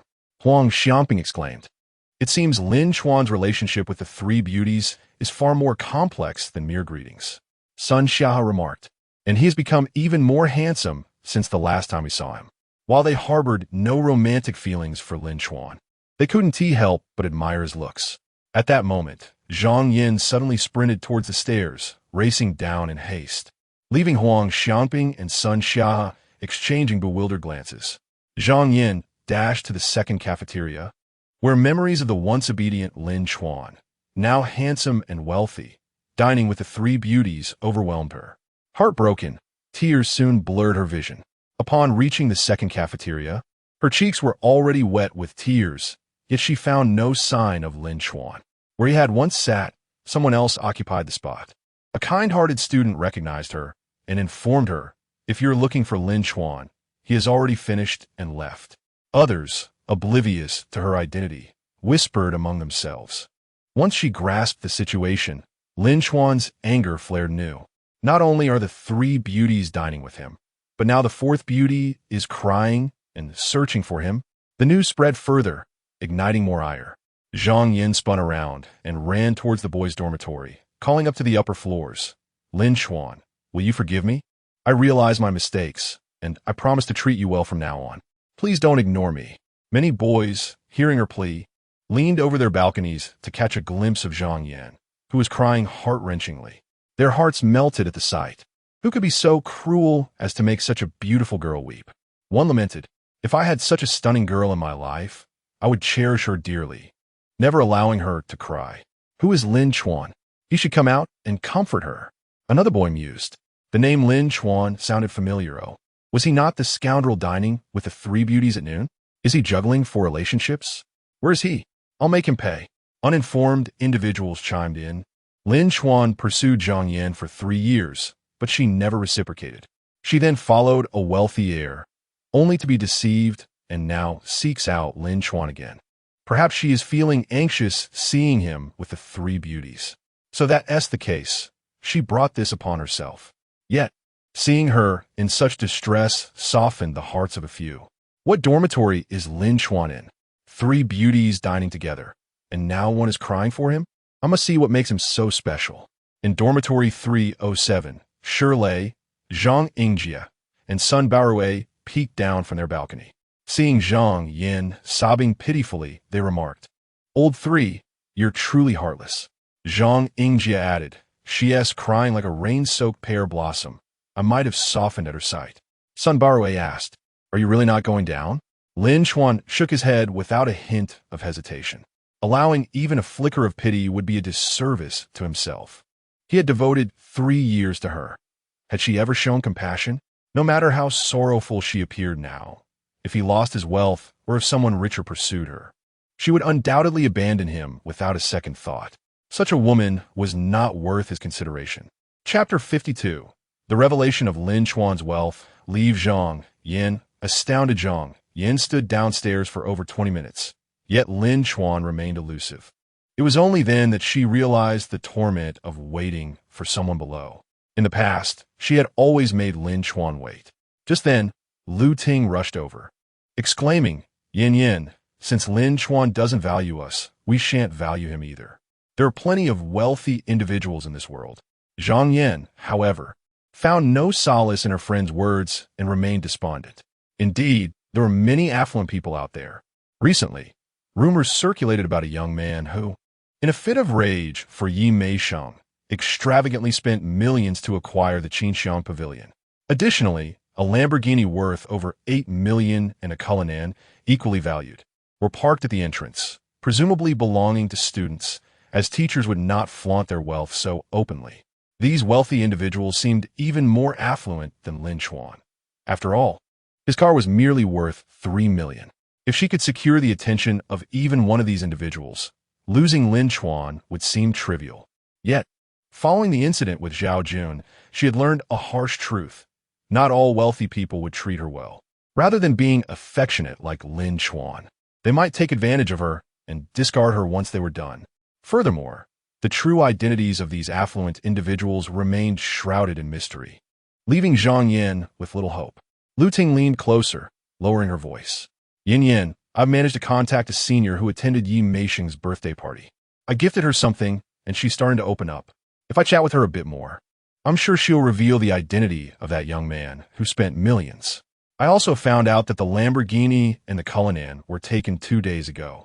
They went to a hot spring resort with Ling Wusa. I'm on the verge of connecting with someone else who was there. Lu Ting's enthusiasm surged as she continued. The one who spent millions on Xinxiang Pavilion, the owner of the Lamborghini, and the owner of the Cullinan. Aren't any of them wealthier than Lin Chuan? Once you win over any one of them, Lin Chuan will surely regret his indifference. Just imagine showing up with a new boyfriend before him. Let's see if he can still be smug. Upon hearing this, a glimmer of hope returned to Zhang Yan's eyes. She decided not to linger any longer and pulled Lu Ting back to the girls' dormitory. Once there, Lu Ting eagerly continued her inquiries. Her fervor was not for her own romantic pursuits, as she was acutely aware of her own ordinariness. Wealthy individuals would hardly look her way. However, if Zhang Yin captured the attention of a rich man, she would bask in the glow of that association, enjoying fine dining, theater performances, and swimming outings. Sometimes, these wealthy men would even present Zhang Yin with delightful little gifts, as Zhao Jun had done. Roommates Huang Xiangping and son Xia noticed Zhang Yan's revived spirits and exchanged glances, puzzled. After observing for a moment, they deduced that the two were merely seeking other wealthy suitors. Can't you both ever stop chasing after the rich? They thought, though they were not surprised given their personalities. After all, it is said that one's nature is hard to change. Look, the senior is willing to share. Lu Ting suddenly exclaimed, and Zhang Yin hurriedly leaned in. The senior replied, Stop giving gifts. I'll tell you. This isn't a secret. Everyone at the gathering knows. But the person in question prefers to keep things low-key, so please don't spread it around. I'll tell you, but keep it under wraps. Lu Ting quickly assured her, Rest assured, we won't say a word. The senior continued, The one who spent extravagantly for Meisheng is actually a junior from the automation department, Lin Chuan. I heard he pursued a beauty from the information management department. You're from information management too. Perhaps you've heard of him? Zhang Yin and Lu Ting's eyes widened in disbelief. They stood frozen for a couple of seconds, their minds struggling to process the revelation that the young man who had spent millions for Yi Meisheng's sake was none other than Lin Chuan. They had initially assumed it would be an older senior. Lin Chuan from the automation department? Are you sure? Lu Ting asked in astonishment. The senior affirmed her certainty, detailing how Lin Chuan had spent over $11 million to purchase Xinxiang Pavilion and had subsequently bought $2 million worth of wine, of which she had partaken. Do you know him? She inquired, sending a photo of the birthday party, with Lin Chuan prominently featured. Zhang Yin and Lu Ting were left speechless. It truly was Lin Chuan. Just days prior, he had spent lavishly on watches and cars, and now he was capable of dropping millions just to defend another girl's honor. Zhang Yin felt a mix of shock and jealousy. Lin Chuan had once showered affection upon her, but now he was ready to spend extravagantly for someone else. No wonder Yi Meisheng was so close to Lin Chuan. Which girl wouldn't be moved if a man spent millions to defend her? Zhang Yin stomped her foot in frustration, regretting her hasty departure from the boys' dormitory. Had she lingered, she might have shown more sincerity.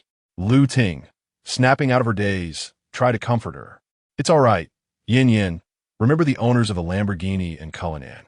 Just then, another source responded regarding their recent trip to the hot spring resort, which was not a secretive affair. Lu Ting's contact replied, Why are you inquiring about this?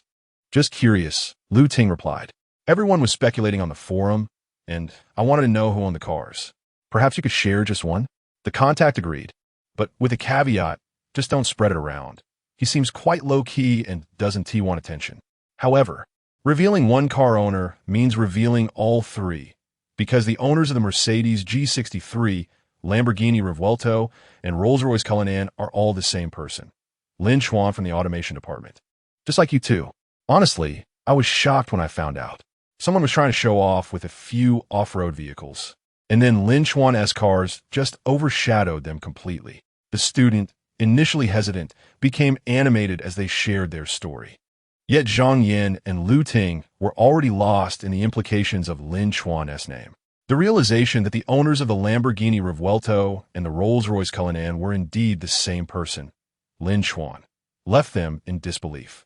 Just days ago, he had splurged on luxury cars and watches, and now he was capable of spending millions on a restaurant just to defend a girl's honor.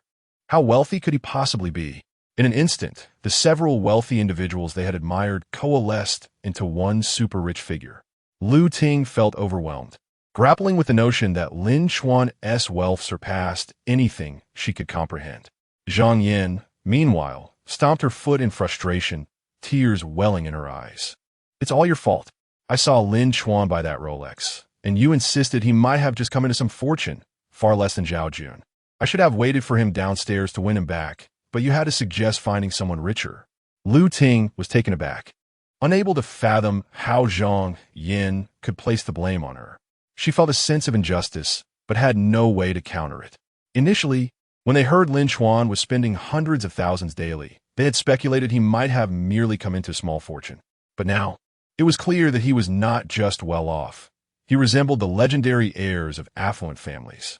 Now, she realized she had inadvertently encouraged Zhang Yin to abandon a potential connection with an incredibly wealthy individual. But was it not Zhang Yin's own choice as well? Huang Xiangping and Sun Xia initially had no intention of involving themselves, yet their curiosity was piqued upon witnessing the discord among the others. As they leaned closer to scrutinize the content of the chat on the phone, their eyes widened in astonishment. What on earth is happening? The enigmatic benefactor who lavishly spent millions to avenge Yi Meisheng, the owner of the Lamborghini Revuelto and the proprietor of the Rolls-Royce Cullinan, all turned out to be Lin Chuan? It appears that Lin Chuan is not merely affluent, but rather a scion of a prestigious family. It seems that Zhang Yan's dream of entering high society had been within reach all along. Chapter 53. Are you out of your mind? In the boys' dormitory of Haiyan 307, Lin Chuan was startled by the continuous system notifications. Zhang Yin, favorability 5. Zhang Yin, favorability 5. He was somewhat bewildered. What was happening? Though this woman was infuriating, her increasing favorability was certainly reassuring. At that moment, his phone buzzed with several message alerts, revealing that someone was frantically attempting to add him as a friend. "Lin Chuan, will you please accept my friend request? I am truly heartbroken. If you don't add me soon, I might just perish from sadness. Regardless of everything, we still share a bond. Lin Chuan. Can you really be this cold-hearted? I shouldn't call you heartless. It's all my fault for not appreciating you before. You pursued me for 3 years, and now it's my turn to pursue you for 3 years. Please don't ignore me." Lin Chuan felt no twinge of pity and promptly rejected and blocked her. He was unclear why Zhang Yin had suddenly become so desperate, but he chose not to dwell on it. Just then, Peng Zhe sent a message. "Young Master Lin, a friend who is a real estate developer learned about your purchase of my Yunlu Mountain Villa and insisted on acquiring your contact information. Would it be possible for me to share it with him?"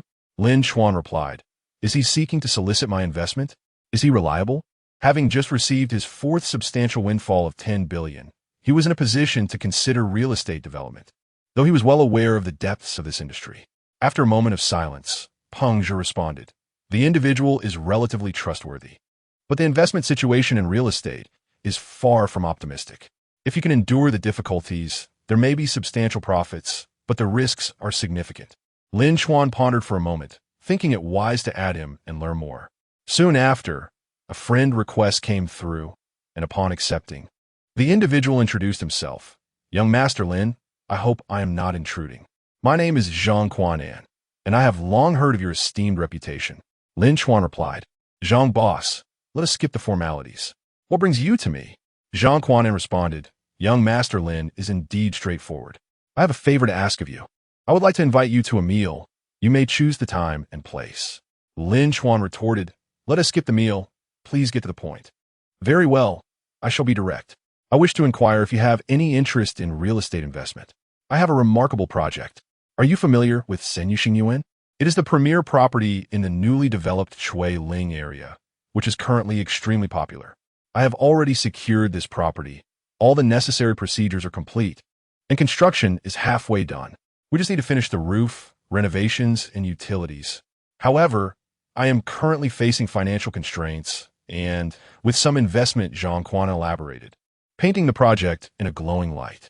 Many units had already been pre-sold, and with an investment, profits could be realized quickly.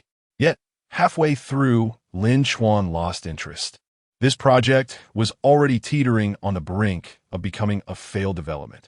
Many assumed that a stalled project merely required a temporary cash infusion, but in reality, the complexity of such situations was beyond comprehension. Otherwise, they would not be in this predicament. A mere shortage of funds could be resolved, with banks readily willing to lend. Properties that fall into disrepair typically carry insurmountable debts, with a highly convoluted liability structure. The same property could be mortgaged multiple times, with banks freezing assets repeatedly. The only way to salvage a failed project is through a significant increase in property values. Yet, given the current market conditions, how slim are those chances? Even as a businessman, Lin Chuan was disinclined to undertake such a tangled mess. His sole aim was to convert his newfound wealth into personal assets while simultaneously boosting his favorability. A straightforward approach of spending was sufficient. Why burden himself with such a convoluted and high-risk endeavor? He declined, stating, "I'm sorry, I'm not interested." Zhang Quan impressed, "Young Master Lin, wouldn't you reconsider? Once this property is completed, it will undoubtedly yield substantial profits. You need not concern yourself with any details." The profit cycle is quite short. Lin Chuan chose not to respond and activated the Do Not Disturb feature. At the Xingyuan development, Zhang Quan and a middle-aged woman anxiously monitored their phones. After sending several messages without receiving a reply from Lin Chuan, they both sighed in exasperation. It appears that this young Master Lin is not as gullible as we presumed. He clearly perceives the complexities of this project, Zhang Quan remarked. But the property has been mortgaged too many times to secure further loans from a bank. This young Master Lin may be our last chance. Otherwise, we might have to flee, Lu Feng added. But what can we do if he is uninterested? Zhang Quan lamented. Given his recent expenditures amounting to several tens of millions, it is evident that his family is extraordinarily wealthy. A mere few million or even a billion is inconsequential to him. If we can win his favor, he might effortlessly resolve our predicament, Lu Feng suggested. The challenge lies in how to win his favor, Zhang Quan replied. Lu Feng smiled. Different individuals require different approaches. We must tailor our strategy. I will gather some basic information about him from Jianghai University. Soon enough, Lin Chuan's background was relayed to them. Lu Feng, upon scanning the details, was struck with inspiration. He has been enamored with a girl for 3 entire years. Perhaps we could leverage this to our advantage. Zhang Quan was elated. Indeed, we focused solely on his wealth and overlooked the fact that he is still a student at an age where he believes in love. Their investigation was rather cursory, yielding slightly outdated information. They discovered Lin Chuan's affection for Zhang Yan, but nothing beyond that. They promptly set off for Jianghai University and, en route, managed to acquire Zhang Yan's contact information. Upon reaching out to her, they introduced themselves as friends of Lin Chuan, which sparked a glimmer of hope in the nearly despondent Zhang Yan, prompting her to eagerly accept their invitation. Before long, Zhang Quan and Lu Feng arrived at a CAF near the school gate. Moments later, they spotted Zhang Yan and Lu Ting approaching briskly. Upon seeing Zhang Yan's beauty, both Zhang Quan and Lu Feng thought to themselves how stunning she was, though they noted her puffy, red eyes as if she had been crying recently. As they contemplated how to strengthen their connection with Zhang Yan to facilitate a link to Lin Chuan, they were taken aback when Zhang Yan hurried towards them, her eyes gleaming with hope, and asked, "You are friends of Lin Chuan? Did he send you to find me?" Zhang Quan and Lu Feng were momentarily stunned. Lu Feng replied, "No, he didn't send us. Is there some discord between you two?" Upon learning that Lin Chuan hadn't sent them, Zhang Yan felt a wave of disappointment wash over her. Lu Feng comforted her. It's quite normal for young people to have disagreements. They will reconcile soon. Zhang Yan pleaded urgently, Could you convey a message to Lin Chuan for me? Or perhaps arrange a meeting? Please tell him that I truly recognize my mistakes. I shouldn't have abandoned him on his birthday to be with that wealthy heir, Zhao Jun, claiming it was just friendship. Now I realize who my true love is, and I will cherish him for a lifetime. Zhang Yin, not particularly sharp-witted to begin with, was now desperately grasping at straws. Upon hearing that Lu Feng and Zhang Quanan were friends of Lin Chuan, she took it as a lifeline without further verification. Zhang Quanan and Lu Feng were left dumbfounded, staring at her in disbelief. They struggled to contain their exasperation, thinking, why would you abandon a wealthy individual for some frivolous rich heir? Are you out of your mind? Chapter 54. What you missed was an heir comparable to Si Tsong, although Zhang Quanan and El Feng were not privy to the specifics. They gleaned the general situation from Zhang Yan's words. In essence, she had discarded Lin Chuan for a wealthy second-generation heir and was now regretting her decision, only to find Lin Chuan indifferent to her pleas. Zhang Quanan and El Feng felt their visit had been a waste of emotional investment. This girl had lost her value. They had hastily set aside their affairs, even purchasing gifts and wearing smiles for her. El Feng, somewhat reluctant, asked, have you tried apologizing to young Master Lin, seeking his forgiveness? Though she perceived Zhang Yin as foolish for her choices, she considered that Lin Chuan might still harbor feelings after 3 years of affection. Many are known to cling to their long-held affections. Zhang Yin furrowed her brow, exclaiming, do you think I haven't apologized? I've done so countless times, yet he still ignores me. What more can I do? Initially, I had hoped you could assist me, since you claim to be his friends. Are you really his friends? El Feng replied, perhaps your apologies lack sincerity. Do you truly understand what you have missed? Zhang Yin, now agitated, retorted, of course I know. He has become wealthy. In just a few days, he spent millions acquiring the Qinxiang Pavilion restaurant and $2 million on a Lamborghini in Cullinan. Do you think I wouldn't want to win him back? If I had a way, I would have done it already. If you have any suggestions, please share. Exchanging glances, El Feng and Zhang Quanan realized that Zhang Yin seemed unaware of the full extent of Lin Chuan's wealth. El Feng explained, from what you've said, it appears you know but a fraction of the truth. On the day Lin Chuan purchased those 2 luxury vehicles, he also spent nearly $10 million on a Richard Mille watch. Subsequently, he invested $55 million in a villa at Yunlu Mountain Residence, and all of these were paid in full. You have not merely lost a wealthy individual. You have missed an heir comparable to Si Kong. Zhang Yin and Lu Ting's eyes widened at the revelation of a nearly $10 million watch and a $55 million villa. These figures surpassed their imaginations, and the thought that these were Lin Chuan's expenses over mere days left them in disbelief. Zhang Yan's breath quickened as visions of entering such an affluent circle flashed through her mind, intensifying her regret. Zhang Yin resolved, indeed, my apologies lack sincerity. I only waited downstairs for less than half an hour before leaving. Yet Lin Chuan would wait for me for 1 or 2 hours, even in winter. I will pursue him as he once pursued me, consistently bringing him breakfast, delivering umbrellas in the rain, caring for him when he was ill, preparing thoughtful gifts for holidays, and arranging romantic trips. I could do all of that. However, rather than feeling pleased, Zhang Quanan and El Feng's expressions darkened with each word. They began to grasp the depth of Lin Chuan's past affections for her, realizing that the likelihood of mending this relationship was nearly non-existent. The deeper the love, the greater the hurt.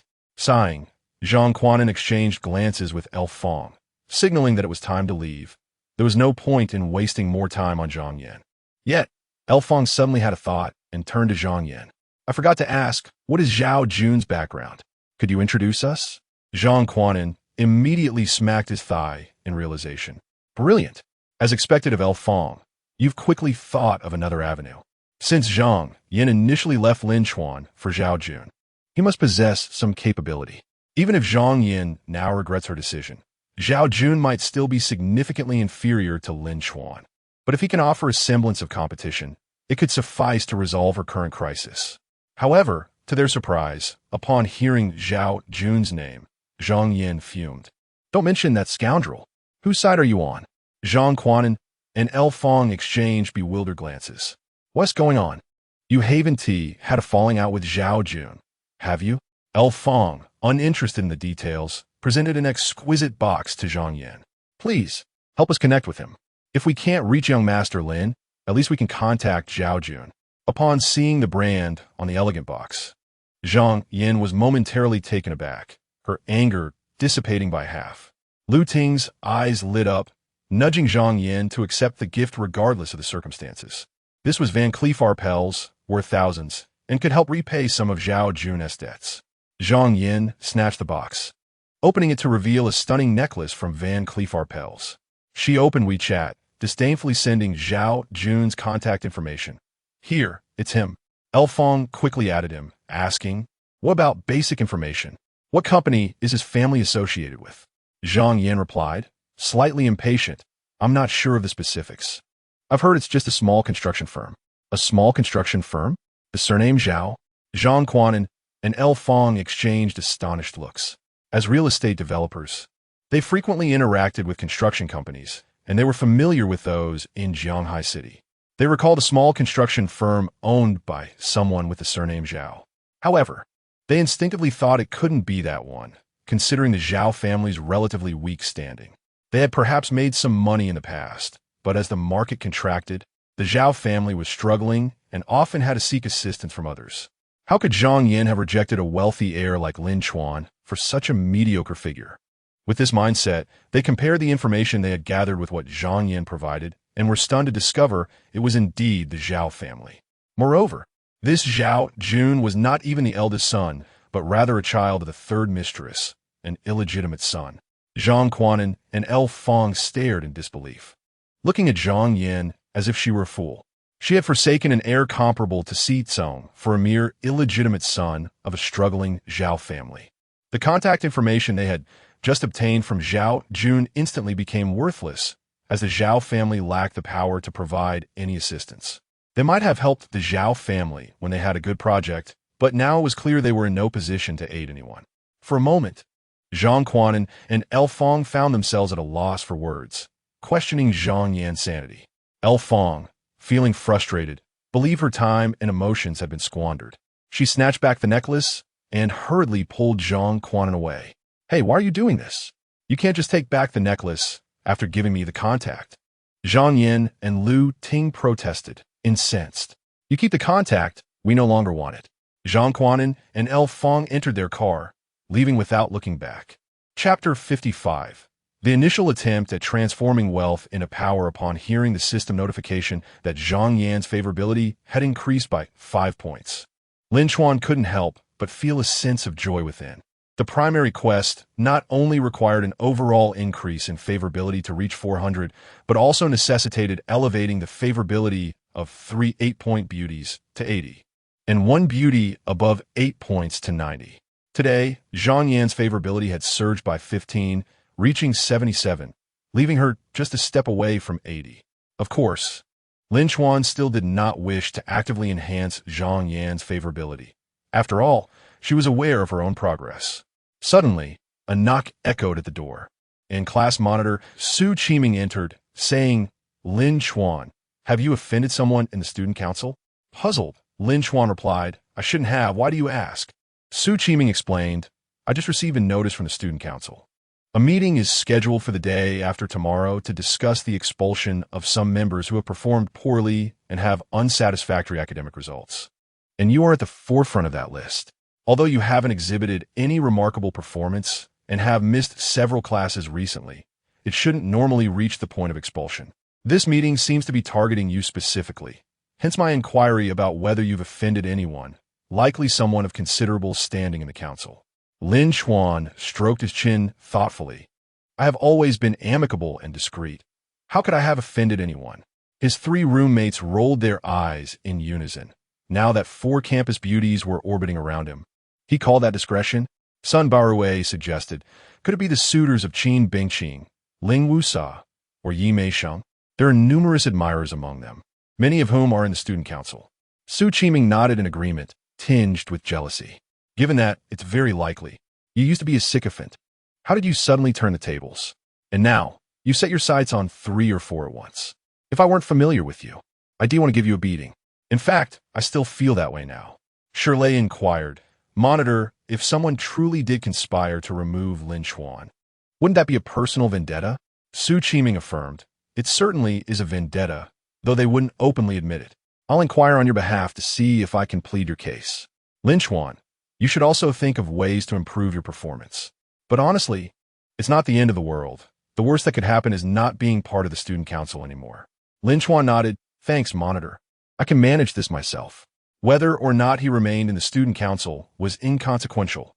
What he could not abide was being ousted through underhanded tactics. After Su Qiming departed, Shirley, Zhang Yingjie, and Sun Barwei began to discuss the matter.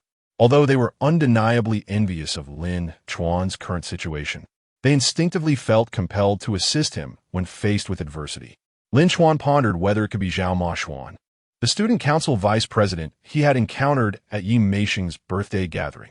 However, he did not strike him as the type to engage in petty schemes.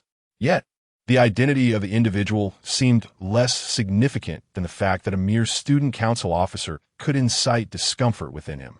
This time, it was expulsion from the student council. Next time, it could be a failure to obtain a diploma due to absences. Although it was not insurmountable, he believed his time should not be squandered entangled with such trivialities. If his wealth had not transformed into power, he could be easily manipulated even within this small realm. In the future, he could be subjugated by those in authority. In many contexts, power outweighs wealth. In that moment, Lin Chuan conceived the notion of converting wealth into power. This idea would set a tone for his future endeavors. The first step was to practice in this small domain of school. Resolving matters related to the student council would be a straightforward task. Lin Chuan opened QQ and, leveraging some connections within the student council, quickly located the contact information for Zhang Jing, the head of the finance department.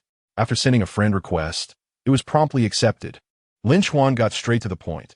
Hello, Minister Zhang. I am Lin Chuan from the academic department. Hello, is there something you need? Zhang Jing responded, somewhat perplexed, as Lin Chuan was from a different department and their paths rarely crossed. Even if there were work-related matters to discuss, it would typically be the academic department head reaching out. Lin Chuan inquired, I've heard that the financial aid for impoverished students at our school is rather insufficient. Zhang Jing confirmed that is accurate. Some impoverished students fail to receive the financial aid. This issue is not unique to our institution.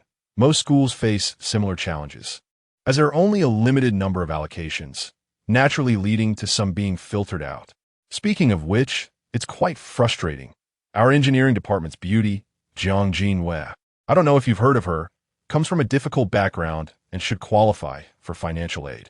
However, after several applications, the quotas have been insufficient, and she is likely to miss out. Lin Chuan continued, I've also heard that funding for the library, dormitory air conditioning, and other areas is lacking. Zhang Jing replied, that seems to be the case. Our school's tuition and accommodation fees are quite low, and the overall conditions can only be described as adequate. They claim improvements are forthcoming, but funding is always insufficient.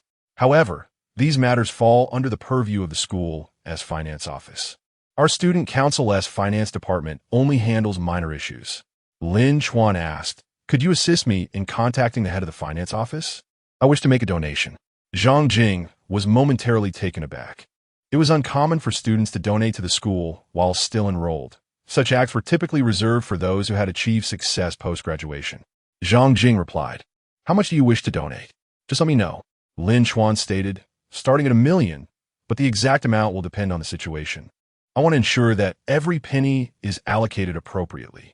Zhang Jing gasped in surprise. Starting at $1 million?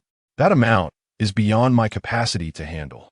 Let me contact the finance office immediately. It was evident that Lin Chuan intended to invest significantly. After all, he was not particularly skilled in the intricacies of human relationships. Initially, he would have to read the room, which was time-consuming and labor-intensive. Given this, why not simply invest directly? At present, his greatest abundance was indeed wealth. By donating a few million, his status within the school would undoubtedly soar. Being expelled from the student council? That would be a mere jest. Moreover, he would be indirectly aiding Jiang Jinwei, the impoverished student who could not access financial aid, which might also enhance his favorability with her. Old 3, are you going to the piano association activity this afternoon? You must be busy with student council matters, so you probably want to attend? Zhang Yingjie casually asked while preparing to leave. He clearly posed the question without expecting Lin Chuan to respond affirmatively. The two had initially signed up together with the intention of meeting girls. However, while Zhang Yingjie had no fixed target, Lin Chuan was focused on Zhang Yan. Intrigued by her remark that men who could play the piano were quite charming. The Piano Association had many beautiful and talented women, including the campus flower Su Qinyu, who occasionally attended. If she were there, it would be a feast for both the eyes and ears, which encouraged Zhang Yingjie to persist.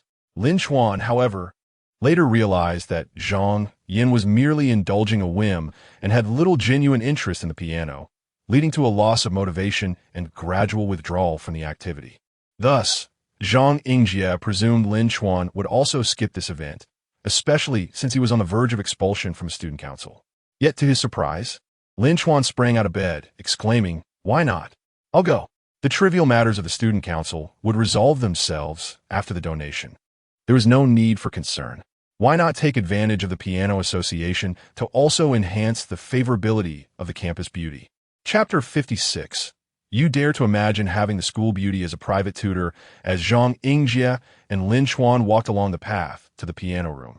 Zhang turned to Lin with a look of skepticism. How long has it been since you last visited the Piano Association? Why this sudden change of heart today? The student council is considering expelling you, and you seem entirely unfazed. Lin Chuan shrugged. The trivial matters of the student council can be easily resolved. As for the piano, I used to play for Zhang Yin, but now I wish to learn for myself.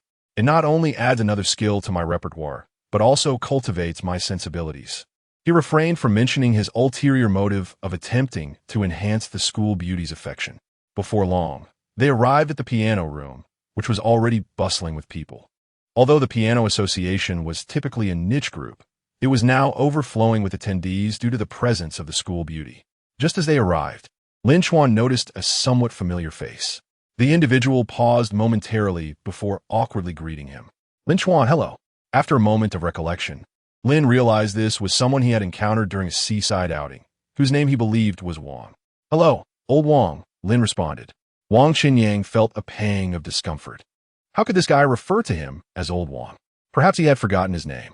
Yet, he reflected that he had been rather inconspicuous that day, and Lin's attention had likely been captivated by Ling Wusa. Remembering that Lin could at least recall his surname was a sign of a decent memory. Regretting his decision to initiate conversation, Wang, who was naturally introverted, found it required considerable courage to speak to someone unfamiliar. It was indeed a case of proactive engagement, leading to a lifetime of shyness. At that moment, a ripple of excitement coursed through the crowd as the school beauty, Su Qinyu, approached with several girls. Dressed in a vintage outfit reminiscent of traditional Han attire, she moved gracefully, her long hair flowing elegantly, exuding an air of sophistication akin to a refined lady stepping out of a painting. However, her demeanor was somewhat aloof, giving off an impression of being hard to approach. This aura, despite her being voted the school beauty by all the boys, resulted in few suitors daring to pursue her. The president of the Piano Association made a brief speech and encouraged everyone to practice and exchange ideas. Although Jianghai University had a music department, it was not a dedicated music academy, and the piano room's equipment was merely adequate. There was only one high-quality traditional piano, while the others were electronic keyboards. Naturally, the high-quality piano belonged to Su Qinyu, leaving Lin Chuan, Zhang Yingjie, Wang Qinyang, and others to share a single electronic keyboard. After one session, there was little opportunity for meaningful practice. Nevertheless, those who chose the Piano Association were genuinely interested in the instrument, and discussions along with a cacophony of piano sounds filled the room. Then, a captivating melody, akin to pearls falling onto a jade plate, resonated, eclipsing the surrounding noise. Everyone present instinctively paused to listen. Seated at the piano, Su Qinyu's delicate fingers danced across the keys, her profile both pristine and exquisite, reminiscent of an ethereal being untouched by the mundane world. Zhang Yingjie, Wang Qinyang, and the other boys were entranced, while Lin Chuan couldn't help but admire her talent. A true prodigy. In a hushed tone, Lin Chuan turned to Zhang Yingjie and Wang Qinyang. inquiring, I wonder if the school beauty teaches piano? Her skill is remarkable. Having her as a private tutor would surely yield great results. Zhang Yingjie and Wang Qinyang stared at Lin Chuan in disbelief, as if to say, you really dare to dream. Moreover, they wondered if he genuinely wished to learn piano or merely sought proximity to the school beauty. They hesitated to call him out on it. Zhang Yingjie remarked, you are indeed bold in your imagination, but it's merely a fantasy. The school beauty is so aloof. She lacks patience, even for a few words of guidance for boys. How could she possibly take on the role of a private tutor? Nothing is impossible in this world. Lin Chuan replied with a smile. Zhang Yingjie countered, is indeed impossible. Even if you recently have had considerable luck with women, she is the epitome of high standards, not someone to be trifled with. Plus, you already have 3 beauties by your side. Isn't it a bit greedy to pursue the school beauty as well? Such ambition may attract divine retribution. Wang Qinyang remained silent, but agreed with Zhang Yingjie's sentiments. Nonetheless, he felt a twinge of admiration for Lin Chuan's confidence. He wouldn't dare to entertain such thoughts himself. Perhaps he thought he should learn a thing or two from Lin's self-assuredness. However, Lin Chuan was undeterred by Zhang Yingjie's discouragement. He exchanged a few words with a nearby girl, who, if he recalled correctly, was in the same class as the school beauty. Upon hearing Lin's words, the girl's eyes widened in surprise. Yet, she still relayed Lin's message to Su Qianyu. The girls surrounding the school beauty evidently heard the exchange, whispering and giggling as they glanced at Lin.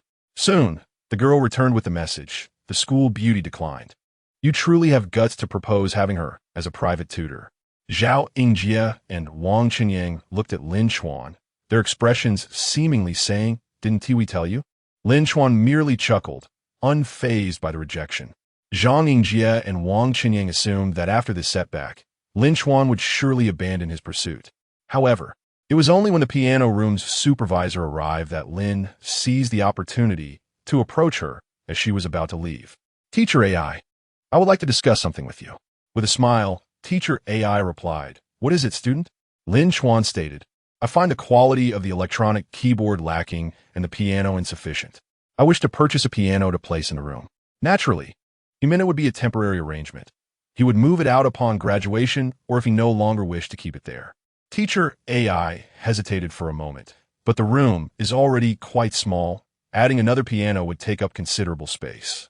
If you buy one to place here, will other students be able to use it? Lin Chuan assured her, of course, when I'm not using it, others can as well. They just need to handle it with care to avoid damage. By the way, I intend to buy a Steinway piano. Upon hearing the name Steinway, Teacher AI's eyes lit up with excitement. Chapter 57. The campus belle actually wants to teach him? Did I hear wrong? Are you referring to Steinway? Teacher AI was both exhilarated and somewhat incredulous. Steinway pianos are undoubtedly the pinnacle of piano brands, akin to the Rolls-Royce of the piano world. Many renowned pianists choose Steinway, and it's clear that the quality of these pianos is exceptional. However, Shanghai University could scarcely afford one, and as a music teacher, AI had only been fortunate enough to touch one a few times. Lin Chuan nodded, yes, it's indeed a Steinway. I placed the order a while ago, and the piano store ISNT FAR, it should arrive by this evening. He added, it would be wonderful if it could be placed in this piano room, otherwise, I'll have to keep it in my villa. Teacher AI quickly responded, of course it can be placed here.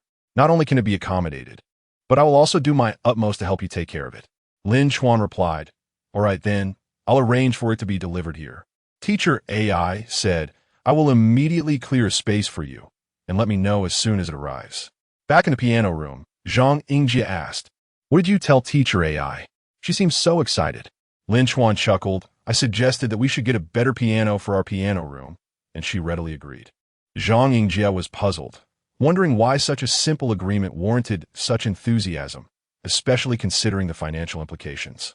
Just as he was about to delve deeper, the president of the Piano Association announced the conclusion of the event, interrupting their conversation. In the evening, Lin Chuan received a call notifying him that the piano had arrived. He promptly contacted Teacher AI, only to find her already waiting in the piano room. As the delivery truck arrived, the delivery personnel carefully unloaded the piano, and when the packaging was removed to reveal the instrument, Teacher AI gasped in astonishment. D274. Though both pianos were Steinway, there were levels of distinction among them. Teacher AI had anticipated a mid-range model, perhaps even a relatively small and inexpensive upright piano. She never expected it to be the Grand D274, which starts at a staggering 2 million yuan. With excitement, Teacher AI exclaimed, "Lin Chuan, on behalf of all the faculty and students in the music department, I thank you." The thought of using this piano for teaching and playing made her heart race. She envisioned the enthusiasm it would ignite among the students, potentially elevating the musical standards across Jianghai University. "Please, Teacher AI, I still wish to consult you about piano techniques, so I will leave the care of it in your capable hands while I go for dinner," Lin Chuan said, signing for the delivery before departing. Teacher AI paused, thinking it was rather casual of him to treat a piano worth over 200,000 yuan so lightly. Not daring to be negligent, she directed the delivery personnel to carefully relocate the instrument, taking every precaution against any potential damage. Inside the piano room, a few music department students had gathered and were now wide-eyed at the sight of the Steinway. "Wow, a Steinway piano?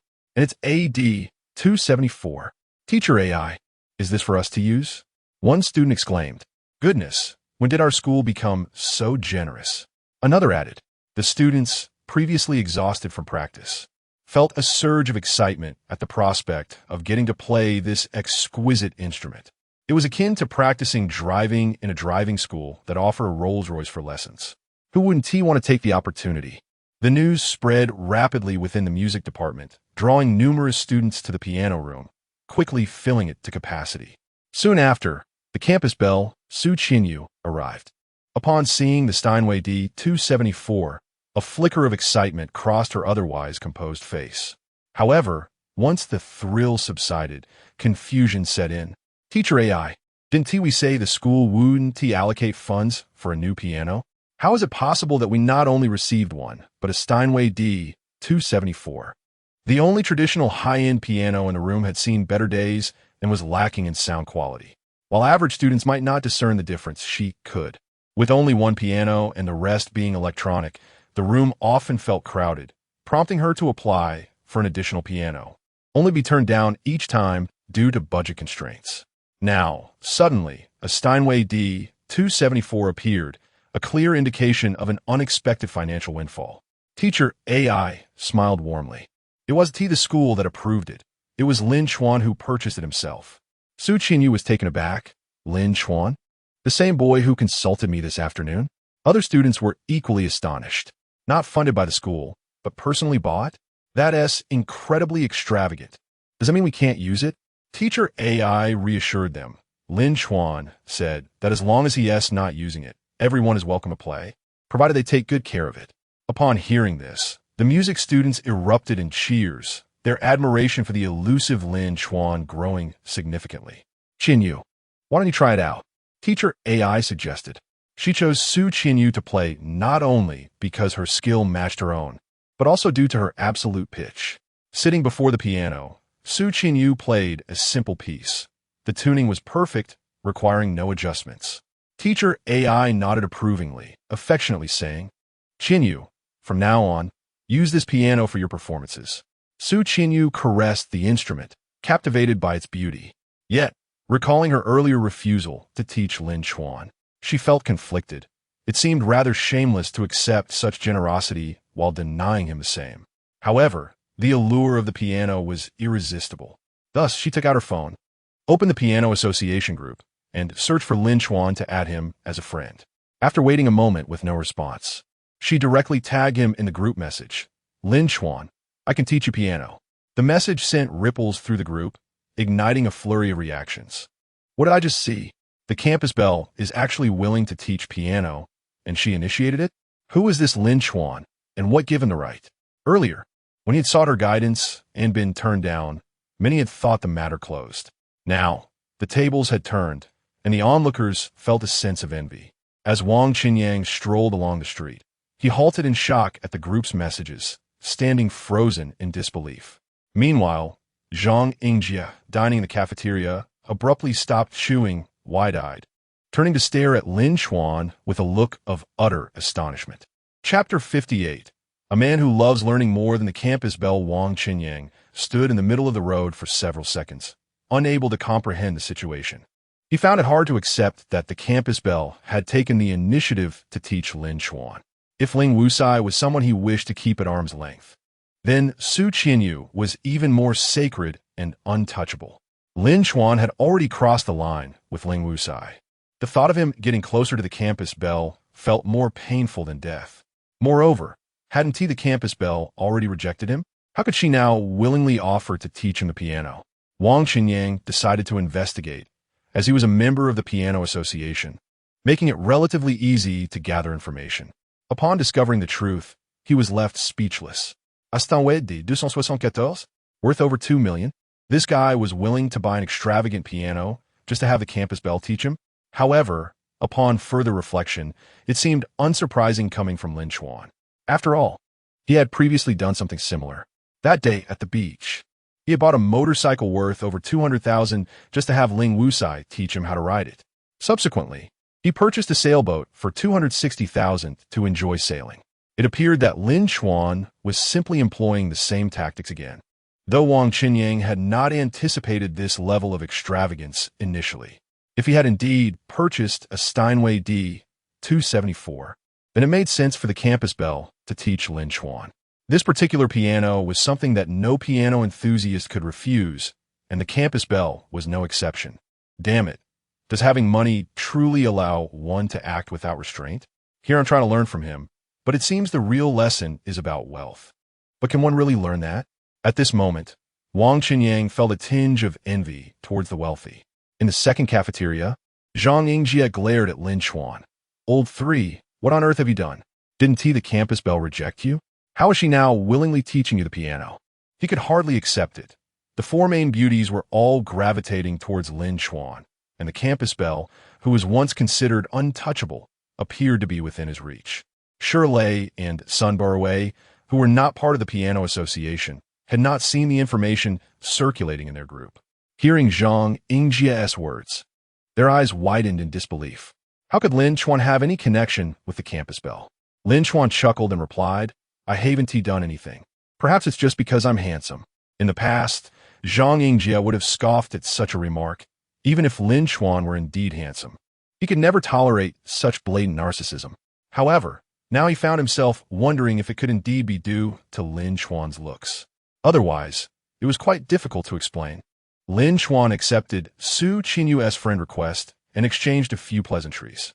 After finishing the last few bites of his meal, he stood up and said, the campus belle invited me to play the piano, so I'll be leaving now. Zhang Yingjie, Shirley, and Sun Baowei nearly choked on their food, feeling utterly infuriated. Upon entering the piano room, several students from the music department turned to look at him, whispering among themselves, not in a judgmental manner, but rather with curiosity and admiration. Su Qinyu was already waiting by the Steinway piano. Her gaze towards Lin Chuan remained cold, and her feelings seemed unchanged. It appeared that even the allure of the Steinway could not thaw her icy demeanor. Her affection was challenging to cultivate. Lin Chuan decided not to force it. He would treat her as a free tutor. He had resolved not to fawn over her, not even the campus belle. If she remained aloof, he would not press himself upon her. He chose instead to be himself. If his favorability increased, it would be a bonus. If not, he would simply abandon this additional challenge. Su Qinyu spoke in a neutral tone, laced with a hint of chill. Shall we begin? What have you learned so far?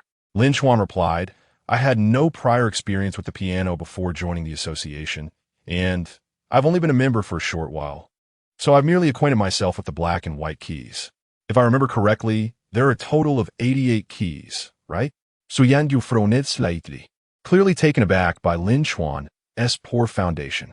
Nevertheless, considering the prestige of the Steinway, she patiently stated, then let us start with the distribution of scales and simplified notation. Su Qinyu's teaching skills could be described as average. It wasn't that she lacked proficiency. Rather, she failed to adopt the perspective of a beginner. High proficiency does not necessarily equate to high teaching ability. Fortunately, Lin Chuan noticed that with the enhancement of his mental attributes, his concentration and memory had improved significantly.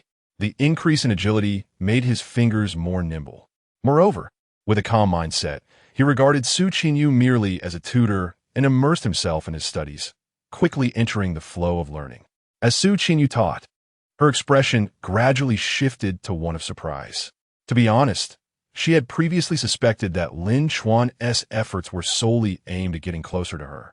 But now it was evident that he was genuinely committed to learning, showcasing extraordinary talent. Su Yanyu, affection level 5. Name, Su Qinyu. Age, 21. Attractiveness, 8. 9. Height, 166 centimeters. Weight, 51 kilograms. Affection level, 0.5. Lin Chuan paused, surprised that his favorability had increased. It felt like the proverbial flowers bloom where there is no intent, while the willows grow where there is no effort. He decided to dismiss such thoughts and focus solely on his studies. Time flew by, and soon 2 hours had passed. Su Qinyu announced, "That's enough for today. We've covered quite a bit. Please take the time to consolidate your learning.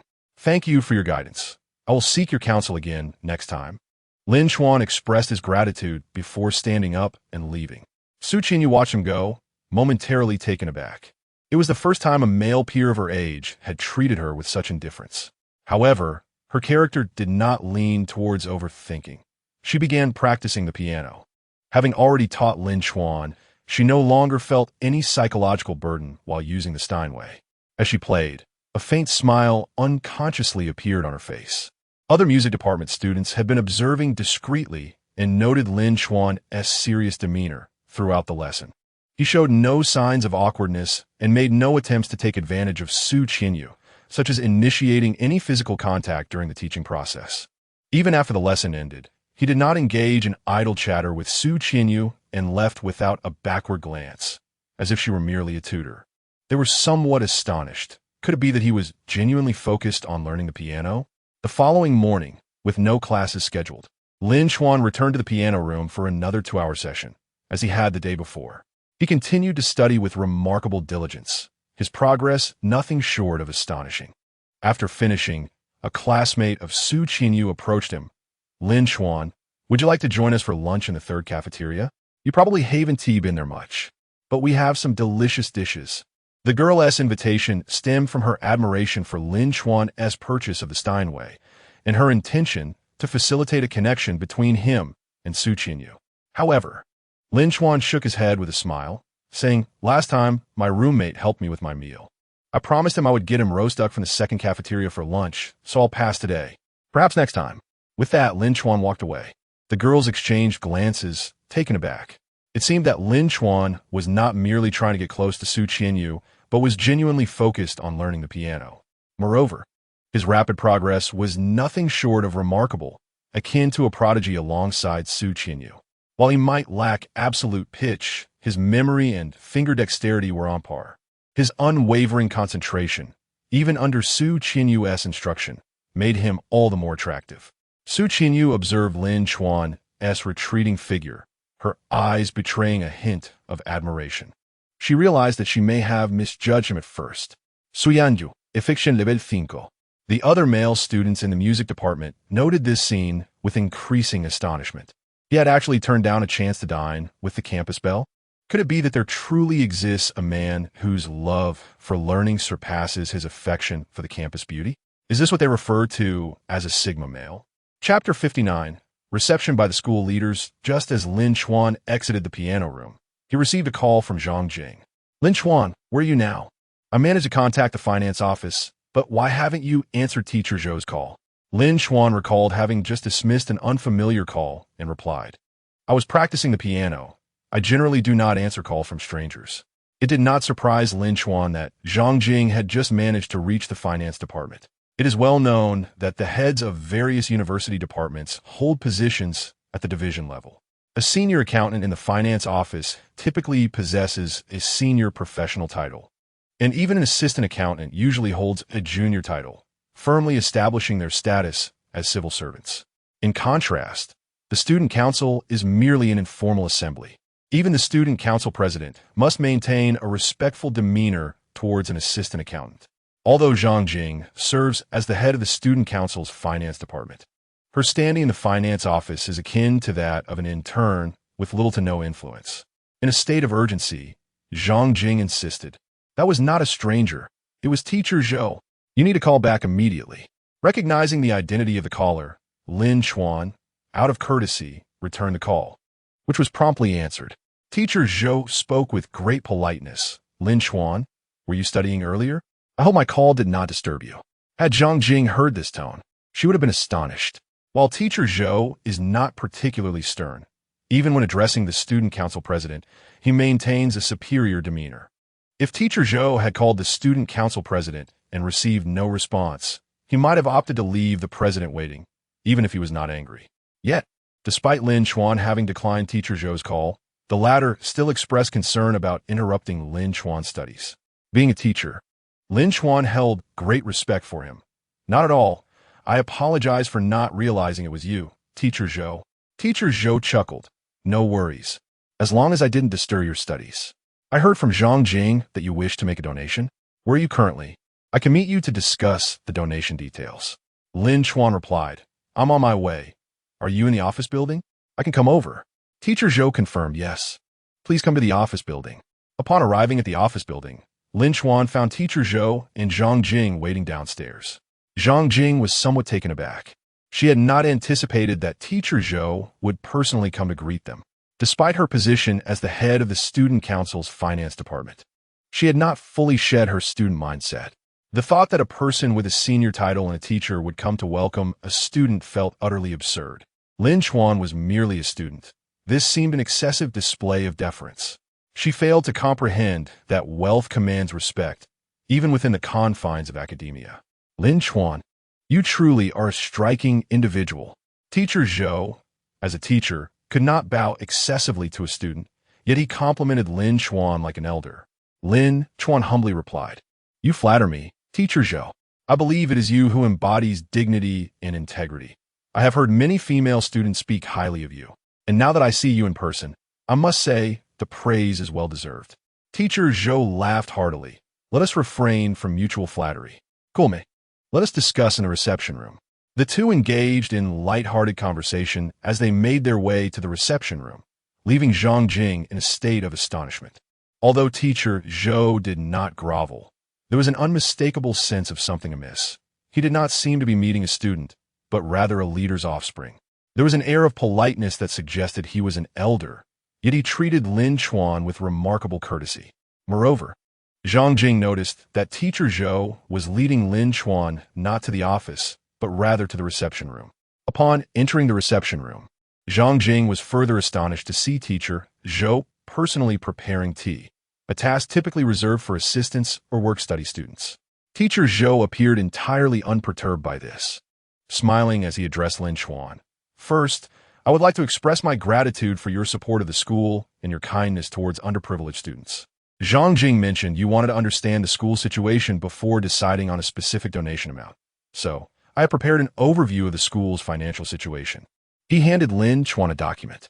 Lin Chuan, displaying a calm demeanor, accepted the document with ease. Zhang Jing felt momentarily disoriented, as if Lin Chuan were a leader reviewing official documents. After perusing the materials, Lin Chuan casually stated, Let's start with a donation of 6 million. 2 million for establishing a scholarship and a grant, 2 million to improve the living conditions and infrastructure for students, and 2 million for technological innovation and research development. Unless unforeseen circumstances arise, I intend to donate 6 million annually for the next 10 years. Upon hearing this figure, Teacher Zhou's pupils slightly widened. Zhang Jing's eyes bulged in disbelief, her tongue tied. 6 million annually for a decade amounts to 60 million. Unlike some elite institutions, alumni donations at Shanghai University have historically been modest, making 60 million a staggering figure in the university's alumni donation history. Teacher Zhou endeavored to maintain a composed expression, yet his excitement and astonishment were hard to conceal. Lin Chuan, on behalf of all the students, I thank you once again. Lin Chuan replied, Please, Teacher Zhou, do not be so formal. I am merely doing my part for the school. This decision is primarily driven by my elders' wishes. Teacher Zhou's gaze sharpened. and he adopted a more serious demeanor. Upon hearing Zhang Jing mention a minimum donation of 1 million, he had naturally looked into Lin Chuan's admission records, discovering that Lin Chuan came from a rather ordinary background.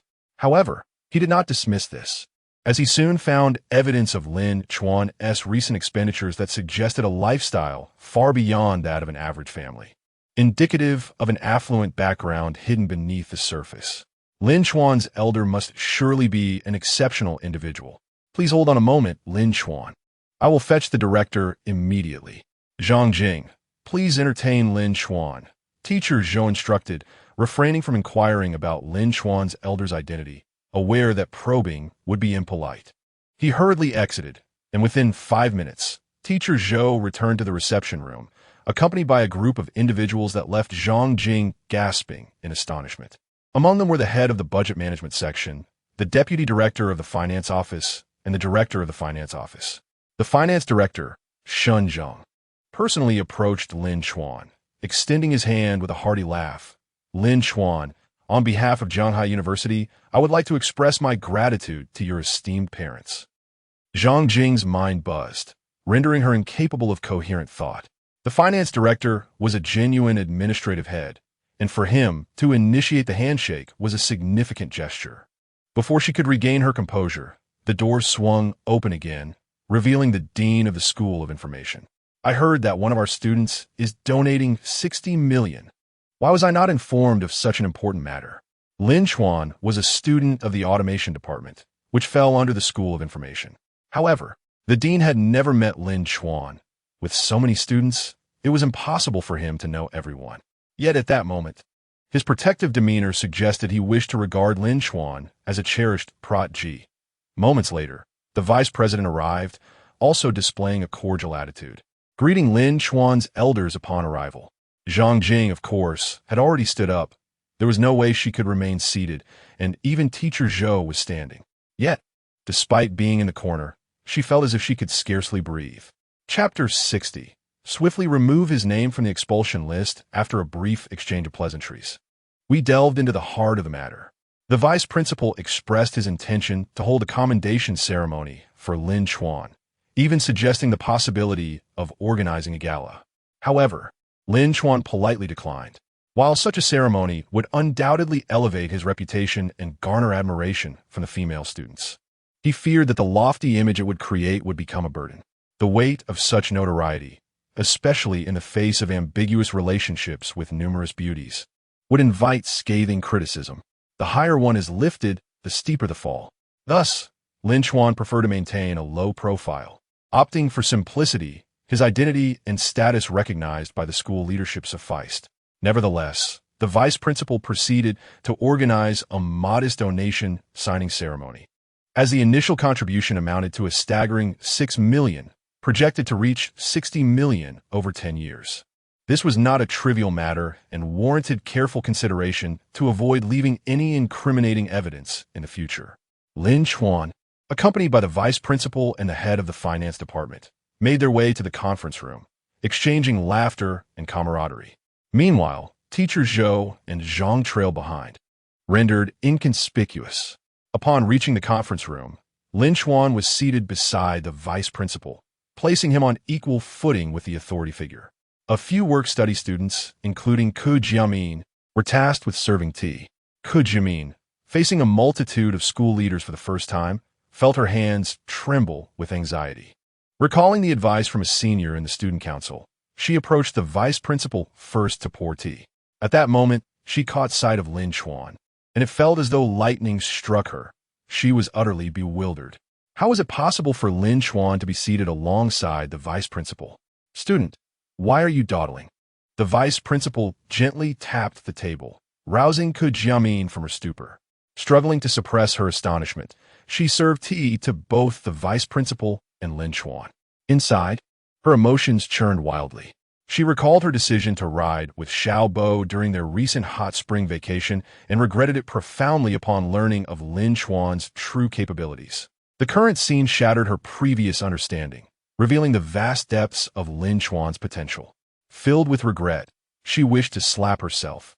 That hot spring trip had been a golden opportunity to connect with a prominent figure, yet she had foolishly chosen the inconsequential Xiao Bo instead.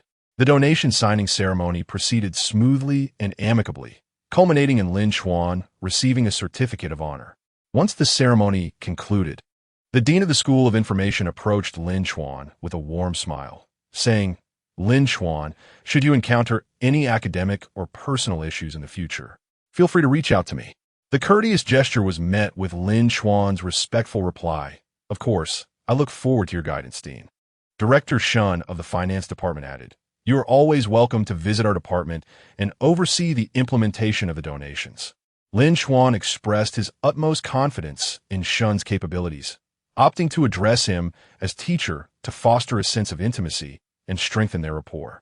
Following further exchanges of pleasantries, Lin Chuan descended the stairs.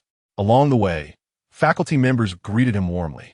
In a corner, a handsome student clutching a stack of documents gazed in astonishment at Lin Chuan's retreating figure, pondering why the entire school leadership treated him with such deference and why he seemed familiar. Curiosity piqued, the handsome student cautiously inquired of the nearby student committee teacher. "Teacher Fong, who is that student? Why are the leaders so courteous to him?" Teacher Fong, reflecting on Lin Chuan's figure, replied, "You need only know that he is Lin Chuan, a future esteemed guest of the finance department, which will hold significant influence in our school. Naturally, he is someone whom both the dean and the vice principal regard with utmost importance. It is wise to treat him with respect." Taken aback, the handsome student processed this information. A finance department guest? An individual of such importance to the dean and vice principal? It seemed improbable for a mere student to possess such backing. Moreover, Lin Chuan's name resonated familiar, yet he could not quite place it. Just as he was deep in thought, the student committee teacher added, "Oh, by the way, I noticed in the documents that he is now part of the student council's academic department. It will be beneficial for you to extend him any convenience. Fostering a good relationship will undoubtedly serve you well." This handsome student was none other than Bai Haoqian, the student council president, which explained the teacher's suggestion to assist Lin Chuan, as he wielded significant influence within the council. Realizing Lin Chuan's identity, Bai Haoqian recalled having recently reviewed his profile. Suddenly, he retrieved his phone and opened a document, quickly scanning the latest expulsion list from the student council, where Lin Chuan's name prominently appeared at the top. No wonder he seemed familiar. He had seen Lin Chuan's name before. Yet, the stark disparity between their positions had momentarily escaped him. Bai Haoqian gasped in shock, his face paling as he grappled with the implications of Lin Chuan's name being on the list.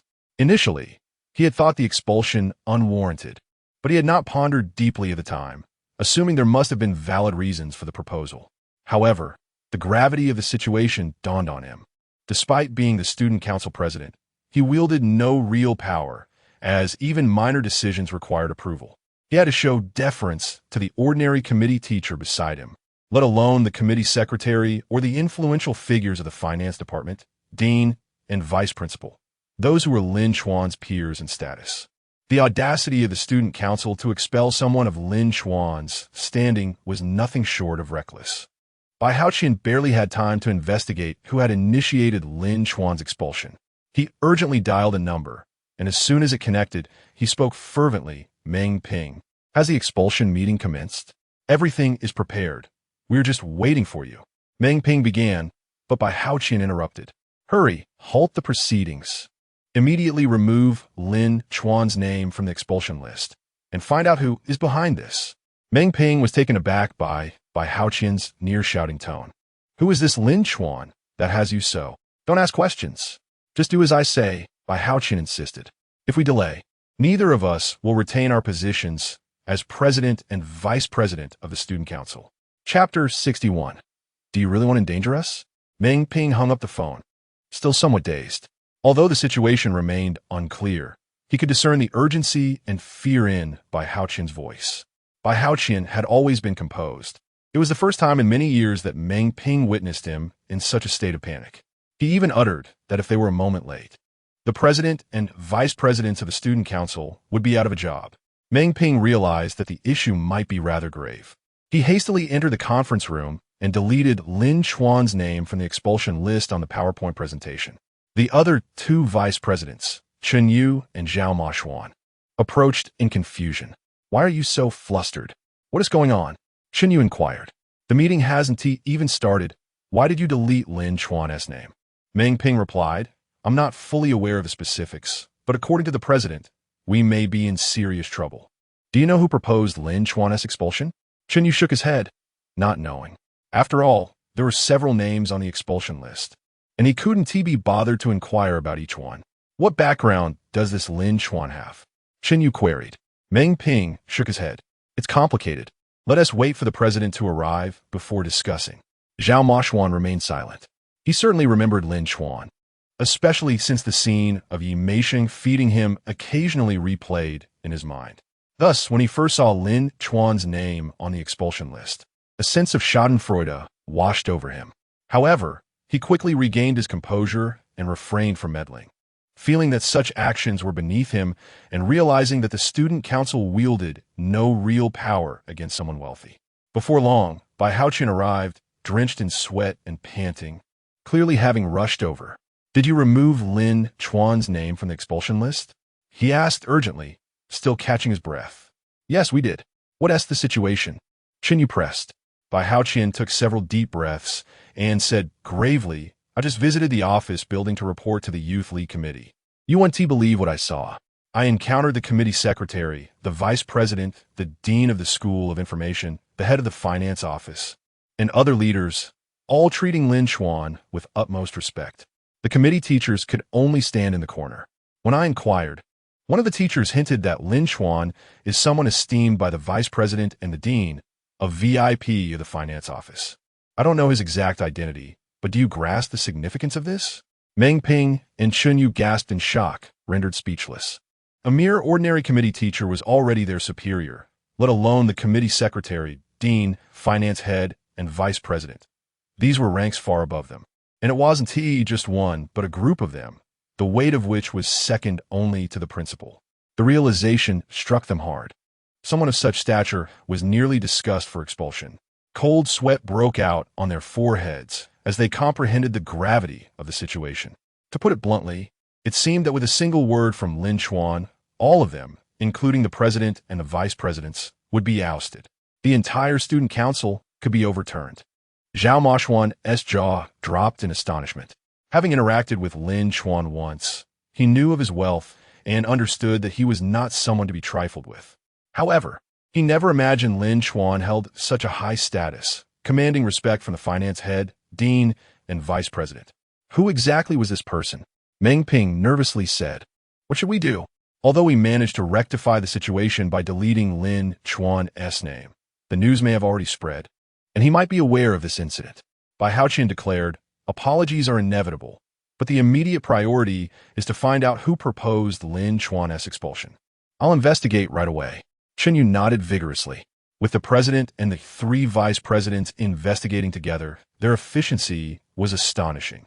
Within 3 minutes, they uncovered the culprit, the minister of the academic department, Li Chong. The 3 of them turned their gazes toward Chen Yu, who was sweating profusely and hurriedly explained. I had no knowledge of this matter. At that moment, Chen Yu wished he could slap Li Chong twice. Li Chong was someone he had personally promoted. He considered him his own. Now, Li Chong's actions left him unable to escape responsibility. Bai Haoqian said, we'll discuss your involvement later.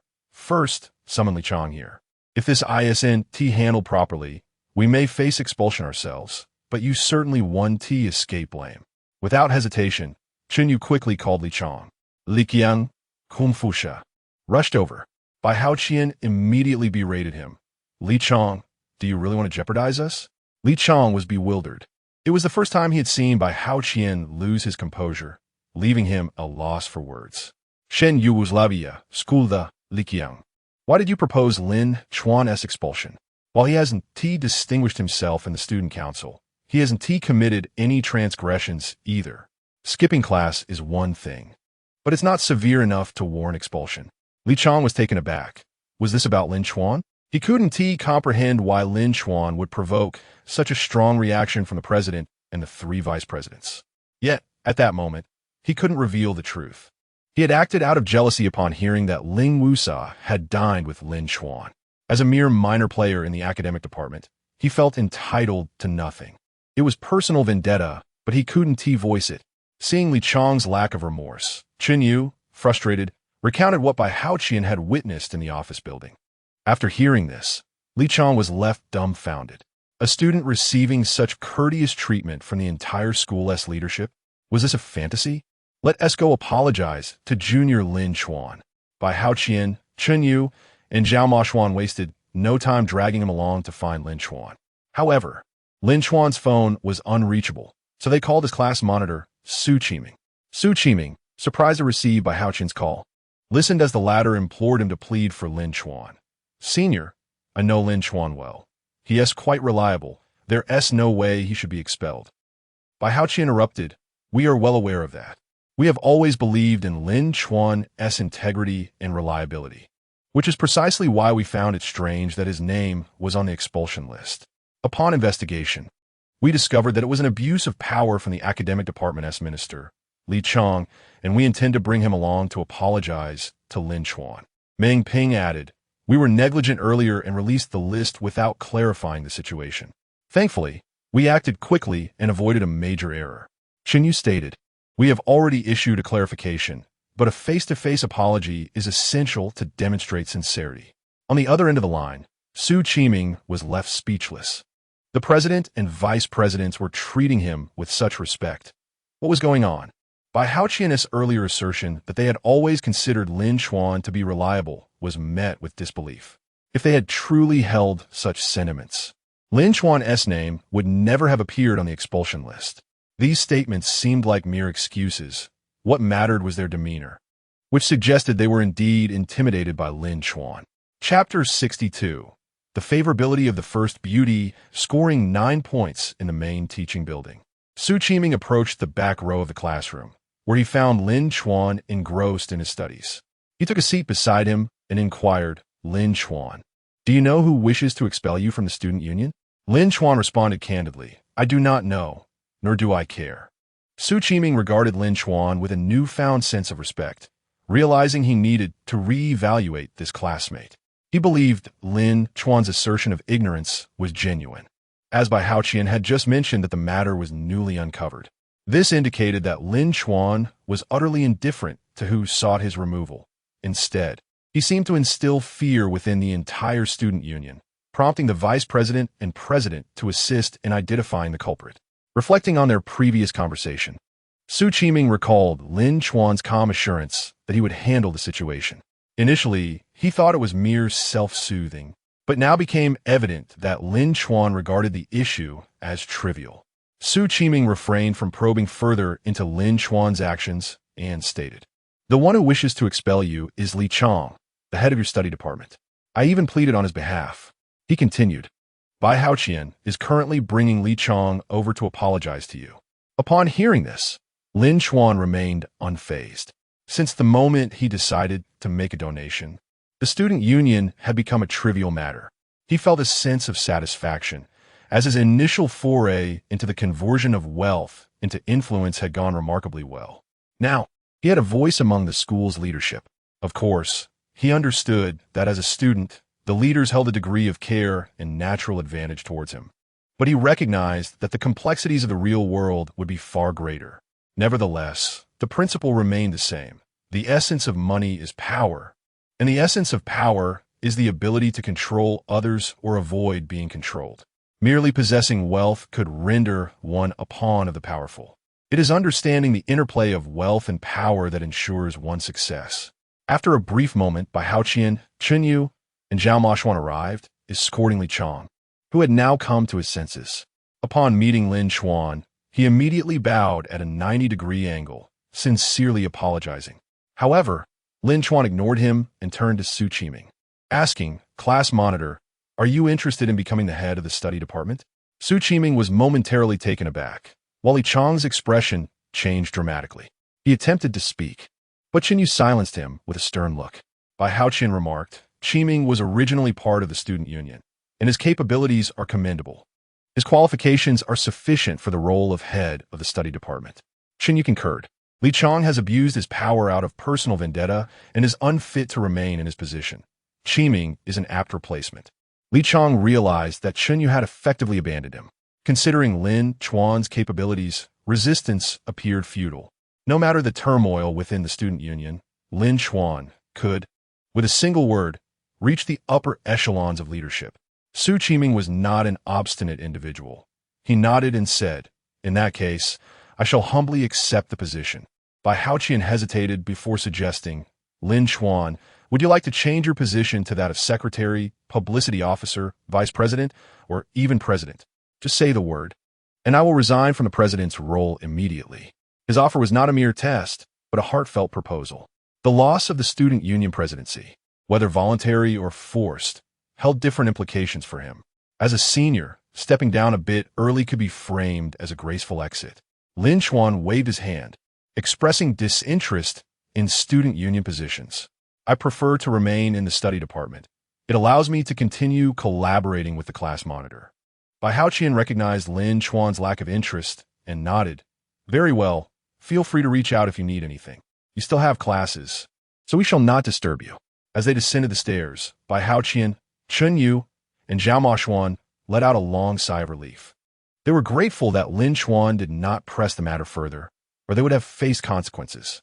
After a prolonged silence, Chun Yu asked, "What shall we do now?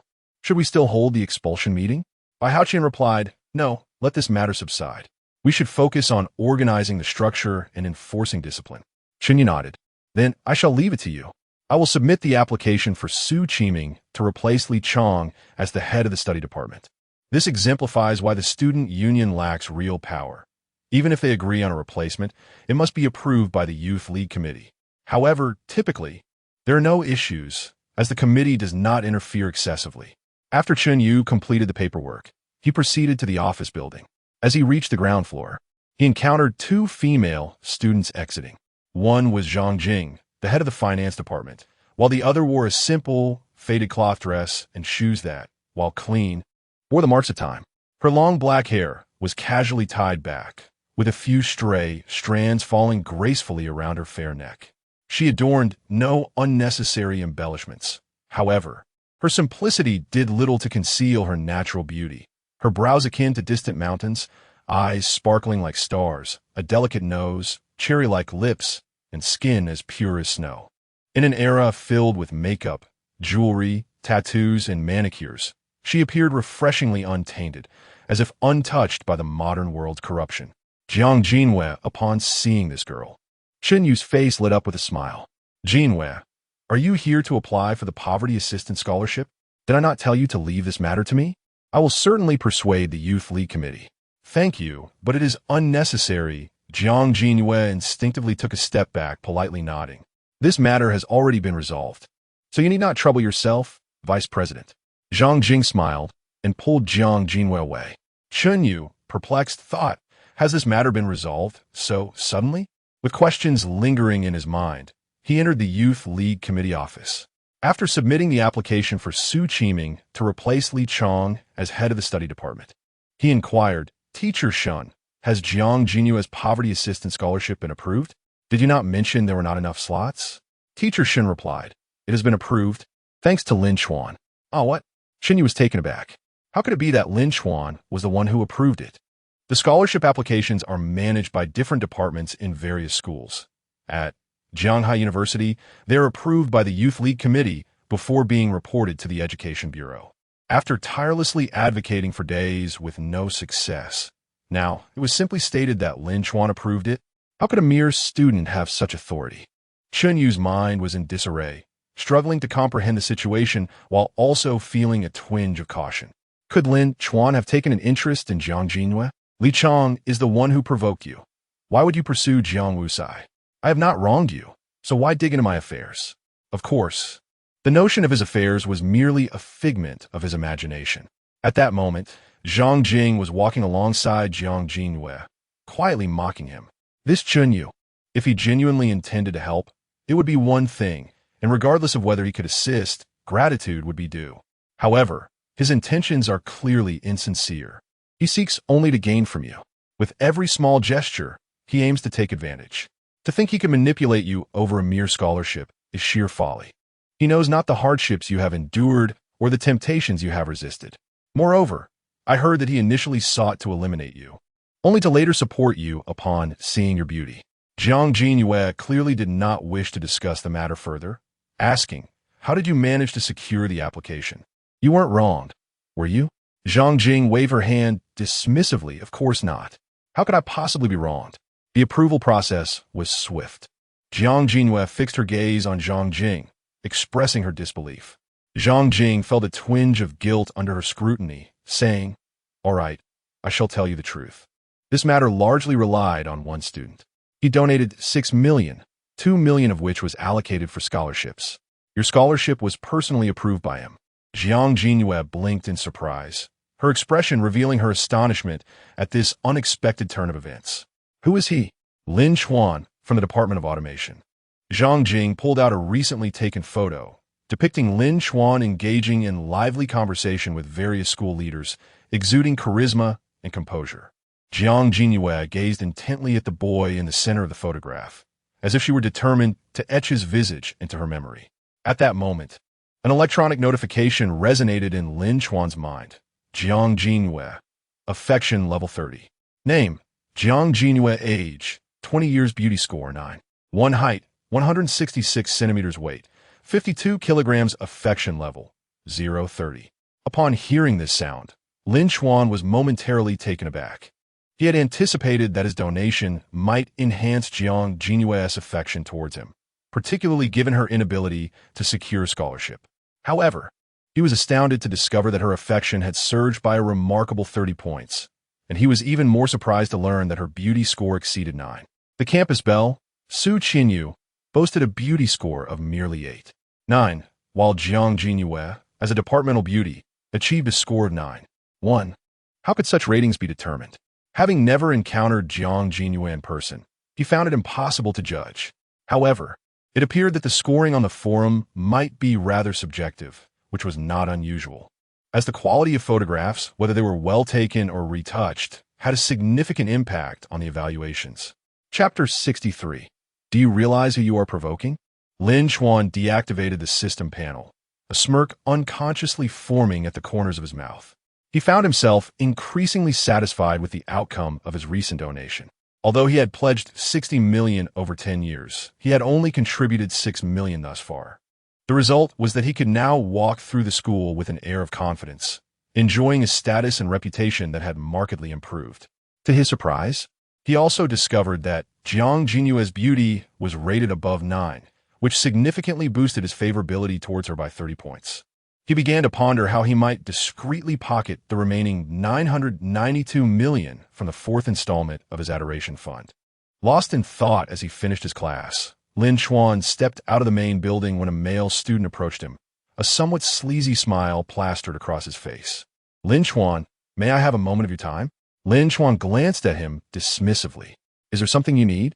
The boy, with an air of mystery, replied, "It's about Jiang Jinyue. I believe you might be interested." Lin Chuan felt no inclination towards the conversation and continued walking. He was puzzled as to why this person would seek him out to discuss Jiang Jinyue, and he had no desire to gather information from a stranger. The boy, taken aback, quickened his pace to catch up. After walking a short distance, he looked around to ensure they were alone and said, "You see, I've been keeping tabs on the distribution of Jiang Jinyue's scholarship funds, and I've just learned that she finally received it. Upon inquiry, I found out it was approved by you. I'm curious how you acquired the authority to approve such matters." A bit of investigation revealed that you're not just any wealthy individual. At this point, the boy seemed quite pleased with his own cleverness, chuckling to himself. Lin Chuan halted, observing him with an indifferent demeanor. "Your information is quite impressive. This matter was just finalized, yet you already seem to know." The boy puffed out his chest. "That's because I work in the administrative building, right next to the financial office, and I have a good relationship with the leadership." He extended his hand. "Allow me to introduce myself. My name is Wu Feng, a junior in the finance department, and my dorm is right next to yours." Lin Chuan took note of the name, but did not reciprocate the handshake. "Which leader are you on such friendly terms with?" Wu Feng, undeterred by Lin Chuan's lack of response, retracted his hand and said, "It's Deputy Secretary Ma from the work committee. Not sure if you know him." Lin Chuan made a mental note of Ma's name before asking, "What exactly brings you to seek me out?" Wu Feng no longer beat around the bush. "Well, Jiang Jinyue is untrustworthy. She owes me quite a bit of money and hasn't paid me back. I've been waiting for her to receive her scholarship funds. But now that the money has been approved, she has not given me a single penny. Since you seem quite affluent and have helped her, I thought perhaps you could assist her in settling her debt." Lin Chuan maintained his composure and inquired, "From what I know, Jiang Jinyue is quite frugal. How could she owe you money?" At that moment, he had already pulled out his phone to message Zhang Jing. Firstly, whether Jiang Jinyue owed money was not Lin Chuan's concern. Wu Feng mistakenly believed Lin Chuan was pursuing Jiang Jinyue, which he was not. Secondly, Lin Chuan did not trust a single word Wu Feng said. Even if Jiang Jinyue did owe money, it was inappropriate for him to approach Lin Chuan, making his character highly questionable. Moreover, Lin Chuan was already aware that Jiang Jinyue's beauty was rated at a striking 9. 1. She was truly the campus belle. Women of such caliber, should they lack moral integrity, would hardly find themselves short on funds, as many would willingly part with their money for her. Having experienced Zhang Yan's antics, Lin Chuan had learned not to overestimate the character of women, yet he also refrained from jumping to malicious conclusions. At least, based on Jiang Jinyue's circumstances, she did not appear to be devoid of ethics. Soon, Zhang Jing replied, "What? That scoundrel Wu Feng actually approached you for money? You mustn't believe his nonsense. Jiang Jinyue has never owed him anything. To put it strictly, it's actually Wu Feng who owes the Jiang family both money and gratitude." In truth, Jiang Jinyue's family had not been impoverished. They owned a factory and were considered moderately wealthy. However, her father, a man of excessive kindness, had supported 100 or 200 impoverished students over the years, nearly exhausting their finances. They still live in an old house, never upgrading to a new one. Eventually, their business began to decline and profits dwindled, leading to her father suffering from exhaustion and hospitalization. The costs of a single surgery, along with subsequent expenses, soared to tens of thousands. With little savings, the family soon found themselves in debt.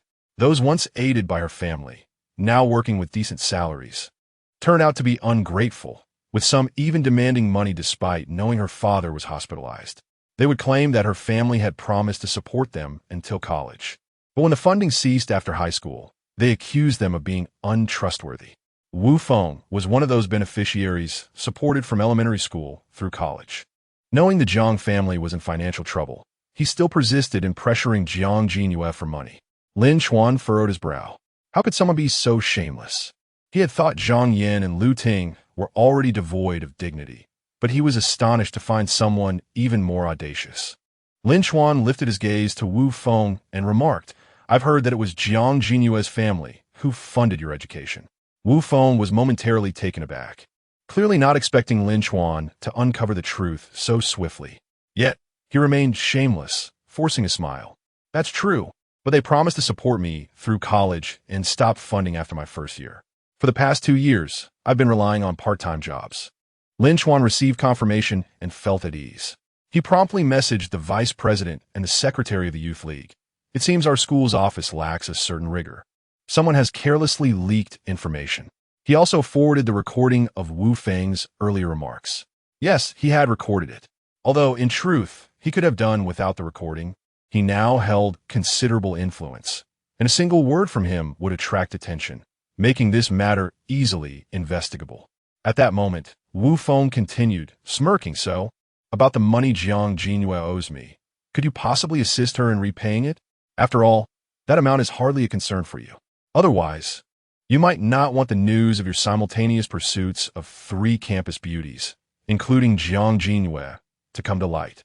If someone were to embellish the story on the forums, I fear it may tarnish your reputation." Lin Chuan had initially considered simply expelling Wu Feng from the office. But upon hearing this, his eyes narrowed, and he replied with a smile, "Give me some time to contemplate." Wu Feng nodded, "Sure, but don't take too long. After all, news waits for no one." After Lin Chuan left, Wu Feng wore a smug expression. A short distance away, a fellow student, who had just witnessed the scene, approached in alarm. "Did I just overhear you threatening Lin Chuan?" This student was a member of the student council. Wu Feng chuckled. "I wouldn't call it a threat. Just seeking a little favor, really. You do realize the kind of person you're provoking, right? Don't think for a moment that we share any connection just because we're in the same dorm." The boy regarded Wu Feng with the eyes of someone looking at a fool oblivious to their impending demise. Chapter 64. The storm has just begun in the office of the Youth League Committee. The secretary, having concluded his work, relaxed with a cup of tea while picking up his phone. He soon came across a message from Lin Chuan, which immediately commanded his attention. Firstly, the leakage of information is a grave taboo. Although not classified, it should not be trivialized to the extent that student assistants feel free to discuss it indiscriminately. Secondly, the message was from Lin Chuan, clearly indicating his dissatisfaction. This warranted even greater concern, though Lin Chuan held the status of merely a student. He also bore another significant identity as a prominent alumni benefactor of Shanghai University, having recently donated $6 million and pledged an annual contribution of $6 million for the next 9 years. The university's operations require substantial funding. While governmental allocations merely cover basic necessities, additional donations enable enhanced performance in various domains. The better the university performs, the greater the likelihood of ascending further in prestige. Moreover, it should not be overlooked that Lin Chuan was motivated by a senior's words to make such donations. One can only imagine the influence wielded by that elder to persuade their child to contribute $60 million. In essence, Lin Chuan is undoubtedly a figure of considerable importance. The secretary of the Youth League Committee promptly sought out the secretary of the Work Committee, bypassing idle chatter to play the recording for him. The Work Committee secretary furrowed his brow and immediately instructed his secretary to summon Deputy Secretary Ma. Without further ado, he played the recording for Deputy Secretary Ma as well. Upon finishing, Deputy Secretary Ma's countenance darkened. I did not disclose this matter to that Wu Feng. He must have overheard it by chance. I had already warned him against discussing it, yet he has gone about spreading it indiscriminately. The Work Committee secretary tapped his fingers on the table. Addressing the situation with gravity, we need a detailed account of the circumstances later. For now, we must ensure that Wu Feng is removed from the office and consider whether to issue a major reprimand. Yes, I will attend to it immediately. I will also prepare a reflective report as soon as possible, Deputy Secretary Ma replied, cold sweat beading on his brow. Before he could set to work, a secretary entered. Deputy Secretary, the Vice President is looking for you. Deputy Secretary Ma's expression shifted, and he hurried to the Vice President's office, only to find a more severe demeanor awaiting him. You are an experienced official. How could you commit such a basic error? Important matters should never be disclosed to irrelevant parties. It was my mistake, but I did not intend. Deputy Secretary Ma's explanation was cut short by the Vice President. No need to explain to me. Go speak with the Discipline Inspection Commission. Hearing the mention of the Discipline Inspection Commission, Deputy Secretary Ma's face paled as he realized the gravity of the situation, which could have a more significant impact on him than he had anticipated. He understood that the matter itself was not monumental, but it involved Lin Chuan, who is currently the most influential figure. Should this be pursued, it could escalate dramatically. At this point, he could only attempt to salvage the situation, with the first order of business being to expel Wu Feng. He harbored intense resentment towards Wu Feng, regretting ever having brought him into the fold. Meanwhile, Wu Feng, who had just returned to his dormitory in high spirits, soon received a call from the Work Committee teacher, not from Deputy Secretary Ma, as he was not deemed important enough. The Work Committee teacher, already aware of the havoc Wu Feng had wreaked upon Deputy Secretary Ma, spoke in a cold tone. Wu Feng, your earnings from half a month of work study will be issued to you, but you need not come to the office anymore.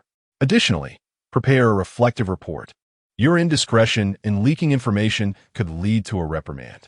Stunned, Wu Feng attempted to explain, but the other party hung up before he could utter a word. Bewildered, he could not comprehend why he had been suddenly ousted from the office. Leaking information? Is it about Lin Chuan's scholarship approval? But I only just mentioned it. How can I be expelled so swiftly? His roommate, who had overheard their conversation, was not surprised. I told you, karma has come. Wu Feng's expression darkened as he retorted. Are you suggesting Lin Chuan is behind this? That he can simply expel me from the office? Just because he has wealth, does he have the right to act so brazenly? His roommate chuckled. You clearly have no idea whom you have offended. Do you think wealthy individuals are merely affluent? While ordinary middle-class individuals may possess some wealth, Those who are extremely wealthy are not to be trifled with. You should have seen how respectful the student council president and vice president are towards Lin Chuan, though I am unaware of the specifics. Do you truly believe you can compare to the student council president? Even if the president holds no formal power, their capability and connections far exceed yours. Why do you assume that those who ought to bow and scrape to the student council president would be intimidated by you? Furthermore, you mentioned that Jiang Yu scholarship was approved by him. What does that signify? When I heard you say this, I was taken aback, and I began to piece together why the student council members treat him with such deference. It likely relates to the school's leadership. After all, matters like poverty alleviation scholarships should first be reviewed by school authorities, who then report to the Education Bureau for further approval before disbursement. Lin Chuan's ability to approve them directly signifies that his influence reaches the upper echelons of leadership. What does it mean for a student to possess such power? It suggests a formidable background. Anyone with a modicum of sense would feel apprehensive in the presence of such an individual. Yet you dare to threaten him? Frankly, I have never encountered someone so foolish in my life. While being materialistic is one thing, at least have some sense. Sharing a dorm with you, I fear that your misfortune could drag me down with you. Lin Chuan expelling you from the office is merely the beginning. I dread that this storm is only just commencing. If I were you, I would hasten to offer a sincere apology. Perhaps this matter could be downplayed. Wu Feng's expression shifted as he declared, I refuse to believe he can do anything to me. With nothing to lose, I have no fear. As Lin Chuan made his way back, he sent a message to Student Council President Bai Haoqian inquiring about Wu Feng's background. In principle, even if student information is not overly confidential, it is not something that can be accessed freely. However, society often disregards such principles, and Bai Haoqian, expending little effort, promptly sent over Wu Feng's details, which included not only basic enrollment information, but also various family circumstances. It turned out that Wu Feng's family had operated a factory in previous years, learning from Jiang Jinyu's father. They had received educational support and assistance for their business, although they had ultimately encroached on Jiang Jinyu's family's ventures. However, they entered the industry too late to reap significant profits. Jiang Jinyu's father was, indeed, an extraordinarily kind-hearted individual. It seems that in this day and age, being excessively benevolent often yields little reward. After contemplating for a moment, Lin Chuan devised a plan to deal with Wu Feng. There are numerous ways to handle Wu Feng, but when taking action, it is imperative to strike decisively. Chapter 65. The dimensional strike of wealthy individuals' resource advantages Lin Chuan, opting not to return to his dormitory, took Wu Feng's materials and drove his Lamborghini to the nearby Xingqiuan law firm. As he parked, several lawyers emerged to greet him warmly. Xingqiuan is a prominent firm, well regarded throughout Jianghai City. Typically, they would not extend such hospitality to just anyone. Merely maintaining a semblance of decorum would suffice. However, the owner of a Lamborghini was evidently a significant client. "Sir, please come inside," said a woman with a neat bob, smiling as she led the way. Once in the reception area, and after a brief exchange of pleasantries, she introduced herself as Tsenin. Tsenin quickly got to the point. "Mr. Lin, how may we assist you today?" Lin Chuan produced a document.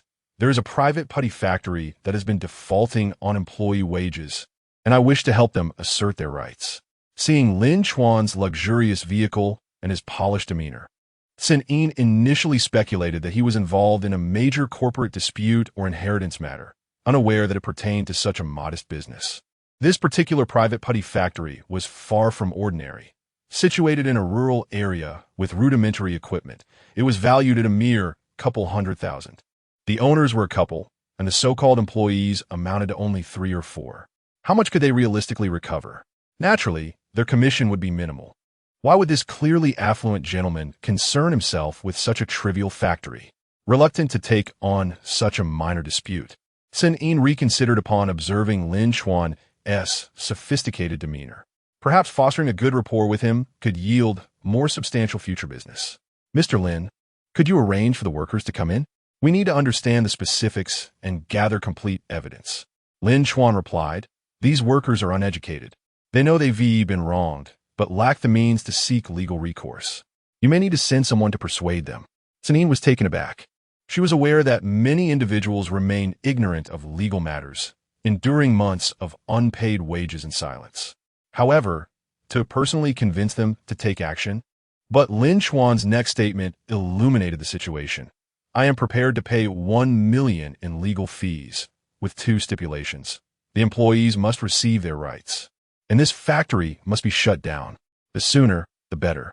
If this is handled well, there may be opportunities for greater collaboration in the future. Sanine felt a surge of excitement. This young man was indeed a significant player.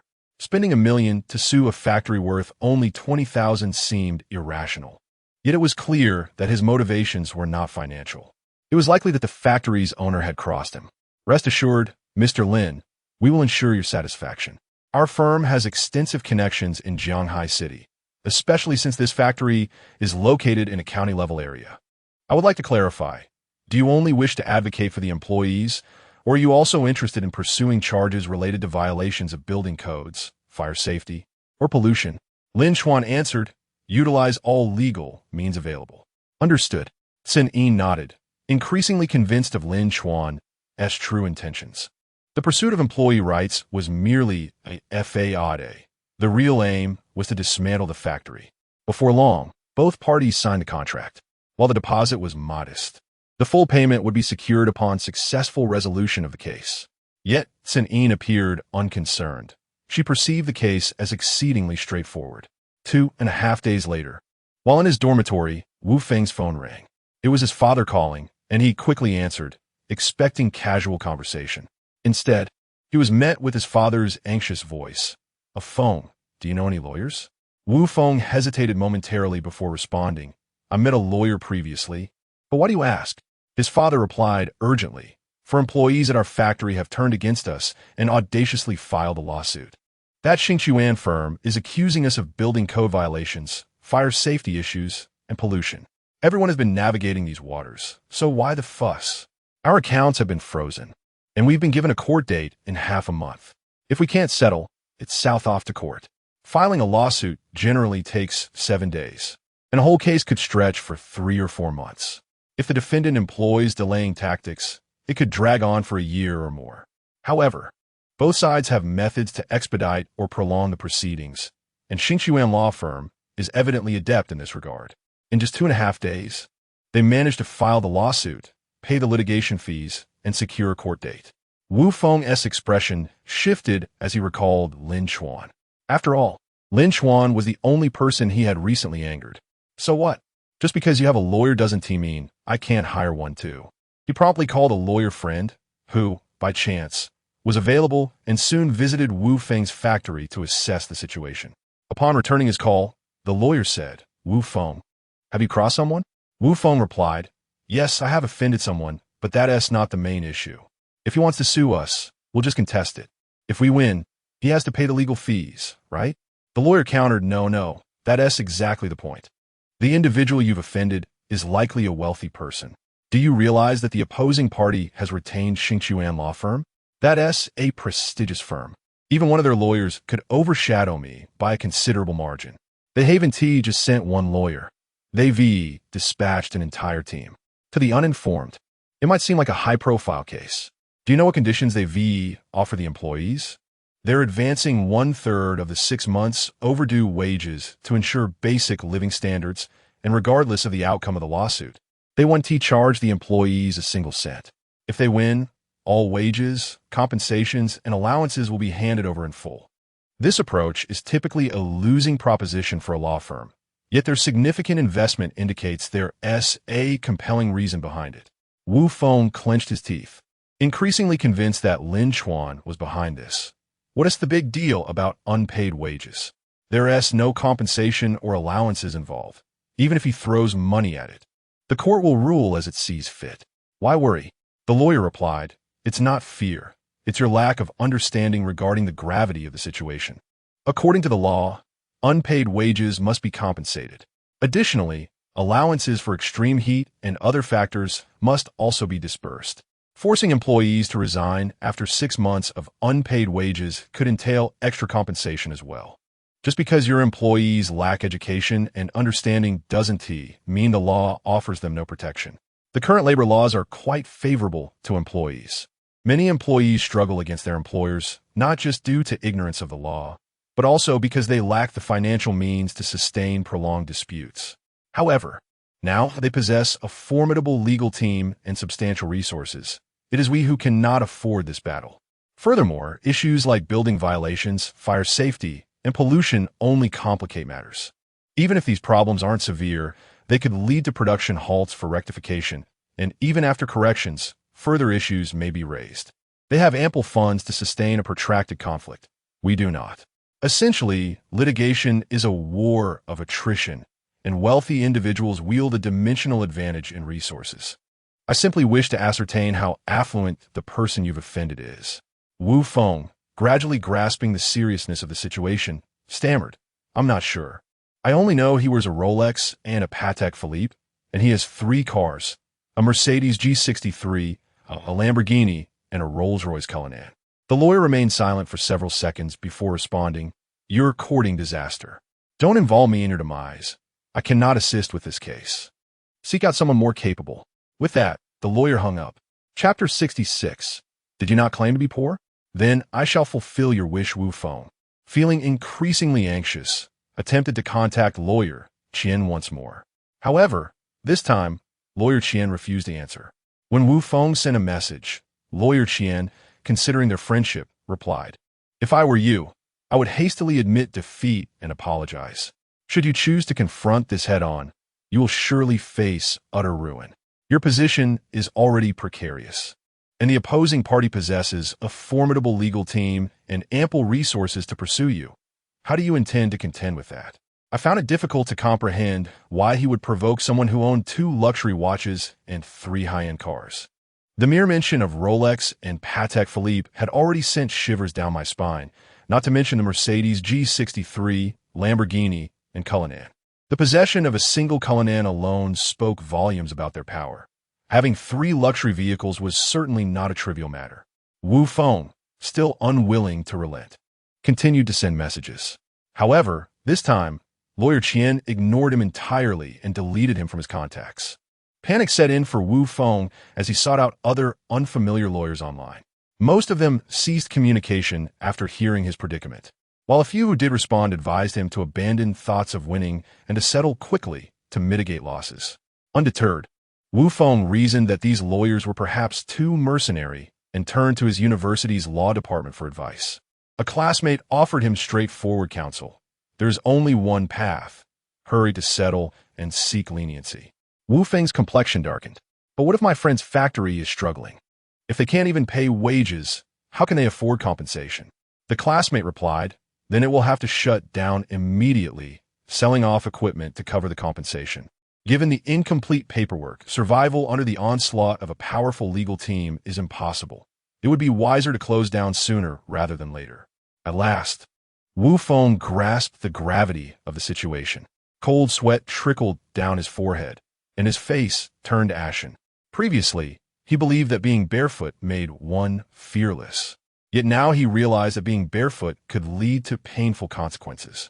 The thought of the factory closing, coupled with potential debts, thrust him back into a state of abject poverty reminiscent of his earlier years, filling him with trepidation. His roommate, who had listened to Wu Feng's phone calls, shook his head in dismay, saying, "I told you so. Do you finally understand fear?" Suddenly, Wu Feng sprang to his feet and dashed downstairs.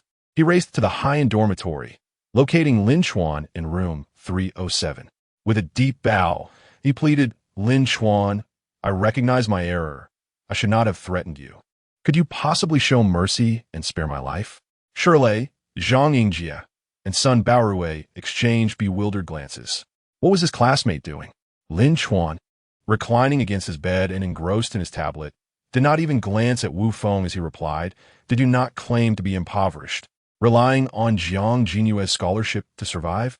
Then I shall fulfill that wish. I was wrong. Please grant me mercy," Wu Feng implored, collapsing to his knees. Lin Chuan continued to play with his tablet, stating, "There's no room for negotiation. Your putty factory should close down post-haste."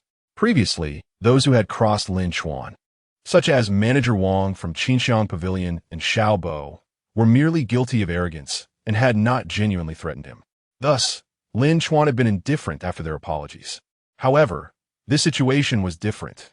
Wu Feng had issued a threat, and Lin Chuan found his demeanor intolerable. A glimmer of ferocity crossed Wu Feng's face as he retorted, "Lin Chuan, let bygones be bygones. If you push me too far, do not blame me for exposing you on the forum."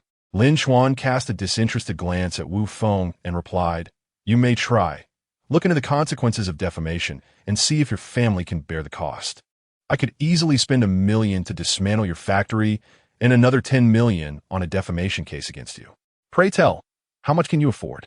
The fierceness on Wu Feng's face dissipated, replaced by a pallor as he fully comprehended the chasm between them. Lin Chuan declared, "Begone. Do not taint our dormitory with your presence. Furthermore, do not pursue Jiang Jingyue again, or I shall have more methods to deal with you. Do not think that you are already in hell." Wu Feng, neither pleading nor threatening, remained on his knees for a moment longer before rising, dejectedly departing. In the engineering girls' dormitory, Jiang Jingyue had just concluded a phone call, her expression a mix of confusion and delight. Zhang Jing inquired, "Was that a call from your mother?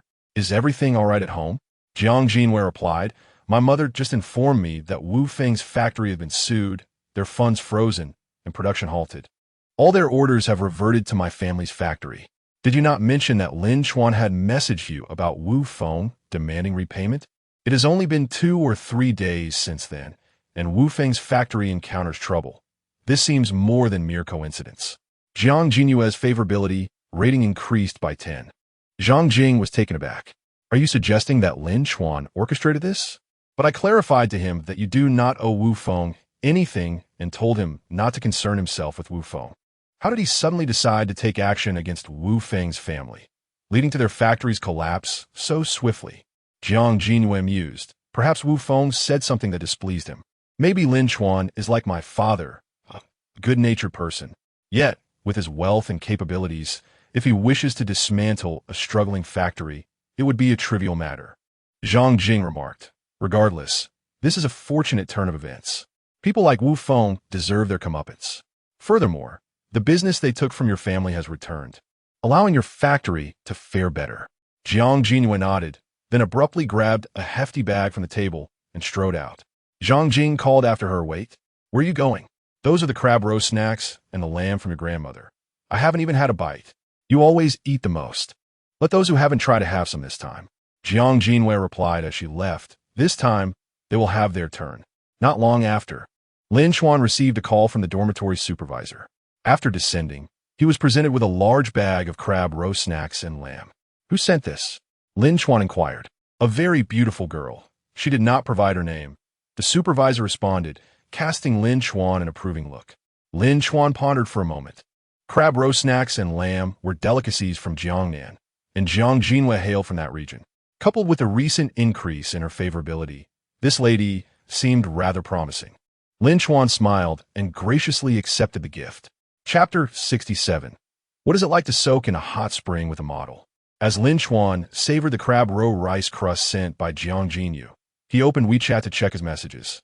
He had no intention of spending the night in the dormitory. Instead, he planned to stay at his villa. Since he had already purchased the villa, it would be a shame not to utilize it, especially with only a 4-kilometer drive ahead, mere minutes in his Lamborghini. With the decision made to return home, it was only fitting to indulge in a hot spring soak. Why not invite a beautiful companion along? After all, enjoying a hot spring is far more delightful with a lovely lady, and it would also serve to enhance their rapport. Upon opening WeChat, he noticed that Yi Mei Sheng, Qin Bingqing, and Ling Wu Sa, who had frequently messaged him before, had not reached out in the past few days since their encounter in the dining hall. The system suggested he use a heart voice talisman to listen to their thoughts and fulfill their desires. Lin Chuan couldn't help but curse under his breath. "You truly are a sycophant." He did not even bother to guess their thoughts, let alone waste a heart voice talisman. He refrained from explaining his relationship with any of them and redirected his attention to the messages from the models Yimeng Lan and Lu Yenair. "Lu Yenair, Brother Lin Chuan, you must see this beautiful handbag and this skincare product." Yimeng Lan, "Young Master Lin, the auto show is nearly over, and you haven't visited again. I've recently learned to prepare a few delightful dishes. Would you like to try them? Ming Lan's photos exuded a homely charm, yet her voluptuous figure was unmistakably accentuated. The two models had met at the auto show, but their personalities were worlds apart. During a shopping outing, Lu Yan, dissatisfied with a handbag worth over 40,000, had been persistently hinting for Lin Chuan to buy her things, her sweet calls of brother betraying a lack of subtlety. After several days without fulfillment, her messages dwindled, her social media now showcasing gifts from other men. Clearly, she had shifted her focus. In contrast, Ming Lan had restrained Lu Yan's shopping fervor, her messages over the past few days radiating warmth and thoughtfulness, creating a sense of comfort. Lin Chuan replied to Ming Lan, "I've been busy at school these days. As you know, I'm still a student." Ming Lan responded almost instantly, "Huh, I was just teasing. Young Master Lin is still a university student, so academics come first." Lin Chuan, "I plan to soak in a hot spring today after I finish my work. Are you free to join?" Ming Lan, "Of course. I'm quite free right now." Lin Chuan, "Where do you live? Should I come pick you up?" Ming Lan, "No need. It would be too much trouble for you. Just send me the address. I'll come on my own."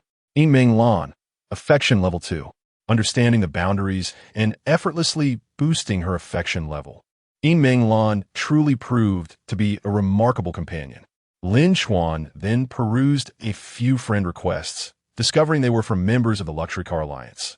Some inquired whether he was interested in purchasing second-hand luxury watches, others asked about buying cars, and a few probed about investing in a media company. He realized that Lu Feng and Zhang Quanan, who had previously sought his investment in real estate without success, had joined the group. Consequently, news of his full cash purchase of Peng's 55 million mansion had spread, prompting others to consider him for investment opportunities.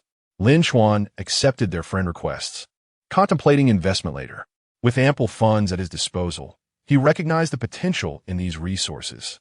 He then drove his Lamborghini to the hot spring resort, parking and heading toward the entrance. There, he spotted Ming Lan waving at him, clad in ultra-short denim shorts and a white tank top. Her simple attire accentuated her stunning figure, drawing the attention of many passing men, some of whom circled back multiple times. "This hot spring is reputed to be excellent. I wanted to come for ages, but work kept me busy," Ming Lan said, her enthusiasm palpable. She effortlessly wrapped her arm around Lin Chuan's, her soft warmth pressing against him. This scene elicited envy and admiration from onlookers, who could only concede defeat upon witnessing Lin Chuan's striking looks. Some even caught sight of his Lamborghini, further amplifying their jealousy. "I came once before and found it quite enjoyable, so I thought I would bring you to try it," Lin Chuan replied with a smile. Once inside, they headed to the changing room to don their swimsuits. Upon emerging, Ming Lan's figure was on full display. Compared to Ling Wu Sa's slender waist, she possessed a more alluring softness, her fair skin a feast for the eyes. When Ming Lan beheld Lin Chuan's physique, her eyes widened in surprise. She had never anticipated his body to be so sculpted, each muscle appearing as if chiseled by an artist. Even many surrounding girls and boys could not help but gaze at Lin Chuan, with girls drooling and boys filled with envy. Some boys vowed to commence rigorous training the following day, though whether they could maintain the resolve remained uncertain. "Young master, your physique is simply perfect." Ming Lan et Golim, unable to resist reaching out to touch Lin Chuan's abdominal muscles. Ming Lan, affection level 5. "Wait until later. You will truly experience it," Lin Chuan whispered close to Ming Lan's ear. Ming Lan shot him a playful glance, her body leaning closer. They proceeded to the hot spring pool, selecting a secluded spot. As they settled into the warm water, Ming Lan naturally nestled against Lin Chuan, who reciprocated by wrapping his arm around her. Moments later, Lin Chuan found himself reacting to the intimacy, prompting Ming Lan to glance down with a blush and giggle. "Young master, you truly are youthful and vigorous." Given that this was a public bath, it was not appropriate to act too freely. They would have to wait until they returned to the villa. Lin Chuan quickly shifted the conversation to distract himself. After chatting for a while, Ming Lan began gossiping, as women often do. She mentioned Lu Yan and Su Yu Cheng, noting that both had joined the brilliant guild, with Su Yu Chung thriving remarkably well, her streaming channel attracting several prominent supporters. Lin Chuan listened with keen interest, as both Lu Yin Air and Su Yu Chung had previously contributed to his affection levels. And he had yet to meet Su Yu Chung. The thought struck him, in this society, where are the most beautiful women found? In the modeling industry, the entertainment sphere, and the streaming realm. Moreover, among those seeking his investment was a media company. Meng Lan, have you ever considered becoming a streamer? Lin Chuan casually inquired. Meng Lan replied, of course, I have an interest. Auto shows are only occasional. Relying solely on their income barely sustains me. Streaming could provide an additional source of income, and if successful, the auto show earnings would soar as well. Unfortunately, my viewership has been low, and I haven't gained much popularity. Besides, I'm not particularly keen on joining a guild. There are many restrictions, and the guild doesn't necessarily promote you. They might just assign you a rookie planner and leave you to figure it out. If you want to terminate the contract, you have to pay a penalty. Lin Chuan chuckled. What if someone were to promote you? Meng Lan paused, her eyes lighting up as she gazed at Lin Chuan. Suddenly, she wrapped her arms around his neck and planted a delicate kiss on his cheek, exclaiming, young master, do you mean you would support me? Meng Lan, affection level 5. Let us not get ahead of ourselves. It's not set in stone yet, Lin Chuan said, signaling for the staff to retrieve his phone and making a call. Chapter 68. The favorability of Meng Lan surges. Lin Chuan did not disclose to Meng Lan whom he called. After finishing the call, he continued to enjoy the hot spring with her, followed by a massage and then a sauna session. The sauna was segregated by gender, so Meng Lan went to the adjacent female sauna room. After a brief while, a middle-aged man rushed in with several subordinates. The man, in order to join Lin Chuan, hastily changed into swimwear and entered the sauna, already perspiring profusely from his hurried arrival. Lin Chuan expressed concern for his well-being, saying, Boss Lu, perhaps you should wait outside? Not all, Lin Gongzi. Allow me to briefly introduce our new vision media, Lu Tao insisted, eager to secure Lin Chuan's investment. In truth, after concluding his call, Lin Chuan had promptly contacted Sun Yin from Xingchuan law firm to assist in assessing the legal standing and asset evaluation of New Vision Media. Having been pleased with their previous collaboration, Lin Chuan intended to continue working with them. Hence, he had already garnered a fundamental understanding of New Vision Media. Yet he remained silent, patiently listening to Lu Tao's introduction to gauge his sincerity. To Lin Chuan's surprise, Lu Tao was indeed candid, revealing even the recent challenges faced by New Vision Media. The company had been thriving in recent years, but was currently beset by two major issues. The first was a substantial financial loss due to a prominent male anchor's sudden scandal, resulting in the forfeiture of a hefty penalty as he absconded abroad with the funds. The second issue stemmed from the company's expansion, which involved signing numerous new anchors and establishing multiple guilds, leading to a dramatic increase in promotional costs and overall expenses. Had it not been for the first issue, the second would have been manageable. However, in light of the first problem, the second could potentially lead to the company's downfall. Lin Chuan remarked, if that male anchor's penalty cannot be collected, it will indeed become a bad debt. Lu Tao, with a resigned expression, replied, indeed, it may become a bad debt. However, I can segregate that portion. Lin Chuan shook his head.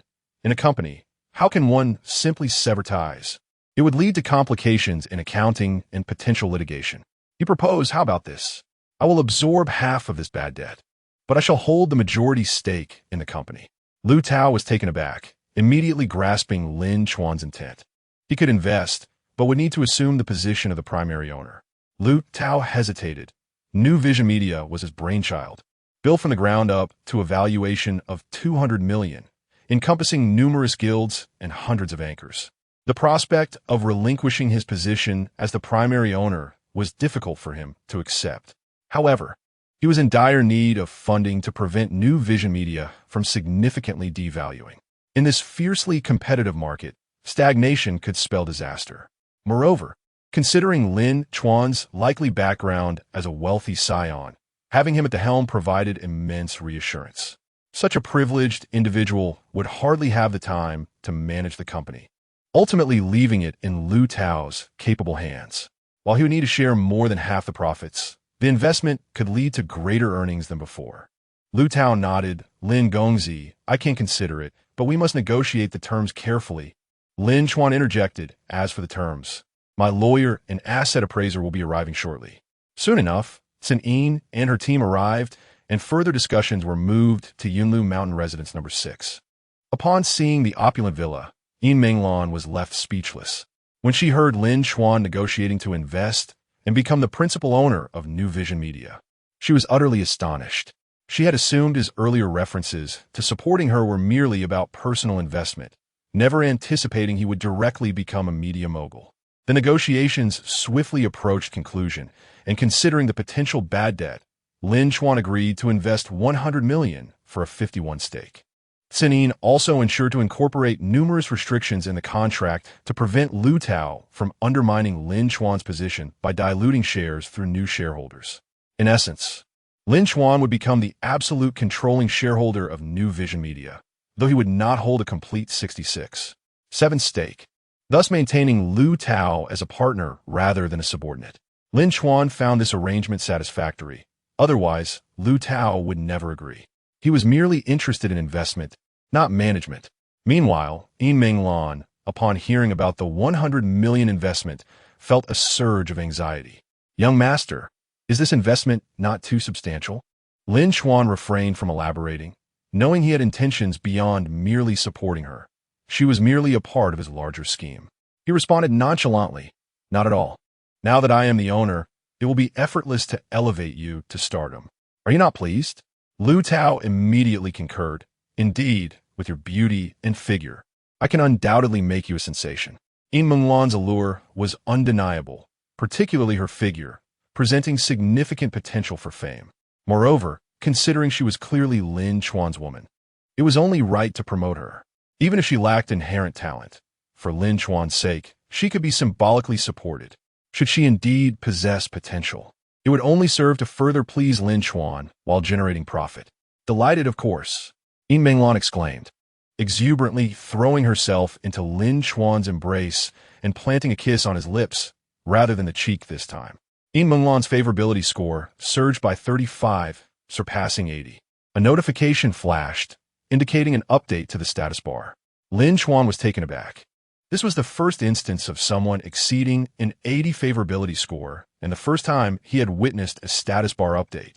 Upon opening the system panel, he saw, name, Yin Menglan, age, 22, attractiveness, 8, 1 height, 169 centimeters weight, 55 kilograms favorability, 35, 82 ex-boyfriends, 2 STDs.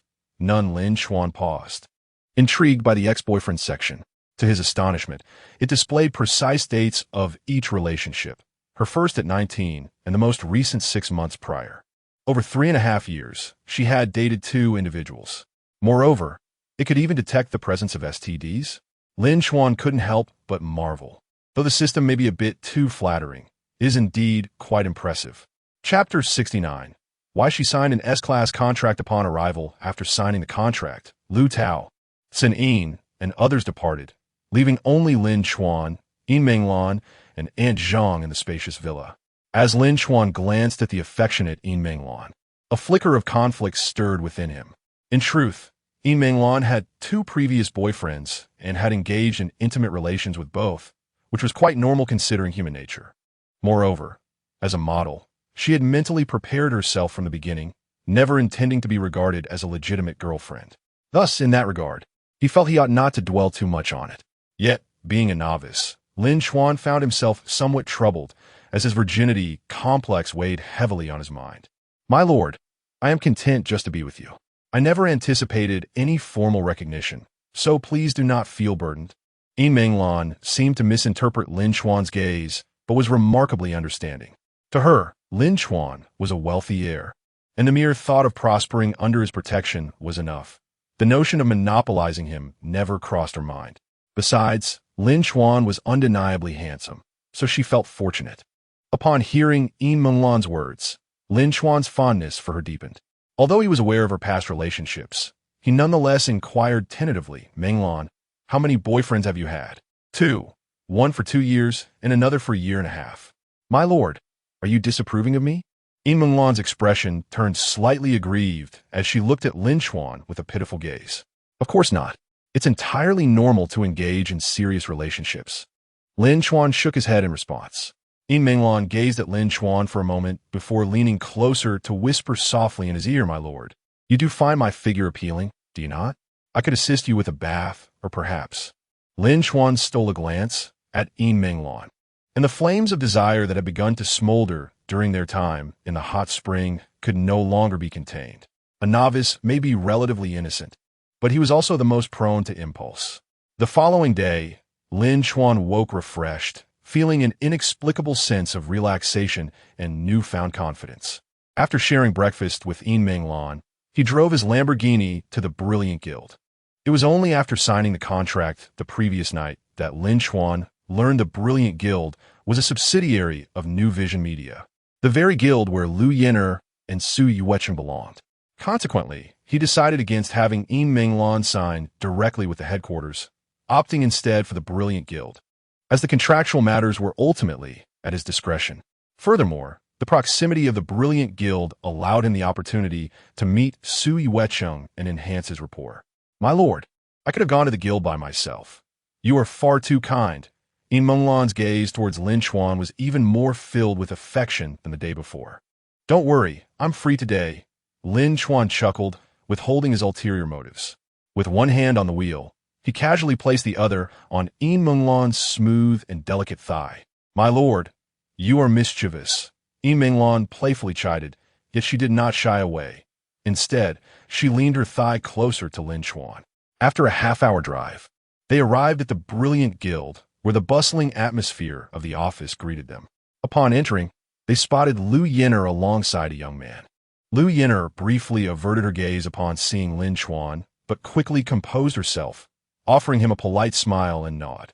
The reason Lu Yin'er sought a different path was not due to a lack of recognition of Lin Chuan's abilities. Rather, she felt that he was not easily manipulated, prompting her to abandon her previous intentions. Thus, she dared not be disrespectful towards him.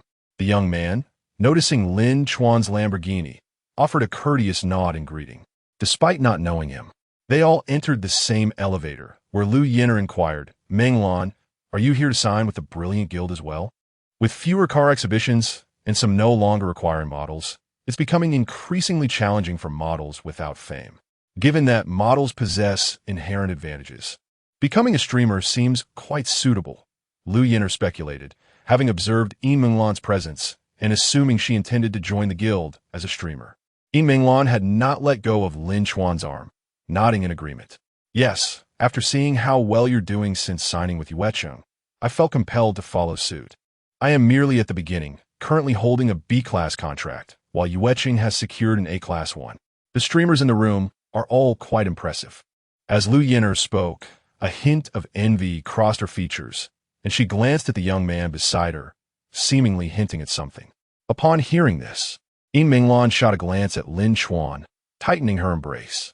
The night prior, Lin Chuan had mentioned to Lu Tao that she was to be offered an S-class contract, one that surpassed the A-class, second only to the bespoke contracts of top-tier streamers. Upon reaching the 12th floor and entering the Brilliant Guild, they were met with a flurry of activity. A poised middle-aged woman, exuding authority, looked their way. Upon recognizing Yin Menglan, she approached, only to pause upon noticing Lin Chuan, then hastened her pace towards him. "Young Master Lin, what brings you here personally?" Lin Chuan was taken aback. "You know me?" "Of course. Boss Lu has informed me. My name is Wan Zi. You may call me Sister Z." "Just as you do, Boss Lu." Lin Chuan replied. "Sister Z, please carry on with your work. Attend to the arrangements for Menglan's contract, equipment, assistant, and planning." "Rest assured, young Master Lin, everything has been arranged," Wan Zi assured him. "Qin, come over and take Miss Yin to sign the prepared contract." "Young Master Lin, please hold on a moment." Wan Zi personally attended to Lin Chuan, serving him tea and ensuring that all matters regarding Yin Menglan were swiftly addressed. Lu Yin'er, witnessing this, was utterly astonished. Why was Wan Zi treating Lin Chuan with such deference? Had they known each other for long? Even if Lin Chuan were wealthy, such reverence seemed unwarranted. Furthermore, what contract was Wan Zi arranging for Yin Menglan that included an assistant? When she signed, the guild only provided a planner. Where did the assistant come from? Not far away, a tall beauty with phoenix eyes glanced over, her gaze revealing a mixture of surprise and admiration upon seeing Lin Chuan. Su Yueqing, favorability 5. Hearing the voice in his mind, Lin Chuan surveyed his surroundings, speculating that this might be the person he had finally encountered. Soon, Yi Menglan's contract was finalized, though the details were not publicly disclosed. However, Wan Zi's subsequent arrangements for the finest assistance, equipment, and planning led the onlookers and streamers to suspect something extraordinary. This treatment was something even A-class contracts did not receive. Liu Yin'er was left in a state of disbelief, struggling to comprehend the situation. She had signed only a B-class contract, while even the already popular Su Yueqing had merely secured an A-class contract. How could Yi Menglan, just newly arrived, be granted an S-class contract? Chapter 70. The new boss. The expressions of everyone in the office towards Yi Menglan transformed distinctly. Though she was a newcomer, she was not to be trifled with. Naturally, the glances directed at Lin Chuan became increasingly varied. Those in the know understood that Yi Menglan's acquisition of that contract was likely due to the influence of a certain affluent young man. Otherwise, as a novice with an average appearance and no remarkable talents, she would have been fortunate to secure a B-level contract. When Yi Menglan first entered, she was seen tightly clutching a man's arm, leading many to think that she was quite naive, bringing a man along so soon after her arrival, seemingly oblivious to the risks. In the realm of female streamers, having a male companion is a considerable taboo. If one does have a partner, they must be discreet. While there are indeed female streamers who have achieved success despite having boyfriends or husbands, they are exceedingly rare. Now, it became apparent that she was acutely aware of her situation, recognizing that the man beside her was of utmost importance. Su Yueting's gaze towards Lin Chuan grew more intrigued, as her affection for him increased. Liu Yin'er, on the other hand, guessed that Lin Chuan was likely the reason for Yi Menglan's success, which unsettled her. After all, she and Yi Menglan had started on equal footing, and she had even taken the initiative to assist Lin Chuan first. Yet now, aside from gaining a handbag, she had achieved nothing, while Yi Menglan had swiftly secured an S-level contract. She hoped that the truth was different, as she found it difficult to accept otherwise. After signing the contract, Yi Menglan returned to Lin Chuan's side, wrapping her arm around his. "Young master, how do you think I should stream? Would you mind if I dress provocatively? I have no objections. Your attire is your choice, as long as it adheres to platform regulations. However, there is no need to intentionally flirt for attention," Lin Chuan replied. Understood. Yi Menglan quickly grasped his stance, perceiving that he did not regard her as a legitimate girlfriend. For a man would typically prefer his partner to dress modestly. Yet she recognized that she was already his and could not afford to be ambiguous with others. This aligned with her psychological expectations. While avoiding flirtation might mean losing some admirers, she understood the necessity of making sacrifices. In her heart, she knew that Lin Chuan was her greatest safeguard. Losing him would mean losing everything, while losing a few admirers was a lesser concern. Wan Zi, listening nearby, discreetly noted this and began to formulate a preliminary strategy for Yi Menglan's future path. Not engaging in flirtation could be a significant loss for a female streamer, but she resolved to follow the boss's directives. "Young Master Lin, we are about to hold a meeting. Since you are here, would you like to preside over it?" Wan Zi suggested. Lin Chuan shook his head. "I am not well-versed in streaming nor in the operation of the guild. You can manage without me." "That won't do. Perhaps you could simply take the main seat and not speak. We will report our work to you," Wan Zi insisted, noticing Lin Chuan's reluctance. Realizing that without him in the main seat, the meeting might not proceed, he decided that it would be beneficial to understand the workings of his own guild, and agreed. With that, Wan Zi breathed a sigh of relief and promptly organized everyone into the conference room. Once everyone was seated, she invited Lin Chuan in, pulling out a chair for him to sit in the main position, with Yi Menglan arranged to his left and Wan Zi herself seated to his right. Liu Yin'er, Su Yueting, and others were taken aback by this turn of events. While they understood Wan Zi's respect for Lin Chuan due to his wealth, his sitting in such a position was perplexing, considering it was a meeting regarding internal affairs. Wan Zi began. "First, Allow me to introduce this gentleman. This is Lin Chuan, our new boss." A wave of astonished applause erupted in the room, with one female secretary unable to contain her curiosity. "Wan Zong. ISNT, our brilliant guild under the New Horizon Media? Does Lin Gongzi's new role indicate a division of our guild?" This question echoed the thoughts of many present, as the brilliant guild had never had an official owner before. Wan Zi clarified, "He is not the owner of the brilliant guild, but rather the new owner of our headquarters, New Horizon Media. From now on, you should treat Lin Gongzi with the same respect as you would for Mr. Liu." The crowd erupted once more as everyone realized that New Horizon Media was valued at 2 billion, and Lin Chuan, so young, was now the owner. It was evident that he was not merely a minor shareholder, but a major figure alongside Lu Tao. Finally, they understood why Yin Minglan enjoyed such privileges. As the new boss's woman, her securing of an S-level contract seemed entirely reasonable. Su Yueting's gaze towards Lin Chuan became almost electric, her affection soaring. Yin Minglan wore a sweet and proud smile, her vanity thoroughly satiated. Conversely, Lu Yin'er found herself at a loss for words, as her worst fears had materialized, and the outcome was even more difficult to accept than she had imagined. Not only had Yin Minglan acquired the S-level contract because of Lin Chuan, but Lin Chuan was also the new owner of New Horizon Media. Thus, Yin Minglan's standing within the brilliant guild was assured. The S-level contract was merely the beginning. At that moment, regret washed over Lu Yin'er. She had initially met Lin Chuan almost simultaneously with Yin Minglan. Just a few days had passed, and because she had shifted her focus, Yin Minglan had seized the opportunity to win Lin Chuan's favor.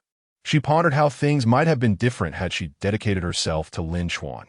She could have been the one to secure the S-level contract and rise to prominence. Lu Yin'er's feelings intensified, her gaze towards Lin Chuan now aflame with desire. She longed to cast aside her current affluent companion and seek refuge in Lin Chuan's embrace. Yet, she was aware of the precariousness of her situation. Lin Chuan had witnessed her association with another man. He might hold a degree of resentment towards her, and pursuing him now would be exponentially more challenging than before. She understood the risks involved, fearing that hasty actions could alienate her current benefactor, leaving her with nothing in the end. The opportunity to ascend to greatness had been laid before her, yet she lamented having missed it. Why had this chance fallen into Yin Minglan's hands instead? At that moment, a new name echoed in Lin Chuan's mind. Zhou Yi. Name, Zhou Yi. Age, 24. Appearance, 8. 2 height, 158 centimeters weight. 45 kilograms affection level.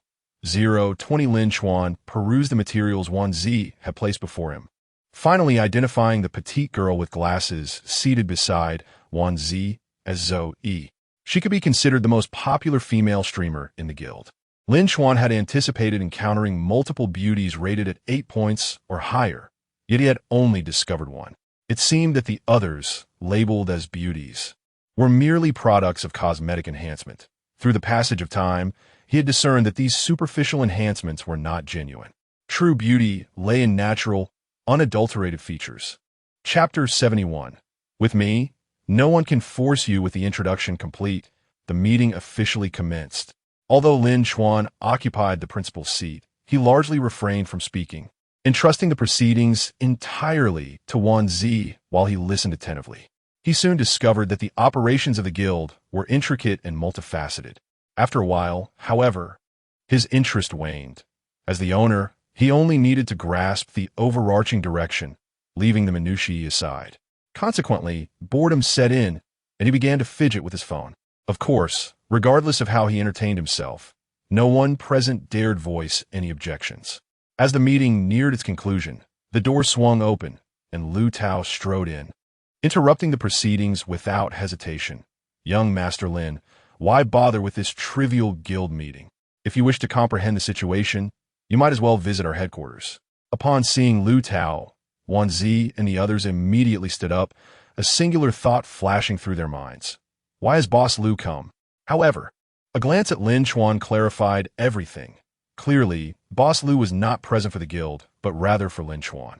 Lin Chuan remained seated, smiling as he replied, "Since you're here, it wouldn't hurt to listen." Lu Tao laughed heartily, Very well, do as you please. Shall we head to KTV later to celebrate the new dawn and the brilliance of our new vision media? It was evident that Lu Tao was exceptionally relaxed and cheerful at this moment, as if a great burden had been lifted from his heart compared to the previous day. Lin Chuan nodded in agreement. That sounds splendid. Wan Zi, after we conclude the meeting, is there anything of great importance? If not, let's take the day off to unwind together. Wan Zi was taken aback. While she had said there was nothing pressing, a sudden holiday seemed rather capricious for the new boss. Unexpectedly, Lu Tao chimed in with a smile. If there's nothing of importance, let us take a day off and head to KTV to celebrate young Master Lin's joining our company. With the two bosses endorsing the holiday, the employees couldn't contain their excitement and erupted in cheers. Such a holiday surely meant full salary. An extra day off with pay was undeniably a cause for joy. The meeting concluded swiftly, and the group made their way to a nearby KTV. Yin Minglan still clung to Lin Chuan's arm, appearing quite affectionate. Wan Thi, Su Yueting, Zhou Yi, and the others naturally accompanied them. Surprisingly, the young man who had come with Lu Yin did not leave. Upon seeing Lu Tao emerge, he rushed over. Addressing him, Boss Lu. Lu Tao paused. And you are? The young man explained, I'm Xiao Zhu. My father drank with you at last month's gathering. Realization dawned on Lu Tao as he glanced at Lu Yin beside Xiao Zhu, and he chuckled, Ah, I remember now, old Zhu's second son. Now that you're here, let us all go to KTV together. Xiao Zhu nodded eagerly, his previous composure replaced with a hint of anxiety, considering that even his father treated Lu Tao with utmost respect. Xiao Zhu then turned to Lin Chuan. Having seen Lin Chuan arrive in a Lamborghini, he had been courteous. And now, witnessing Lu Tao's demeanor towards Lin Chuan, he became even more deferential. Boss Lu, may I ask who this is? This is young Master Lin. Lu Tao introduced succinctly, neglecting to introduce Xiao Zhu. Xiao Zhu, however, did not dare express any disagreement, slightly bowing as he extended his hand. Young Master Lin, a pleasure to meet you. Lin Chuan politely shook his hand, nodding in acknowledgement. Lu Yin'er observed this exchange, her heart sinking further. The man Yin Minglan embraced exuded calm confidence, while the man she held seemed so subservient, naturally making her feel inferior in comparison. Gazing at the remarkably handsome figure before her, radiating charm and poise, the regret she had managed to suppress surged back once more. Liu Yan affection levitai. Lin Chuan and Yin Minglan entered the Lamborghini, while Lu Tao took his Porsche. The employees without vehicles had no choice but to take taxis, heading to KTV together. Upon arrival, Lu Tao initially intended to make arrangements, but Xiao Zhu eagerly took charge, ensuring everything was set. They chose a spacious party room, furnished with numerous tables and screens. Lin Chuan, Yin Minglan, Lu Tao, Wan Zi, Xiao Zhu, and Lu Yin'er settled into the most private area, while the others took seats in the hall, preferring to enjoy themselves away from the pressure of being near Lin Chuan and Lu Tao. Of course, some wished to join Lin Chuan's table, but felt their status did not allow it, such as Su Yuting, who frequently cast glances toward Lin Chuan, her mind elsewhere as she sang. After about half an hour of revelry, a manager entered, politely greeting Lin Chuan and Lu Tao before inquiring, Boss Lu, are these individuals your company as streamers? The manager referred to Su Yuting, Zhou Yi, and others, naturally refraining from mentioning Yin Minglan beside Lin Chuan. Lu Tao nodded, indeed. Is there a matter?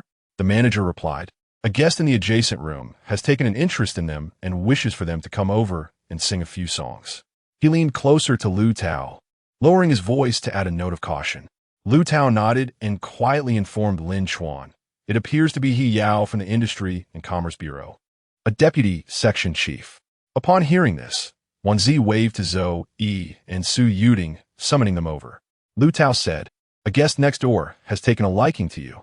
Would you please go and sing a few songs for them?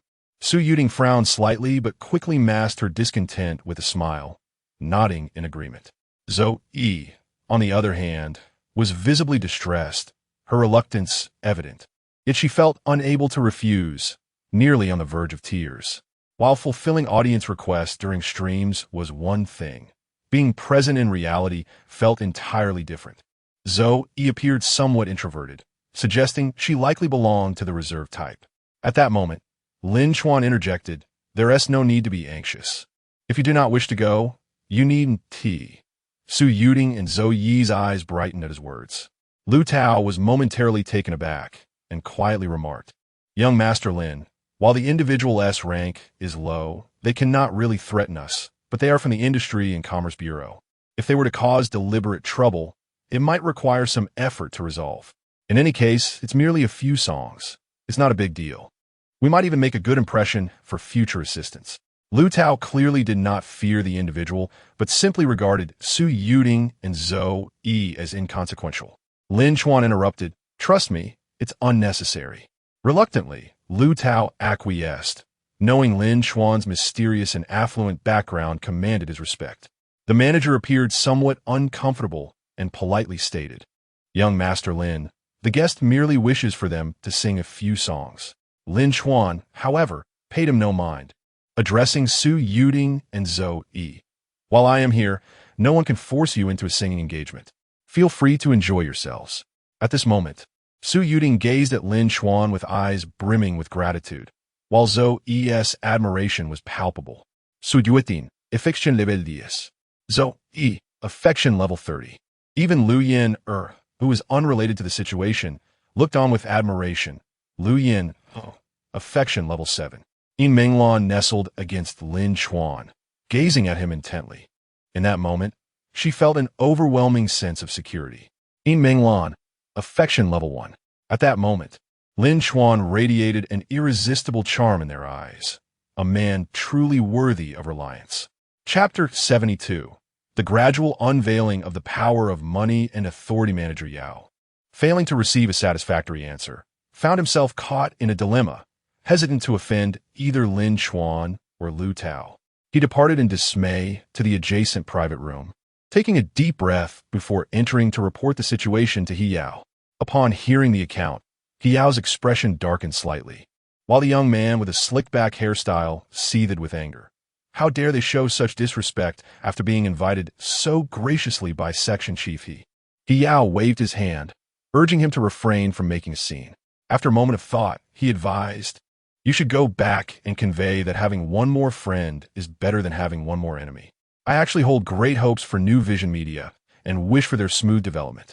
On the surface, this statement appeared to be filled with optimism, yet when scrutinized, it resonated with various subtle threats. Manager Yao, unwilling to delay further, relayed the message again. After a brief interval, he returned, hesitating before finally stating, "Young Master Lin expressed his gratitude for your appreciation, but regrettably, their anchor is unwell and cannot proceed." The slick-back young man was on the verge of outrage once more, but He Yao restrained him again, smiling as he remarked, "There is no need for such euphemisms. Simply relay his exact words."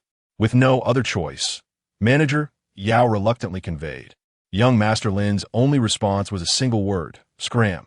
His translation of that word into polite expressions of gratitude and apologies was indeed a laborious task. Yet He Yao, seasoned and astute, saw through it immediately. The young man with the slick-back hairstyle exclaimed in frustration, "What insufferable arrogance! I believe they are begging to be investigated thoroughly." He Yao shot him a glare, responding, "What do you mean by public servants? They exist to serve the public. Misusing public authority is absolutely taboo. How could one commit such an error?" Nevertheless, he acknowledged that there were indeed many irregularities in media company advertising and e-commerce, and it was time to conduct a modest investigation. He Yao's admonishment of the slick-back youth stemmed not from disagreement with his approach, but from a belief that his candor could lead to vulnerabilities. A true veteran knows how to articulate official language, making it sound as if they're enforcing the law impartially rather than targeting anyone specifically. In the adjacent private room, Lu Tao lamented, "Young Master Lin, even refusal could be expressed with a touch more tact. I initially intended to greet you, and yet you dismiss me with a mere scram." Lin Chuan chuckled, unfazed. "On my first visit, did I not extend a modicum of courtesy? I have already declined. My stance is clear. To persist in seeking an audience would be discourteous and disrespectful. If they do not respect me, why should I extend my respect?" He sighed, adding, I've heard the rumor that he Yao harbors a vengeful spirit. It seems we must leverage some connections to manage this. After speaking, Lu Tao picked up his phone and made a call. Lin Chuan, too, took out his device and texted the vice president. Vice President, does our university encourage entrepreneurial endeavors among students? Unexpectedly, Vice President Feng Yin quickly returned the call. What's this? Are you considering entrepreneurship? Of course. We encourage student startups and offer various preferential policies. Lin Chuan replied, I'm not merely contemplating. I've already invested in a media company to the tune of 100 million. A clattering noise echoed from the other end, as if something had been dropped. Feng Yin coughed lightly before responding. Since you have already invested, what do you need my assistance for? Are there procedural hurdles that require my intervention? Lin Chuan explained. Their SA department that seems intent on making things difficult for me as a fledgling student. Could you lend a hand? Indeed, Lin Chuan sought the vice president's aid. Some naively believe that the vice president is merely an administrative figure, unaware that the prestige of university leaders typically aligns with senior civil service ranks. In many institutions, presidents and vice presidents hold positions equivalent to departmental heads or even higher. The leaders of top-tier universities, such as Tsinghua and Beida, are particularly formidable. Some presidents transition into roles as mayors or governors after their tenure. The vice president of Jianghai University holds the rank of deputy department head, one level below the character Qi in the name of the people, and possesses considerable experience. Should he ascend to the role of deputy mayor in a few years, it would hardly be surprising. Lin Chuan had contemplated all of this from the moment he made a donation, strategically positioning himself to navigate the transition from financial resources to authority. The previous skirmishes against the student council were mere preliminary tests. The true objective lay beyond the confines of academia. Feng Yin, upon hearing Lin Chuan's words, chided, What do you mean by being a fledgling student? Don't diminish your own capabilities. Your strength is hardly that of an ordinary student. However, as a distinguished alumnus who has donated 60 million, I will ensure that you are not maliciously impeded during your entrepreneurial journey. I will inquire on your behalf. Thank you, Vice President Feng, Lin Chuan replied, omitting the honorific. After ending the call, Feng Yin reached out to the Deputy Director of the Industrial and Commercial Bureau. A cheerful voice answered, Old Feng, what brings your call? Are you free for a game of cards? It was unsurprising that they were acquainted, as they had played cards together in the past. The deputy director, being a level lower than Feng Yin, was not unexpected. Feng Yin replied, The university is bustling with matters, leaving me no time for leisure. After things settle down, we should gather for a game. I'm calling to inquire about a student of mine who seems to have encountered some difficulties in his entrepreneurial pursuits. After explaining, Feng Yin added, I'm not shielding my student. If there are genuine issues with his company, then it should be investigated and addressed. However, if there are no issues and someone is deliberately obstructing him, I will not stand by idly. The deputy director's demeanor shifted to seriousness. Rest assured, I will not allow any misuse of public authority under my watch. Meanwhile, in the private room, Hiao had just completed a call, instructing his subordinates to investigate New Vision Media, when his phone rang unexpectedly. Noticing it was the deputy director calling, he immediately straightened in his seat. In the hierarchy of positions, department head, deputy department head, section chief, deputy section chief, he was a deputy section chief, making the deputy department head his superior. Once he silenced everyone else, he answered, Deputy Director, how may I assist you? The deputy director got straight to the point. You are investigating New Vision Media. Have you discovered any issues with this company? Hiao was momentarily taken aback. He had only just intended to investigate New Vision Media. How did the deputy director know? His subordinates should not have commenced any action yet. Even if they had, it was unlikely the busy deputy director would have noticed. And if he had, why would he immediately question Hiao about it? Could it be due to that young Master Lin? Who was he to command such attention from the deputy director? Hiao's face paled, and cold sweat broke out as he realized the implications. Chapter 73. His identity is profoundly mysterious. Hiao was instantly rendered speechless with fear. Deputy Director, please allow me to explain. The deputy director retorted, I do not wish to hear your explanations. I merely want to ascertain whether Xi media is genuinely problematic or if you are deliberately causing trouble. The deputy minister just called me, inquiring about this matter. Do you comprehend the consequences of misusing your authority? The mention of the deputy minister drained the color from He Yao's face. It is as follows. I received a report regarding Xi media, which prompted me to investigate. If there are no issues, I would naturally not create trouble. We are servants of the people. There shall be no misuse of power. Then all is well. Handle it as you see fit, the deputy director concluded, abruptly terminating the call. This situation seemed to reach a resolution, yet He Yao's complexion remained ashen. If he could not perceive the warning embedded in the deputy director's words, he might as well abandon his position. This incident would surely be recorded as a significant infraction in the deputy director's office. If mishandled, it could cost him his job. Who exactly was this young Master Lin? That both the deputy minister and deputy director were backing him? Cold sweat trickled down He Yao's forehead.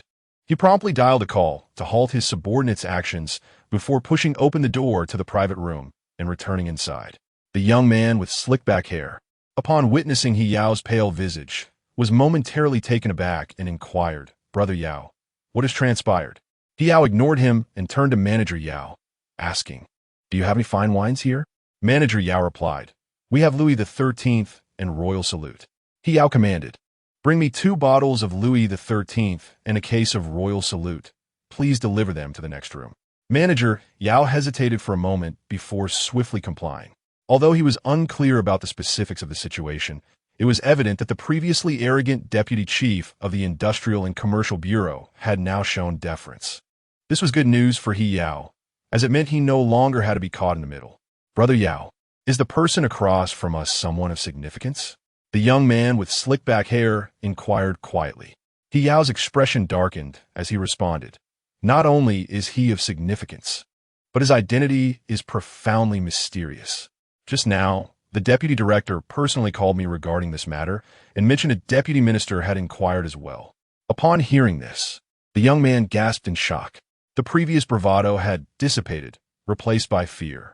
He understood the implications of a deputy minister quite well. When Manager Yao prepared the drinks, He Yao carried them over. Su Yuding and Zhou Yi tensed upon seeing He Yao and his entourage approach. However, the anticipated scene of arrogance demanding them to sing did not unfold. Instead, the faces of the newcomers wore smiles of ingratiation. He Yao swiftly approached Lin Chuan. Bowing and scraping, "Young Master Lin, I sincerely apologize for the earlier disturbance. To express my regret, I shall cover your expenses for today and have prepared some fine wines for your enjoyment." Yet Lin Chuan seemed oblivious, continuing his intimate conversation with Yin Menglan, leaving He Yao standing there unacknowledged. He dared not voice any objections, maintaining a servile posture as he awaited Lin Chuan's response. Nearby, Xiao Zhu and Lu Yin'er were taken aback by the scene. How had the previously arrogant individual become so submissive? Clearly, they were not afraid of Lu Tao, but rather of Lin Chuan. This indicated that Lin Chuan wielded significantly more influence than Lu Tao. Lu Yin'er gazed at Lin Chuan with newfound admiration. Attraction level 5. Xiao Zhu's eyes reflected increasing respect towards Lin Chuan. Although the deputy chief was not a high-ranking position, one typically would not need to show such courtesy to a businessman. If the deputy chief wielded substantial power, it would usually be the businessman offering gifts to him. The fact that Lin Chuan could reduce the deputy chief to such obsequiousness demonstrated that his influence transcended mere wealth. Lu Tao, who had been on the phone, paused at the sight before him and remarked to the person on the other end, "No need, it's already resolved," before hanging up. He realized he might have underestimated Lin Chuan's status. Employees observing the scene began to whisper excitedly, "Is that the man who previously ordered Yuding and Zhou Yi to sing? How is he now here to apologize?" It was evident that their new boss possessed a greater influence than the former Lu boss. Even if Lu Tao held power, he likely would not confront others on behalf of his contracted performers, perhaps believing that sending Yuding and Zhou Yi to sing would foster goodwill. Indeed, typical bosses wouldn't concern themselves with our dignity as employees. He's handsome, wealthy, and protective of us. Our new boss is truly remarkable. Moreover, he had the capability. It is challenging for anyone to shield others, Yet with a mere word, he had prompted the other party to come over and apologize. Oh my, I think I'm becoming his fan. The female employees were quite smitten.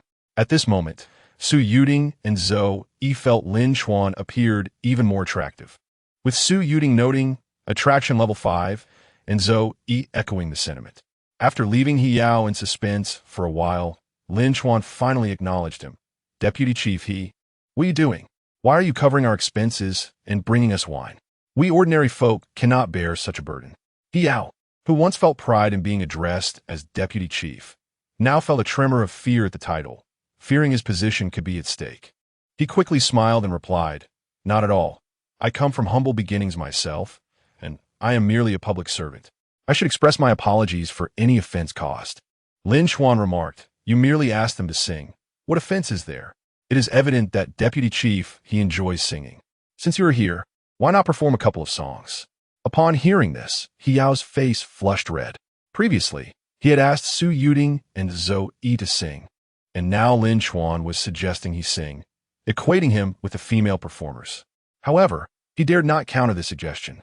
If this could appease the situation, it would be the best outcome. Suppressing his indignation, He Yao nodded and smiled. Very well, I shall sing a couple of songs to entertain young Master Lin. He selected 2 songs, Ode to the Motherland and Defending the Yellow River, uncertain if he favored old songs or believed such selections would not tarnish his image. Then, he began to sing passionately, causing the crowd to exchange bewildered glances. Su Yuding and Zhou Yi recognized that Lin Chuan was standing up for them, feeling a mix of admiration and gratitude. Since becoming female performers, they had endured much disrespect, and many people saw nothing wrong with the notion of accompanying others in song, disregarding their feelings. Yet Lin Chuan not only defended them, but also protected their dignity, silently advocating for them. This man exuded an immense sense of security. Su Yuetin, attraction level 5. Zhou Yi, attraction level 5. Chapter 74. A Gentleman or a Cad. After He Yao had sung 2 songs, Lin Chuan finally decided to let him go. He Yao, seeing that Lin Chuan had calmed down, left with the young man sporting a slick-back hairstyle. In truth, Lin Chuan believed such individuals were unworthy of holding a deputy position, yet he recognized that it was not his place to intervene, for overreaching could lead to trouble. The matter was likely already known to the Industrial and Commercial Bureau, and how they chose to handle was their prerogative. Once He Yao had departed, Lu Tao seemed to treat Lin Chuan with newfound respect. At that moment, he felt immensely fortunate for his decision to invite Lin Chuan to invest, even if it meant relinquishing his position as the primary stakeholder. Lin Chuan's influence was formidable. As long as no major issues arose, New Vision Media would flourish without hindrance. Lu Tao attempted to exchange a few more pleasantries, but Lin Chuan took Yun Minglan by the hand and walked towards the employees, quickly integrating himself into their midst and even engaging in playful games. Lu Tao watched in astonishment, unsure of how to respond. Was this the legendary ability to balance authority and approachability? Initially, the employees felt a bit tense, given that he was their boss. However, they were fond of Lin Chuan and did not feel repelled by him. After a brief period of play, they relaxed as he exhibited no airs of superiority. As the excitement grew, someone suggested playing a game called Star Absorption, where participants formed a circle and passed a card using only their mouths. If one failed to catch it, lips might inadvertently touch. Yun Minglan naturally positioned herself beside Lin Chuan, with Zhou Yi on her other side, followed by a female employee. Although the game was more thrilling with alternating genders, Yun Minglan's status as Lin Chuan's partner deterred male employees from getting too close.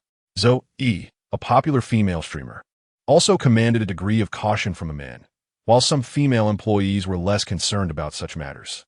Unexpectedly, Su Yuetin stood confidently beside Lin Chuan, effortlessly pulling her female assistant to her other side. Yun Minglan observed this scene without comment, fully aware that she had no claim to interfere. The first round of the game passed smoothly, but during the second round, when the card reached Su Yueting, it slipped from her grasp as she attempted to pass it to Lin Chuan. In that moment, their lips were perilously close, and Su Yueting seemed to lose her balance, unable to halt her momentum.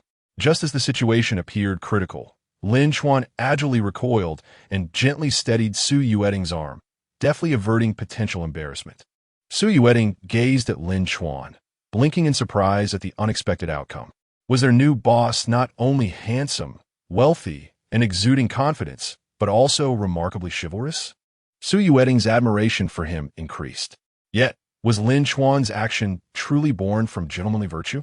Since acquiring the system that allowed him to garner the affections of beautiful women, he had strayed from innocence, embracing a more roguish persona. After last night, he could hardly be deemed a paragon of virtue. Nevertheless, he remained protective of his health. Reports indicated a rising prevalence of sexually transmitted diseases, including HIV, with alarming statistics. Without the system, discerning risk would be challenging, but with it, he could ascertain safety as long as his affection rating reached 80. Thus, he resolutely decided to refrain from intimacy until that threshold was met, ensuring his safety. Unaware of Lin Chuan's thoughts, Su Yueting's gaze grew more affectionate towards him, enchanted by his gallantry. In the subsequent 2 rounds, her card fell yet again, this time even closer, leaving her with no time to evade. However, Lin Chuan's reaction was astonishingly swift, a testament to his enhanced reflexes, likely surpassing even those of an F1 driver. The scene evoked laughter among the other employees. A single card mishap might be deemed coincidental, but twice in succession seemed deliberate. Su Yueting's motives were understandable. After all, who wouldn't want to be associated with such an exemplary boss? Yet, they were taken aback by Lin Chuan's decisive rejections and his remarkable speed in countering her attempts, creating a rather comical tableau of thwarted advances. Yun Menglan felt a surge of joy witnessing Lin Chuan's dismissal of Su Yueting. Though she had no authority over him, having just become his partner, she was reluctant to witness another woman encroach upon her newfound affection. The thought that Lin Chuan could turn down someone as stunning as Su Yueting brought her comfort, as if he were considering her feelings. As they transitioned to playing tabletop games, Su Yueting remained undeterred, positioning herself close to Lin Chuan once more. However, such proximity did not seem to bother him, as it posed no threat of disease transmission. This reassured Su Yueting, whose earlier melancholy was replaced by a renewed smile. Lu Yin'er, observing Su Yueting inching closer to Lin Chuan, felt a pang of discomfort. With Xiao Zhu beside her, she could not afford to abandon him, and with Lin Chuan flanked by others, there was no space for her to approach him. When the gathering concluded and everyone departed, Xiao Zhu appeared to have business to discuss with Lu Tao and left with him. Seizing the opportunity, while Su Yueting was absent from Lin Chuan's side, Lu Yin'er approached him eagerly. Lin Gongzi, where are you headed next? May I join you? Su Yueting, realizing her mistake in leaving a gap, felt regret for allowing Lu Yin'er the chance to insert herself. However, Lin Chuan deliberately sidestepped her, stating, "We're not playing anymore. We're heading home." Su Yueting's eyes brightened. Previously, when she tried to kiss Lin Chuan, he had evaded her, but that was not out of disdain, merely gentlemanly conduct.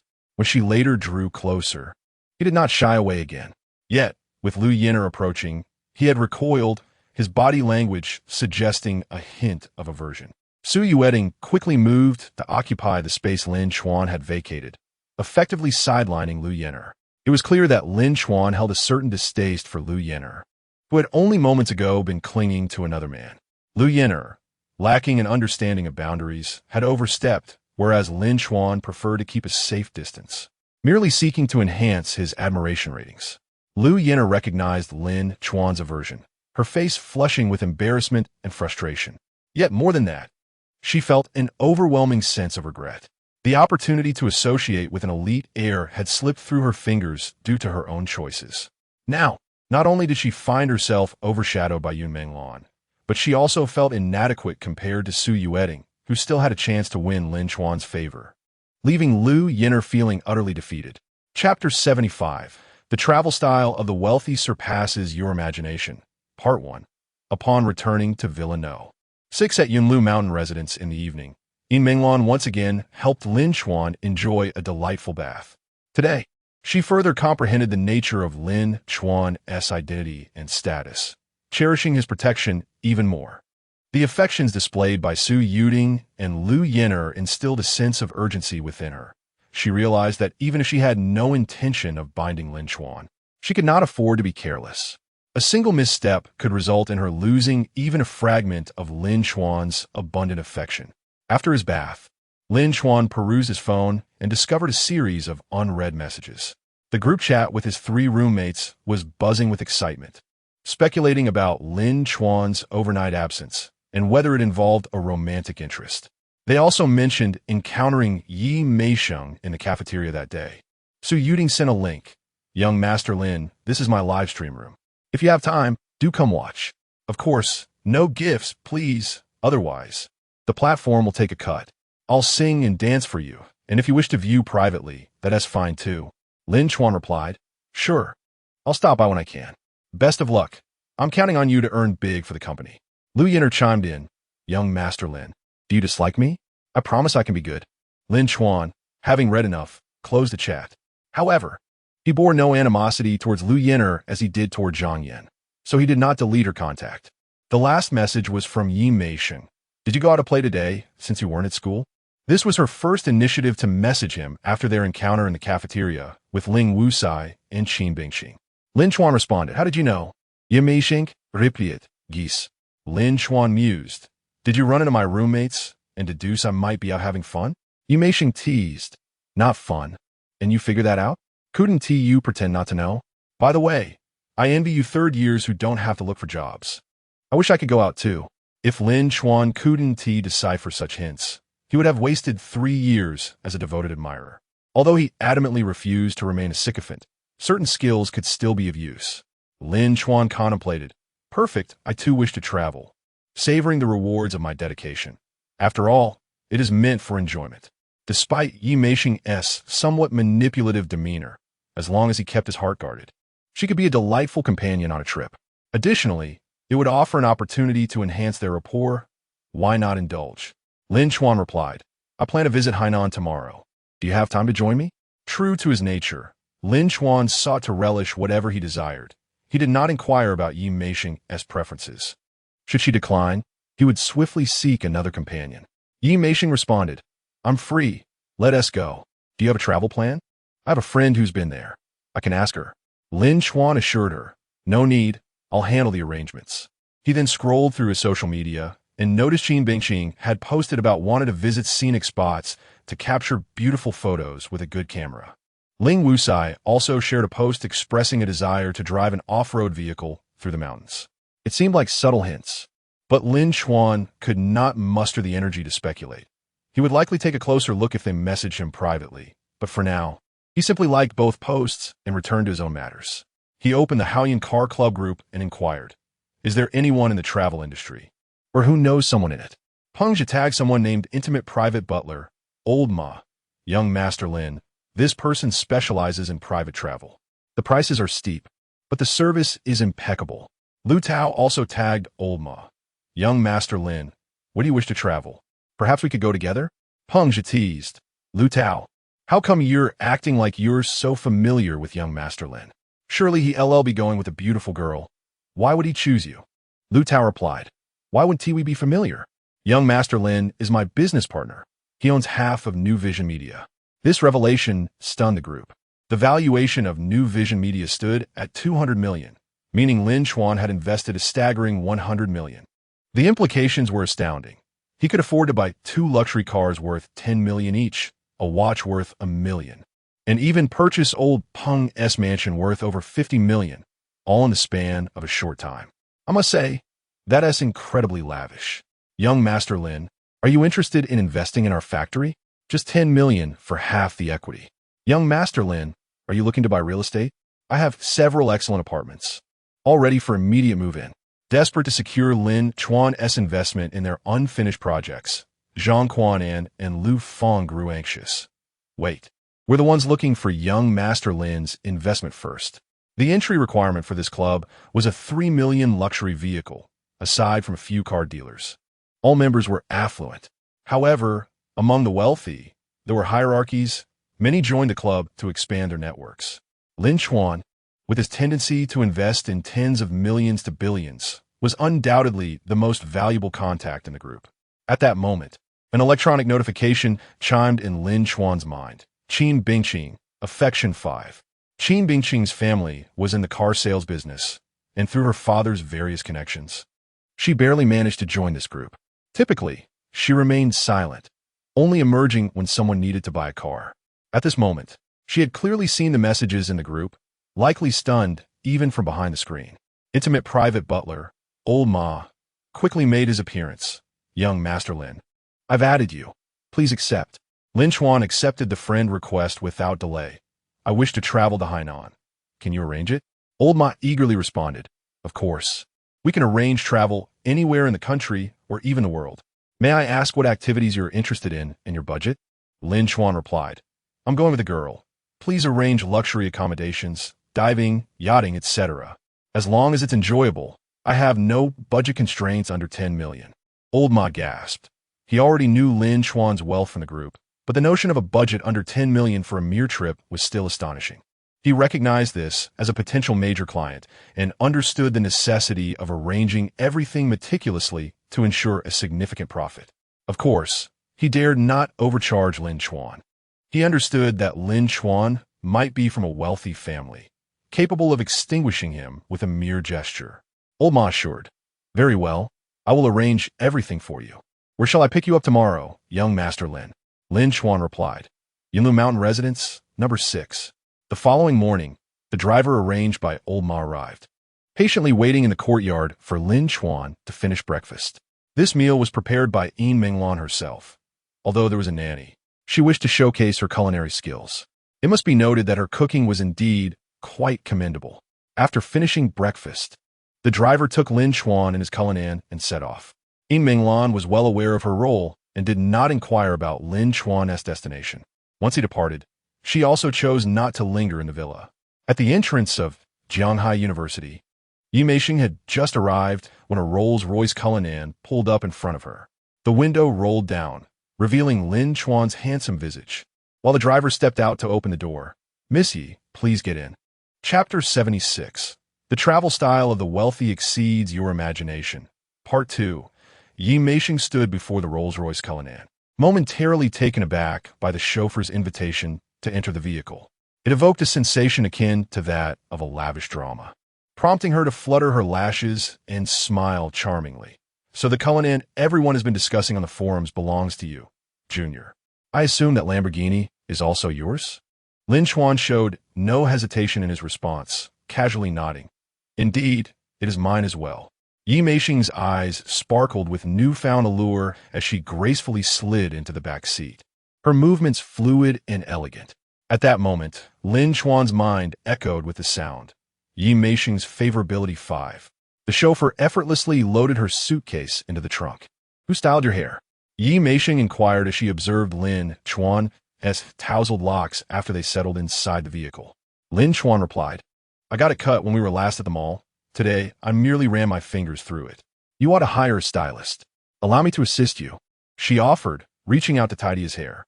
Her touch was gentle, reminiscent of a caring older sister, her delicate fingers occasionally brushing against his forehead and cheek. Though they were close, there was no overt contact, yet a faint fragrance wafted into Lin Chuan's nostrils. He found himself enveloped in her warmth, an irresistible urge to lean into her embrace surging within him. Despite his awareness of her true nature, he nearly succumbed to the enchantment she exuded. He mused inwardly, how skilled this woman is. Before long, Yi Meishing had finished her ministrations and produced a mirror to show Lin Chuan. Look, doesn't it look much better? With such a handsome face, it would be a shame to neglect your hairstyle. Upon glancing at his reflection, Lin Chuan realized she was indeed correct. He appeared considerably more appealing. Though the haircut had been well executed, neglecting its upkeep could detract from his overall appearance. He resolved to hire a stylist in the near future. Throughout the journey, their conversation flowed effortlessly, not due to Lin Chuan's exceptional conversational skills, but rather Yi Meishing's innate ability to engage. Even if one were at a loss for words, she had a way of making them feel articulate. Her occasional humor was met with her delightful laughter, and when he jested, she would playfully nudge him. The subtle physical contact was tantalizing, igniting an urge to envelop her soft form in his arms. Yet she would swiftly maintain an appropriate distance. Soon, they arrived at the airport, and the driver took charge of the vehicle as they disembarked. Immediately, two sharply dressed young men and a tall, slender, middle-aged man approached. "Young Master Lin, I am Old Ma." "Hello. Why did you come personally?" Lin Chuan nodded in acknowledgement. "To receive young Master Lin, I must certainly take personal charge," Old Ma replied respectfully. "Missy, good day." "Hello." Yi Meisheng felt even more like a member of high society, yet she maintained her composure without any exaggerated reactions. "Please, this way, young Master Lin and Miss Yi." Old Ma guided them as the young men handled the luggage. They bypassed the terminal, proceeding to the exclusive FBO passage, where they accessed a private security checkpoint and stepped directly onto the tarmac, arriving before the aircraft. Yi Meisheng was momentarily stunned. Previously, boarding a plane had always involved lengthy queues, even for business class, which merely allowed entry through a VIP lane. "Junior, is this what they call the legendary platinum card?" she whispered to Lin Chuan, her curiosity evident. Rather than pretending to understand, she humbly sought clarity, which only endeared her further. As she leaned closer, her body brushed against Lin Chuan's, her breath fragrant, creating an intimate atmosphere. Although her voice was soft, Old Ma overheard and smiled, explaining, "Miss Yi, this is a private Gulfstream G550. It is not merely a platinum card. Young Master Lin has chartered this entire aircraft. You, and here the only passengers aboard." Yi Meisheng's mouth fell open in astonishment. The fabled private jet had only ever been a vision on television screens. The cabin door swung open, and a flight attendant greeted them warmly. Once aboard, their luggage was attended to, and as they removed their outerwear, a flight attendant promptly took their coats. Inside the aircraft, the ambience was immediately soothing. Unlike the cramped rows of seats on commercial flights, this space resembled an opulent living room.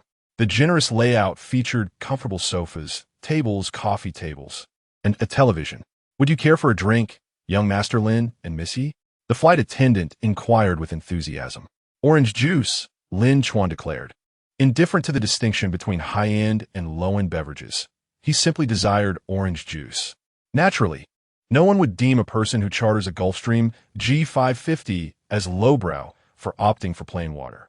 "I shall have orange juice as well," Yi Meisheng decided, aligning with Lin Chuan's choice rather than opting for wine or similar. As they settled in, sipping their orange juice and basking in a lavish comfort, Yi Meisheng felt herself becoming entranced, her gaze towards Lin Chuan increasingly flirtatious. "Yi Meisheng, favorabilit beshinji." As the plane ascended and soared through the skies, Yi Meisheng was astonished to find the experience devoid of the usual discomfort. She had flown before, but never had she felt so at home. The flight attendant's attentive service epitomized the notion of hospitality, making her feel utterly at ease. Her burgeoning fondness for Lin Chuan was mirrored in her body language. During their conversations, her form consistently leaned towards him, her supple waist akin to that of a serpent, bestowing an enchanting aura upon her every movement. When she excused herself to the restroom, curiosity compelled her to investigate the chartering cost of the Gulfstream G550, discovering it was billed by the hour at approximately 400,000 yuan. Upon returning, she chose to sit beside Lin Chuan, and despite their conversation feeling brief, they soon arrived in Sanya. She found herself reluctant to part ways, wishing for the journey to extend just a little longer.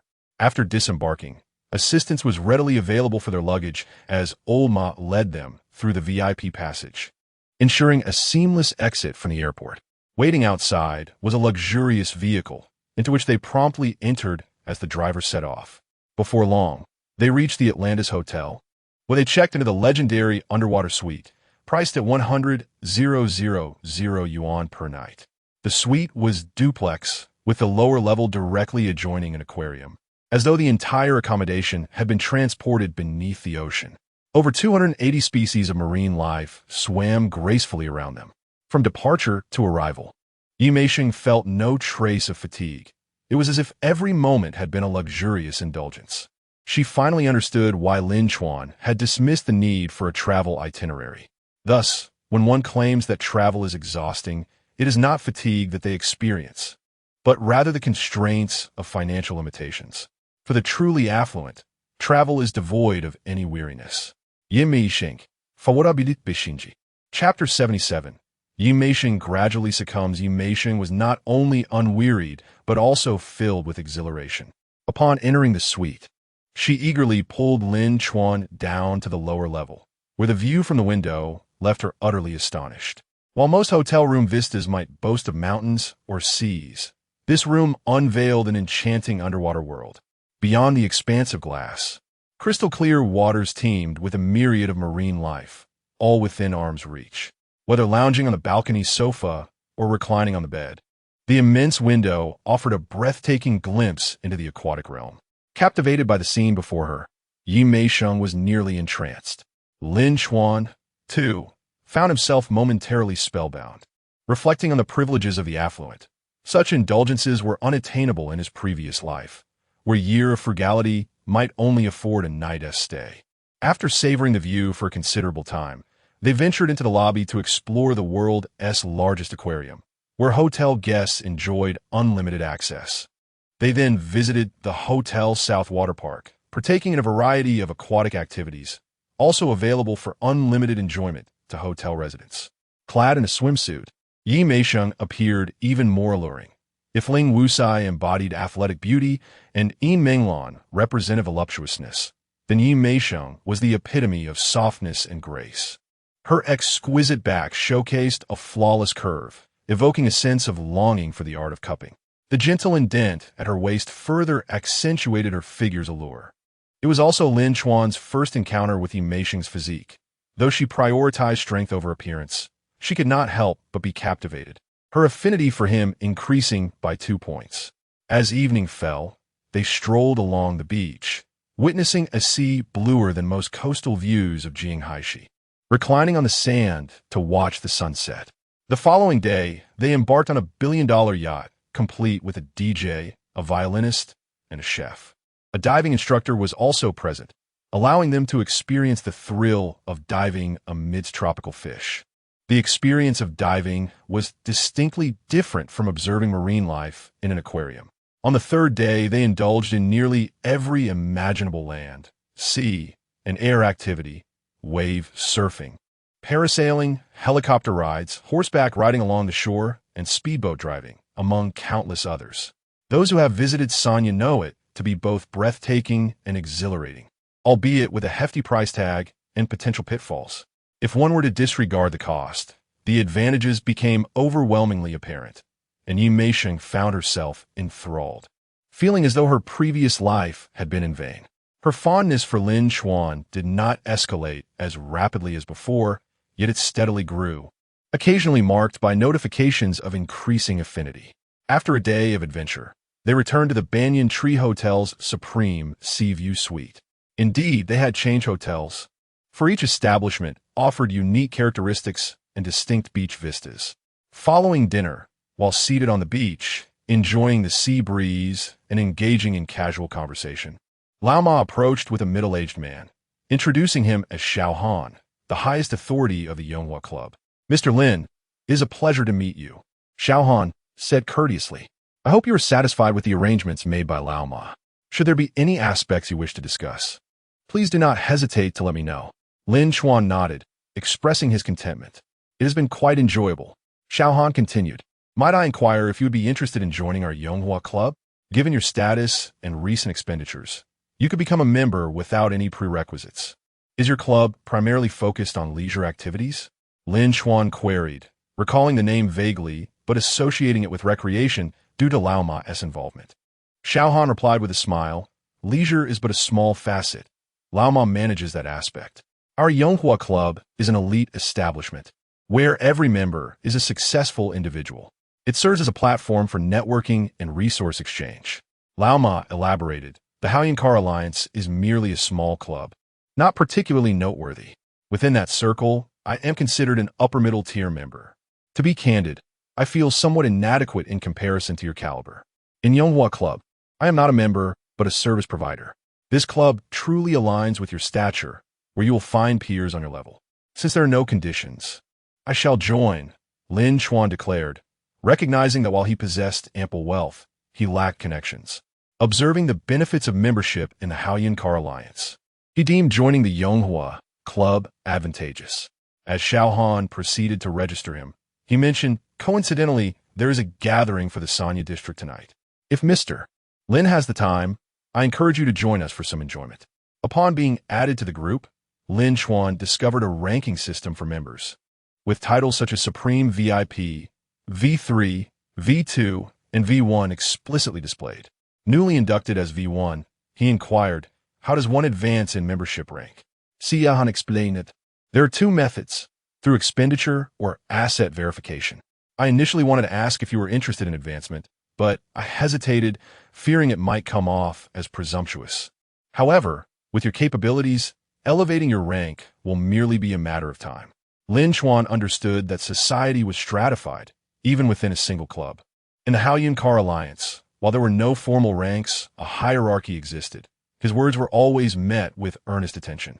Acknowledging that influence required a position of standing, Lin Chuan pondered before responding. Let us proceed with the asset verification. Certainly, the process is as follows. A pure deposit of 50 million elevates you to V2, while a pure deposit of 100 million qualifies you for V3. Xiao Han began, but Lin Chuan swiftly presented his phone, revealing his bank balance. Xiao Han and Lao Ma exchanged astonished glances, gasping in unison at the sight of over 800 million in pure deposits. It is essential to understand that while a mere 50 million might seem manageable, the distinction between assets and liquid funds is significant. Possessing 50 million in cash is quite impressive. 800 million in deposits was nothing short of staggering. Mr. Lin, Xiao Han stammered, I will promptly upgrade you to the highest tier, Supreme VIP. Seated opposite Lin Chuan, Yi Meisheng could not see his bank balance, but was taken aback by the figures of 50 million and 100 million that Xiao Han spoke of with such ease. Upon witnessing Lin Chuan's astonishing balance, her eyes widened in shock, leading her to deduce that his wealth far exceeded those numbers. Her gaze toward Lin Chuan grew increasingly affectionate, reveling in the feeling of being associated with someone of such elevated status in a premier club. Yi Meisheng felt her affinity for him surge by 5 points. She opened her phone and accessed her private leaderboard, placing Lin Chuan's name at the top. In truth, when Lin Chuan had casually spent millions on a restaurant to defend her honor, she had contemplated elevating his name to the first position. However, she had sensed that Lin Chuan was not easily swayed, and another contender, equally wealthy and infatuated with her, posed a formidable rivalry. Yet now, despite Lin Chuan seeming less enamored with her, his overwhelming prowess had eclipsed all other considerations. Chapter 78. Yi Meisheng's dream of the aristocracy in the evening. Old Ma drove a luxury car, taking Lin Chuan and Yi Meisheng to a gathering at the Yonghua Club in the Sanya district.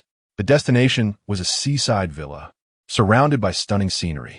The venue was filled with elite individuals, each adorned in top-tier designer brands, their wrists graced with watches worth millions. The status here far surpassed that of the luxury car community. Upon entering, each guest was provided with a badge, clearly indicating their membership level. Despite being a congregation of successful figures, the moment they laid eyes on Lin Chuan's badge, they were struck with a sense of reverence. Yi Meisheng, clad in a black evening gown, exuded a captivating charm as she linked her arm with Lin Chuan, relishing the feeling of superiority. Not far away, a young man with a V1 badge was instantly captivated by Yi Meisheng's beauty and approached them. He recognized Lin Chuan, but thought perhaps they could mutually exchange partners, considering they were both members of the same club and matters could be discussed amicably. However, as he drew nearer and discerned the badge on Lin Chuan's chest, his expression shifted dramatically. Realizing he was unqualified to engage with a Supreme VIP, a rarity in the club, he quickly diverted his attention to another young man behind him. Greeting him instead, Lin Chuan naturally became the focal point of the gathering, with numerous individuals approaching him, eager to forge connections. Many joined the club solely for the networking opportunities, and the Supreme VIP status promised unparalleled connections. Unfortunately, Lin Chuan responded politely, but it was evident that establishing a closer relationship was not a simple endeavor.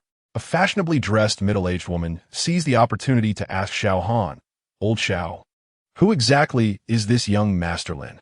Xiao Han furrowed his brow slightly and replied, "You know the club's rules. It's a taboo for lower-tier members to inquire about higher-tier members. If you wish to know, you should approach him directly. The fashionable woman had no choice but to abandon her quest for information, while a balding middle-aged man remarked, "This trip has proven worthwhile." To encounter a supreme VIP is indeed a rare occurrence. Moreover, the fact that he was so young implied he must hail from a prominent family. Unfortunately, Lin Chuan's polite responses made it impossible to cultivate a closer connection. The fashionable woman then glanced at Lin Chuan and Yi Meisheng, her eyes suddenly sparkling with realization. That girl seems to possess an innate beauty, yet she lacks any semblance of a nightlife demeanor. She must not be a woman of the night, possibly a serious romantic interest. She noted that the girl did not exude any air of affluence, suggesting she was not from a well-matched background. Thus, approaching her might prove simpler. After all, it was less risky to investigate the woman beside the supreme VIP. The balding man hesitated, contemplating the potential risks of probing into the life of the supreme VIP's companion. Yet, unable to resist temptation, he discreetly snapped a photo of Yi Meisheng to gather information. Many assume that obtaining someone's personal data is a complex task, but in reality, retrieving basic information about ordinary individuals is remarkably straightforward. In this day and age, privacy is nearly non-existent. If one's bank account exceeds a certain threshold, unsolicited calls regarding real estate investments flood in. The next day, after purchasing property, one's name and phone number are known to every renovation company in town. Simply logging into any website for verification results in personal data being uploaded. Frankly speaking, one's basic information might be worth a mere $10, and for that price, someone will sell you details. For the affluent, spending a little extra to uncover someone's background is a trivial matter.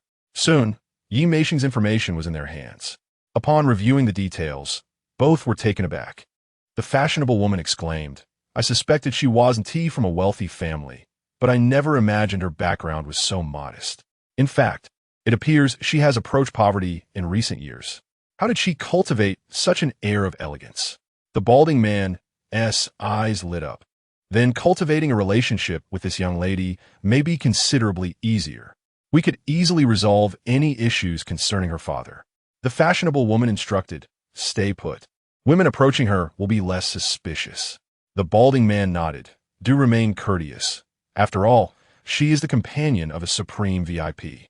After some time, seizing the moment when Lin Chuan stepped away, the fashionable woman approached Yi Meisheng and exclaimed, "Excuse me, young lady, may I inquire how you maintain such flawless skin? It is incredibly smooth. I have spent over $1 million on skincare products, yet none compare to your natural beauty." However, she was not the only one who approached. Several other women gathered around, echoing her compliments. "Yes, your skin is like that of a baby. I too am curious about your skincare secrets." Clearly, it was not merely the result of products, but rather that this young woman possessed innate beauty. The fashionable woman furrowed her brow slightly, wondering if these women had all conspired together. Yi Meisheng, witnessing the lavish flattery from these elegantly dressed women, felt a sense of disorientation. Their attire indicated immense wealth, with some bearing V2 badges, suggesting their savings exceeded 50 million. Such women, who would have previously ignored her, now lowered themselves to engage with her. This feeling was intoxicating. It was reminiscent of the dream she had of soaring to new heights and transforming into a phoenix. Indeed, Yi Meisheng's background was quite ordinary. Her mother was a nurse with a modest income, while her father, a talented programmer, was naive and often exploited, struggling against the tide of life. Growing up witnessing her father's struggles filled her with a sense of frustration. Observing the affluence of others, she felt a deep envy. Thus, from middle school onward, she nurtured the ambition to ascend the social ladder. Gradually, she realized that achieving this through her own efforts was unlikely, leading her to consider an alternative path, marrying into a wealthy family. Consequently, during her university years, she dedicated herself to self-improvement, studying etiquette, honing her communication skills, and refining her posture.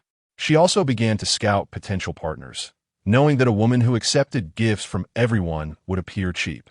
So she only accepted gifts that wouldn't lead to misunderstandings. Understanding that beautiful women were abundant, especially in nightlife settings. She resolved to maintain her purity to capture the attention of affluent suitors. As the years passed, many admirable young men entered her life, but none fully met her expectations until now. This Lin Chuan, her junior, seemed to embody all her aspirations of the aristocracy. The only thing lacking was his ardor for her. He appeared too composed for her liking. Yi Meixing thought to herself, affection level 1. Chapter 79. Yi Meixing's favorability soars, surrounded by admirers. Yi Meixing was the center of attention. Upon seeing Lin Chuan emerge from the restroom, she attempted to approach him, only to be intercepted by a fashionable middle-aged woman. "Miss Yi, did you just say your name is Yi Meixing?" The stylish woman inquired with a smile.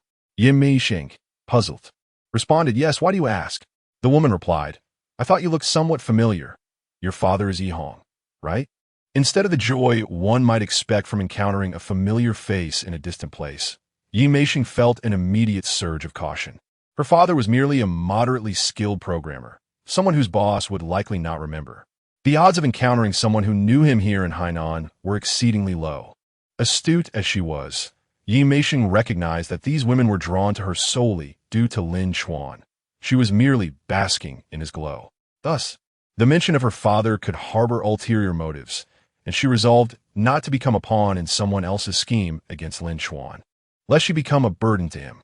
Maintaining her composure, she asked, "Yes, that's correct. How do you know my father?"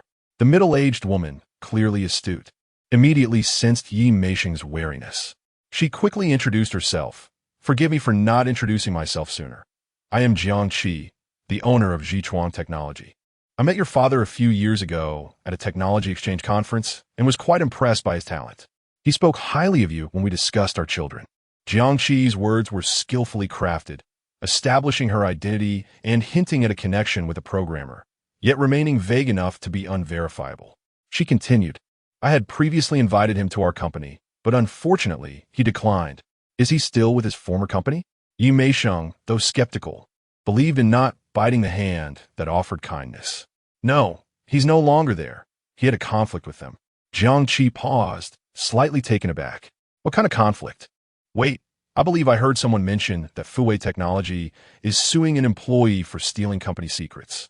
It wouldn't be your father, would it?" Yi Meixing, Furovit Herburoy. The woman seemed to know far too much. Yes, it was true. Her father had been entangled in a troubling issue for 2 years. The trouble began when he had a disagreement with his superior and, in a fit of anger, left for another company without signing a non-compete agreement, believing he had nothing to lose. Soon after, his former employer accused him of leaking confidential information. Naturally, her father denied the allegations, leading to a drawn-out legal battle with both sides lacking sufficient evidence. Consequently, the case dragged on, with the opposing party occasionally presenting dubious evidence, keeping the matter unresolved. While the company could endure the delay, her father's situation worsened, with the suspicion of leaking secrets hanging over him. Who would dare offer him a job? Proud and stubborn, he refused to compromise and chose not to seek other employment, leading to a gradual decline in their family's circumstances. Had it not been for some savings, they would have struggled to make ends meet. Jiang Qi, sensing that her subtle approach might backfire, hastily stated, "Given your expression, it truly is your father, isn't it? Worry not. This matter can be resolved quite easily. That company is actually our partner. A single phone call will suffice." With that, Jiang Qi made a quick phone call, which lasted less than 5 minutes, including pleasantries. "It's all settled now," Jiang Qi announced. "They will not pursue the case any further and will help clear your father's name. If your father is willing, he can join our company." Yi Meixing struggled to believe that a problem that had plagued her family for 2 years could be resolved so effortlessly. She had refrained from sharing her troubles with others, perceiving that lamenting would only invite disdain. Moreover, most of her acquaintances lacked the means to rectify such issues. The individual who had previously ranked first in her social circle had attempted to intervene, but ultimately failed, for Fuwei Technology was a formidable entity, and legal matters were dictated by the law. Thus, when Jiang Qi claimed to have resolved the issue with a mere phone call, she found it hard to accept. Quickly, she dialed her father. "Dad, check if your case has been withdrawn."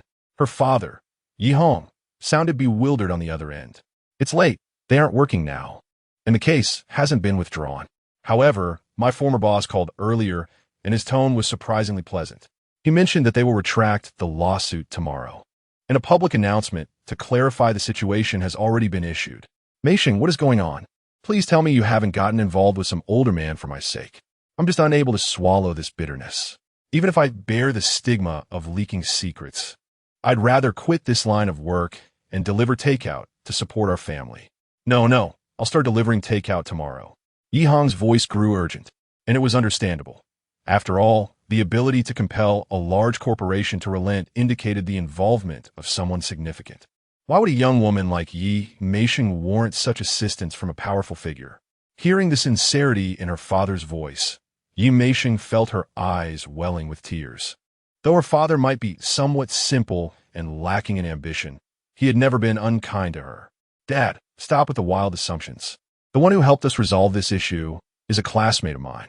He inadvertently learned of the situation and lent a hand. Yi Meisheng attributed the resolution to Lin Chuan, fully aware that Jiang Qi's intentions were not entirely altruistic. Sending a photo of herself with Lin Chuan, she hoped to reassure her father. Upon seeing the picture, Yi Hong visibly relaxed. After all, even if she were dating a young, handsome gentleman like Lin Chuan was not entirely unacceptable. Once Yi Meisheng hung up, Jiang Qi smiled and asked, "So, did I deceive you?" "Thank you." Yi Meisheng expressed her heartfelt gratitude, even if Jiang Qi's motives were tied to her desire to impress Lin Chuan. Her gaze shifted to Lin Chuan, who was now surrounded by other men. She realized that all of this was a result of Lin Chuan's influence. The issue that had vexed her family for 2 long years had been resolved without Lin Chuan even needing to step in.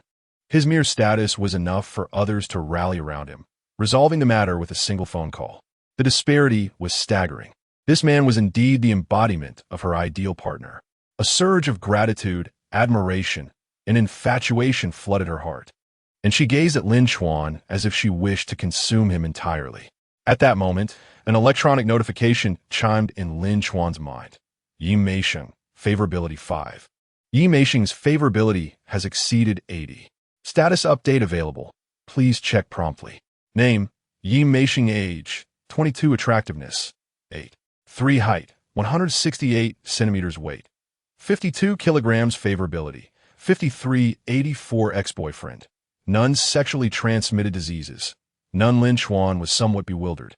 Based on Yin Minglan's situation, he had anticipated that favorability would increase more slowly after surpassing 80, yet it had surged to 84 in an instant. What did you discuss? He pondered. What astonished Lin Chuan even more was that Yi Meisheng had no ex-boyfriends. Given the implications of ex-boyfriend in this context, it was remarkable that such a woman, who could be seen as A-green T-type, was still single. Lin Chuan was taken aback, thoroughly astonished. Chapter 80, Who is Whose Fish? After adding Jiang Qi on WeChat, Yi Meisheng approached Lin Chuan, gently linking her arm with his. Unlike before, she nestled closer to him this time. The softness of her presence against his arm elicited a smile from Lin Chuan.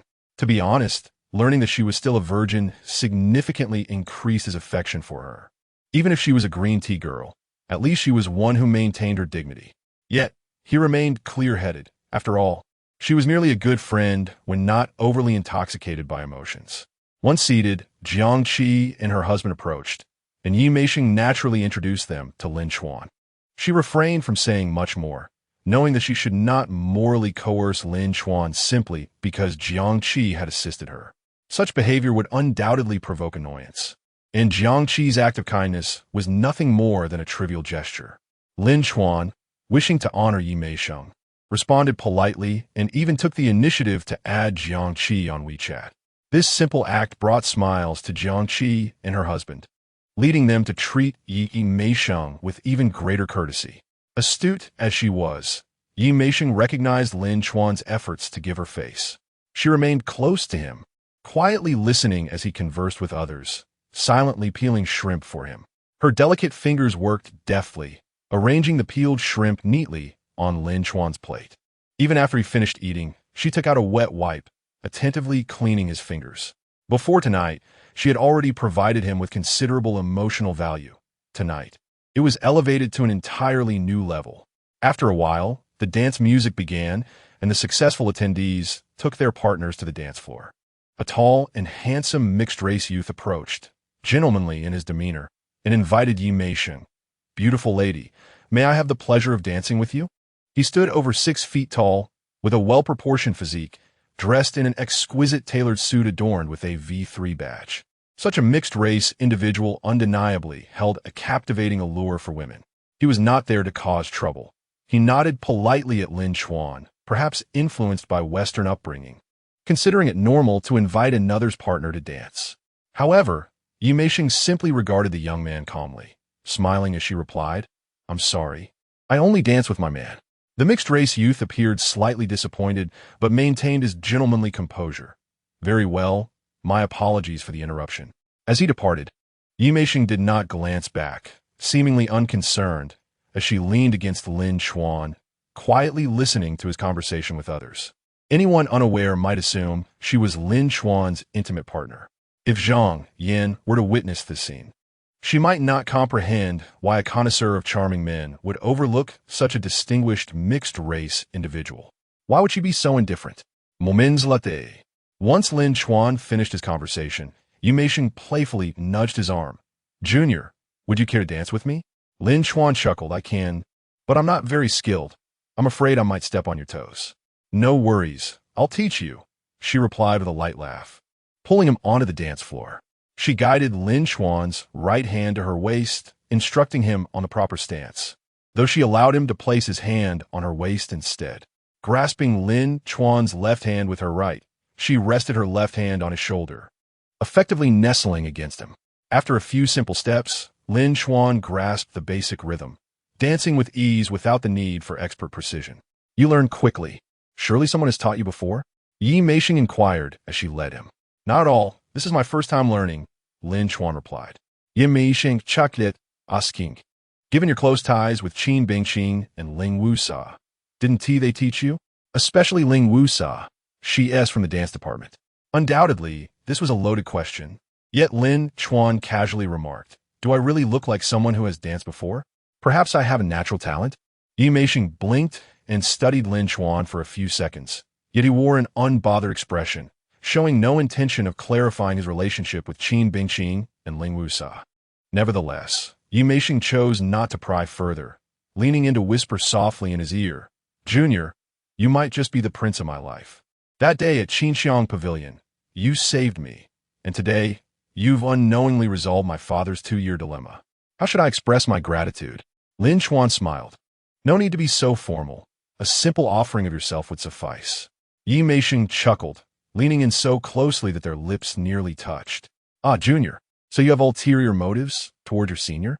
If you were to invite me on a trip, it wouldn't be without intent, would it?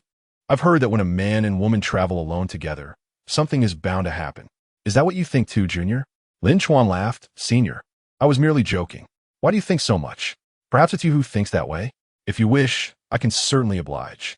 I may not boast much, but I assure you my physique is quite impressive." Yi Mei-sheng rolled her eyes playfully. "I dare not, for I fear the envy of your other female admirers."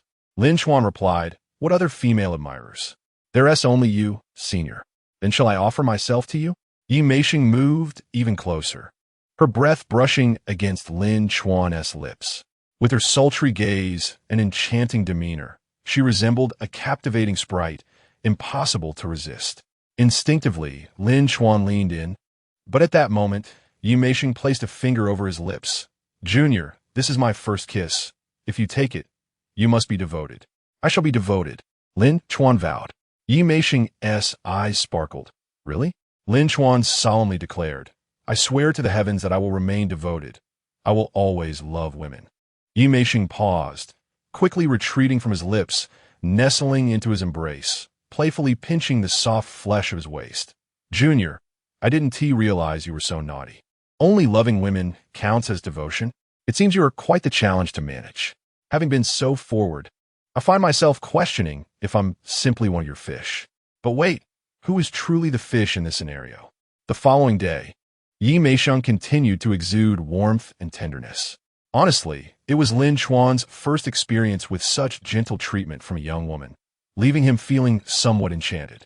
Her actions grew increasingly affectionate and intimate, yet whenever he attempted to advance further, she would laugh and evade him, clearly expressing that he must promise her exclusivity. Lin Chuan understood her intentions but feigned ignorance, aware that it would be easy to deceive Yi Meisheng into bed with a few sweet words. However, he did not wish to proceed in such a manner. From the moment he acquired the system, he realized he could no longer afford to be devoted. Moving forward, his goal was to cultivate affection and reap the rewards of his charm, never halting his progress for the sake of any single woman. Yet even as he embraced the role of a rogue, he aspired to maintain a moral compass, refusing to resort to deceit. Yi Meisheng would either have to accept his non-exclusivity or let it be. He found it increasingly difficult to resist her allure, and her affection for him had reached a plateau. It seemed the journey was nearing its end, and Lin Chuan decided to conclude their outing, asking Lao Ma to arrange a private jet for their return. Chapter 81. Who dares to bully the woman of the Supreme VIP? Upon disembarking from the airplane, the driver took Lin Chuan and Yi Meisheng back to the university. Upon arriving at the school gate, Yi Meisheng, with a flirtatious gaze, looked at Lin Chuan and suggested, "Junior, why don't we share a kiss?" Lin Chuan was taken aback. Had the senior finally succumbed to her desires? He felt a surge of happiness and replied, "Since it's your request, I shall reluctantly oblige." As he leaned in, however, Yi Meisheng playfully recoiled, her eyes twinkling with amusement. "Junior, what are you doing? I meant we should tidy up the snack wrappers. Why can you differentiate between sounds? What thoughts are swirling in your mind?" Seeing Lin Chuan's bewildered expression, she chuckled and lightly pecked his cheek before swiftly exiting the car. With a playful wave, she bounced into the school, leaving Lin Chuan to admire her graceful silhouette. "All right, senior, this is how you choose to play it?" Lin Chuan thought, feeling a bit flustered. He contemplated casting aside his moral compass, wishing to assert his dominance, yet ultimately, ethics and reason prevailed. He instructed the driver to start the car, heading back to the villa, as he needed to vent his frustrations on Yin Menglan. At that moment, his phone rang. It was Lu Junwei calling. He answered promptly. As soon as he picked up, Lu Junwei's anxious voice filled the line. "Lin Chuan, Ling Wusai has been bullied." Lu Junwei's tone was urgent, almost as if he had bitten his tongue in his haste to speak. Lin Chuan responded, "Calm down, what exactly happened?" Lu Junwei explained, "We had planned to go off-roading, but since you were away, we went without you." On the mountain road, another off-road vehicle recklessly overtook us and grazed Ling Wusai's car. Initially, it seemed trivial, but the other party was exceedingly arrogant. A woman from their group started hitting, and Ling Wusai couldn't just stand by. She fought back, but then several burly men from that group seemed ready to join in. "I'm certain I can't take them on alone. I fear I can't protect Ling Wusai." Lu Junwei's explanation was straightforward. A minor conflict had escalated into something more serious. Although Ling Wusai had previously posted about going off-roading, she may have hesitated after her encounter with Qin Bingqing and Yi Meisheng, opting not to send herself a message. Instead, Lu Junwei had invited her. Unfortunately, Lin Chuan was still in Hainan at that time and had not yet determined when to return, hence he had graciously declined the invitation. "How many are they?" Lin Chuan inquired. "About 7 or 8 of them, with 4 off-road vehicles," Lu Junwei replied. "Send me a location and stall them for a bit. I'll be there shortly." After hanging up, Lin Chuan instructed the driver to park the Cullinan and switch to his Mercedes G63, which was stationed in the school parking lot. He then opened the Haoyuan Car Club group chat and sent out a location request, asking if anyone nearby had off-road vehicles available. "A female classmate has been bullied while off-roading. We need to rally support." If he had asked in a regular group, he might not have received any responses. However, with Lin Chuan's request, the group erupted with activity. "Who dares to bully the classmate of young Master Lin? We must stand up for her. I'm nearby, and I have a Tank 300. I'm close too. I have a Land Rover Defender." Peng Zhi chimed in. "Did young Master Lin forget I'm right here? I have a Jeep Wrangler." Ru Tao added, "How could I miss this? I have a Toyota Land Cruiser." Luan Han said, "Hee, I have a Lexus." Lin Chuan chose to post in the Haoyuan Car Club rather than the newly added Yonghua Club. Firstly, this club was dedicated to car enthusiasts, and secondly, most members resided in Jianghai City, making them readily available for assistance. Moreover, Lin Chuan's intent was to foster connections. Asking for help could enhance interactions, provided the request was not overly burdensome. After all, he possessed ample wealth but lacked connections. It was essential to meet face-to-face occasionally. He viewed this as an opportunity to host a unique club gathering. Old Ma sent him a private message. Young Master Lin. Should we inquire in the Yonghua Club as well? Some members might be nearby. Lin Chuan pondered and decided to post there too.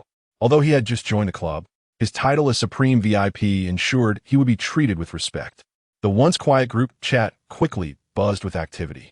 Wow, a new Supreme VIP? Just joined and already a Supreme VIP. Who is this illustrious person?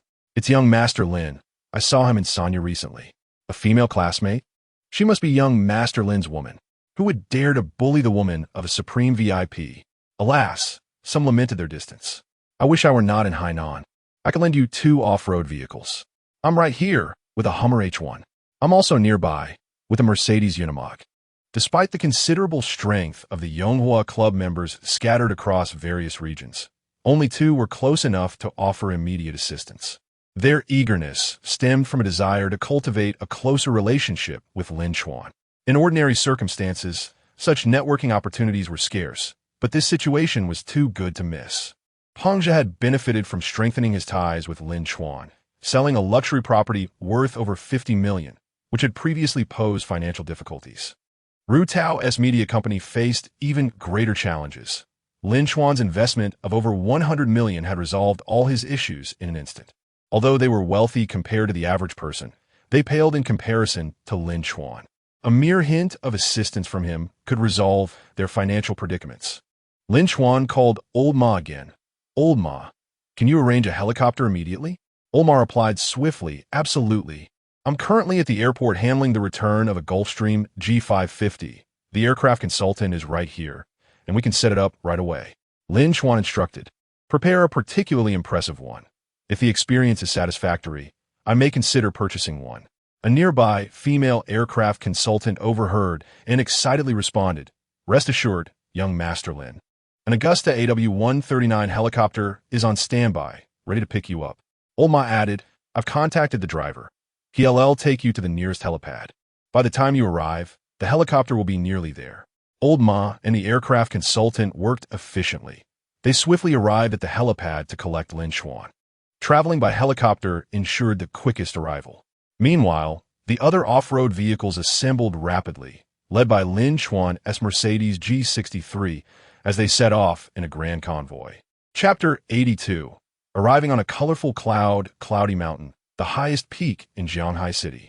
The foot and midsection of the mountain facing the sea have been developed quite well, featuring schools, parks, commercial districts, and luxurious villas, such as the opulent Yunlu Mountain residence where Lin Chuan resides. However, the sides and back remain largely undeveloped, with bumpy mountain roads blocked by several off-road vehicles. The conflict between Ling Wuzhia, Lin Yuwei, Lu Junhui, Zhang Yuan, and a group of strong men and women continues.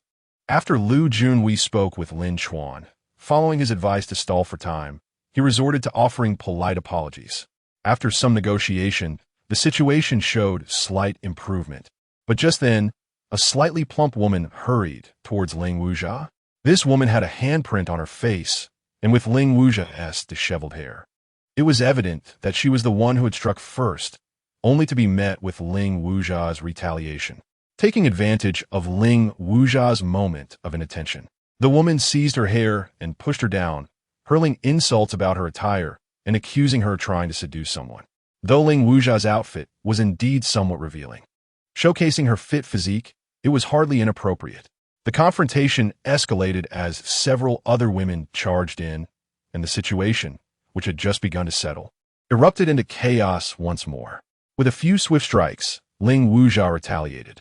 Her agility and strength, honed through dance and fitness, surpassed that of the others. The group of women was no match for her, and within moments, they were on the ground. The strong men, unable to tolerate the sight, moved to intervene. But Lu Junhui and Zhang Yuan found themselves overpowered. One of the men approached and slapped Ling Wuzhia, who attempted to block it, but was struck down. The disparity in strength overwhelming. As the man prepared to strike again, Lu Junhui rushed to intervene. declaring that a man hitting a woman was disgraceful and reminding them of their wrongdoing. He also mentioned that Ling Wujia was Lin Chuan's girlfriend, attempting to leverage Lin Chuan's name for protection.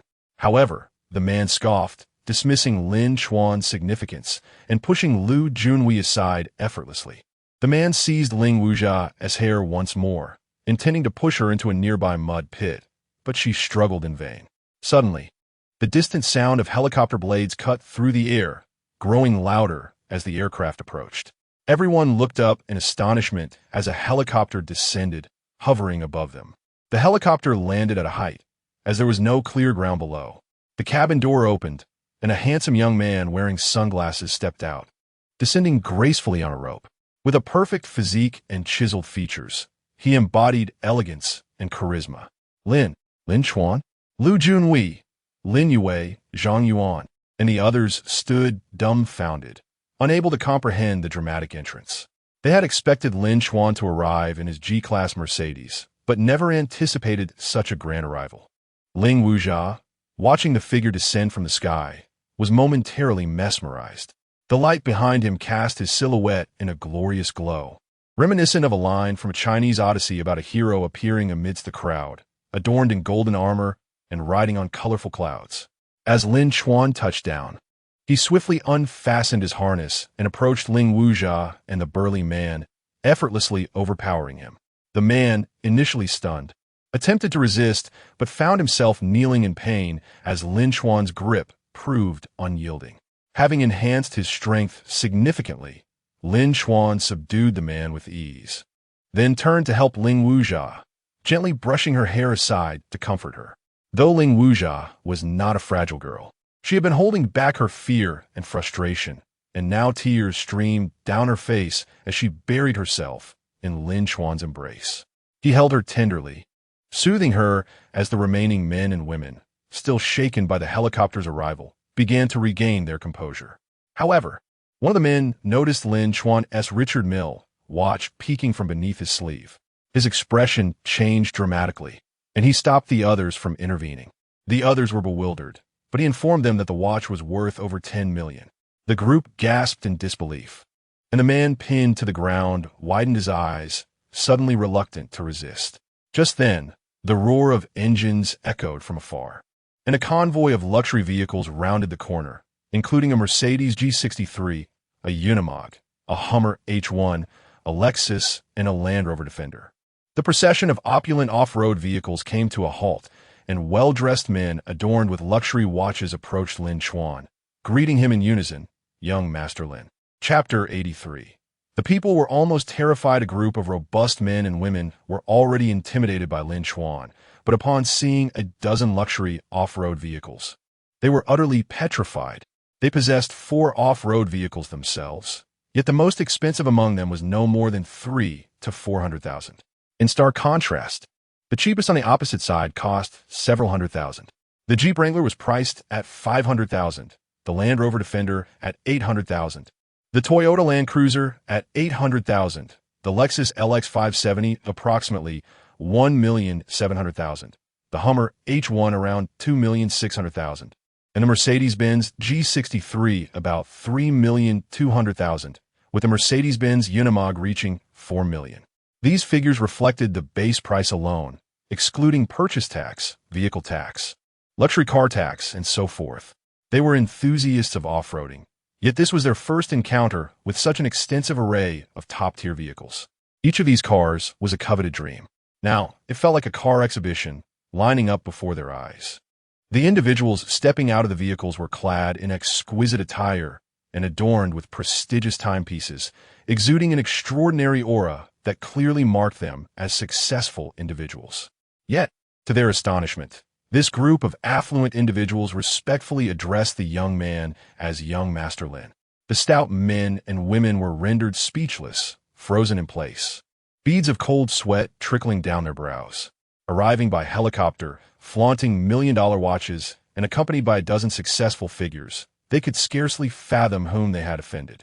One young woman, weeping in his embrace, was presumably his partner, yet they had just struck her. Their minds buzzed, uncertain of what would transpire next. Logically, They should have immediately offered their apologies, but their minds were blank, lost in confusion.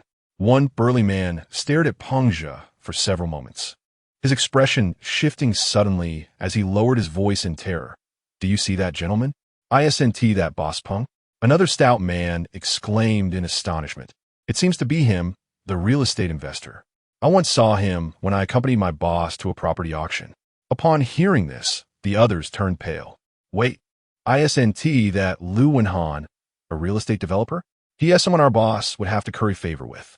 And that is not Lu Tao from New Vision Media, whose net worth reportedly exceeds 200 million. Several others appeared vaguely familiar, undoubtedly successful figures from various sectors. They were all wealthy individuals. Yet why did they show such deference to the young man? It was glaringly evident. His status and wealth far surpassed theirs. They merely perceived these individuals as affluent. Yet they had yet to grasp the magnitude of wearing a watch worth tens of millions. Generally, those donning timepieces valued at 2 million must possess over 100 million in assets. A watch worth 10 million signified an unfathomable echelon of wealth. What should they do now? Just then, Lao Zhao suddenly gasped in horror, prompting the others to turn and witness his ashen face. Following his gaze, they saw a balding middle-aged man politely greeting Lin Chuan, introducing himself. While speaking of Pengja, Lu Wenhan, and Lu Tao, Lao Zhao's complexion darkened as well. However, none appeared as fearful as this balding gentleman. It was evident that his status was even higher. The other stout men felt an ominous premonition. Who is this man that Lao Zhao knows? Lao Zhao murmured, "Mao Kuan, the chairman of the International Freight Forwarding Company, worth around 500 million. Our boss has attempted to ingratiate himself with him multiple times, yet to no avail." This Mao Kuan happened to be one of the members of the nearby Yonghua Club and the owner of a Mercedes-Benz Unimog. Upon hearing this, the others turned even whiter, their faces drained of color. It was as if a layer of white powder had been brushed over their faces. The scene before them far exceeded their comprehension, as each individual before them belonged to a realm that transcended their own, and the collective reverence they showed towards the young man spoke volumes about his stature. They stood there, dumbfounded, while Lin Chuan remained unperturbed, casually stepping on Lao Biao while comforting Ling Wusa. He engaged in light banter with others, as if at a club meeting, completely disregarding their presence. Lao Zhao was the first to regain his composure, though he was reluctant to confront the situation. He had no choice but to approach them trembling. He bowed at a 90-degree angle, saying, "Young Master Lin, we apologize for not knowing she was your partner. It is our fault. This young lady may strike us if it pleases her." The other stout men also approached and bowed. Yet Lin Chuan paid them no mind, finishing his conversation with the others before turning his gaze toward the stout men. "Were you so brazen earlier because you assumed our vehicles were at fault?" Lao Zhao's forehead glistened with sweat. No, it was our vehicle that caused the scrape, and we take full responsibility. We will compensate for your losses. It is entirely our mistake." Lin Chuan replied, "If it is indeed your fault, how could you still have the audacity to lay hands on someone? Do you think my partner is easy to bully?" Lao Zhao and the others turned pale, rendered speechless. From the very beginning, they had no justification. It was pure bullying, believing their opponents were weak. Who could have anticipated that they had kicked a steel plate? Lin Chuan released his foot, allowing Lao Biao to rise. However, Lao Biao did not dare to stand upright. Instead, he knelt before Lin Chuan, his face a mask of despair as he pleaded, "I'm sorry, young Master Lin. It is our fault. I deserve this." As he spoke, Lao Biao began to slap his own face without restraint, the sound echoing sharply. At that moment, he realized that the Lin Chuan Lu Junwei spoke of was indeed this young Master Lin. Regret flooded him. He should have discerned his partner's identity beforehand. Lu Junwei, Liu Wei, Zhang Yuan, and others had all gathered behind Lin Chuan, observing the once arrogant individuals now groveling. Lao Biao continued to slap himself, and they could not help but feel a sense of satisfaction. Lin Chuan did not intervene, merely watching as Lao Biao punished himself until his face became swollen. The plump woman who had first engaged in the altercation felt pity and moved closer to stop him, saying, "We didn't do anything that warrants this. He has already slapped himself enough. Young Master Lin, please don't be too harsh. Upon hearing this, Lao Biao and Lao Zhao's expressions shifted dramatically. Lao Biao grasped the woman's arm, imploring, "Do not speak recklessly. Young Master Lin has not yet vented his anger. Any additional slaps are well-deserved. You should kneel and apologize to young Master Lin and this young lady. It is all your fault. You were the one who struck first." The plump woman scoffed, her face defiant. "She hit me too. Why should I apologize to her?" Dressed so provocatively, she was merely asking for trouble. We needn't fear him. Even if he is wealthy, what does it matter? He isn't our boss. What can he do to us? We admit our part in the scrape. We'll compensate for it. If this escalates to the police or court, it would merely be considered mutual combat. Upon hearing this, Lao Zhao and the others' faces turned ashen. In that moment, they felt a murderous intent towards the woman. Chapter 84. The power to destroy without lifting a finger. Upon hearing the words of the slightly plump woman, Lin Chuan nodded, choosing not to elaborate further. Without needing his input, Peng Zhe, Lu Tao, Lu Wenhan, and Mao Kuan had already understood the situation and retrieved their phones to make calls. Seeing this, Lao Biao and Lao Zhao quickly pleaded for mercy. "Young Master Lin, please disregard this foolish woman. Her words do not represent us. We implore your magnanimity. Spare our lives." Yet the slightly plump woman continued to shout, "Lao Biao, do you possess no dignity at all? Just because he has money, can he truly do anything to us?" With a resounding slap, Lao Biao struck the woman across the face, interrupting her tirade as he bellowed, "Can you not keep your mouth shut? Do you think wealthy individuals are merely rich?" Stunned, the woman retorted, "You bastard! How dare you hit me?" While they were embroiled in their argument, one of the burly men suddenly received a phone call. Upon answering, he heard a succinct message, "You are fired," before the line disconnected. Attempts to return the call were met with silence. Soon after, Lao Zhao and the others received similar calls, each bearing the same grim news. They had all been dismissed from their positions. Before they could fully process this shocking turn of events, another call came through. Lao Biao, upon answering, was met with his father's furious voice. "Biao, what have you done? Why have all our cement orders been canceled?" When I called to inquire, they said they no longer dare to work with us, claiming you had offended someone important. Lao Biao's complexion turned ashen, with no time to explain to his father before another call interrupted. This time, it was his lawyer. Reluctantly, he ended his father's call and answered the lawyer. The anxious voice on the other end inquired, "Lao Biao, what have you done? Have you provoked Ms. Zhang again?" "I haven't bothered her." "Why do you ask?" A sense of foreboding began to rise within him. The lawyer replied, "Ms. Zhang has changed her mind and intends to sue you again." Lao Biao exclaimed, "But she accepted 200,000 as a settlement. If she retracts, can't I accuse her of extortion?" The lawyer countered, "She has returned the 200,000 in full, determined to see you behind bars. You must refrain from causing any more trouble during this time, or I cannot protect you." Lao Biao glanced at Lin Chuan, his face ashen. "What if I've already been in a fight?" The lawyer fell silent for a moment before responding, "Why can't you exercise a little restraint? Is there any way to settle this with money?" Lao Biao looked at the exquisite Richard Mille watch on Lin Chuan's wrist, knowing full well that was unlikely.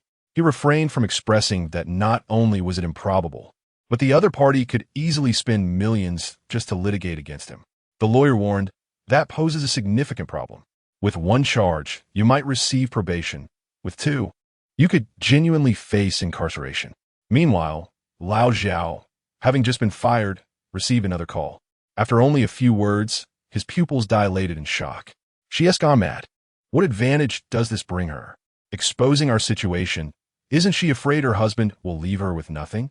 The person on the other end replied helplessly, clearly, "Someone has offered her enough incentive to eliminate her concerns and seek revenge on you. A legal team is assisting her, so she need not worry about losing everything. Additionally, your wife is already aware of this matter. Another legal team is aiding her. Prepare yourself for a lawsuit. Given your circumstances, winning may be a challenge." The slightly plump woman felt a surge of fear as her phone rang. Upon answering, an anxious voice on the other end exclaimed, "Daughter, you said this was a legitimate tax avoidance strategy, yet now someone is investigating us for tax evasion?" Her family operated a small leather factory, primarily engaged in exporting bags, modestly sized yet quite profitable. The woman hurriedly responded, I consulted lawyer Wong. This should be considered legitimate tax avoidance. He tried calling lawyer Wong, but we cannot reach him. You must call him immediately. I've heard that being determined as tax evasion is a serious matter. In a panic, she attempted to call lawyer Wong, but the line remained unanswered. After another attempt, she was met with a message that the phone was off. Desperate, she called her uncle, who had some influence. Shortly after, her uncle managed to reach a member of the Hao Yun Car Alliance. Brother Kai, that's my niece. Has she offended someone? Could you let her off the hook for my sake? I'll be in Jianghai City tomorrow. Please join me at the Yulon Hot Springs.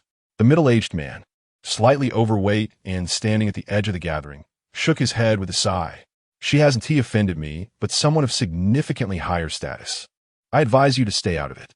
May I ask who that is? The man replied, let us just say, a 20-year-old supreme VIP of the Yonghua Club. Do you understand what that implies? At that moment, Peng Zhe, Lu Tao, Lu Wenhan, and Mao Kuan stood respectfully beside him, acutely aware of their own insignificance in this hierarchy. The woman's uncle gasped. He had heard of the Yonghua Club and knew its prestige, having never been eligible to enter. The notion of a supreme VIP, at only 20 years old, was unprecedented for him. What kind of terrifying power could be wielded by their family? Understood. Thank you for the heads up. I will still treat you to the Yulon Hot Springs when I arrive in Jianghai City. When a slightly plump woman called again, she found her uncle had ceased answering. It dawned on her just how grave the situation had become, and she sank to the ground in despair. The other burly men and women were similarly besieged by bad news, the relentless onslaught crashing down upon them like a tempest. Careers, businesses, connections, status, reputation, family, all were swiftly and effortlessly obliterated, as if made of mere paper. Lao Biao, Lao Zhao, and the others collectively crumpled, each appearing as if they had lost everything dear to them. Lu Junwei, Li Yue, Zhang Yuan, and others looked on in shock, their scalps tingling at the scene before them. They had long known of Lin Chuan's wealth and believed him capable of resolving their troubles. But they had never anticipated such a devastating spectacle. He had not even lifted a finger. A simple phone call from those around him had unleashed a storm of ruin upon this group, akin to crushing a mere ant. Having heard of the influence of wealth, this was the first time they had witnessed its potency so viscerally. Ling Wusa, nestled in Lin Chuan's embrace, had already calmed her racing heart, but the comfort and security of his arms compelled her to linger a moment longer. Eventually, she straightened up, shyly patting Lin Chuan's shoulder, which she had dampened. Turning her gaze towards Lao Biao and the others, who were now bereft of hope, she felt a surge of satisfaction, her admiration for Lin Chuan nearing its zenith. Perhaps it was due to her penchant for thrilling pursuits that often demanded financial resources and carried a hint of danger, but she found herself drawn to powerful men.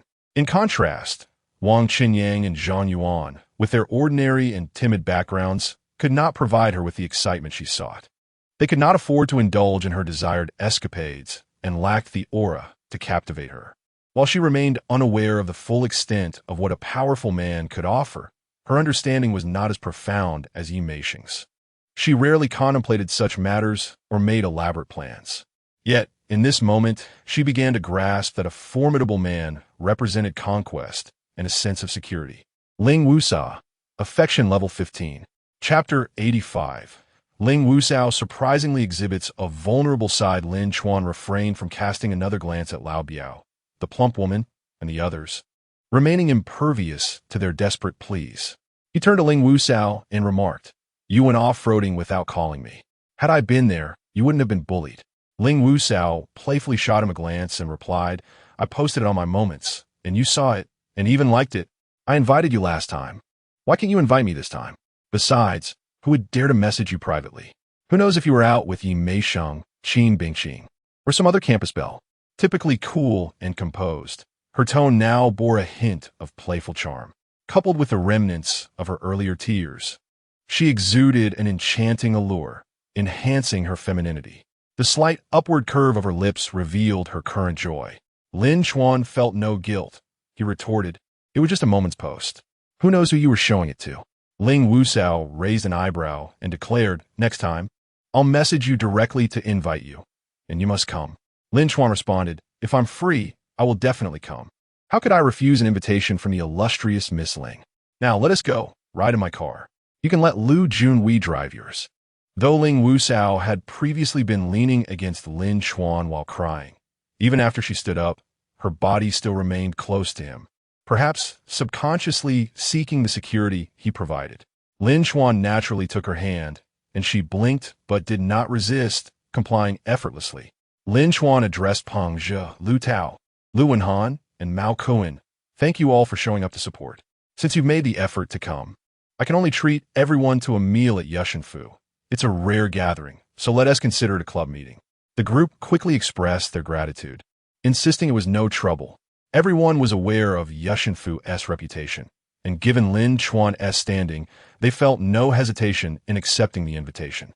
Lin Chuan turned to Lu Junwei and said, Junwei, you could drive Wu Xiao's car. Lu Junwei nodded in a daze, replying, sure. It's not like we each need an off-road vehicle. I can handle it. Lin Chuan nodded, leading Ling Wuxiao to his Mercedes G63, where they settled into the back seat, leaving the driving to the chauffeur. Observing Ling Wuxiao being led by Lin Chuan, Lu Junwei, Li Yuwei, and others noted the shift from her usual cool demeanor to one that was more delicate and dependent, evoking a sense of admiration that Ling Wuxiao had finally met her match. Despite their astonishment, it was hardly unexpected. Lin Chuan's wealth, good looks, emotional stability, and charisma were indeed the attributes that appealed to Ling Wuxiao. This moment felt like a divine intervention, rescuing her, and it was no wonder her heart was stirred. Zhang Yuan, witnessing this scene, felt a sense of shock and a pang of heartache. He had always admired Ling Wuxiao from afar, believing her cool demeanor meant she would never submit to any man. Little did he know she possessed such a delicate side. Though he dared not dwell on his feelings for her, the sight of her with another man was unbearable. The previous encounter of Lin Chuan and Ling Wuxiao riding a jet ski had already troubled him, and now seeing Lin Chuan holding her hand was a crushing blow. Zhang Yuan gazed upward at a 45-degree angle, his face clouded with melancholy, reflecting on his youthful dreams of innocent love, now seemingly lost forever. Suddenly, he had an idea, pulling out his phone to capture the moment of Lin Chuan holding Ling Wuxiao's hand, sending it to Wang Qingyang. He felt that such sorrow should not be borne alone. At that moment, Wang Qingyang was walking down the street when he heard the notification sound. He took out his phone and opened WeChat, only to be hit hard by the image that greeted him. He stood in a daze on the street, clutching his chest to ease the discomfort. After a long moment, he took a deep breath, trying to console himself. At least if he is with Ling Wuxiao, he can't harm the campus bell anymore. Yet, this consolation seemed futile, for Lin Chuan was indeed holding Ling Wuxiao's hand. And even if he were safe from Lin Chuan's advances, what difference did it make to him? Furthermore, Lin Chuan could continue his piano lessons with the campus belle, while he had no opportunity to approach her at all. An hour later, they arrived at Yushanfu, where Lin Chuan had made a reservation, heading directly to the second floor. Peng Zhe, Lu Tao, Lu Wenhan, and Mao Kuan were unfazed, well accustomed to dining at Yushanfu. In contrast, Li Yuwei, Lu Junwei, and Zhang Yuan felt an immense pressure, acutely aware that they were merely tagging along for a free meal, a source of anxiety given their financial constraints. The group was large enough to be divided into two tables. Lin Chuan sat with the club members, while Ling Wuxiao remained with her classmates. However, her thoughts seemed far removed from the food, as her gaze frequently wandered to Lin Chuan, watching him engage in animated conversation with successful individuals. A smile playing on her lips. Stop looking, or your soul will be stolen, Li Yue teased as she leaned in closer to Ling Wuxiao. Ling Wuxiao pulled her gaze back and said, I just glanced a couple of times. Is it really that obvious? Li Yue rolled her eyes. A couple of glances? Your eyes are practically glued to him. Ling Wuxiao, known for her striking presence, was not easily flustered by being seen through. What do you think of Lin Chuan? What made you choose Lu Junwei initially? Li Yue replied, There's no particular reason. When you like someone, you just want to be together. Lin Chuan is undoubtedly exceptional, handsome, wealthy, charming, emotionally stable, and he swoops in like a hero. He is practically flawless. Ling Wuxiao's smile widened at her words. Li Yue, amused by Ling Wusao's expression, added, but the only drawback is that he is surrounded by beautiful women. Of course, that is expected. Someone as outstanding as him will attract admirers. If you were to date him, you'd certainly be the center of attention wherever you go.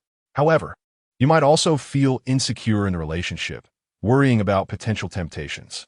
Ultimately, it's your choice. My Junwei doesn't have many admirers, so he doesn't face such dilemmas, haha. Ling Wusao listened to Li Yue and glanced at Lin Chuan again, finding him increasingly handsome. Ling Wusao, favorability 2. Zhang Yuan secretly observed Ling Wusao, feeling a pang of discomfort as he noted her covert glances at Lin Chuan. The exquisite dishes at Yushanfu suddenly seemed unappetizing. After all, she was the campus belle, the epitome of coolness, who usually brushed off the attention of boys. How could she now steal glances at another man? Chapter 86.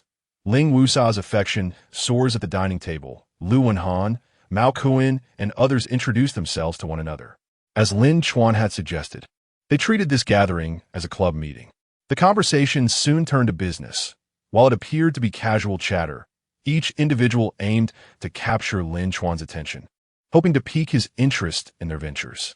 After all, the financial power of a supreme VIP could easily eclipse that of everyone else present. Moreover, at the tender age of 20, such a VIP likely hailed from an influential family. Lin Chuan, however, was not particularly interested in investments at the moment, as his primary objective was to enhance his rapport with others and discreetly acquire their admiration. Investing solely for the sake of investment held little significance for him. Nevertheless, he listened intently, taking mental notes, as even if he had no interest now, he might find the information useful in the future. Among the discussions, Peng Zhi spoke of real estate investments, while Lu Wenhan focused on property development, and Mao Kuan discussed freight forwarding. When someone mentioned Kawasaki dealerships, Lin Chuan's eyes lit up. Boss Tang, do you have a Kawasaki H2 in stock? Most men harbor a dream of owning a motorcycle, and Lin Chuan was no exception. The Kawasaki H2, often referred to as a terrestrial aircraft, is a coveted dream machine for countless men. Thus, when the topic of Kawasaki arose, he couldn't help but contemplate acquiring one. Moreover, he recalled that Ling Wusao had a fondness for motorcycles, and the Kawasaki H2 would undoubtedly serve as a magnificent gift to elevate his standing with her. Her affection had already climbed to 77. Just 3 more points would lead her to surpass the 80 mark. Alas, Boss Tang shook his head. We currently do not have any in stock. There may not even be one available in the entire Jianghai city. However, if Mr. Lin requires one, I will do my utmost to procure it for you. Yet, even at the fastest pace, it may not arrive until the end of the year. Lin Chuan felt a tinge of disappointment and replied, Then I shall reserve one and send you a deposit later. Tang Yong waved his hand dismissively. Mr. Lin, there is no need for a deposit. You are a supreme VIP at the Yonghua Club.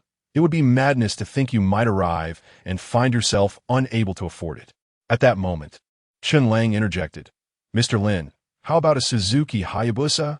We have just received a shipment, and among them is the latest GSX 1300, our model that was not reserved by any customer. I can have it delivered to you immediately. Lin Chuan's interest peaked. The Suzuki Hayabusa was indeed impressive, boasting both aesthetic appeal and astonishing speed. Of course, with domestic speed limits, the maximum speed of 300 kilometers h held little practical value. The allure lay in its stylishness and performance, making it an ideal vehicle for impressing others. He inquired, does it have a rear seat? Chen Lang chuckled. Indeed, while the Suzuki Hayabusa may appear to lack a rear seat, it is merely concealed beneath a fairing that can be removed. Uncertain of the price, Lin Chuan decided on the spot. Very well, I would like one. If it can be delivered now, please send it here. How much is it? I shall transfer the payment immediately. The total cost for you, Mr. Lin, is 380,000. Chen Lang replied before promptly making a phone call. They continued their meal, engaging in light conversation about business dealings worth millions to tens of millions. Lin Chuan displayed no further interest in other matters, and the others were not anxious. This opportunity to cultivate a closer relationship with Lin Chuan was already deemed worthwhile. After finishing their meal, they planned to deduct 1 million from Lin Chuan's card.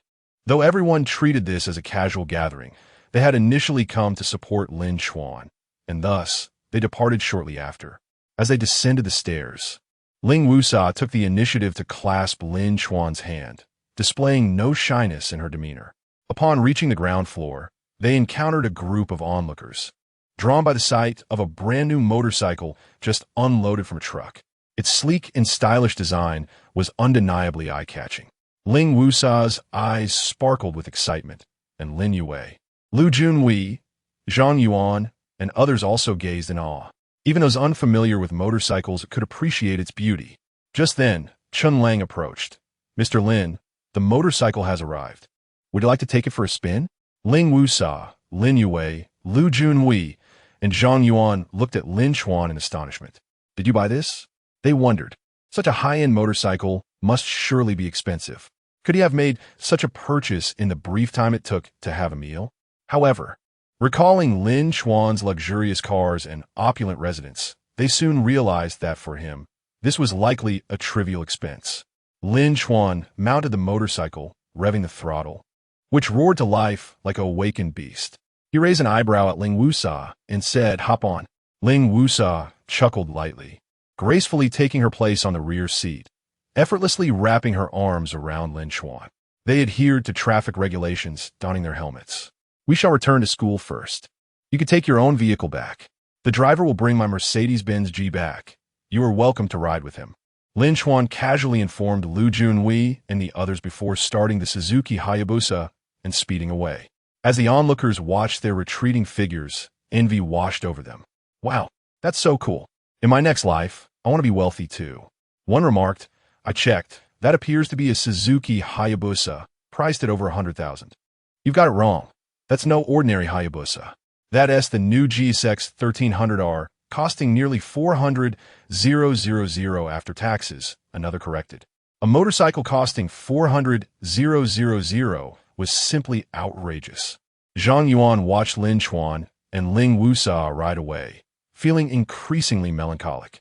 He could see the radiant smile on Ling Wusa's face as she climbed onto the bike, a joy that emanated from her very core. He was aware of her fondness for motorcycles, and the new GSX 1300R was undoubtedly her dream vehicle. Yet, knowing this did little to alleviate his despair. It was simply beyond his reach. As he witnessed Lin Chuan effortlessly accomplish what he could only dream of, he once again felt the stark disparity between people. He resigned himself to the fact that his hopes for Ling Wusa were entirely in vain. However, moments ago, he had captured a photograph of Ling Wusa embracing Lin Chuan and promptly sent it to Wang Qinyang via WeChat. Lin Chuan sped down a riverside road with Ling Wusa tightly holding onto him, reveling in the exhilarating rush of speed. Previously, she had always ridden alone, but this was her first experience discovering that riding with a man she adored felt even more thrilling. As they rode back to school, her affection for Lin Chuan steadily increased, incrementing by 1 point at a time. Upon arriving at the school gate, her affection finally reached the coveted 80 mark. Ling Wusa's affection exceeded 80, and the status bar was updated. Please check promptly. Name, Ling Wusa. Age, 21. Attractiveness, 8. 4. Height, 168 centimeters. Weight, 52 kilograms. Affection, 60-80. Ex-boyfriend, none. STDs, none. Lin Chuan paused momentarily, surprised to discover that Ling Wusa was still a virgin. To be honest, he found it somewhat unexpected, considering her love for socializing and frequent outings. However, upon reflection, it seemed that she often went out in groups, usually accompanied by both men and women, including Lin Yue, rather than on solitary dates. Some might claim that such outings were merely a guise for fishing for suitors. Yet Ling Wusa genuinely enjoyed having fun. Lin Chuan removed his helmet and turned to gaze at Ling Wusa with keen interest. She also removed her helmet, tossing her hair back, and when she noticed Lin Chuan's intense gaze, she boldly returned his look, uncertain if it was a misunderstanding or a surge of impulse. She leaned forward, bringing her crimson lips closer. Chapter 87. Qin Bingqing's prints. Their lips met, soft and warm. Ling Wusa merely brushed against them lightly before withdrawing slightly, yet she remained close, gazing quietly at Lin Chuan. This time, Lin Chuan took the initiative and kissed her, not a gentle peck, but a deep and lingering kiss. The sensation enveloped them both in a state of blissful intoxication. They lost track of time until a car arrived in the parking lot. The girls who disembarked giggled and exchanged remarks, breaking the spell that had ensnared the two. They parted, heading back, and even Ling Wusai, known for her carefree nature, felt her cheeks flush as she tugged Lin Chuan into the campus. In the finance department dormitory, Qin Bingqing was diligently reviewing her studies. At that moment, two roommates entered exclaiming, "Bingqing, we think we saw Lin Chuan escorting Ling Wusai back to her dorm. I initially thought he was pursuing you, but it appears not." Qin Bingqing's breath hitched, her nose wrinkling in discontent. Just days prior, she had seen Lin Chuan mention a trip to Hainan in the Haoyan Car Club group, and later learned that Yi Meisheng was also traveling to Hainan. It was obvious they had gone together. However, Lin Chuan's lack of interest in her was irrelevant. Despite a twinge of jealousy, her feelings remained unchanged. Yet, in an instant, she was taken aback as Lin Chuan had once again accompanied Ling Wusai back to her dorm. Who exactly was he pursuing? Was he perhaps transformed into a heartbreaker after being hurt by Zhang Yin? Qin Bingqing, affection level -5. Qin Bingqing, affection level -5. Qin Bingqing, affection level -5. This scoundrel, toying with emotions? Qin Bingqing simmered in anger for a moment before regaining her composure. Lin Chuan had once aided her family business and even defended her at a car exhibition, indirectly leading to a substantial upgrade of their booth. She was a beneficiary. How could she harbor resentment? He had never claimed to pursue her, and it was his prerogative to engage with other girls. Moreover, perhaps they hadn't established a relationship. Proximity to Yi Meisheng or Ling Wusai didn't necessarily equate to being a cad. Qin Bingqing, affection level 15. Yet, he invites Yi Meisheng and Ling Wusai, but not me. What is it that I lack? I posted on social media expressing my desire for photos, and he saw it and even liked it. Qin Bingqing, affection level -5. Having just seen Ling Wusai safely back to her dorm, Lin Chuan made his way towards the boys' dormitory, momentarily bewildered by the electronic notifications. Not a classmate, yet my affection level fluctuates wildly. It was said that women were capricious, but this was the first time he felt it so vividly. Could she not be so volatile? It was overwhelming. After a series of emotional ups and downs, Qin Bingqing's affection level finally stabilized at its original value, 63. She patted her face, resolving not to dwell on Lin Chuan. Just then, her phone chimed with a notification. Upon opening WeChat, she was stunned to see a message from Fu Jingyi. "Bingqing, long time no see. I'm in Shanghai City and heard you're attending Shanghai University?" Qin Bingqing's heart fluttered. She replied, "Jingge, didn't you move to Shanghai for work? What brings you to Shanghai?" Fu Jingyi was the prince-like man she had once admired. He was the embodiment of the man she had envisioned becoming after Lu Xingye lost to Lin Chuan at the car exhibition. Qin Bingqing had first encountered Fu Jingyi during her freshman year when she visited a nearby university. His princely aura had captivated her, and as she learned more about him, his outstanding academic performance, presidency of the student council, and entrepreneurial ventures, her admiration deepened. Yet, upon discovering he had a girlfriend, she dared not entertain her feelings any further, despite her quiet infatuation. Occasionally, she would watch him play basketball from a distance, while he regarded her like a protective older brother. Over time, as Fu Jingyi graduated and moved on, she gradually learned to let go. She never anticipated that after years of silence, he would reach out to her now. Fu Jingyi responded, "I broke up with Xiao Kai. To avoid stirring up memories, I've decided not to continue in Shanghai and will seek opportunities in Shanghai instead. Are you free tomorrow to meet up?" Qin Bingqing hesitated, for he was the prince she had secretly adored for years, and reconnecting would undoubtedly stir her emotions. Yet, she had long since moved on and wished not to rekindle those feelings. Besides, she believed Fu Jingyi and his girlfriend were truly well suited for one another. Qin Bingqing, "Jinggu, Kaier is a wonderful girl. I heard she supported you greatly in your career after graduation. Should you consider reconciling with her?" Fu Jingyi, "We completely parted ways. There's no chance of reconciliation. I've repaid her for all her help. Are you really not able to join me for a gathering?" After a moment of contemplation, Qin Bingqing decided to meet him. viewing it as a closure to her youthful infatuation. Qin Bingqing replied, "How far are you from our school? How about the warm coffee house tomorrow morning?" Fu Jingyi, "Sounds good. But Bingqing, I can't believe you chose morning over evening and a CAF over a more private venue. You've grown and learned to protect yourself." Qin Bingqing was momentarily taken aback. She and T thought much of it. Fu Jingyi's comment seemed innocuous. Yet for some reason, it left her feeling slightly uncomfortable. Nevertheless, she brushed it off and retrieved a glass jar filled with origami cranes, each accompanied by a letter. Having known of Fu Jingyi's relationship, her letters contained no overstepping sentiments, only blessings and encouragement for his future and his relationship. She had never sent them before, but decided to bring them along, hoping her words could inspire him anew. Turning to Su Tsuetsue, she asked, "Tsuetsue, are you free tomorrow to accompany me to meet someone?" Su Tsuetsue chuckled, "Sorry, I have club activities to attend. I'll check back in once I'm done."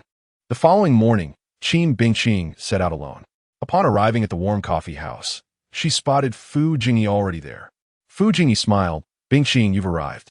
Qin Bingqing noted that Fu Jingyi was as tall and handsome as ever, exuding charm and grace. Yet, inexplicably, he seemed to lack the princely aura he once possessed. "Qin Bingqing nu did, Ying Yi." Fu Jingyi complimented, "Bingqing, after years apart, you've blossomed into a truly graceful young woman." Flattered by the praise from someone she had once admired, she felt a rush of joy, yet she had matured enough to respond with poise, saying, "You flatter me." Jingu. Fu Jingyi was adept at conversation, steering their dialogue. However, Qin Bingqing sensed a disconnect, as if their conversation lacked the spark it once had. She then took out the glass jar and handed it to Fu Jingyi, saying openly, "These are the origami cranes I folded in the past. I hope they help reignite your fighting spirit and that you and Kaier can reconcile." Fu Jingyi's expression shifted, a flicker of surprise crossing his features. Clearly, he and T expected her to notice his current lack of motivation. He nodded, smiling. "Thank you for your encouragement. I will cherish these cranes for a lifetime." At that moment, hurried footsteps echoed from the entrance. Fu Jingyi turned towards the door, his face paling. A slightly short, plump, and extravagantly dressed middle-aged woman strode in. Swiftly grabbing a cup of coffee from the table and pouring it over Fu Jingyi's face, then doing the same to Qin Bingqing. With a furious outburst, she exclaimed, "Cherish them for a lifetime? I'll make sure you don't. I'm the one supporting you financially, and you dare to flirt around?" Chapter 88. The spoiled Prince Fu Jingyi, upon having coffee splashed across his face, displayed neither anger nor resentment. Instead, he appeared utterly flustered and excessively obsequious. He promptly crouched down, clinging to the leg of a middle-aged woman, imploring, "Sister Lan, please allow me to explain." Wu Lan, pinching his face, retorted as she slapped him lightly, "What is there to explain? I witnessed and overheard everything." Her chastisement, though not harsh, was firm, akin to reprimanding a disobedient child, causing Fu Jingyi's face to redden. With a visage marked by trepidation and flattery, he insisted, "I merely regard her as a younger sister. There are no other intentions. We share no relationship, and I have not even touched her." Wu Lan scoffed, "You consider her a younger sister? Huh, do you take me for a 3-year-old? She has gifted you countless origami cranes. You cannot be oblivious to her affections. When men and women go out on dates, we all understand the implications. While you may not have touched her yet, had I not intervened, would you not have gone drinking and then to a hotel?" Fu Jingyi shook his head vigorously. "No. No, that is impossible. My heart belongs solely to you, Sister Lan." Meanwhile, Qin Bingqing stood nearby, utterly dazed, oblivious to the coffee cascading from her hair, too stunned to wipe it away. The scene before her was so shocking that it threatened to shatter her worldview. Despite his designer attire, she had always perceived Fu Jingyi as handsome and refined. However, the inherent confidence, composure, and elegance he once exuded had vanished, leaving only a hollow resemblance of the prince she once admired. She speculated that perhaps he was experiencing a downer in his career and had recently broken up with his girlfriend, which was a commonplace struggle. However, she never fathomed that he would be entangled with a woman around 40, seemingly in a relationship of financial dependency, and now being humiliated while groveling. The sycophantic demeanor Fu Jingyi displayed was foreign to her. Had she not witnessed it firsthand, she could not have imagined such a transformation, and it stirred a wave of nausea within her. Wulan continued to pinch Fu Jingyi's face, admonishing, "No need for your excuses. I've heard it all." Your falsetto praises of her seductive tactics did not escape my notice. Are you not curious how I arrived just in time to overhear your conversation?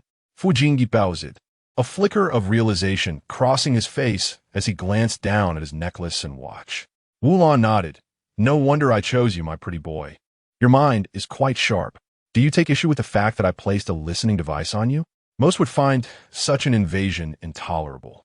Yet Fu Jingyi displayed no objection, instead ingratiatingly responding, "No issue at all, Sister Lan. If you wish to install a listening device, please do so. I am more than willing to report my whereabouts whenever you desire." Wulan coldly replied, "I believe that is unnecessary. There are many handsome faces out there. I have the means to find a more reliable one. Who knows what trouble you may bring back with you from your escapades. As for your outstanding debts, I'm afraid you must handle those on your own."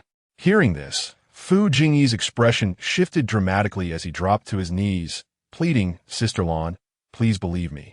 I have never touched her. I admit I lied earlier.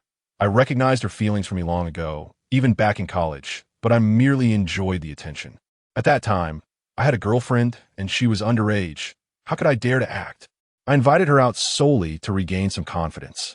You can see from my conversations with my friends." Qin Bingqing's pupils dilated as she absorbed his words. He had known he was like back in college. His invitation was merely an indulgence in admiration to bolster his self-esteem. How did he perceive her? She gazed at him, feeling an increasing sense of estrangement. Perhaps this was his true self, the previous image merely a filtered fade. At that moment, Fu Jingyi fumbled to produce his phone, revealing a group chat to Wulan. From her vantage point, Qin Bingqing could barely catch a glimpse of the messages, causing her to tremble with shock. The top message displayed his friends teasing him, and in a bid for self-preservation, Fu Jingyi began to boast, "I may be in a low point now, but I will rise again. Lin Kaier left me. She will undoubtedly regret it. I can find someone more beautiful in no time. Many stunning women have shown interest in me before, but I never acted on it. Lin Kaier was too clever. She feared I would see through her. Her family possesses some influence, which greatly aided my career. Looking back, I truly regret it. Lin Kaier is rather plain. I have missed many opportunities because of her. Don't doubt me. I will soon arrange a date with someone exquisite. Just wait and see. My prowess will be on full display. This girl is exceptionally beautiful, but I must save my ammunition for Sister Lan. Otherwise, I would seize the opportunity immediately." Accompanying the messages was a photograph capturing Qin Bingqing as she entered the CAF. Following that, there was a recording of an entire conversation between Fu Jingyi and Qin Bingqing, including her gifting him the origami cranes. Other friends in the group expressed their astonishment, acknowledging the girl's beauty and suggesting she had harbored feelings for him for quite some time. Upon reading this, Wulan's anger began to dissipate slightly, remarking, "Well, it seems you possess a modicum of integrity." Qin Bingqing, however, turned pale, utterly unprepared for the revelation that Fu Jingyi had trivialized her affection as a means of boasting. To him, she was merely a foolish girl to be toyed with. Tears welled uncontrollably in her eyes. She did not wish to cry here. Hastily wiping away the coffee and tears from her face, she stood to flee. Yet Wu Lan grasped her hair, pulling her back forcefully, exclaiming, "Engaging in such trifles, and you wish to escape so easily? Look, everyone, this is the so-called third party, with a pretty face, luring other women's men." The commotion had already drawn the attention of others, and Wu Lan's proclamation only intensified the scrutiny directed at Qin Bingqing, with whispers and disparaging remarks filling the air. Qin Bingqing, confronted by the judgmental stares, felt a wave of sorrow, humiliation, and indignation wash over her, as she could no longer contain her tears, which cascaded down her cheeks. Struggling to maintain her composure, she implored, "I have no relationship with him. I am here merely to encourage him to reconcile with his girlfriend. If you let me go, I promise I will never see him again." All she desired was to escape this situation, yet Wu Lan showed no signs of relenting. While holding on to Qin Bingqing, Wu Lan turned to Fu Jingyi, asking, "What do you think?" Are you not heartbroken? Of course not. My heart aches solely for you, Sister Lan, Fu Jingyi replied, seemingly anxious for Wu Lan's approval, as he poured a cup of coffee and splashed it across Qin Bingqing's face once more. Qin Bingqing sat in stunned silence, momentarily forgetting her struggle, as tears continued to flow unabated. Chapter 89. The prince must have strength. Qin Bingqing did not cry out loud, yet her tears flowed uncontrollably. With her vision blurred by tears, she cast a cold glance at Fu Jingyi, hoping he might possess a final vestige of conscience to allow her to leave with Wu Lan. However, Fu Jingyi merely fawned over Wu Lan, not even sparing her a glance. Wu Lan, taken aback when Fu Jingyi suddenly splashed coffee on Qin Bingqing, soon laughed mockingly and said, "You live up to your reputation. Even your girlfriend, who has poured her entire fortune into bolstering your career, you can betray without a second thought. What more can be said of another girl?" Leaning closer to Qin Bingqing, Wu Lan whispered, "Did you think you had found a worthy man? Allow me to enlighten you. Apart from his handsome facade, he possesses no redeeming qualities. His greatest achievement is merely starting a small company while in college, a feat that was actually due to his girlfriend's efforts. After graduation, he floundered in business, losing money at every turn. Lacking true skill, he merely aspired to lofty dreams. He spent more time masquerading as a prince than engaging in meaningful work.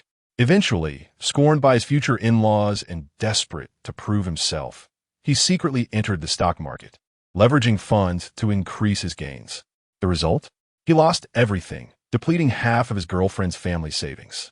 When discovered, he pleaded and swore to reform, and his girlfriend forgave him once. Yet, he returned to the stock market in secret and, predictably, incurred further losses. Realizing that his girlfriend would no longer forgive him if she discovered his deceit again, he resorted to proposing, using it as a ruse to extract as much money as possible from her family. By the time she found out, he had squandered the ill-gotten gains. Ultimately, he was cast out by her family. It is no wonder he seeks validation from you. Only a foolish woman like you would fall for his tricks. Before you next entertain the advances of another man, perhaps you should keep your eyes wide open. Qin Bingqing came to understand the entire situation, gaining a comprehensive view of Fu Jingyi. It became clear that the signs had always been present, but she had chosen to view him through rose-colored glasses. Yet at that moment, she lacked the emotional capacity to process this truth. As onlookers whispered and pointed, labeling her as a mistress, all she wished for was to escape. She could not bear the stigma of being a third party. However, Wu Lan prevented her from leaving, insisting on the spectacle, and even passers-by halted to gawk. Qin Bingqing felt overwhelmed. If given the choice between remaining there or jumping from a height, she would have chosen the latter. At that moment, a girl rushed in through the door. It was Qin Bingqing's close friend, Su Tsui, who had finished her club activities and come over.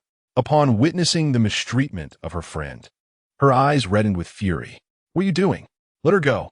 Su Tsui shouted, prepared to charge forward, only to be obstructed by Wu Lan's bodyguards. Towering at 6 feet, the guards were an imposing barrier, and Su Tsui, a mere girl, stood no chance of getting past. Panic-stricken, Su Tsui instinctively sought help. Torn between calling the police and reaching out to a friend, she opted for the latter, reasoning that reporting the incident would leave Qin Bingqing vulnerable without recourse. She knew someone influential. Dialing Lin Chuan, she briefly explained the situation. Lin Chuan, upon hearing her, pondered.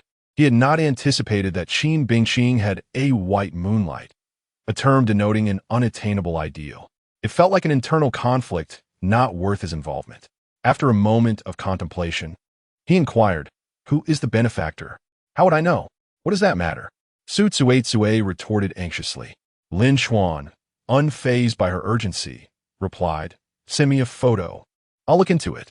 Quickly, Su Tsui snapped a photo and sent it. After joining 2 club groups, Lin Chuan had established some connections and, within moments, uncovered the basic information about the individual. The president of Yinta Technology Company, he found the background fairly ordinary. Resolving this matter could enhance his reputation without much difficulty, and perhaps without any conflict. Moreover, he saw a potential opportunity. He had long sought a plausible explanation to provide his parents regarding the transfer of funds. Without a legitimate source, they would be apprehensive about spending, fearing their son might be involved in something illicit. Now, the rationale presented itself, as the company's products aligned seamlessly with his field of study in automation. Mounting his Suzuki Hayabusa, Lin Chuan sped toward the CAF. Given the proximity, he arrived within minutes. The rumble of the motorcycle commanded everyone's attention, and the combination of his striking vehicle and dashing appearance made him the center of interest. Upon his arrival, Su Tsui sighed in relief. Lin Chuan, look, that's the woman. Lin Chuan glanced over and strode directly toward Wulan, observing the two bodyguards. He thought it might be prudent to consider hiring a bodyguard himself. While he could easily handle the situation, he felt it somewhat beneath him to always act alone. Wulan, spotting Lin Chuan, was taken aback. Having frequently engaged with affluent men, her discerning eye recognized not just his looks but the undeniable aura of confidence he exuded. Additionally, she recognized the Richard Mille watch on his wrist, a piece typically unnoticed by the untrained eye, but not by her. "How may I assist you, sir?" Wulan quickly instructed the bodyguards to step aside, her demeanor shifting to one of cordiality. Lin Chuan gestured toward Qin Bingqing, saying, "Ms. Wu, this is my classmate. Could you kindly release her?" Wu Lan's surprise was palpable as she complied hastily, a flicker of doubt crossing her mind. Why would such a wealthy individual be involved with this woman? Seizing the opportunity, Su Tsui rushed over to comfort Qin Bingqing, tears streaming down her own face in empathy. Wu Lan, feeling slightly awkward and anxious, said, "Sir, I had no idea she was your classmate. I apologize. I only reacted this way upon seeing her with my benefactor." Looking at Lin Chuan, Qin Bingqing finally broke down, tears cascading as all her pin-up grievances erupted. In that moment, she perceived Lin Chuan as the true prince. While Fu Jingyi stood as merely a kept man in Wu Lan's presence, Lin Chuan commanded respect. In that instant, she realized that to be a true prince, one must first possess strength. Qin Bingqing, Affection Level 10. Chapter 90. The true prince, Su Tsui, held Qin Bingqing in her arms, gently wiping the coffee from her face and body. Lin Chuan, meanwhile, sat nearby. Wu Lang, observing the scene, became increasingly anxious. "Sir, allow me to introduce myself. I am Wu Lan, the president of Yunta Technology Company. There may be some misunderstanding here, and I would like to extend my apologies." At that moment, Fu Jingyi's face turned pale as he stood like a statue, his limbs somewhat stiff. He had cultivated an image of a prince since his university days and was well-versed in luxury watches, even more so than many affluent individuals. He recognized the Richard Mille Black Knight and understood why Wu Lan was treating Lin Chuan with such deference. He found it hard to believe that this was Qin Bingqing's ally. If that were true, he had surely made a grave mistake, offending Wu Lan as well as a far more significant figure. However, Lin Chuan paid no heed to Wu Lan. Instead, he summoned the waiter and ordered coffee, savoring it slowly. Wu Lan stood to the side, unsure of how to proceed. Moments later, two luxury cars pulled up outside. Two young men emerged. They were Chu Zi and Fei Hong, the co-founders of Yunta Technology. They hurried into the CAF, prompting Wu Lan to rise and greet them, her heart racing at their unexpected arrival. Yet, Chu Zi and Fei Hong overlooked Wu Lan and approached Lin Chuan, courteously addressing him. "Young Master Lin, greetings." Wu Lan was taken aback. Young Master? In this era, such a term felt somewhat out of place. It was more common to address someone as Sir or by their title. Nonetheless, Chu Zi and Fei Hong spoke it, as if it were a customary honorific. Seated across from Lin Chuan, they engaged in discussion, the subject of which startled Wu Lan. This young Master Lin intended to acquire Yunta Technology. The company had been thriving and, under normal circumstances, would not consider selling. Yet, Wu Lan was acutely aware of the peculiar situation that made a sale possible. The two major shareholders, Chu Zi and Fei Hong, were former university classmates who had embarked on this entrepreneurial journey together. Initially, they were united by their passion, without a clear delineation of authority.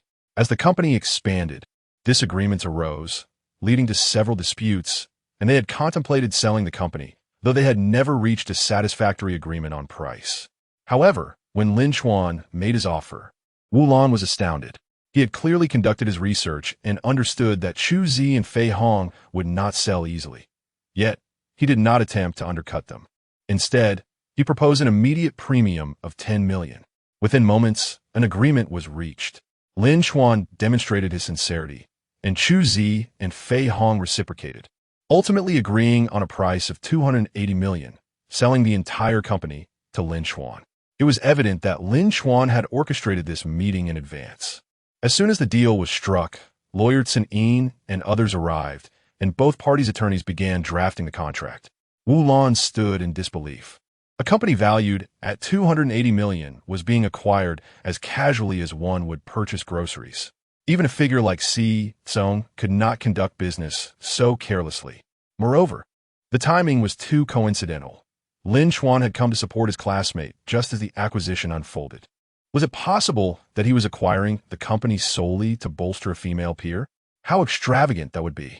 The surrounding crowd was equally astonished, witnessing such a substantial acquisition unfold before their eyes.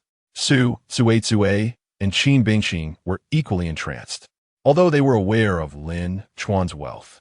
The nonchalance with which he orchestrated a 280 million acquisition was simply extraordinary. Fu Jingyi's complexion grew even more ashen. Who exactly was this young Master Lin?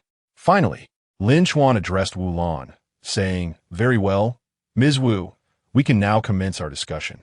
Wu Lan's pupils dilated, realizing that the 280 million acquisition was indeed intended to humble her. Having ascended to her current position, she was undoubtedly astute enough to grasp Lin Chuan's intention to restore dignity to his female classmate. Wu Lan promptly approached Qin Bingqing, bowing respectfully. "Classmate Qin, I was momentarily blinded by anger earlier and failed to recognize your worth, causing you offense." With that, she seized the entire pot of coffee and poured it over her head with resolute decisiveness, transforming herself into a drenched figure. Once she had finished, Wu Lan bowed again, saying, "Classmate Qin, please do not be angry. You may reprimand or strike me as you wish." She then turned and glared at Fu Jingyi, understanding the unspoken message. Fu Jingyi dropped to his knees, his face ashen, yet he forced a smile. "Young Master Lin, I am not worthy. I am a scoundrel. I swear I have never laid a hand on Qin Bingqing." He then crawled before Qin Bingqing, tears streaming down his face. "I apologize, Bingqing. I should not have trampled on your goodwill. I deserve to be punished. I deserve it. I deserve it." With each utterance, he struck himself across the face, quickly causing his cheeks to swell. He understood the terrifying implications of someone so casually throwing around 280 million to support another. And each slap was delivered with intent, partly to numb himself into unconsciousness, and partly in the hope that such actions would appease Qin Bingqing and Lin Chuan. Watching this unfold, Qin Bingqing felt a surge of satisfaction and turned to Lin Chuan, her eyes glistening. This young man had boldly spent 280 million to stand up for her, while those who had once bullied her now groveled at her feet. This was the true prince indeed. In stark contrast, Fu Jingyi's inferiority was glaringly apparent. Qin Bingqing, affection 12. Qin Bingqing's affection level exceeded 80. The status bar has been updated. Please check promptly. Name: Qin Bingqing. Age: 21. Attractiveness: 8. 5. Height: 170 centimeters. Weight: 56 kilograms. Affection level: 58. 85. Ex-boyfriend: none. STDs: none. Chapter 91. Qin Bingqing's complete downfall. Lin Chuan observed as Wu Lan poured coffee over his head, while simultaneously witnessing Fu Jingyi's swollen face. He then spoke, "We are not the type to bully others with our power. We must reason through everything. I wish to understand what heinous act my classmate has committed that warrants such mistreatment from you." If Wu Lan truly believed that the opposition was not leveraging their position, she was indeed foolish. This statement from the other party was not meant for her to argue against. Wu Lan, with a shift in her thoughts, quickly grasped Lin Chuan's intent. It was evident that he sought not only to restore Qin Bingqing's dignity, but also to clear her name, especially after she had just been insulted as a mistress. Wu Lan hastily replied, "Qin Bingqing has not engaged in any wrongful behavior. She merely came to encourage Fu Jingyi during his low point. It was my jealousy that led me to act inappropriately." As she spoke, an idea struck her. She seized Fu Jingyi's phone and played the recording of his conversation with Qin Bingxing, while also displaying his comments in the group chat for the onlookers. The crowd's perception shifted dramatically. It became clear that she had not acted as a mistress at all, though she may have had feelings for him. She had never crossed any boundaries and had even advised him to reconcile with his girlfriend. Moreover, she was evidently unaware that this man was being supported by a wealthy woman. It was he who had exploited her goodwill to boast and preserve his fragile self-esteem, thus orchestrating this farce. Apologies for the earlier accusations. Witnessing this scene, Qin Bingxing's previously halted tears began to flow once more, though this time they were tears of gratitude. She could clearly see that Lin Chuan was not only standing up for her, but also vindicating her, restoring her honor. The public humiliation she had suffered at the hands of Wu Lan and Fu Jingyi, the scorn of the masses, had left her feeling utterly degraded and cheap. The stigma of being a mistress could haunt her for a lifetime, an indelible mark that she might never wash away. However, with Lin Chuan's arrival, having acquired Wu Lan's company for 280 million as a show of support, the sense of degradation that clung to her vanished instantaneously. He meticulously erased every blemish on her reputation, restoring her identity to one of integrity. She lifted her gaze to Lin Chuan, who, at that moment, seemed to tower even more majestically than usual, exuding an aura of elegance and warmth. He appeared to be enveloped in an invisible halo. This figure before her perfectly embodied the prince she had conjured in her imagination. Simultaneously, a notification chimed in Lin Chuan's mind. Qin Bingxing's favorability 6. Favorability exceeds 90. Status bar updated. Please check promptly. Name: Qin Bingxing. Age: 21. Appearance: 8. 5'10". Height: 170 centimeters. Weight: 56 kilograms. Favorability: 85-91. Ex-boyfriend: none SDIs. None opportunities. Throughout our lives, we often brush past numerous opportunities. This function can detect opportunities surrounding her, preventing any from being overlooked. Upon detection, immediate alerts will be issued to better serve her and craft a perfect life for her. Lin Chuan paused, astonished that her favorability had surpassed 90, and the status bar had updated with a new feature: opportunities. However, the function of this new status bar left him somewhat speechless. Truly, this was a sycophantic system. It revealed not her opportunities, but rather those of the beautiful women around him. It aimed solely to better serve her and create a flawless life for her. Once they achieved their perfect lives, what would be left for him? Wait a moment. Just because he could see her opportunities did not mean they had to be given to her. He could very well keep them for himself. With this thought, a slight smile crept across Lin Chuan's lips. Chapter 92. Is everything just my one-sided wish? In the CAF, Fu Jingyi had already been dismissed, and both Chu Zi and Fei Hong had departed, leaving the crowd of onlookers to disperse. This farce had come to an end. Wu Lan, however, chose to remain. For Lin Chuan had become the boss, and, as the president, she naturally needed to report her work to him. Standing before Lin Chuan, Wu Lan felt a sense of trepidation. Lin Chuan reassured her, saying, "There's no need to be nervous. Your capabilities are commendable. Just moments ago, Chu Zi and Fei Hong praised you, acknowledging that the company's success owes much to your efforts. Continue to work diligently and strive to expand and strengthen the company." Wu Lan's personal affairs, including her involvement with a man, had no bearing on her professional responsibilities. Her primary concern was to manage the company effectively. Upon hearing Lin Chuan's words, Wu Lan's spirits lifted. "Rest assured, boss, I will devote myself wholeheartedly to managing the company." Lin Chuan then assigned her a task. Please prepare a contract for the acquisition of patents related to automation from university students. Set the amount at 500,000. Lin Chuan had two main objectives in acquiring this company. Firstly, it was indeed a promising venture suitable for siphoning off funds. Secondly, the company's products aligned perfectly with the field of automation, making the acquisition of related patents a logical endeavor. This way, the funds transferred to his parents would have a legitimate source. It was essential that, as a university student, he did not raise suspicions by suddenly sending a large sum of money home, which might cause his parents to worry about his activities. Although his family was not affluent, they had a few thousand in savings, and his parents were in good health, thus not particularly in need of money. He did not want to alarm them with an unexplained influx of funds.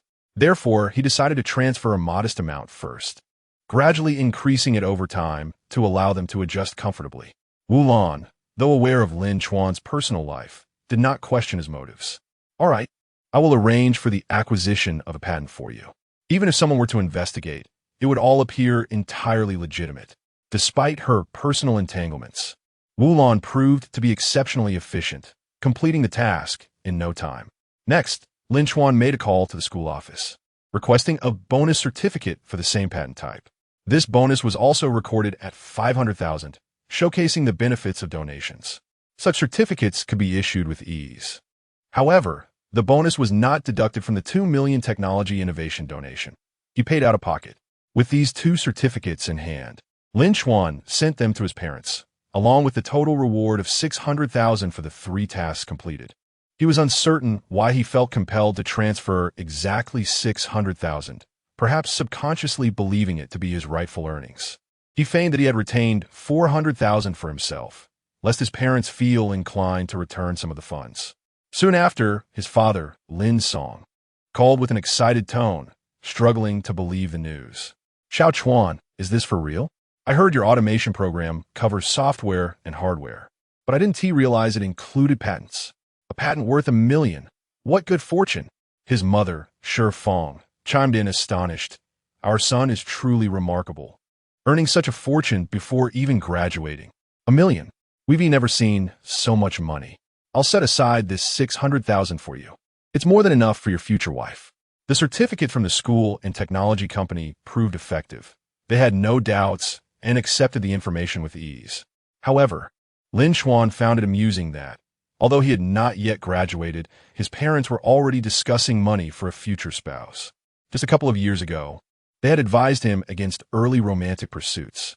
Lin Chuan then mentioned that he had joined Yin 2 Technology Company and would earn substantial sums in the future, urging them not to work so hard and to cease farming the family fields. Yet, they dismissed his suggestions, chastising him for forgetting his roots, cautioning that success could be fleeting and that money should be saved. Listening to his parents' concerns filled Lin Chuan with warmth. Over the past month and a half, he had spent lavishly, but this 600,000 felt the most worthwhile. He also recognized the difficulty in changing his parents' mindset overnight, so he opted for a gradual approach. This 1 million bonus would undoubtedly bolster their sense of security and provide them with pride when conversing with relatives and friends. With the groundwork laid, he could now confidently state that he had joined Yin 2 Technology Company, leading to more significant transfers in the future. After ending the call, Lin Chuan accessed the system panel to check his task progress. At that moment, Qin Bingqing approached him. Her gaze had long been filled with affection for Lin Chuan. Observing that he was busy, she waited patiently until it seemed he had completed his tasks. Just as she was about to speak, Lin Chuan gestured for her to wait. Hold on, I'm not finished yet. Oh, all right, Qin Bingqing replied obediently, taking a seat across from him. Her eyes were slightly reddened, and her voice carried a hint of hoarseness, exuding a more vulnerable charm than before. Su Tsuetsue watched with a mix of admiration and concern, realizing how completely Qin Bingqing was captivated by Lin Chuan. Unbeknownst to them, Lin Chuan's true intentions behind purchasing Yin 2 Technology Company were not clear to either of the women. From their perspective, it appeared as though he had lavishly spent 280 million for Qin Bingqing. While Lin Chuan feigned distraction by checking his phone, he noted that he had completed more than half of Task 4. He had successfully raised the favorability of 3 beauties above 8 points to 80, Yin Menglan, Yi Meisheng, and Ling Wusa. Additionally, he had elevated the favorability of 1 beauty above 8 points to 90, Qin Bingqing. Now, only a total favorability of 400 remained, and he calculated that he had already gained 324 points, leaving a deficit of 76. Lin Chuan mused, I didn't expect to tackle the harder tasks first, leaving the easier ones for later. Next, I'll expand my target to the entire university town. With 8 universities, a quick tour should suffice. After reviewing the panel, Lin Chuan turned his attention back to Qin Bingqing. So, is everything settled now? Qin Bingqing gazed at him with tender eyes. Yes, thank you for coming to my rescue. Not at all. It was a mere trifle. You should return to your dormitory and rest well Lin Chuan replied, rising from his seat. Where are you going? Qin Bingqing instinctively stood to follow him, eager to share her feelings. However, after a couple of steps, she realized that it might be inappropriate to cling to him, her cheeks flushing. At that moment, Lin Chuan remarked, I just bought a motorcycle and want to explore the university town to see the beautiful girls. I've heard there are many lovely ladies at other schools, and I've never taken the time to appreciate them properly. Lin Chuan's words were intentional, designed to prevent Qin Bingqing from envisioning him as a prince and harboring unrealistic expectations. He had only recently learned of her lingering affections for someone else, having met and interacted with that person. Although she remained single, he felt no right to judge. She had not overstepped her bounds, even attempting to persuade Fu Jingyi to reconcile with his ex-girlfriend. Yet, having come to know him, she had still arranged to meet with her past love. As a man, he harbored a slight sense of possessiveness, particularly now that his financial status had risen significantly, making him more discerning. Thus, he had already set his sights elsewhere, not considering Qin Bingqing as a potential partner. Moreover, with Qin Bingqing's favorability already at 91, it would be challenging to raise it further. There was no need to invest additional effort into her. Currently, her only utility lay in the newly updated opportunity feature. Having concluded his thoughts, Lin Chuan exited the CAF, mounted his Suzuki Hayabusa, and rode away with an air of nonchalance. Qin Bingqing and Su Sisei stood in stunned silence, watching Lin Chuan's retreating figure, momentarily dazed. Su, bewildered, exclaimed, Isn't there's stunning beauty right here? Why does he feel the need to go out and seek more? You have just spent 280 million, arriving like a hero, and it is evident to any discerning observer that Qin Bingqing has been thoroughly moved. With just a single utterance, she would have become your girlfriend.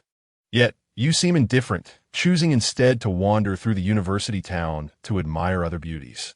Qin Bingqing is left astonished. The Prince Lin Chuan has descended, lavishly spending 280 million to redeem himself. She is completely captivated, on the brink of surrendering her heart. She envisions a life filled with love and companionship alongside Lin Chuan. However, he expresses a desire to seek out other beauties, as if deliberately so. Is it possible that all of this is merely a figment of her unrequited affection? Chapter 93. The capable and elegant Secretary Lin Chuan merely expressed his stance to Qin Bingqing. In truth, he did not actually ride his motorcycle to visit the beauties of the university town. Such behavior resembled that of a street rogue, attempting to garner affection in a rather demeaning manner. As an individual worth billions, he could effortlessly employ methods more befitting his status. After all, the challenging aspects had already been accomplished. The remaining affection points, totaling 76, could be easily acquired in bulk, akin to a simple task. For such straightforward matters, it was unnecessary for him to take personal action given his current position. He retrieved his phone and called Wulan. Wulan was still en route, somewhat puzzled as to why Lin Chuan sought her so soon again. However, she dared not exhibit any negligence and respectfully inquired, Boss, what can I do for you? Lin Chuan got straight to the point. Find me a meticulous and intelligent female secretary with exceptional capabilities. Wulan replied, Understood, I will attend to it immediately. Upon arriving at the parking lot, Wulan hurried to the headquarters of Yunta Technology. As she entered her office, she instructed her secretary to compile all the information on the company's secretaries. Soon, the documents were laid before her, but she found herself in a quandary. The new boss had the liberty to choose any secretary, yet it seemed that none were truly suitable. The secretary of Vice President Sun was quite beautiful, but her abilities were rather average, and she was too closely associated with Vice President Sun, likely having already been compromised. Such a tainted individual could not be sent to the boss. Manager Zhao's secretary was competent, yet her appearance was rather plain, and she was older and overweight. The other secretaries were relatively mediocre. While they performed adequately in their roles, they lacked the qualifications to accompany the boss. Lan Jia, what troubles you? A woman in her late 20s, sporting a sleek ponytail and dressed in a fitted professional outfit, entered with an air of efficiency. Wulan did not look up. The new boss is seeking a female secretary, and I'm troubled by the lack of qualified candidates. Hiring a new would be too time-consuming. and from his tone, he seems eager for a swift resolution. The news of Lin Chuan being the new boss had not yet been made public, but it was clear that the ponytailed woman was already aware. She smiled slightly and said, "Lan Jia, do you think I qualify?" Ulan Bao said, looking up in surprise. "Who?" The ponytailed woman pointed to herself, me. Wu Lan chuckled. "Yue, you're a vice president with outstanding capabilities and a promising future. Yet you wish to become the boss's secretary? You are truly ambitious." Yue replied earnestly, "Lan Jia, I am serious." Wu Lan studied Yue's expression for a moment before confirming her sincerity. After a moment of contemplation, she nodded. "Our new boss holds a stature beyond measure. If you can successfully serve as his secretary and gain his favor, your prospects could far exceed those of a vice president, perhaps even surpassing that of a president. After all, his assets likely extend far beyond this company." "Impressive. As always, you see right through the essence of things," Wu Lan remarked. "To cast aside the vice president position is indeed a decisive move. You possess exceptional qualities in appearance, emotional intelligence, intellect, experience, and capability, making you an exemplary secretary. However, you must consider that once you take on this role, the vice president position will not remain vacant." Yue nodded. "Of course. I will do my utmost to be a competent secretary." Meanwhile, Lin Chuan rode his Suzuki Hayabusa around the outskirts of the university town, enjoying a refreshing beverage at a milk tea shop when Yue arrived, entering with elegant and efficient strides. "Hello, boss. My name is Yue, and it is an honor to serve you." Her introduction was remarkably succinct. Lin Chuan appraised the woman before him, somewhat astonished. The secretary Wu Lan had found was exceedingly beautiful, and her demeanor suggested she was more than just a secretary. She exuded a commanding presence, blending elegance with efficiency, evoking a sense of both nurturing care and decisive action. Lin Chuan nodded. "Hello, please take a seat." Yue sat across from Lin Chuan, her gaze sweeping over him. A thought flashed in her mind. How young and handsome. Working under such a boss would certainly be a visual treat. At that moment, a voice echoed in Lin Chuan's mind. "Yue, affection points 10. Name, Yue. Age, 28. Attractiveness, 8. 2 height, 168 centimeters weight, 54 kilograms affection points, 0-10." Lin Chuan felt a surge of delight. This was indeed an unexpected boon. Originally seeking a secretary to help him accumulate affection points, he had not anticipated that the secretary herself would contribute to them. To have an increase of 10 points upon their first meeting was a rare stroke of fortune, even if such initial affection points were typically easier to accrue. "Boss, what would you like me to do?" Yue inquired. Lin Chuan stated, "As you're newly arrived, there may be several tasks for you. First, please assemble a team of a butler and chef for my villa at Yunlu Mountain Residence number 6. Currently, there is only one housekeeper, and the villa is too large for her to manage alone. You may assess how many individuals are necessary and consult with the housekeeper. Second, find me a driver and a bodyguard. If they are exceptionally skilled, they may serve both roles. Lastly, on my behalf, increase my presence and affection points among the beauties at 7 universities outside Jianghai University. You have a budget of 100 million. How you allocate it is up to you. This will serve as a test of your capabilities, and should you perform well, you will remain by my side as my dedicated secretary." Yue, ever astute, immediately discerned that the first 2 tasks were secondary. The third was of paramount importance.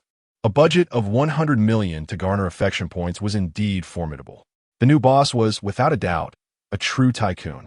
Yue responded, "With your charisma, gaining the affection of women would be exceedingly simple. Even if you do not take direct action, I can ensure they develop favorable impressions. Is a budget of 100 million not excessive?" Lin Chuan replied, "As long as it translates into valuable assets, it cannot be deemed wasteful. In fact, if executed well, it could be a sound investment, potentially increasing in value over time." Though such logic might elude many, Yue quickly grasped Lin Chuan's intentions. He was not merely seeking to shower women with money. He aimed to cultivate an impressive image. Despite not fully understanding his motivations, Yue recognized that as a competent subordinate, it was wise to ask fewer questions and focus on executing her tasks. Without further ado, Yue set to work. The first task was completed promptly. She sourced a butler, a chef, and housekeeper, all women, perfectly aligning with Lin Chuan's preferences. Lin Chuan had overlooked this detail, leaving her to intuit it. The second task was swiftly accomplished as well, with Yue locating 2 retired Special Forces soldiers, both adept at driving and combat. Now, the focus shifted to the third task, which Yue approached with the same high efficiency, strategically planning across the entire university town. Chapter 94. The Affection Level Sword in the Yintai Commercial District, a bubble tea shop. Yue sat in a corner, working on her computer while awaiting someone. After a moment, a meticulously made-up young woman entered. She sported wavy hair, donned a form-fitting red dress, wore high heels, and a felt newsboy cap. Perhaps her natural beauty rated just above an 8, yet her impeccable styling elevated her allure to an impressive 8. 6. If the male students from Jianghai Academy of Fine Arts were to see her, most would undoubtedly recognize her. Although the academy did not officially crown a beauty, her popularity rivaled that of the campus queen. Her name was Su Jini, known among boys for her beauty and among girls for her status as a beauty blogger. Hello, Wei Jia. Su Jini greeted politely, demonstrating her earnestness for this meeting. After all, she was merely a small-time blogger with a modest reputation within her school circle, lacking both traffic and financial resources. However, the beauty industry was notoriously expensive. Being recognized for her aesthetic by Yue, who sought her as an image consultant for her boss, was undoubtedly a rare opportunity. This consulting gig could yield a substantial profit, and if her boss appreciated her work, it might lead to a stable income. If her boss were to show even more favor, a bit of promotion might catapult her to fame, securing her financial independence. Yue nodded and smiled. As expected of a beauty blogger, your makeup is exquisite. However, she added, our boss is male, and his image requirements differ from those for females. Su Jini nodded in understanding. I comprehend. Naturally, a man should appear clean, tidy, and generous. I excel in male styling. All right, my boss is currently busy and unable to attend. Here are his video and photo. Please see how he might best be styled, Yue said, handing over her tablet. Su Jini glanced at it, and her eyes lit up. She had anticipated a middle-aged, balding man, yet instead found a young, handsome figure with an impressive physique. Such a perfect canvas, she thought. She would gladly assist him in dressing, even without compensation. Su Jini, affection level 10. Name, Su Jini. Age, 20. Beauty rating, 8. 1 height, 170 centimeters. Weight, 56 kilograms. Affection level, 0. 10. Su Jini exclaimed, is this truly your boss? Yue nodded. Of course, how could it be false? May I inquire about the budget? Su Jini asked. Yue replied, our boss already possesses a Rolex, a Patek Philippe, and a Richard Mille. Excluding the watches, let us set a budget of 10 million. If it looks outstanding, we can adjust upwards.